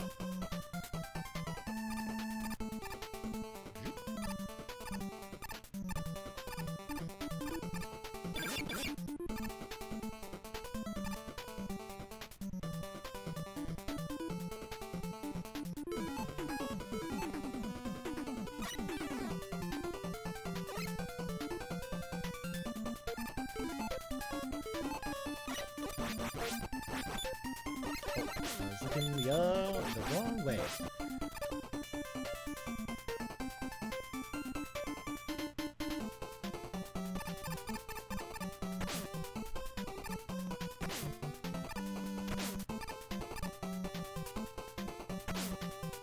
Stupid monkeys.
Grab this hole.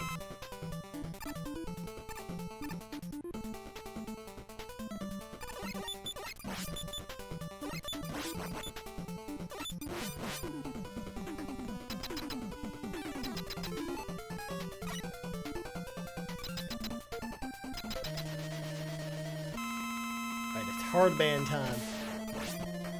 He's weak to a bunch of magnets.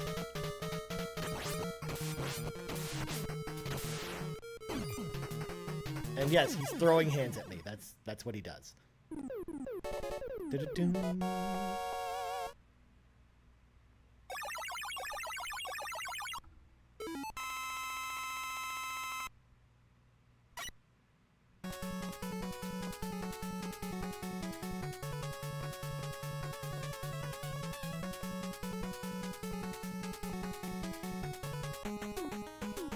Alright, next up, we're going to Top Man. Quite possibly one of the most ridiculous robot masters in the game. Because, you know, he's a big top.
Those little robots are like kind of gross. It's like it's got like bugs in its back that it basically throws at you.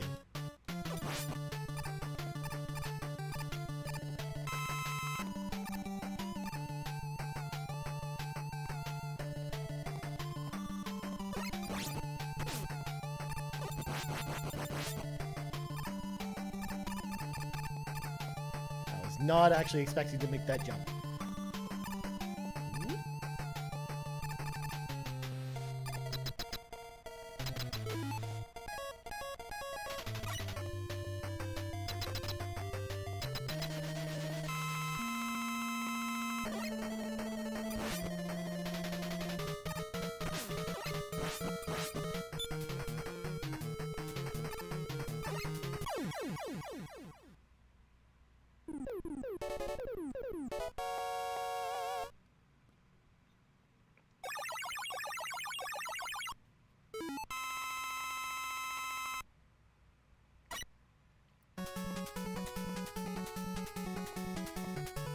You got top spin, where you jump in the air and spin like a top.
Time to spin like a top.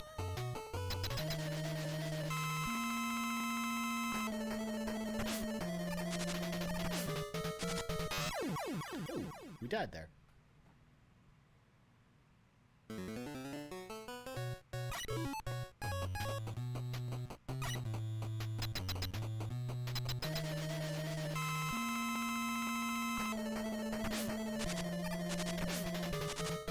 And he's dead. We were dangerously close to running out of top, and if you run out of top, that boss is very, very, very, very hard.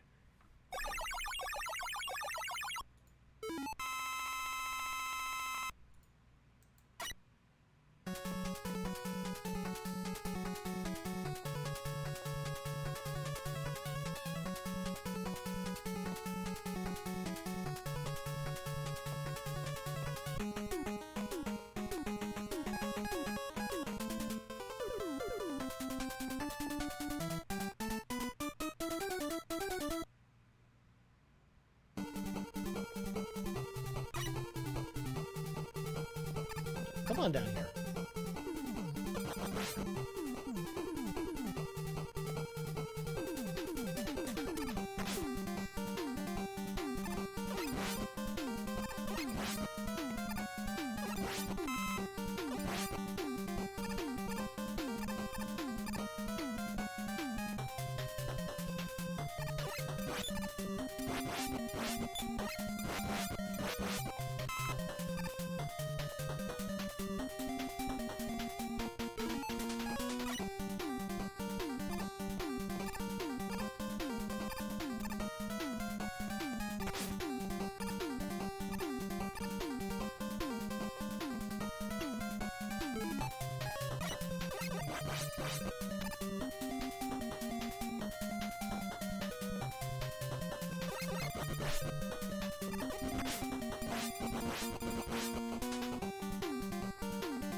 Here we go, Sparkman, the man who doesn't even have hands.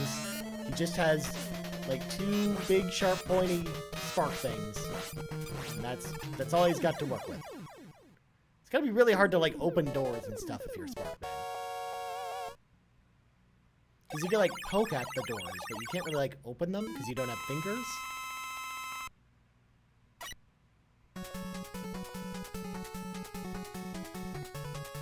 You got Spark Shock.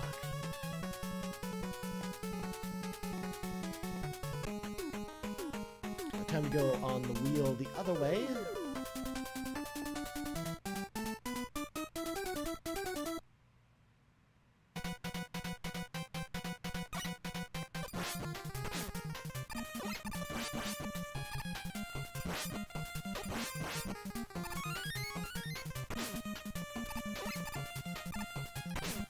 That is not meant to be a slide.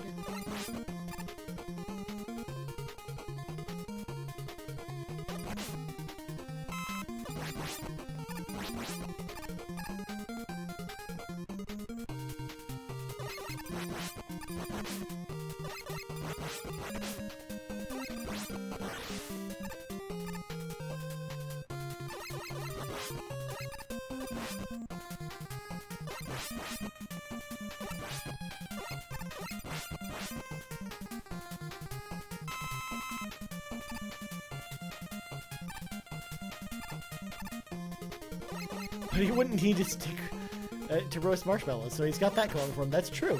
Well, I mean, with the sparks, you know, he probably, you know, roasts his own marshmallows just using his hands.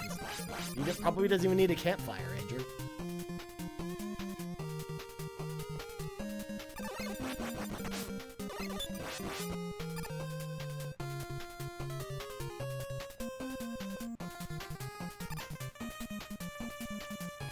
Alright, what's in these mystery boxes? Junk and more junk.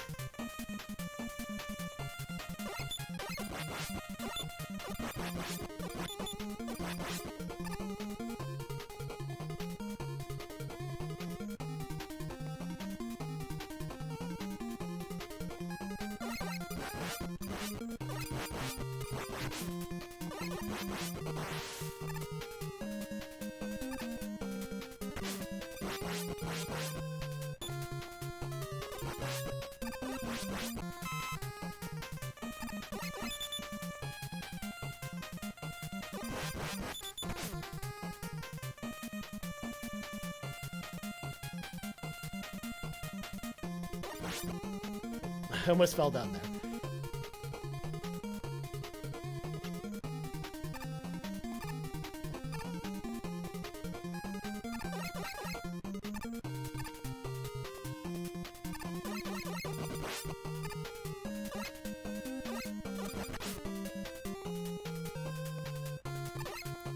Still going hard on... Oh, dang it. I looked away for a second. I was reading Raibo's combat, and then I totally got killed by the missiles. Still going hard in the paint. At this rate, I've beaten 2 games in one day. Well, actually, Raibo, you just missed it because we basically beat a game in 45 minutes, and then we're playing another gun. So this will be the 3rd game beaten just today. And it'll be the 4th game on this weekend because we beat Mega Man 1 yesterday.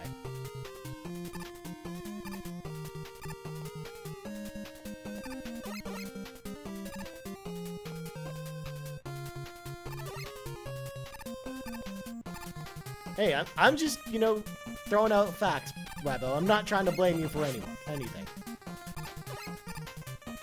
But facts are facts.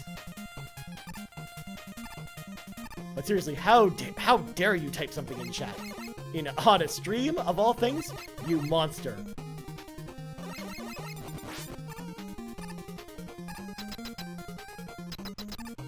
I'm kind of like a goldfish, though. I get very easily distracted, and I don't have good short-term memory.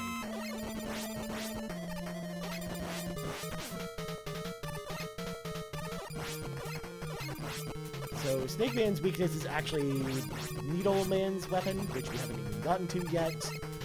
But you have to actually fight one more enemy with just the Buster in this game. This is the way the order in this game works. It's just easier if it's Snake Man.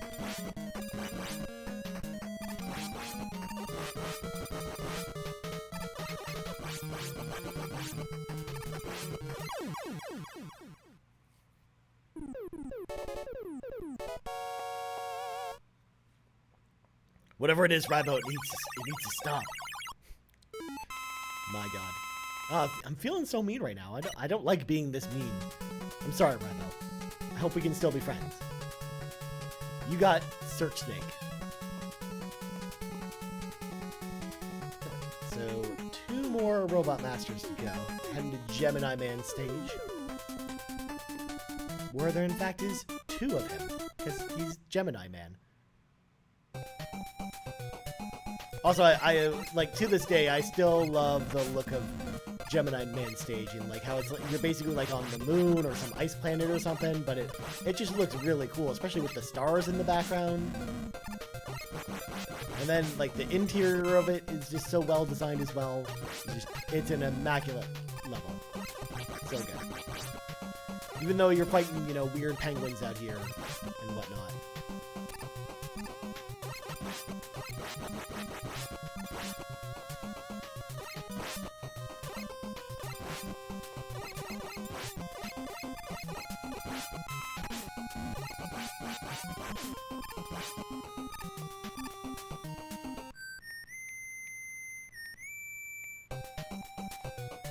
And there's Proto Man, but we don't actually have to fight him this time.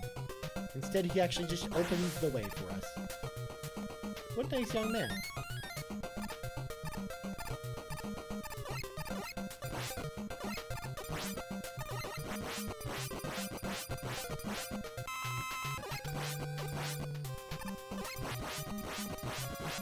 And yes, those are giant fish eggs with tadpoles that come out when you shoot them.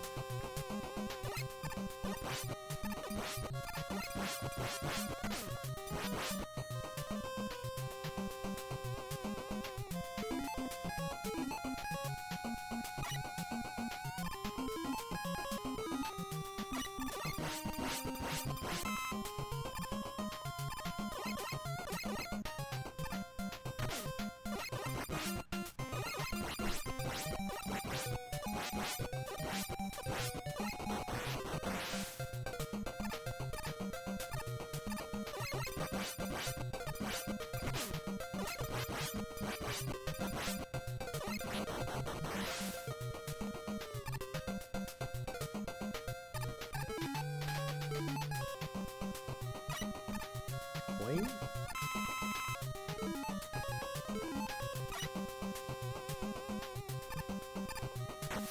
Alright, now normally you just use Rush Marine to get through here, because Rush Marine is a submarine. But we're gonna do swag strats. We're not gonna use Rush Marine.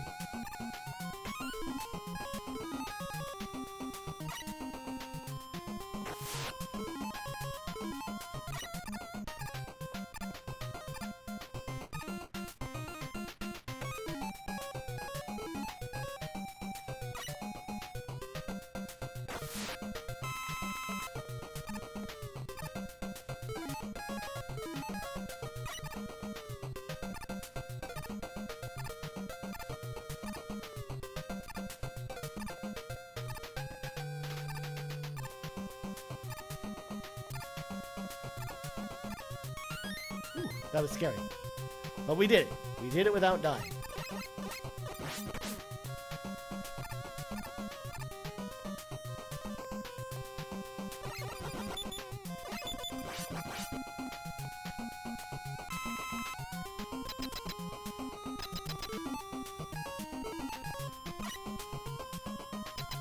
Apparently twins are afraid of snakes, or they die to snakes more easily. Because that's what this boss is all about. Fighting twins with, you know, snakes. It makes sense, right? It makes no sense. I don't get it. They definitely went, like, threw the logic out the window when they went towards, like, the later Mega Man games. Because all the Robot Masters, again, like, represent, like, weird elements, or they, like, die to, like, stuff that you wouldn't expect them to die to. Whereas in the first Mega Man game, like, you know, Fireman dies to ice, or Cutman kills Electman. Like, that makes more sense. Whereas here, it's just like, what do twins have to do with needles? I don't get it. Like, why are they more powerful than needles, but then not more powerful than snakes?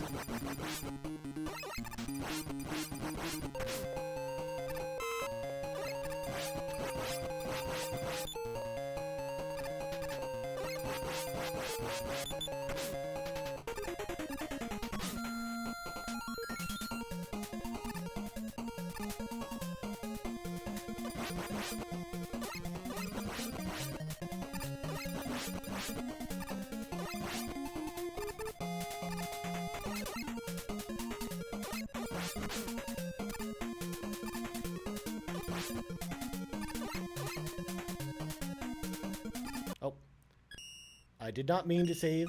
My finger hit the middle button on the PlayStation controller.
And this boss kind of sucks in the sense that the weapon you've got to use is like slow, and if you miss with it, it totally messes with the frame rate, and it's really bad. But luckily, if you get 4 clean hits like that, the boss doesn't take forever, and it's all good.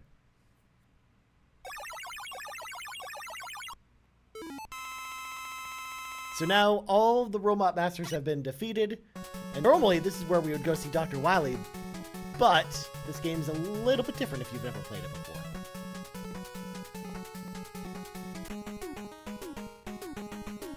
So instead of going to Dr. Wily right away, you actually have to fight 8 more bosses, essentially, on your way there. And these bosses are actually based off the bosses in Mega Man 2, and they'll actually have brand new weaknesses using the weapons that we have in this game, which is pretty dang cool. This is also the only time in the series they ever did this. They never did it again in any other games, and it makes me kind of sad because I really like what they did here. It's kind of like remix the levels, but then with the different robot masters.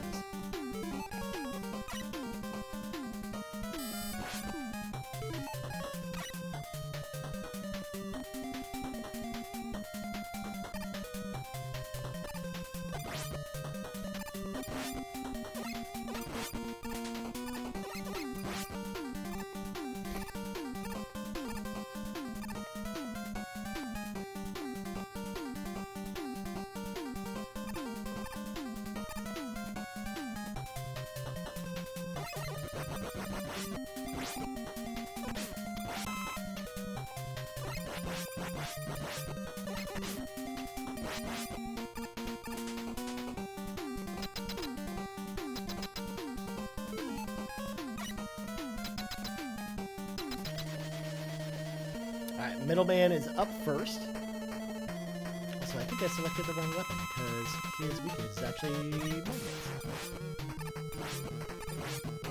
Because magnets are sticking to metal. That's how the logic there works.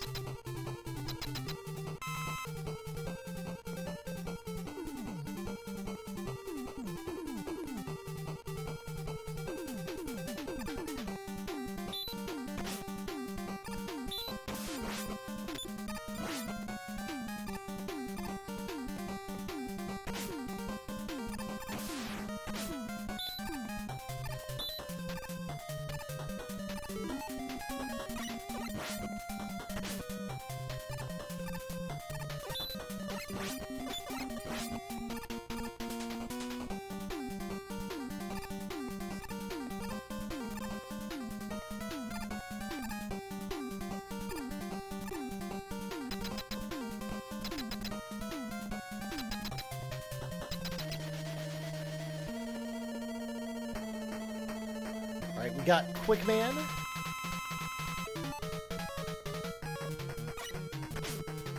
Oh, I actually selected the wrong weapon anyway, so this all works out.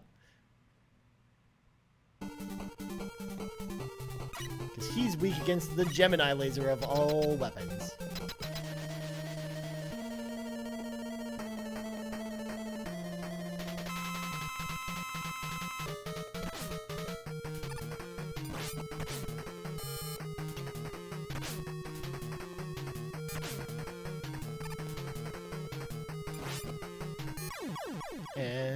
dead again.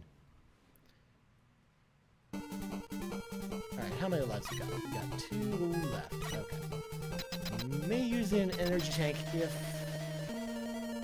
it's going south this time.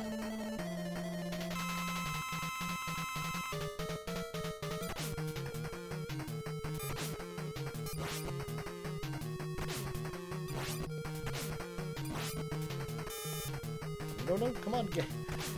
Dang it.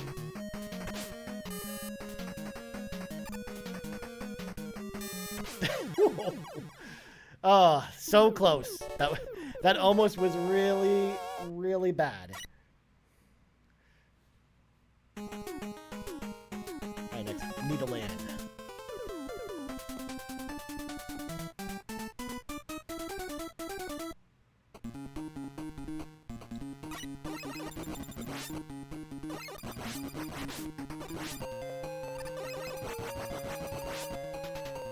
I love how when they redid this stage, they made it like this nighttime level with the CD in the background. It just like really, really, really cool.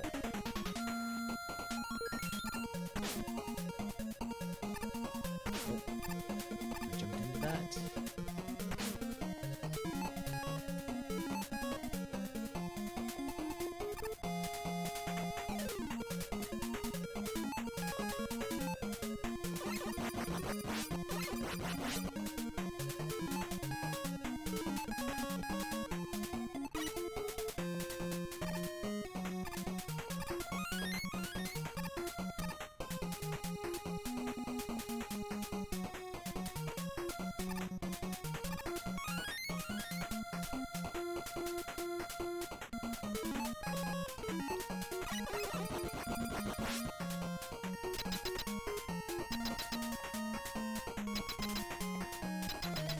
Alright, airman time.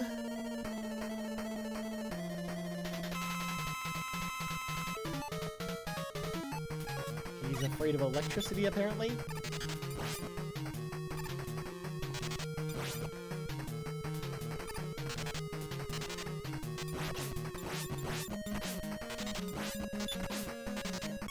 And there he goes.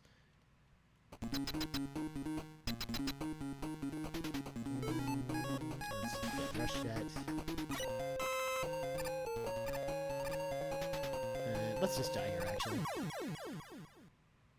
We're not going to be able to make it with that much health, probably.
Alright, next up is Crashman.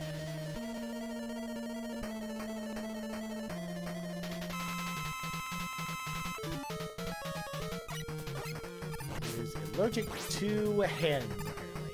Doesn't like big fists being thrown at him. There we go. Actually, the logic behind that one makes sense because in this game, basically in Mega Man 2, you would use the crash bombs to blow up walls in Dr. Wily's castle with the crash bombs, but in this game you do that with the hard knuckle. So he's actually weak to it because it's kind of like his own weapon in a lot of ways.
Alright, first Robot Master, Flashman.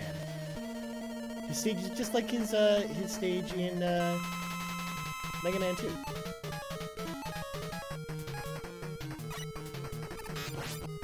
But this one is allergic to needles, as opposed to his old weakness.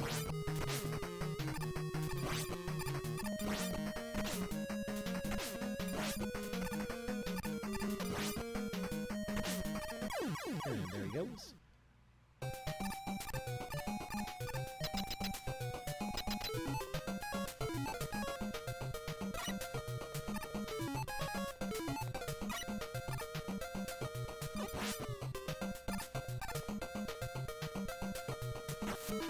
This one we actually gotta use Rush Marine, so we can show it off for one time in this game, if nothing else.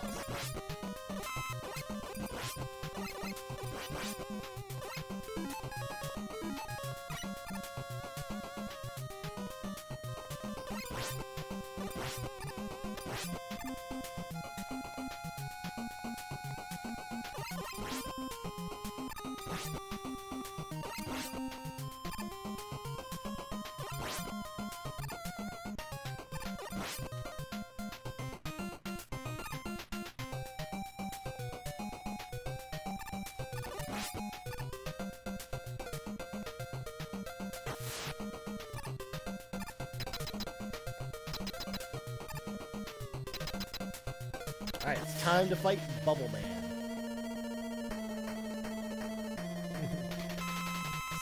Such a cool power-up.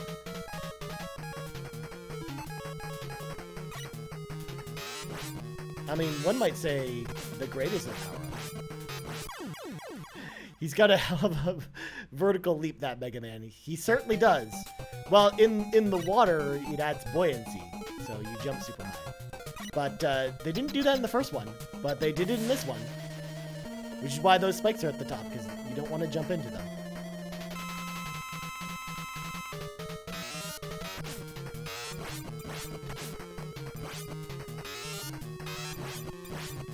The Shadow Blades aren't as broken as the Metal Blades in Mega Man 2, but they're pretty broken.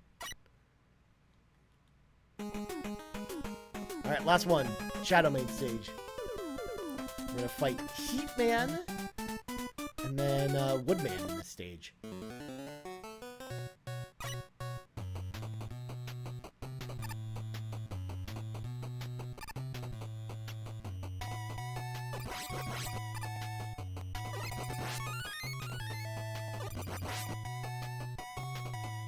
Oh, I accidentally moved forward a second too early.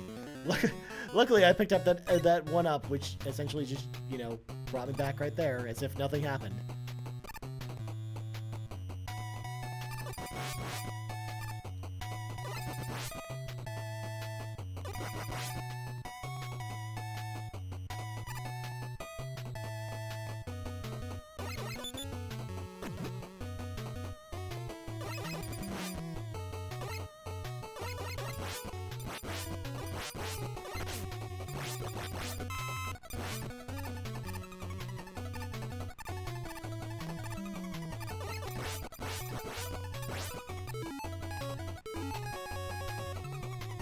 You can actually do this without using Rush Jet, but it's just so much easier just to do this.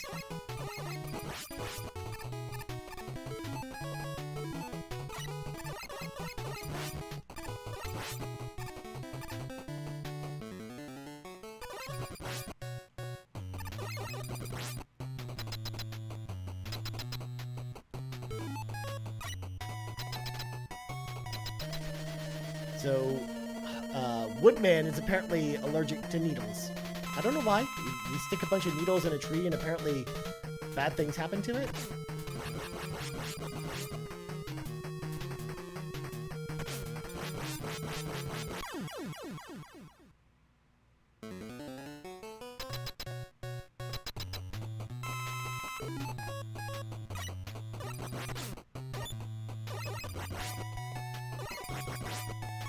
Oh man, the lives have been very generous today.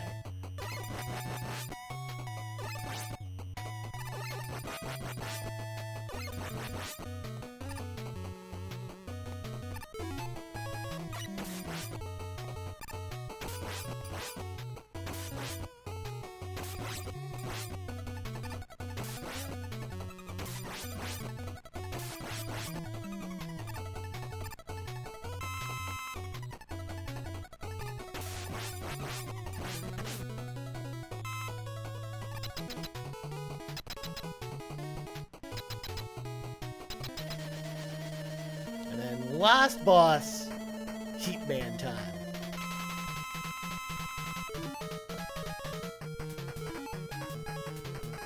I think he's also Shadow Blades? Yeah, that's what I thought. Because there's nothing like the bubble red in this game. Oh. I was expecting him to come charge at me, but he did no such thing. Bam! That was close. I was not expecting to live there. Alright, now all of the Robot Masters are down. It is time to fight Proto Man once again. Or Breakman, as they call him at this point.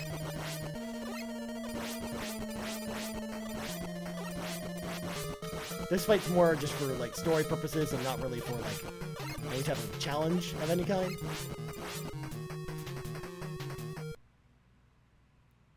Oh no! Right after we received the last element. Wily ran off with Gamma. So basically Dr. Light was building this peacekeeping robot called Gamma, and we were basically gathering all the elements to basically put him back together and deploy him so Mega Man didn't have to fight anymore. But Dr. Wily made off with him instead, so we're gonna have to fight him.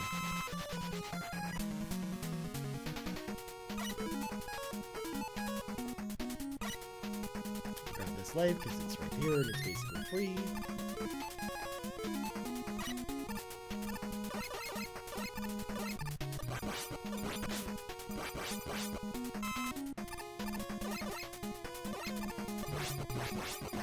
Oh my god, so many extra lives today.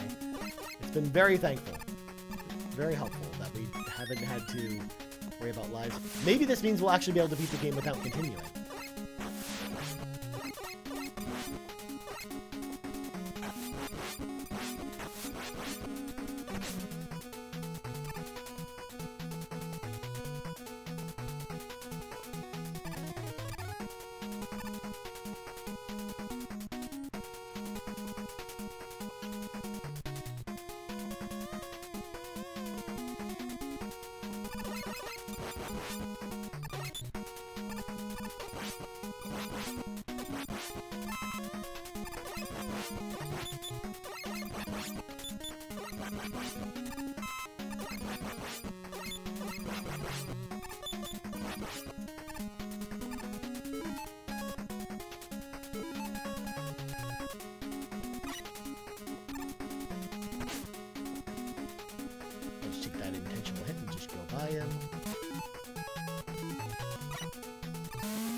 no, that's bad. I died.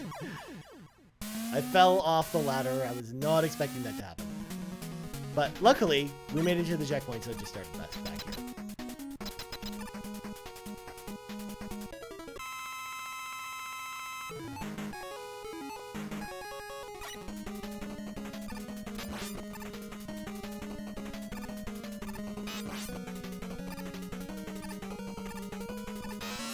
It's an army of evil turtles. They're trying to kill us.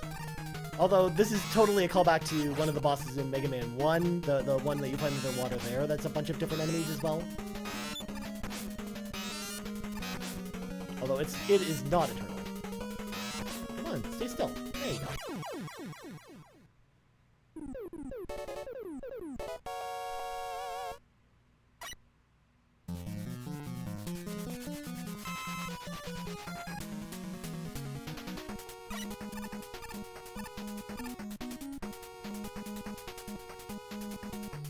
We gotta refill some of our energy since it doesn't respawn automatically here. We'll get that. We'll get jet. We don't need a lot of oil.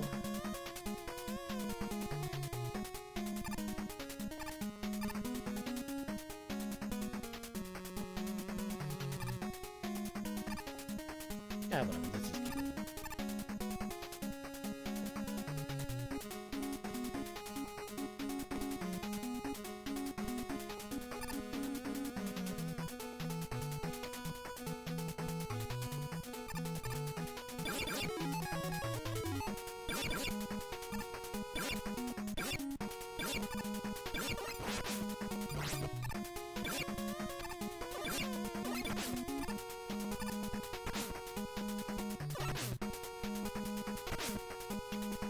I can't get out of that pit. I tried. I tried to jump out of there, but there were too many bees.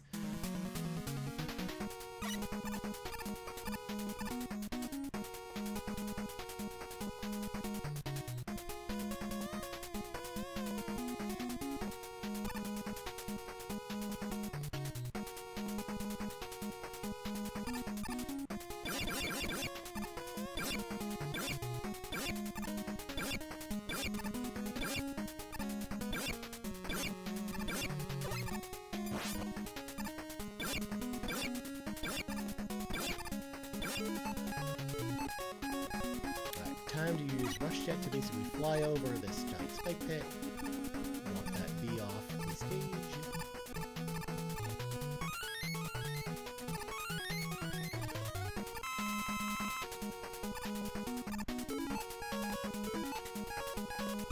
Alright, it's time to fight an old favorite. Basically, this is a callback, going all the way back to Mega Man 1, which we played yesterday. This is the infamous rock monster that also appears on the Mega Man stage on Super Smash Bros.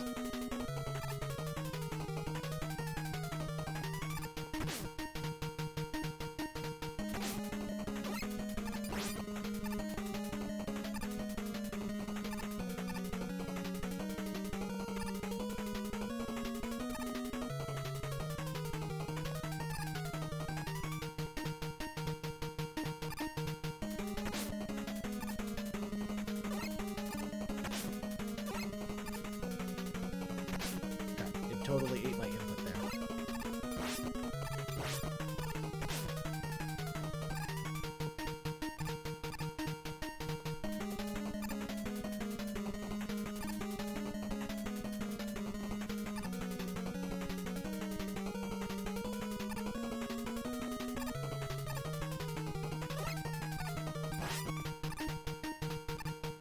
We're gonna die here, so I'm gonna use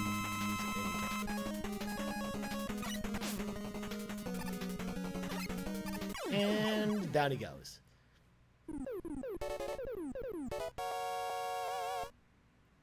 I remember when as a kid just throwing my head against the wall trying to beat that boss, but no more. No more. I'm a little bit better at the game now. Getting some magnets.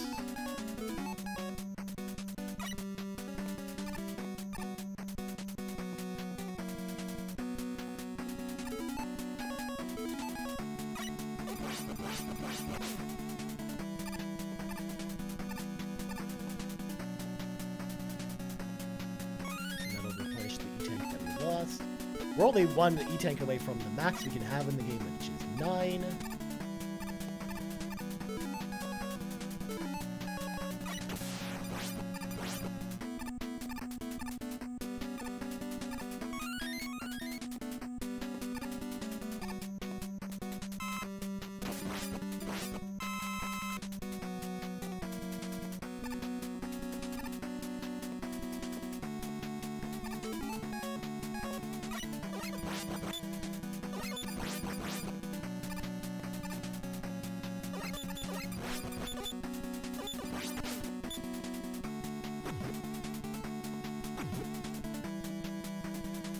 You got this weird room where it's just all black, and you've got these like weird floating platforms going in here.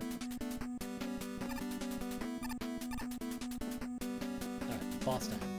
So with this boss, there is like a cool secret with this boss. So this is a callback to, again, another Mega Man 1 boss, where you've got clones of Mega Man, but their weakness is the top spin, but only one of them is real. So if you hit the wrong one, then you basically just take damage, essentially.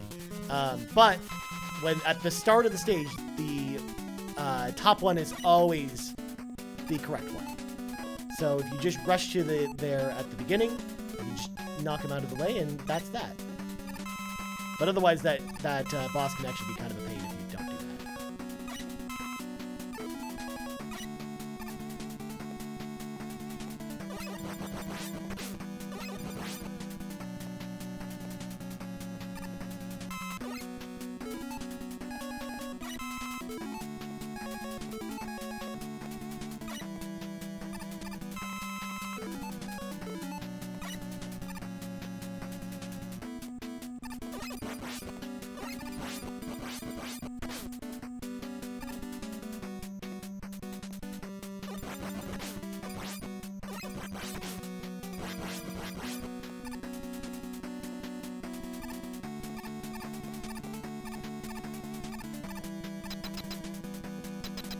And here is where we fight all the Robot Masters all over again.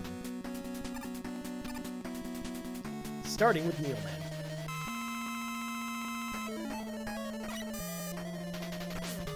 Come on. There we go. Much better. Next up, Magnet Man. We actually have Magnet Man's weakness, which is the Spark Shot.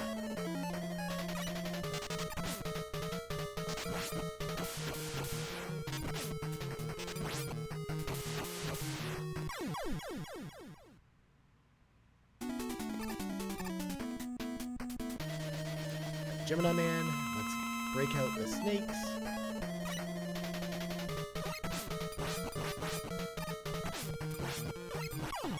He ran into me.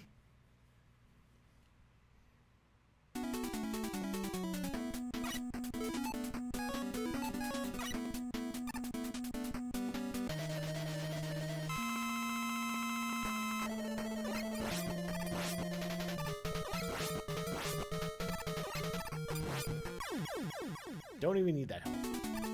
Next up, Hard Man.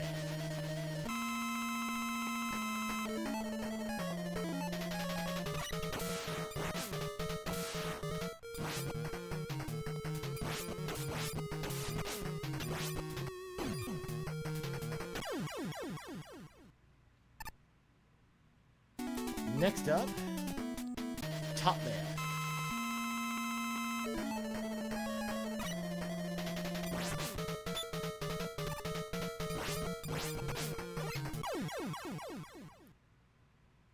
Next up, Shadow Man.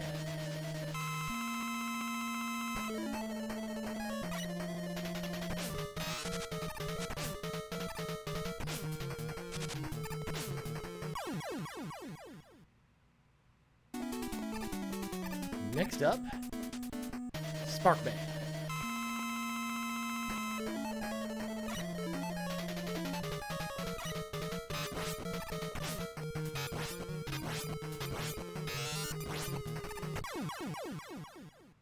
And then last boss, we got Snake Man. And we actually have Snake Man's weakness as well, since we have the needle cannon.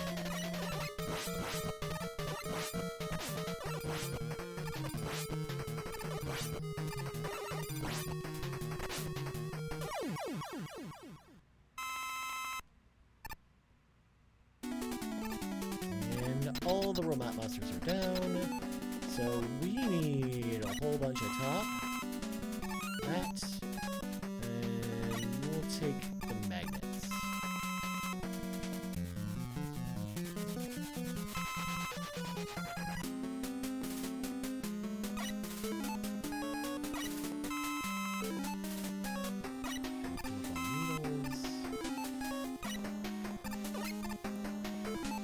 Mega Man boss rushes like this are the best. They are actually pretty awesome. I really like the fact that they do the boss rushes in each game.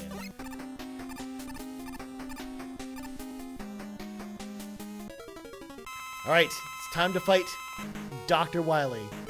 And for the first phase, we're going to use Shadow Blades. Just slide in here.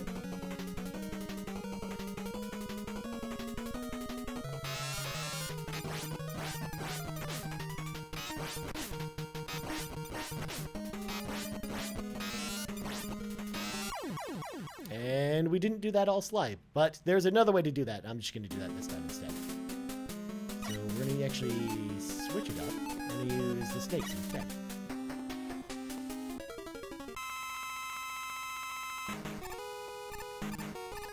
Also, I love like his vehicle has got like googly eyes on it.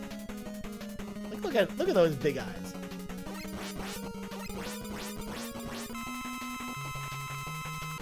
So his weakness is also Search Snake on this one, but the other way to kill this boss is to just use Rush Jet and just fly up here.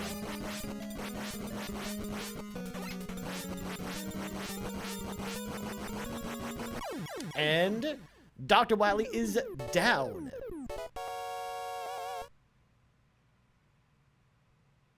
He's just begging for forgiveness, but it's not actually Dr. Wily after all. It's a fake. Oh no!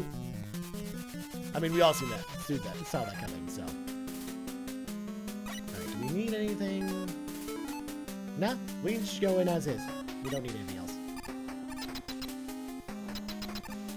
Can we beat the boss, though, with 8 energy tanks?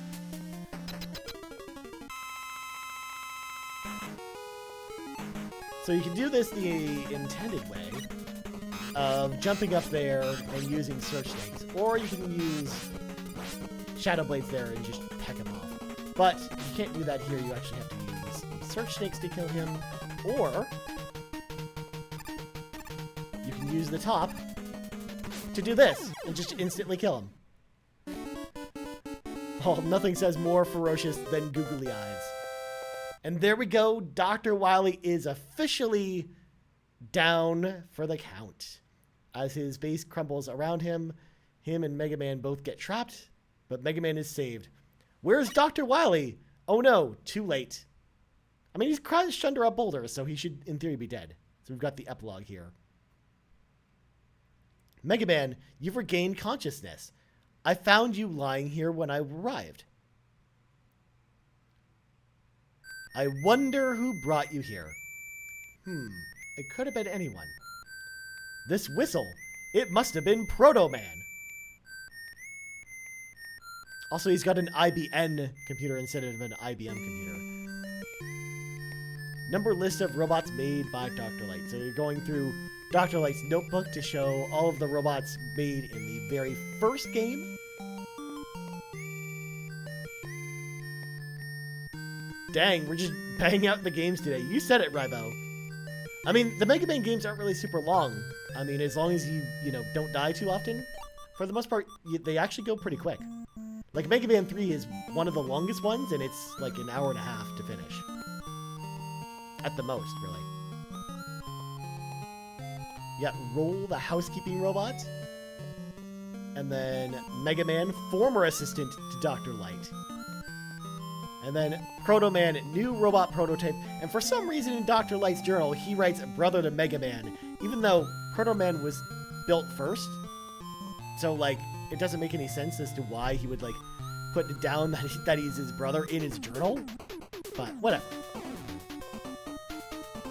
So again, here's all the kids that designed all the robots for Mega Man 3.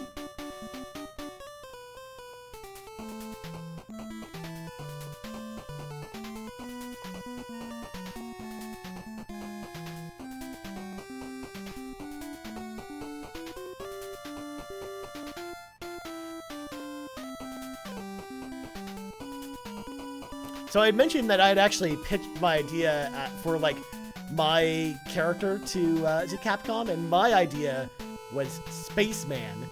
He'd be a dude. It was a robot master in like a spacesuit that could shoot stars out of his gun. That was my idea.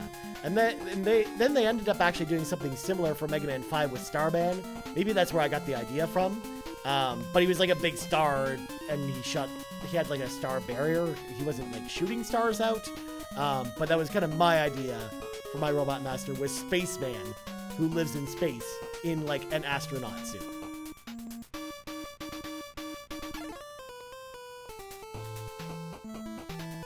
And you just jam out to this music.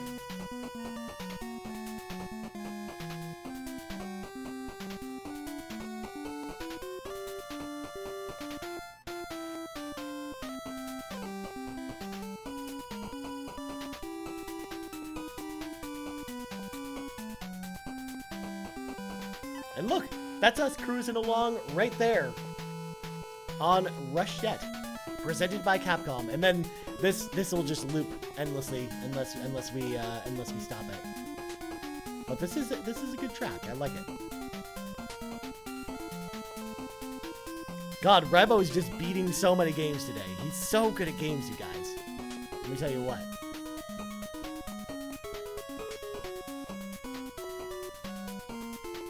All right, here's what we're gonna do. If you guys will permit me, you know, I am going to probably take my final break of the evening, final break of the stream, and then we're just gonna go hardcore pretty much up until 2 o'clock. So what I'm thinking, I'm gonna take 10 minutes, get up, walk around, fill up my water bottle and whatnot, and then when we come back, we're pretty much gonna play for 3 hours straight. We'll need to find something to play though, because I don't know if I want to keep going with Mega Man. As much as I love Mega Man, I'm kind of Mega Man out today, so maybe we can find something else to play. So I'm going to actually just go back to my dashboard here. So either way, I will be back in 10 minutes. So 10:55, I will be back, and then we will go ahead and finish the stream. So I'll be right back.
And you guys probably thought I forgot about you. No, I actually came back. I kept my end of the bargain. I'm going to come here and finish the stream for the evening because we've got a couple more hours left to go. So, as Andrew Watson probably could have guessed, I'm going to play some Final Fantasy XIV again. We're going to go back to it to finish off some of my late things. Oh, I'm going to hide my screen for a second because I don't want you guys to see my password to sign in.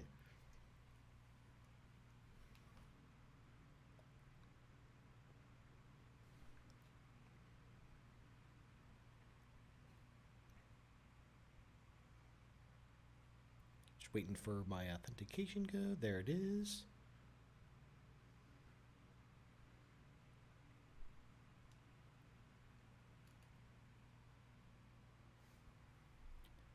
And we can pop it back on. Ba-bam.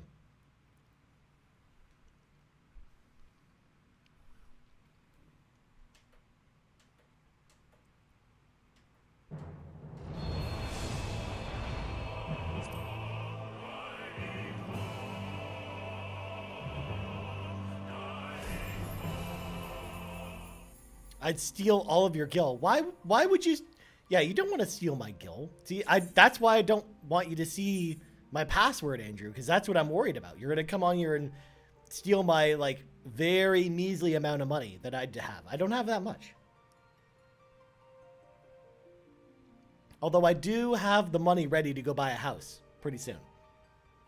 In the game, I mean. Not in real life. Houses in real life. Psh, houses in Final Fantasy. That's what it's all about.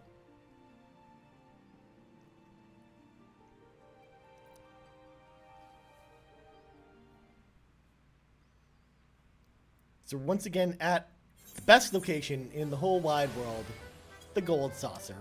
Everyone loves the Gold Saucer. The Gold Saucer is great. What's going on for events?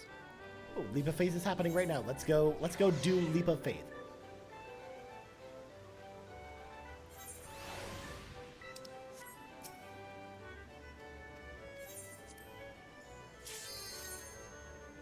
I can show you guys how amazing my jump skills are. They're not that great, but you'll get to see.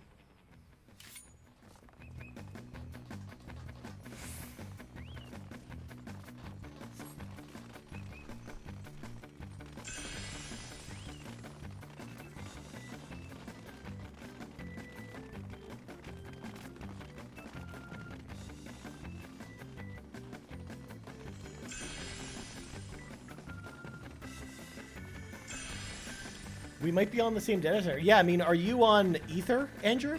Because that's where I'm playing.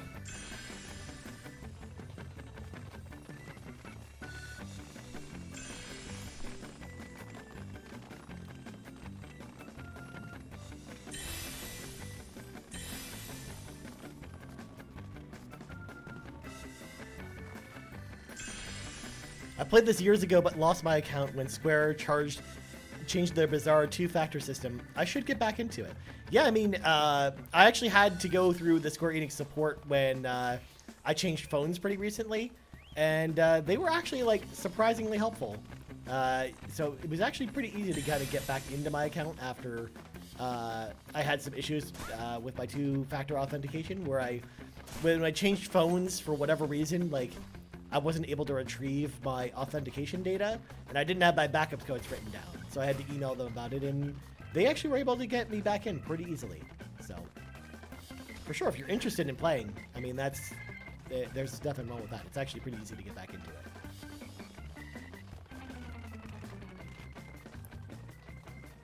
it. Oh no, Primal. So close, but not in the same place. I have a character on Primal, though. I just don't usually play over there that often.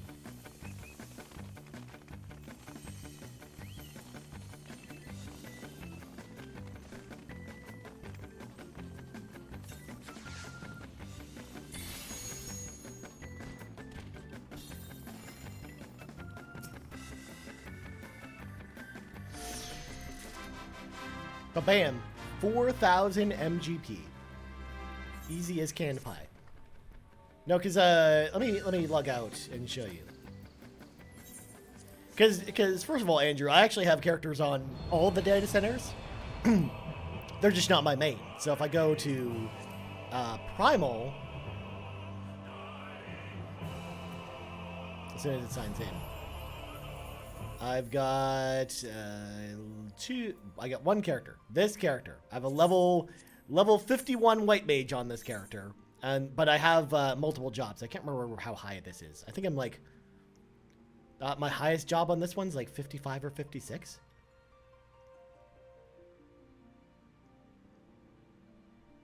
Also, I've got a staff with a creepy man's face on the back of it.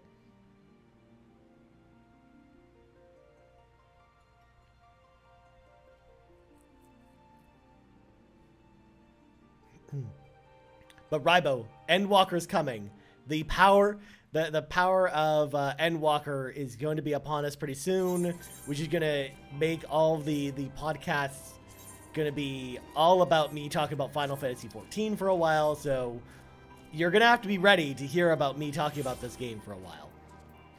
So on this character, I've got a warrior, paladin, samurai, red mage, and white mage all at level 50 and above. So 55 is my two highest with my two tanks. But yeah, I haven't played this character in a long time.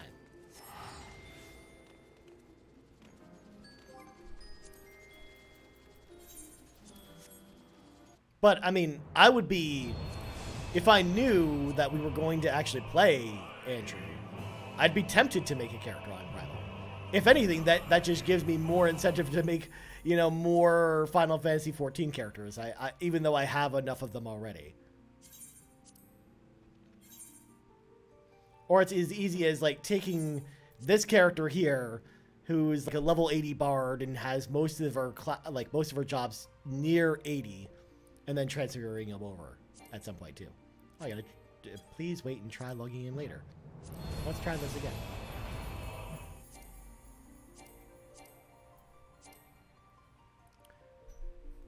Did I try? I must have broke it. I tried signing in and out too many times. There we go.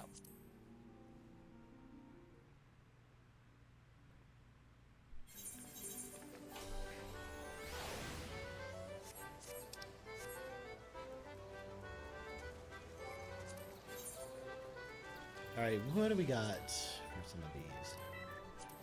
Well, I'm gonna get my leveling roulette out of the way. What do I want to level?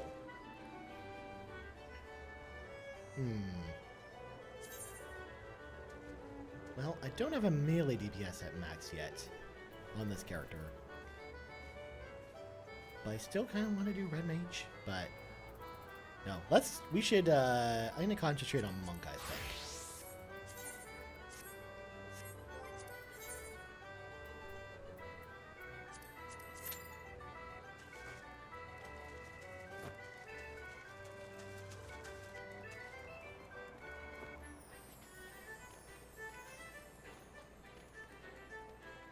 And we're gonna be in queue for 14 minutes, so we're just gonna be chilling for a bit.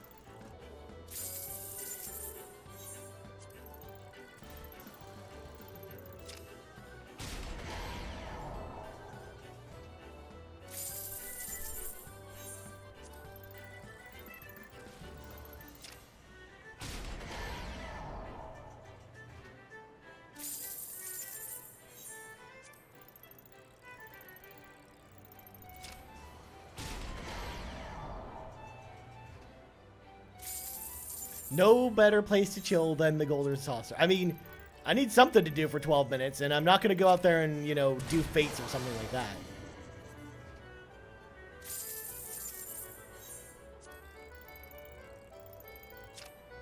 Besides, I'm on my way to getting my mount. I'm so close, Andrew. I'm only 1 million gold points away from getting the cactus now.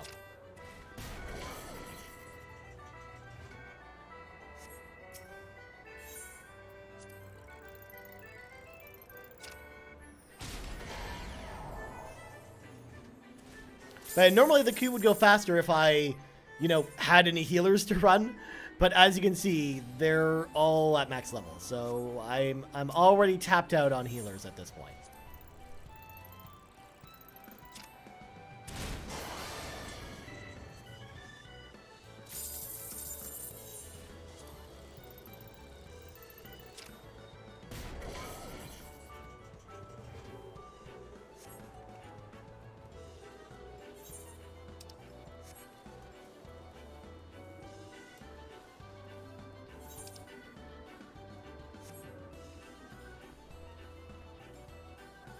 We're gonna go play a different game.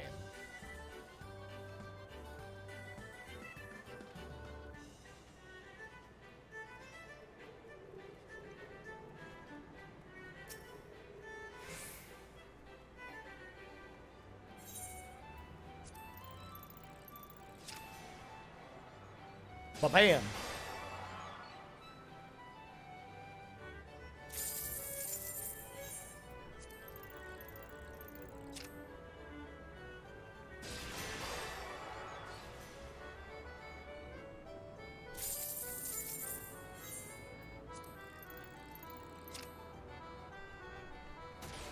Do you have everything you want from irregular tombstones? I haven't actually bought anything with them because I have 132 of them. I do need to buy the jacket. I haven't gone and bought the jacket yet, but I do need to do that at some point. But I have 132, and I literally haven't even spent them yet. They're just sitting in my inventory.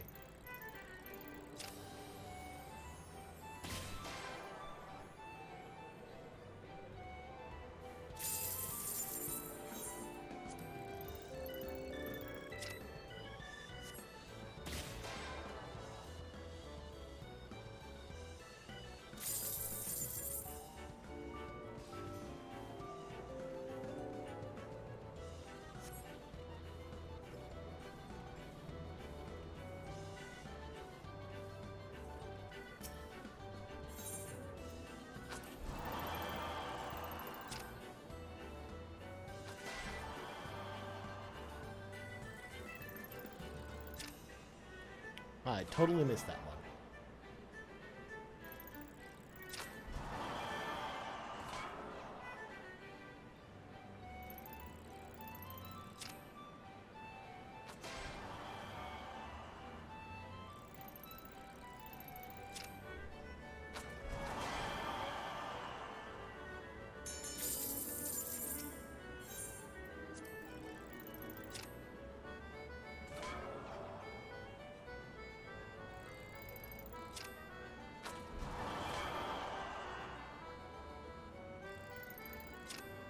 Oh, just missed.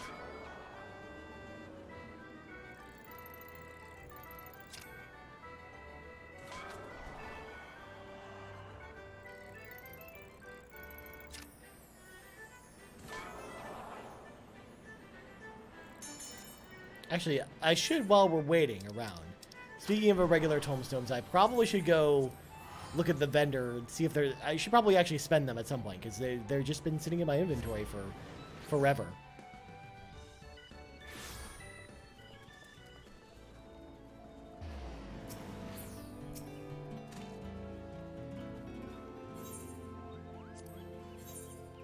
Alright, so I know I want the jacket. The jacket's definitely something that needs to happen. So I should buy that. And then I could buy one of the mounts, but I have a lot of them, so I don't really need to buy them.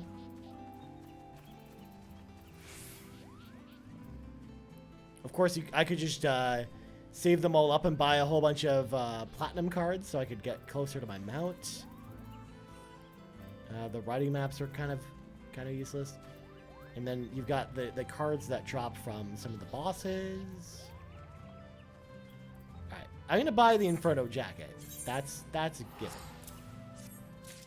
And then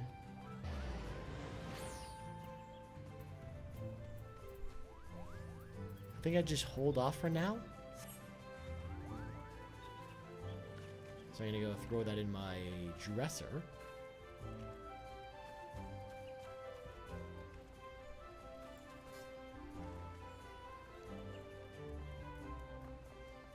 Yeah, plus, like, if I didn't get the jacket now, like, it would take forever for it to ever come back around again. Presuming that it actually would end up coming back around again.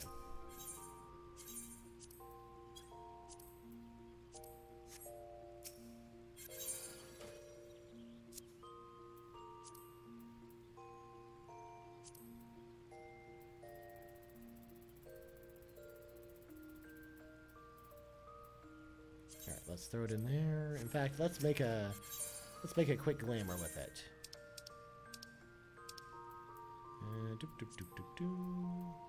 Jacket.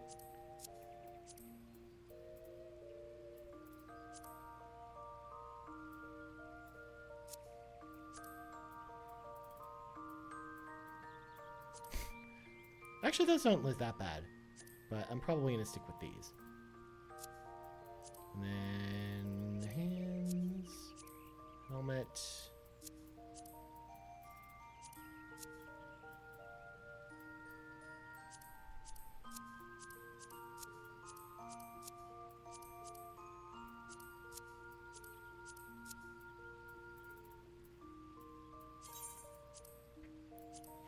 Ooh. I like the Ifrit on the back of the jacket. It looks really cool.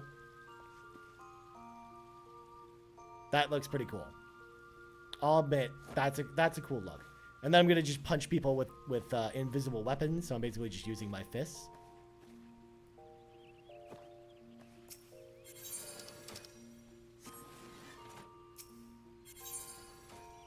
Yeah, for mounts, yeah, I'm the same deal where I love the mounts in this game, but I end up only using one, but it's one of the store mounts. It's not actually the Chocobo, because I have nostalgia for this mount that I'm going to go run out and show you what I usually use.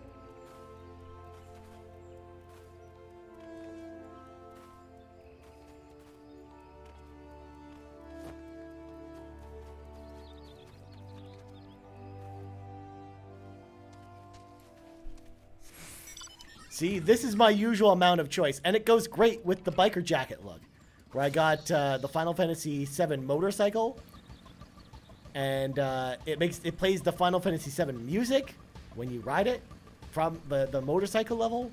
Oh man, it's great, and it flies thanks to magic.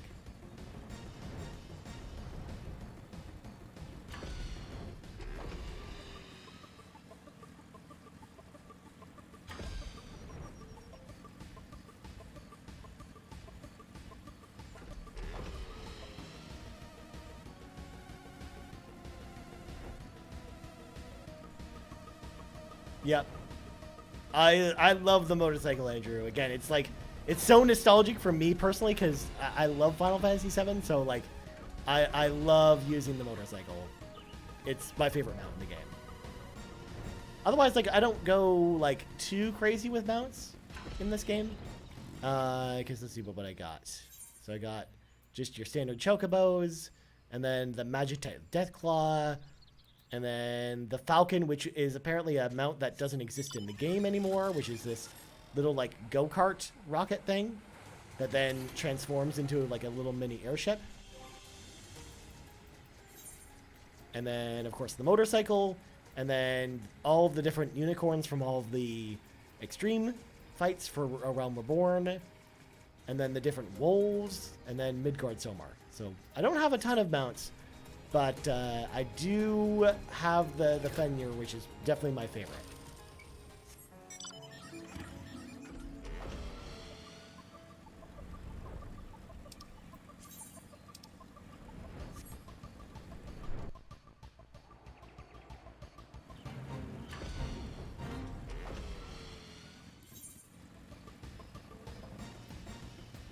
I just need to do 2 more things from my checklist. So the Falcon was actually a in-game event reward from an event that no longer exists. It is originally like an old PvP mount, You didn't have to do PvP to do it. There was another way to get it that I'm just blanking off the top of my head. But, you know, they've never returned it to the game ever since. So it's been out of the game ever since they removed it. We're doing Castrum Abanya.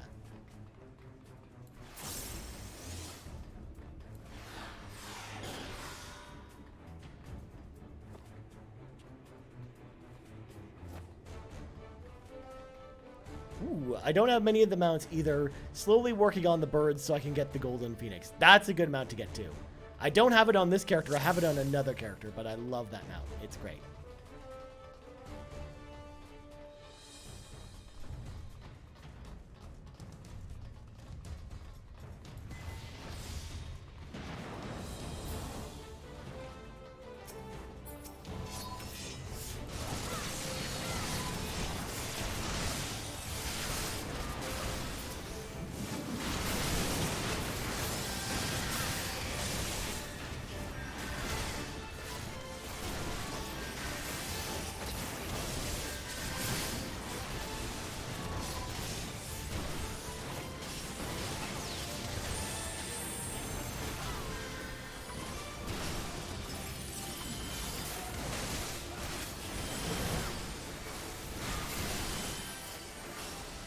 Wow, somehow I managed to get aggro on this, one of the enemies here. I don't know how that managed to happen.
I totally got turned around there.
Man, I haven't done this instance in so long. But it's kind of, it's weird because you got a bunch of dudes like this, where it's like a beast with like saws for a hand, and he rides around on a big wheel.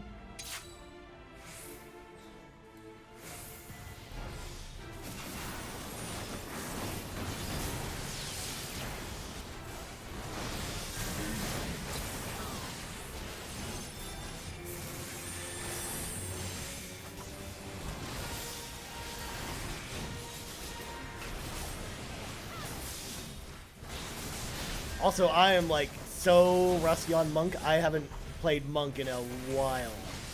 I'm like, wait a second, what are all these buttons? Forgot where all the where all the buttons are.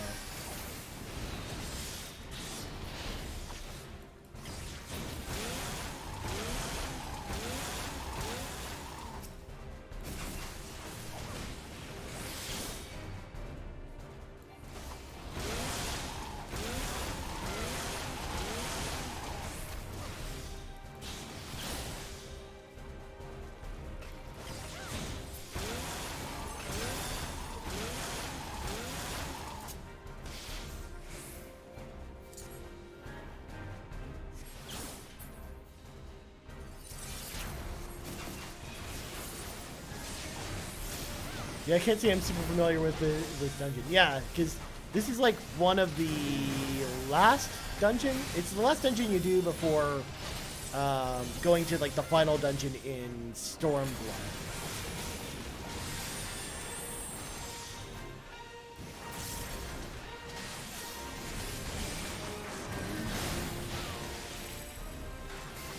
Didn't they semi-recently change a lot of Monk too? I'm not positive, I don't play Monk. So they changed it not too long ago.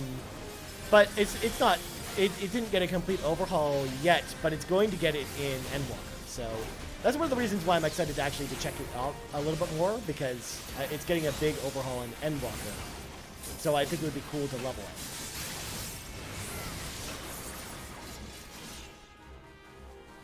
I totally had to sneeze there.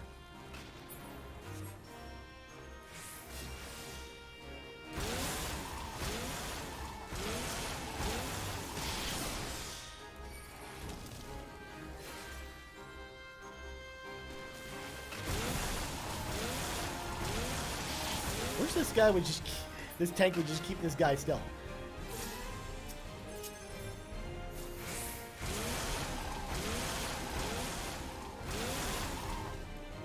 There we go. That should get him.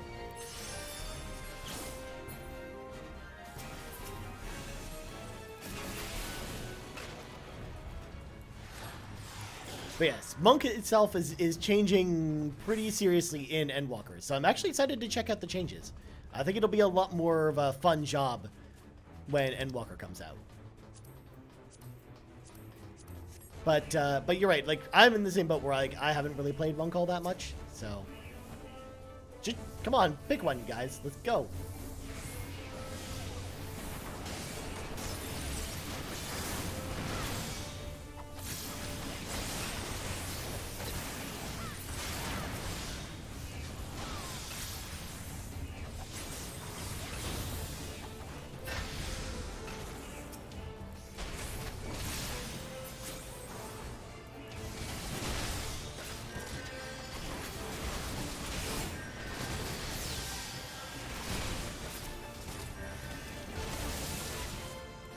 But if you're playing Monk, you aren't playing Summoner.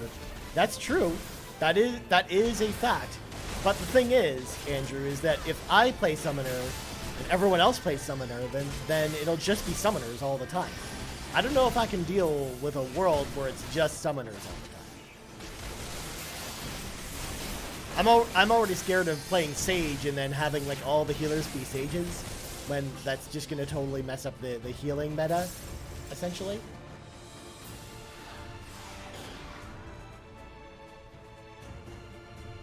And plus, I'm playing Monk right now, but look, at the bottom, I got a level 80 Summoner on this character. I'm already there. Even if that was mostly so I could play Skull. But, you know, it all works out.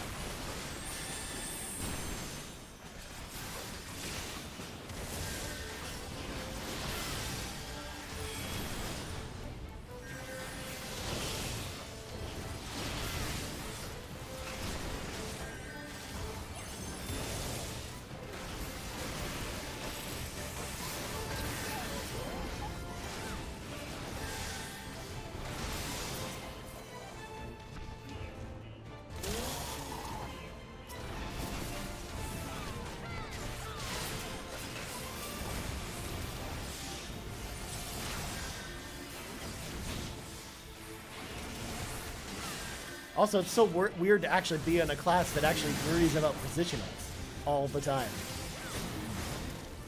Because Monk is all about positionals.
God, this tank does not want to use AoEs. I don't know what's going on.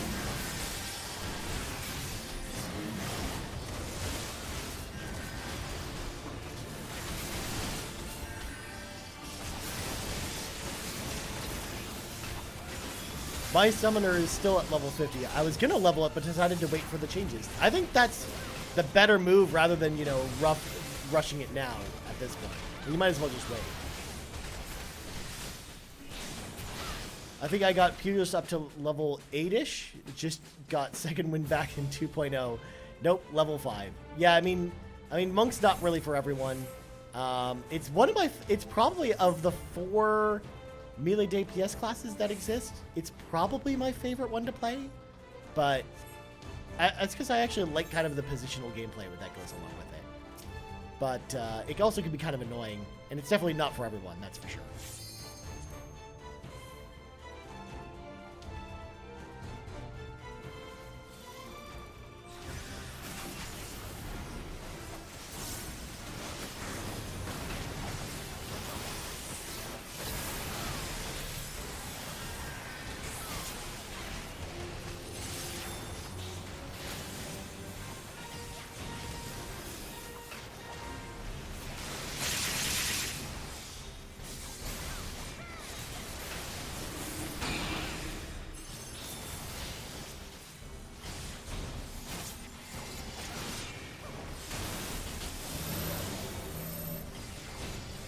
Alright, what's his weakness going to be?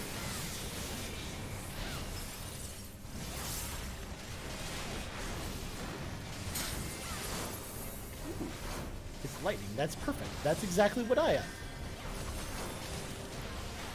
This boss is all about his elemental weaknesses. He switches between them throughout the fight. You gotta stand in the circle that kind of like goes along with whatever he decides to pick.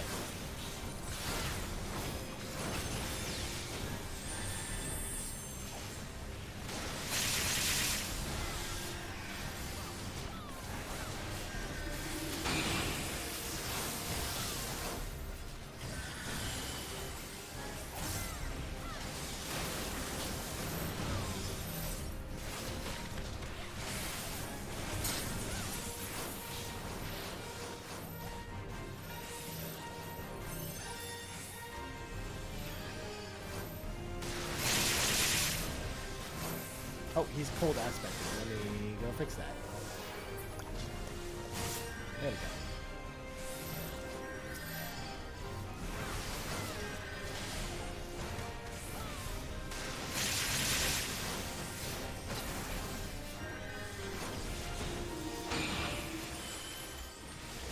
I gotta go stand over here since the red mage isn't up.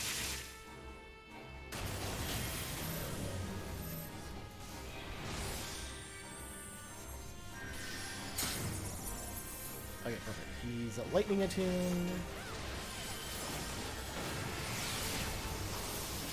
There we go. We got it.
almost at the end of this instance.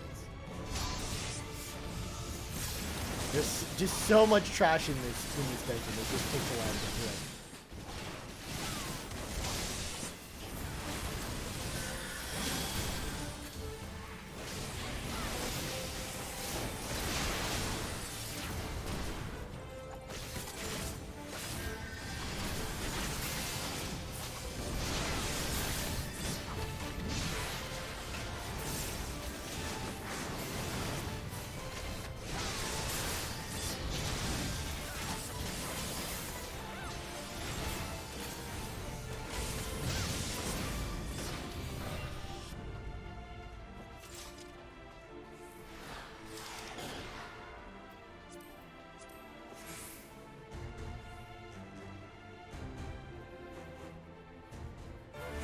But here we go, we're fighting Inferno. It's some weird looking lizard thing with some like big metal claws. And he plugs himself into like some like syringe that injects some stuff into him. It's weird, man.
Oh yeah, I'm not supposed to let them catch me. I'm supposed to DPS other people's death claws, but not my own. I forgot that's how this instance works. It's okay, I'll just stand back here. We're good.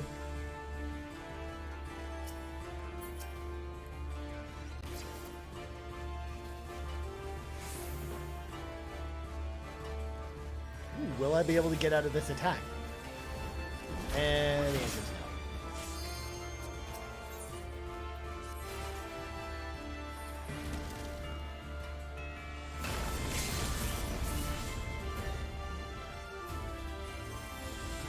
Oh my god, did the healer use the limit break? That's amazing.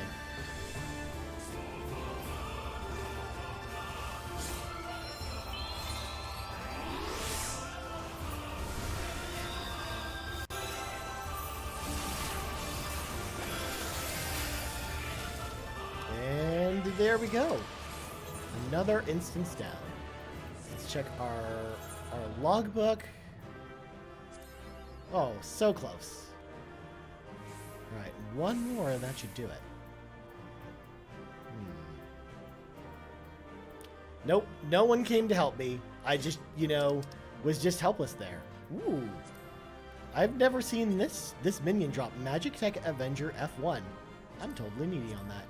And I lost. But yeah, everyone just left me to die, Andrew. As far as I'm concerned, they can all go to hell. Which is why, for some reason, I managed to get two player commendations for doing nothing. For dying, essentially.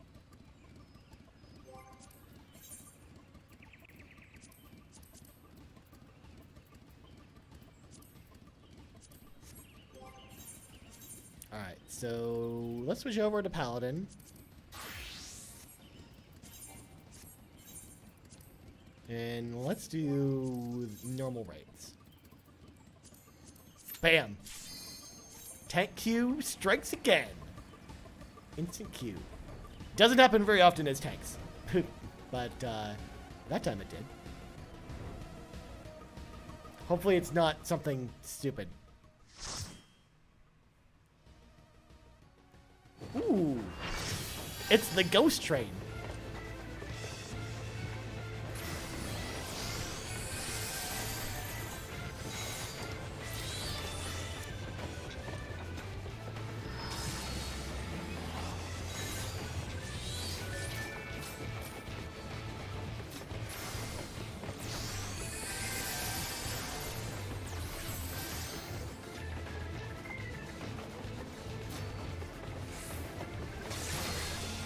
Also, this song's a total banger.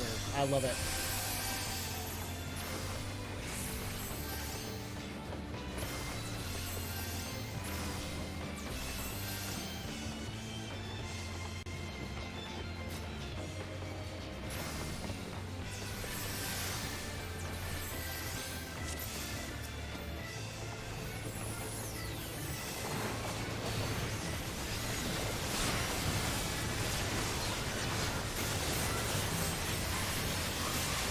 Time to suplex the train.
And there goes the train.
Time to one-on-one a ghost.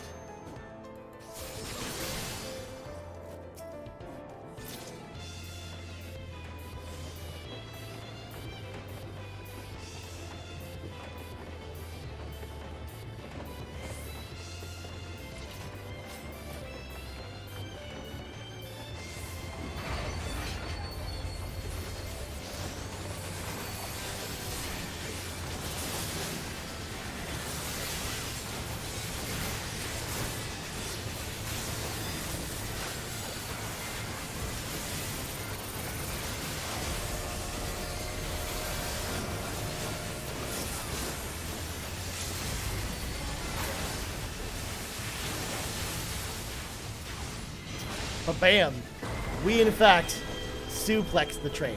It was very exciting.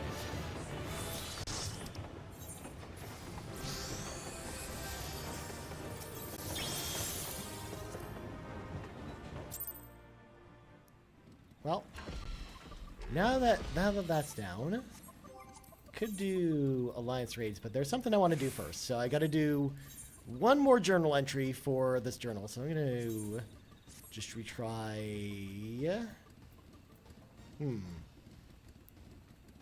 let's do the Howling Eye Extreme. So then we'll just solo this as Machinist.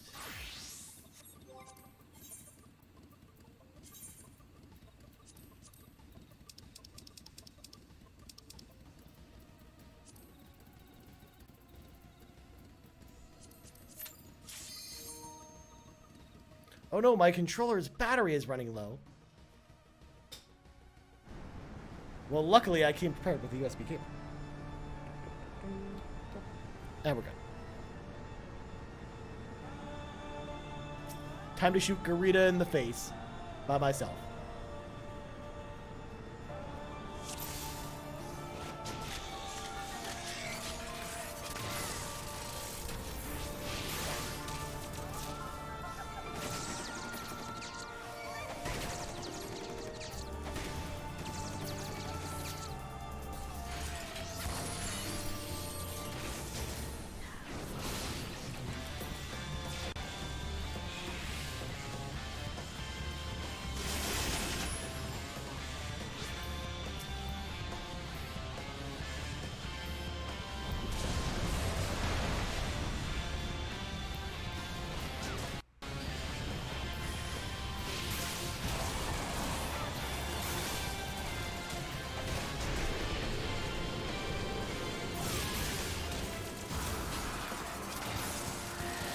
And that's a dead Garita. So let's see how we do on our journal.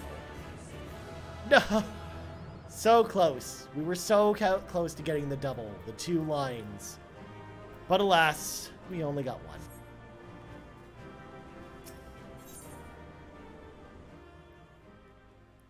Okay, so let's change jobs to, what do we want?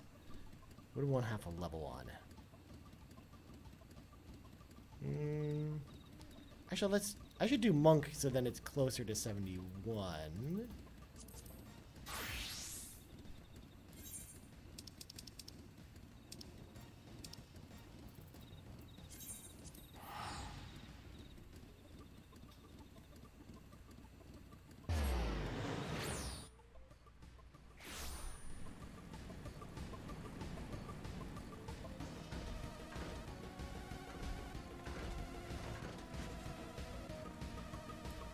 let's hand our journal. So then we'll go with some money. Don't really need poetics. And our gold card for the casino. Bam. There, we're almost at 71 with my monk. Almost there. And we got some gold saucer coins to boot.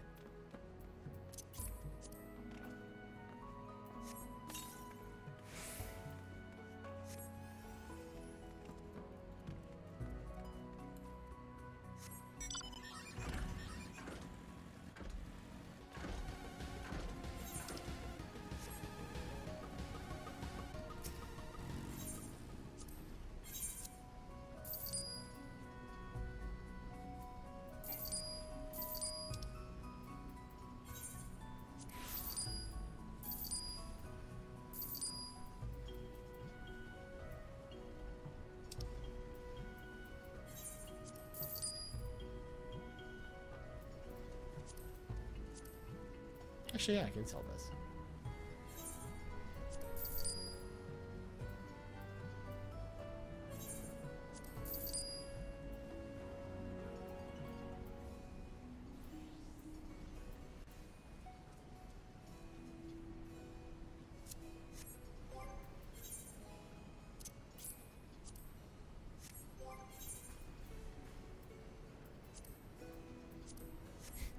So close to 71, yeah. I mean, I don't know if you actually do all your journal entries. Maybe you're not far enough yet for that, but doing that every single week is just a huge boost to leveling. And then the best part is when you get to over to 71, then you can start doing trusts. You can do the Boja Southern Front and then get an XP that way. You just have so many more avenues open to you when you get that point. In fact, if I do this and just clear this out, if we do alliance raids when it ticks up to DPS, which it usually will at some point, then that'll actually probably get me there.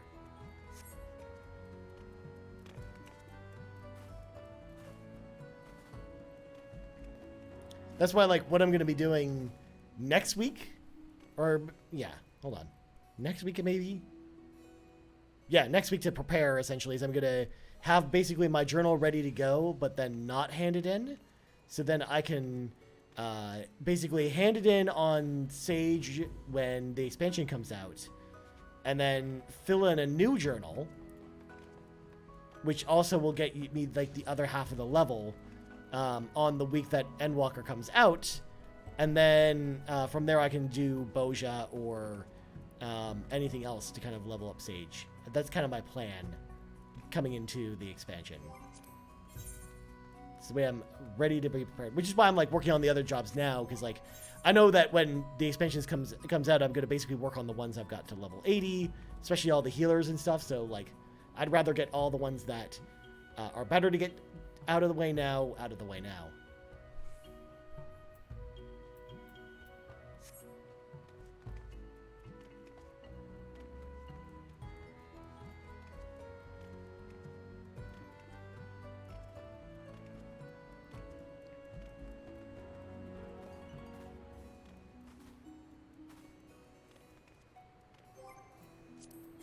And there we go.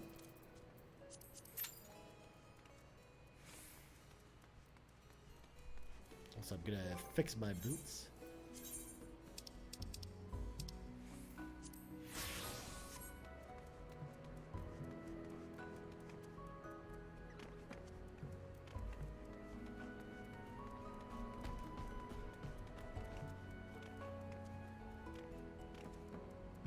So then, Andrew, tell me, how much do you see yourself actually playing after Endwalker comes out? Should I make a character that's also on Primal in addition to keeping my character here?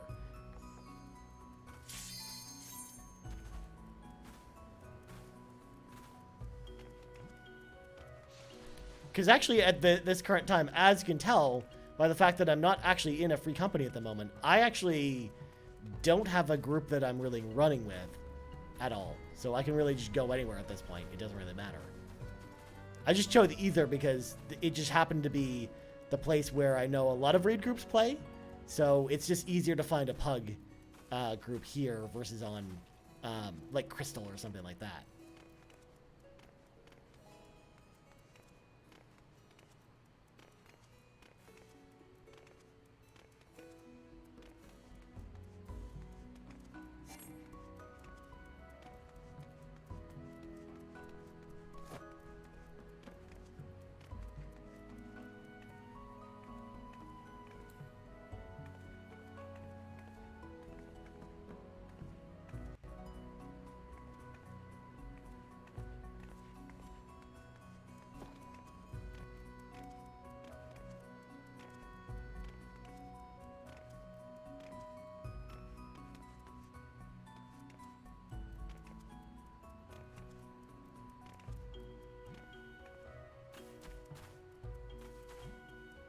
Also, how long are we gonna sit in roll waiting list number 1 for?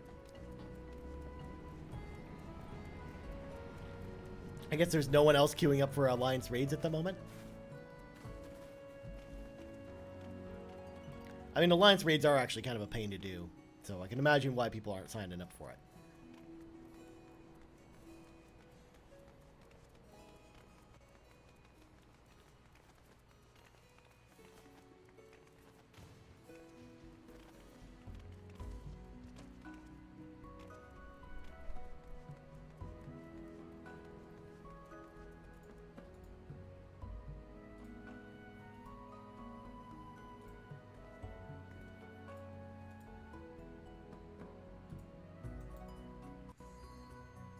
All right, here we go.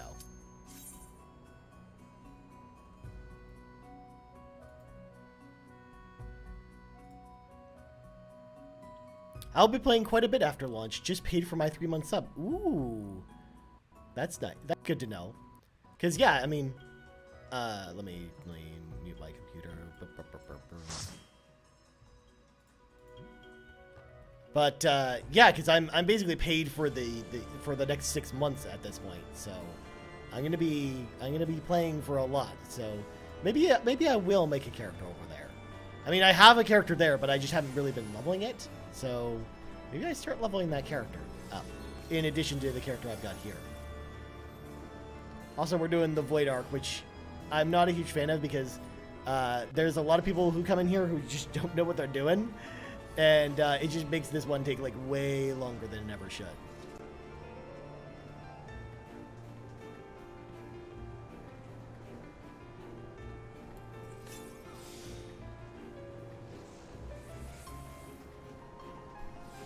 Usually I'll play in the evenings starting around 8 or so. Yeah, because I'm usually working at that time, but I'm usually working, like, I actually play usually around 9 o'clock and then onwards, so that actually is around when I'd be playing anyways.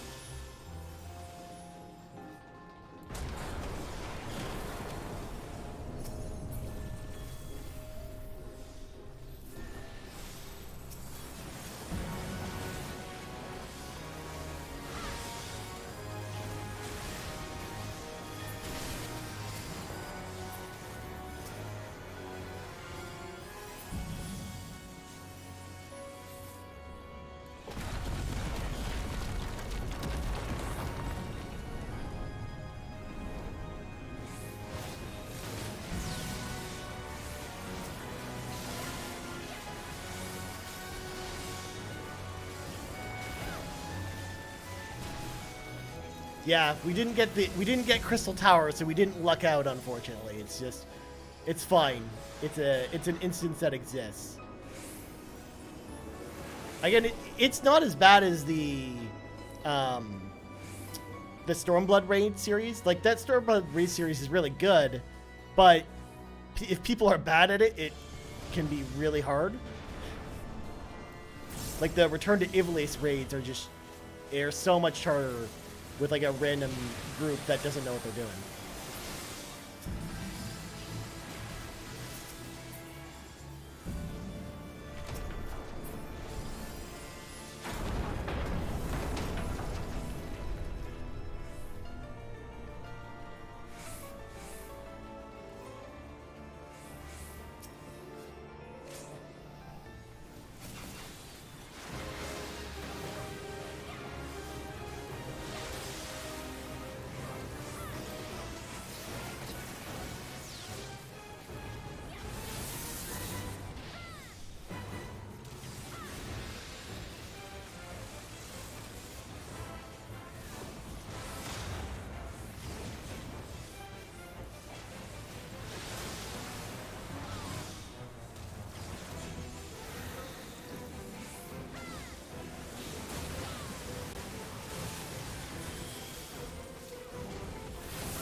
I did the first half of Castrum without grid on. So that's the caliber player I am, just FYI. I mean, I've done that. I've done something similar to that before, so I mean, I totally understand.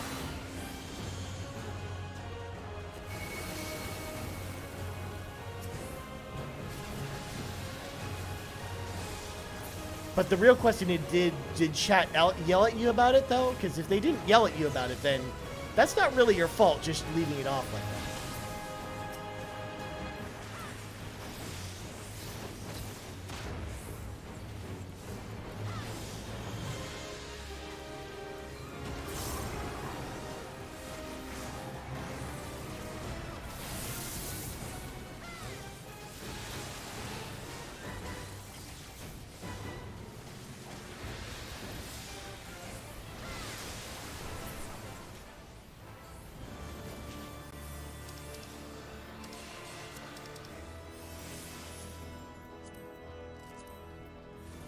They did not yell. So clearly the chat didn't care. Like, your party didn't care that you didn't have grid on, so who cares at that point?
So you plan to power Sage to 80 and then use it to go through Windwalker?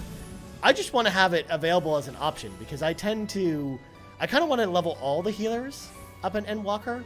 And those are kind of like my priority are getting at least two of the healers first and kind of using them for the main scenario. And then the other two I'll just level up kind of afterwards. But I want to have all of them done within like the first like couple weeks of the raid tier. I want to have them ready to go because that's really what I play the most is healers. So that's kind of my priority to get done first. So Sage just happens to be on that list, and since it's the farthest away and the only one that I don't actually have at 80, it's the one I'm going to start with.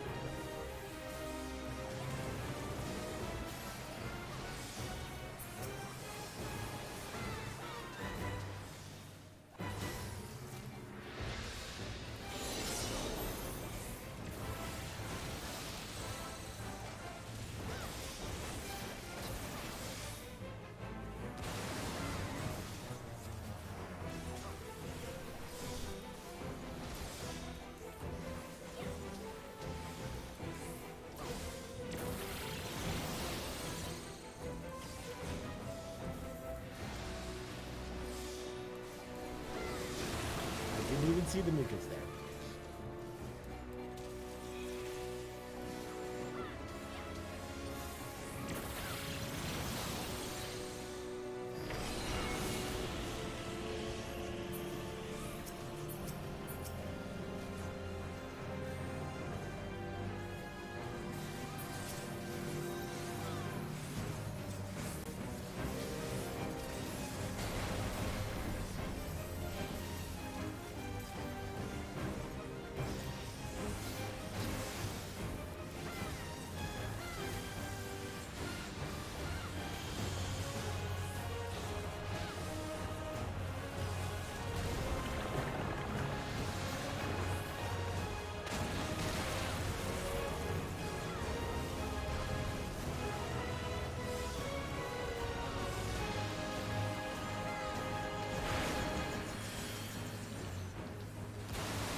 I guess they're gonna just leave us here, you know, stuck together. There we go.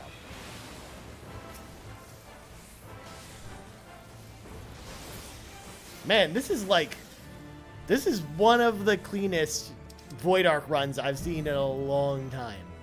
No one's dying to stupid mechanics. We're just getting through here at a brisk pace. Although there's still lots of time for this run to go real wrong. Have you had pretty good luck raiding with pugs then? Yeah, it's actually been a pretty good experience. Definitely much better than when I used to do that for World of Warcraft back in the day. Because I used to be in like a raiding guild in World of Warcraft. We raided every week, and ever since it fell apart, I've pretty much been pug in every MMO pretty much ever since. So, including this game. But this experience with like the community is just so much better in this game versus, you know, a game like WoW. So it's been a lot of fun just punking it by myself. But it definitely took some time to get used to. I mean, I'm not a super confident person. So it was a little bit tougher to get used to the idea of doing it. But no, I actually really enjoyed it a lot now. Especially because like everyone's super nice in this game for the most part. Or they're not really dicks at least.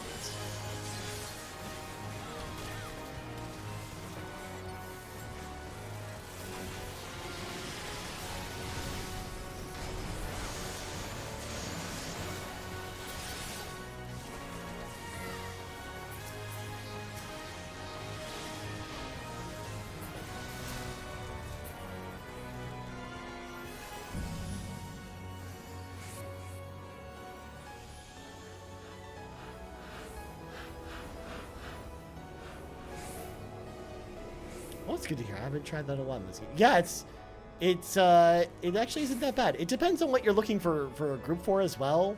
I mean, the Party Finder, for one, does a great job with almost everything. And then the stuff that you can't use the group finder for, like you have to use kind of the Party Finder itself with like some pre-made groups, but those usually are fine too. Like everyone usually hops on Discord if you don't mind talking to people. But if it's a raid that everyone kind of knows already, then you don't need to do that. But yeah, I think there's a reason why this game has, you know, the group finder that automatically will pull a group together with people. Because they're all designed to be able to do that for the most part, with the exception of, you know, some raids in particular.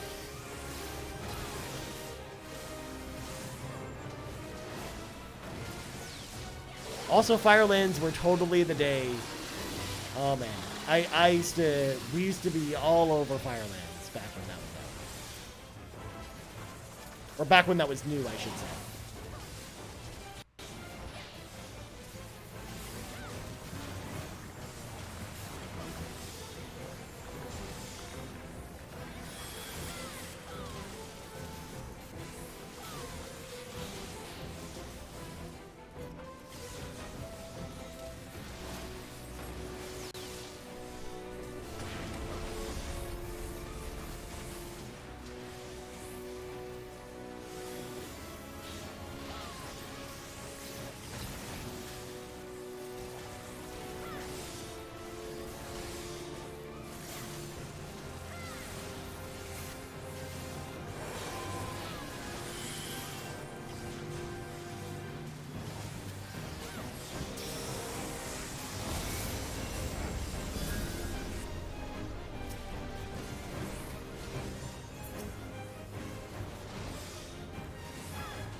Just spitting stuff all over the place.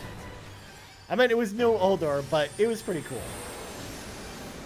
I mean, it was on fire, Andrew. I mean, that's That's got to be cool right there. That's at least worth like 5 cool points right there.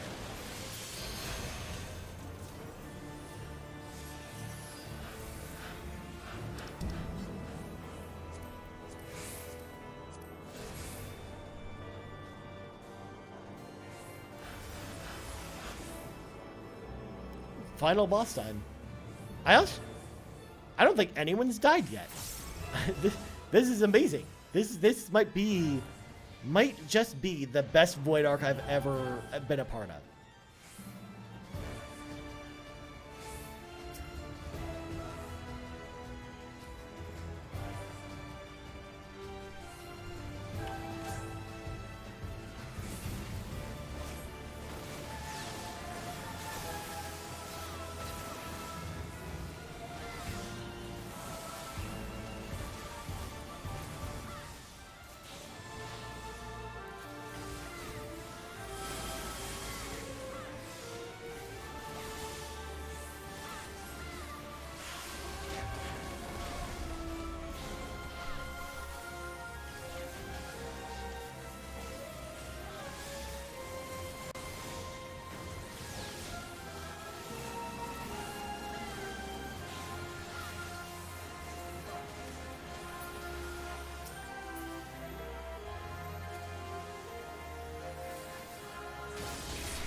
My god, it's like everyone here knows what they're supposed to be doing.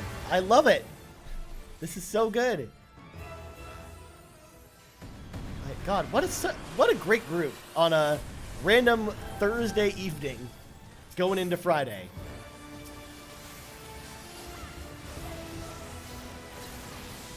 Of all times to do, you know, Void Arc, I'm amazed by this.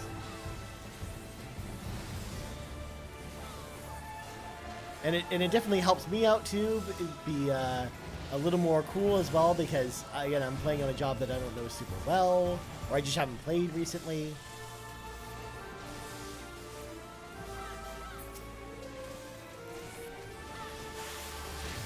So I can concentrate more on getting my rotation down rather than worrying about other people.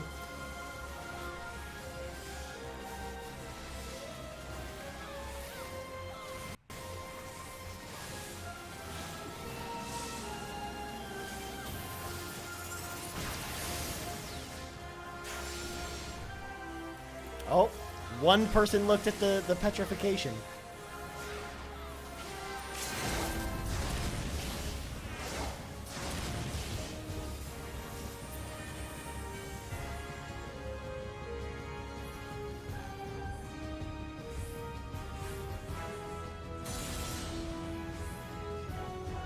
Well, he went up for his attack with like 0.8% left of his health.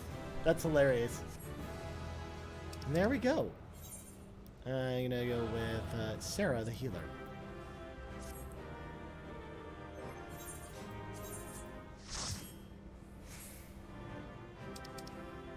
Ooh, I don't have that.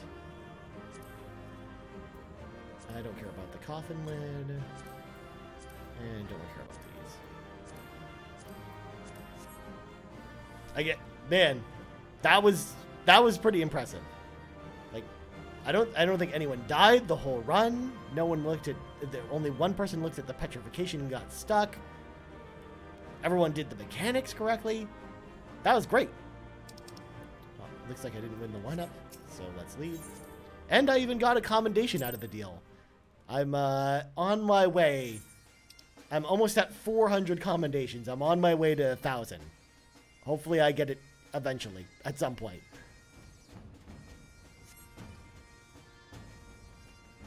After all, this character isn't even my, like, one of my most played characters, because I've only played this for 29 days, 19 hours, and 37 minutes on this character.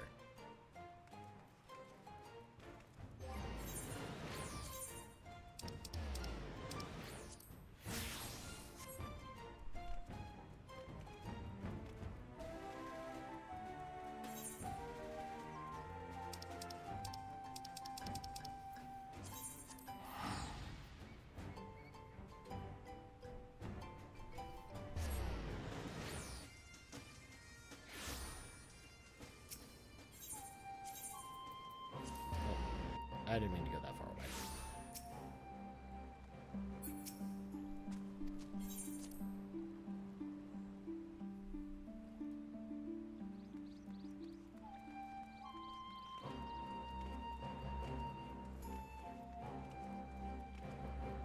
Nice. Getting combinations of CPS is always nice. Yeah, it does not happen that often. Usually it's always the healers and tanks, which is, again, I have so many of them because I play healer just that often.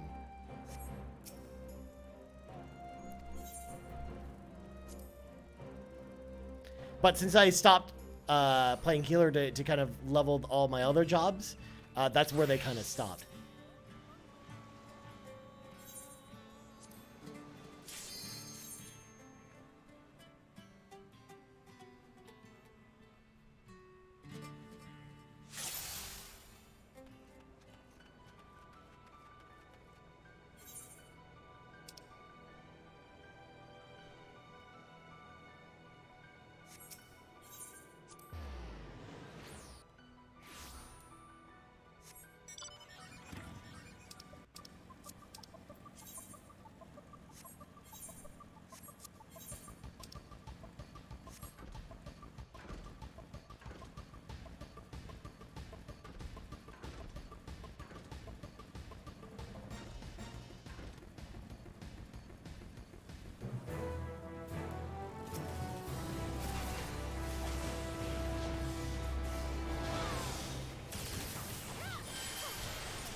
Ooh.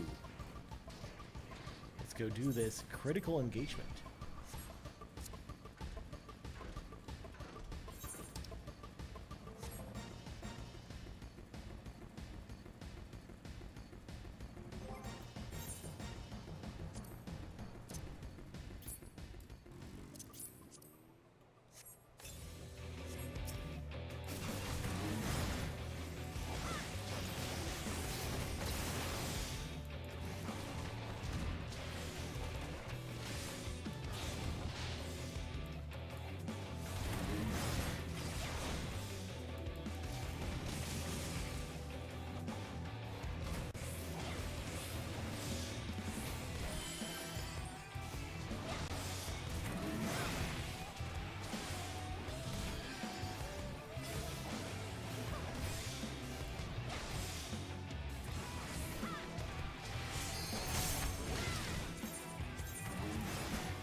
And I died.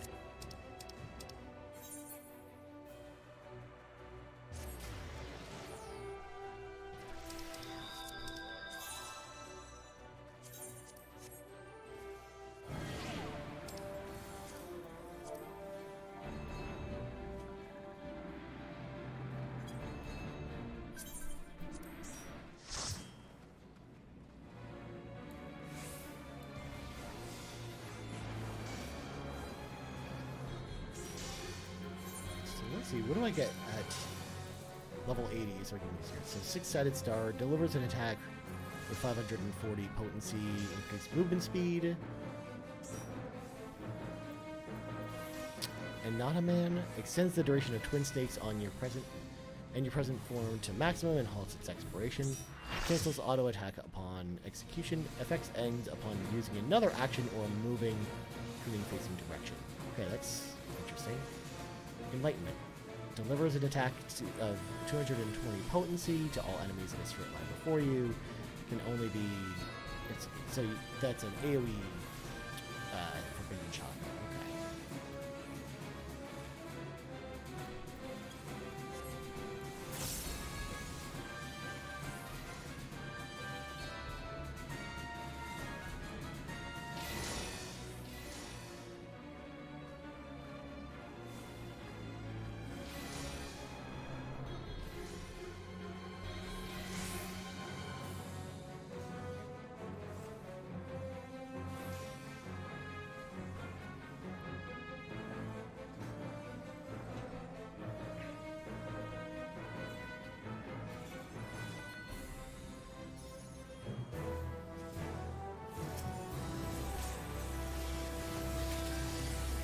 Dang, that's a lot of commendations you got over there.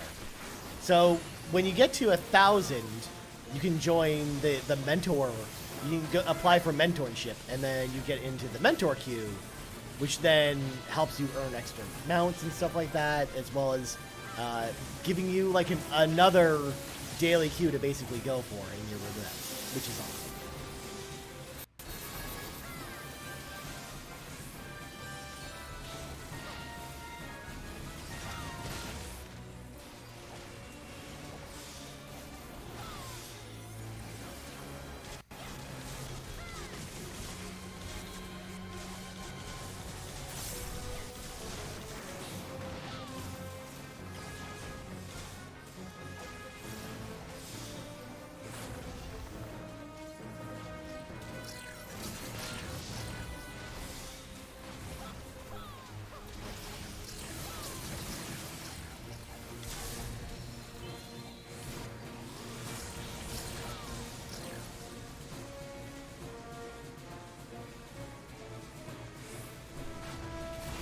Man, I almost went this entire instance without getting hidden by any of those things around the side, but alas, that was not to be.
Got some lock boxes.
Oh, we killed the boss so fast.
Ooh, we gotta go collect stuff next. Bosch is like super popular this evening. Lots of people are out playing. It looks like. I guess it's midnight on Friday, so it technically is almost the weekend for people.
making good progress.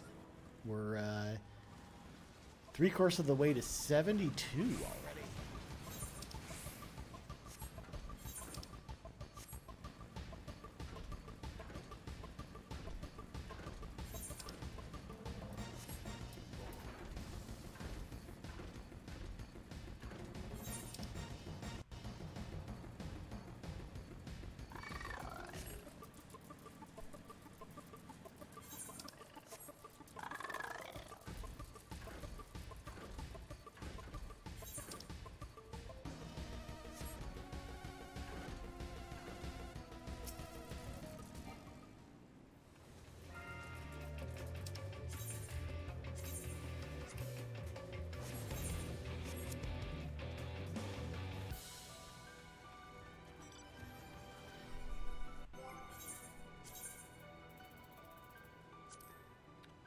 Yeah, I was just thinking your XP game was looking pretty good. Yeah, so Bozha is actually really good for XP.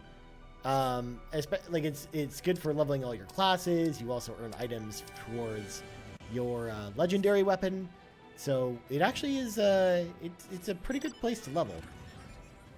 The only downside is literally none of your XP boosting stuff, whether they're earrings or food or anything, actually works in here. So you're really just coming in and hoping for the best here.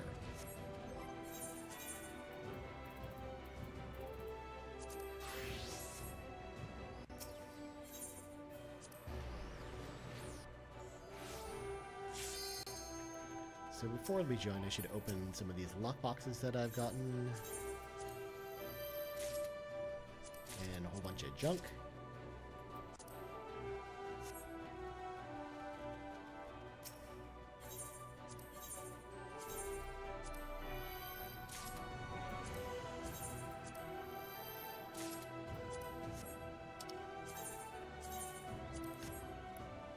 Yeah, I'm leveling my Dark and Bozha now too. Okay, awesome. Yeah, Bozha is actually pretty darn good.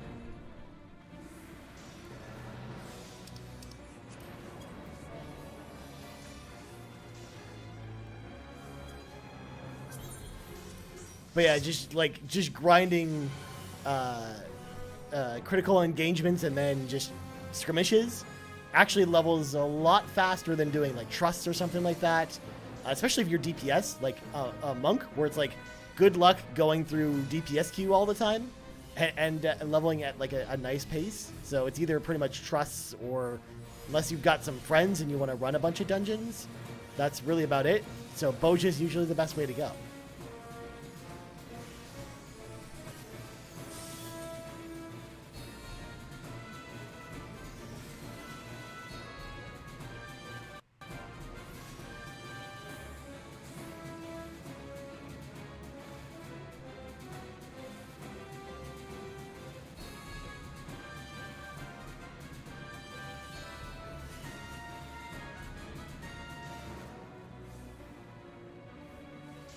You really want to get some of that judge-looking gear. I don't think I've... maybe I have seen it. Maybe I'm just blanking on what the judge-looking gear looks like for Dark Knights.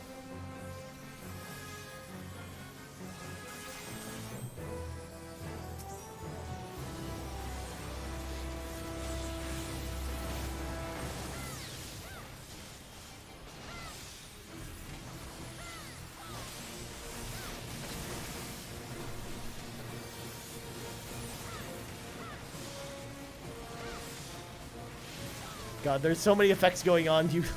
You literally can't even look like... You can't even see the chocobo.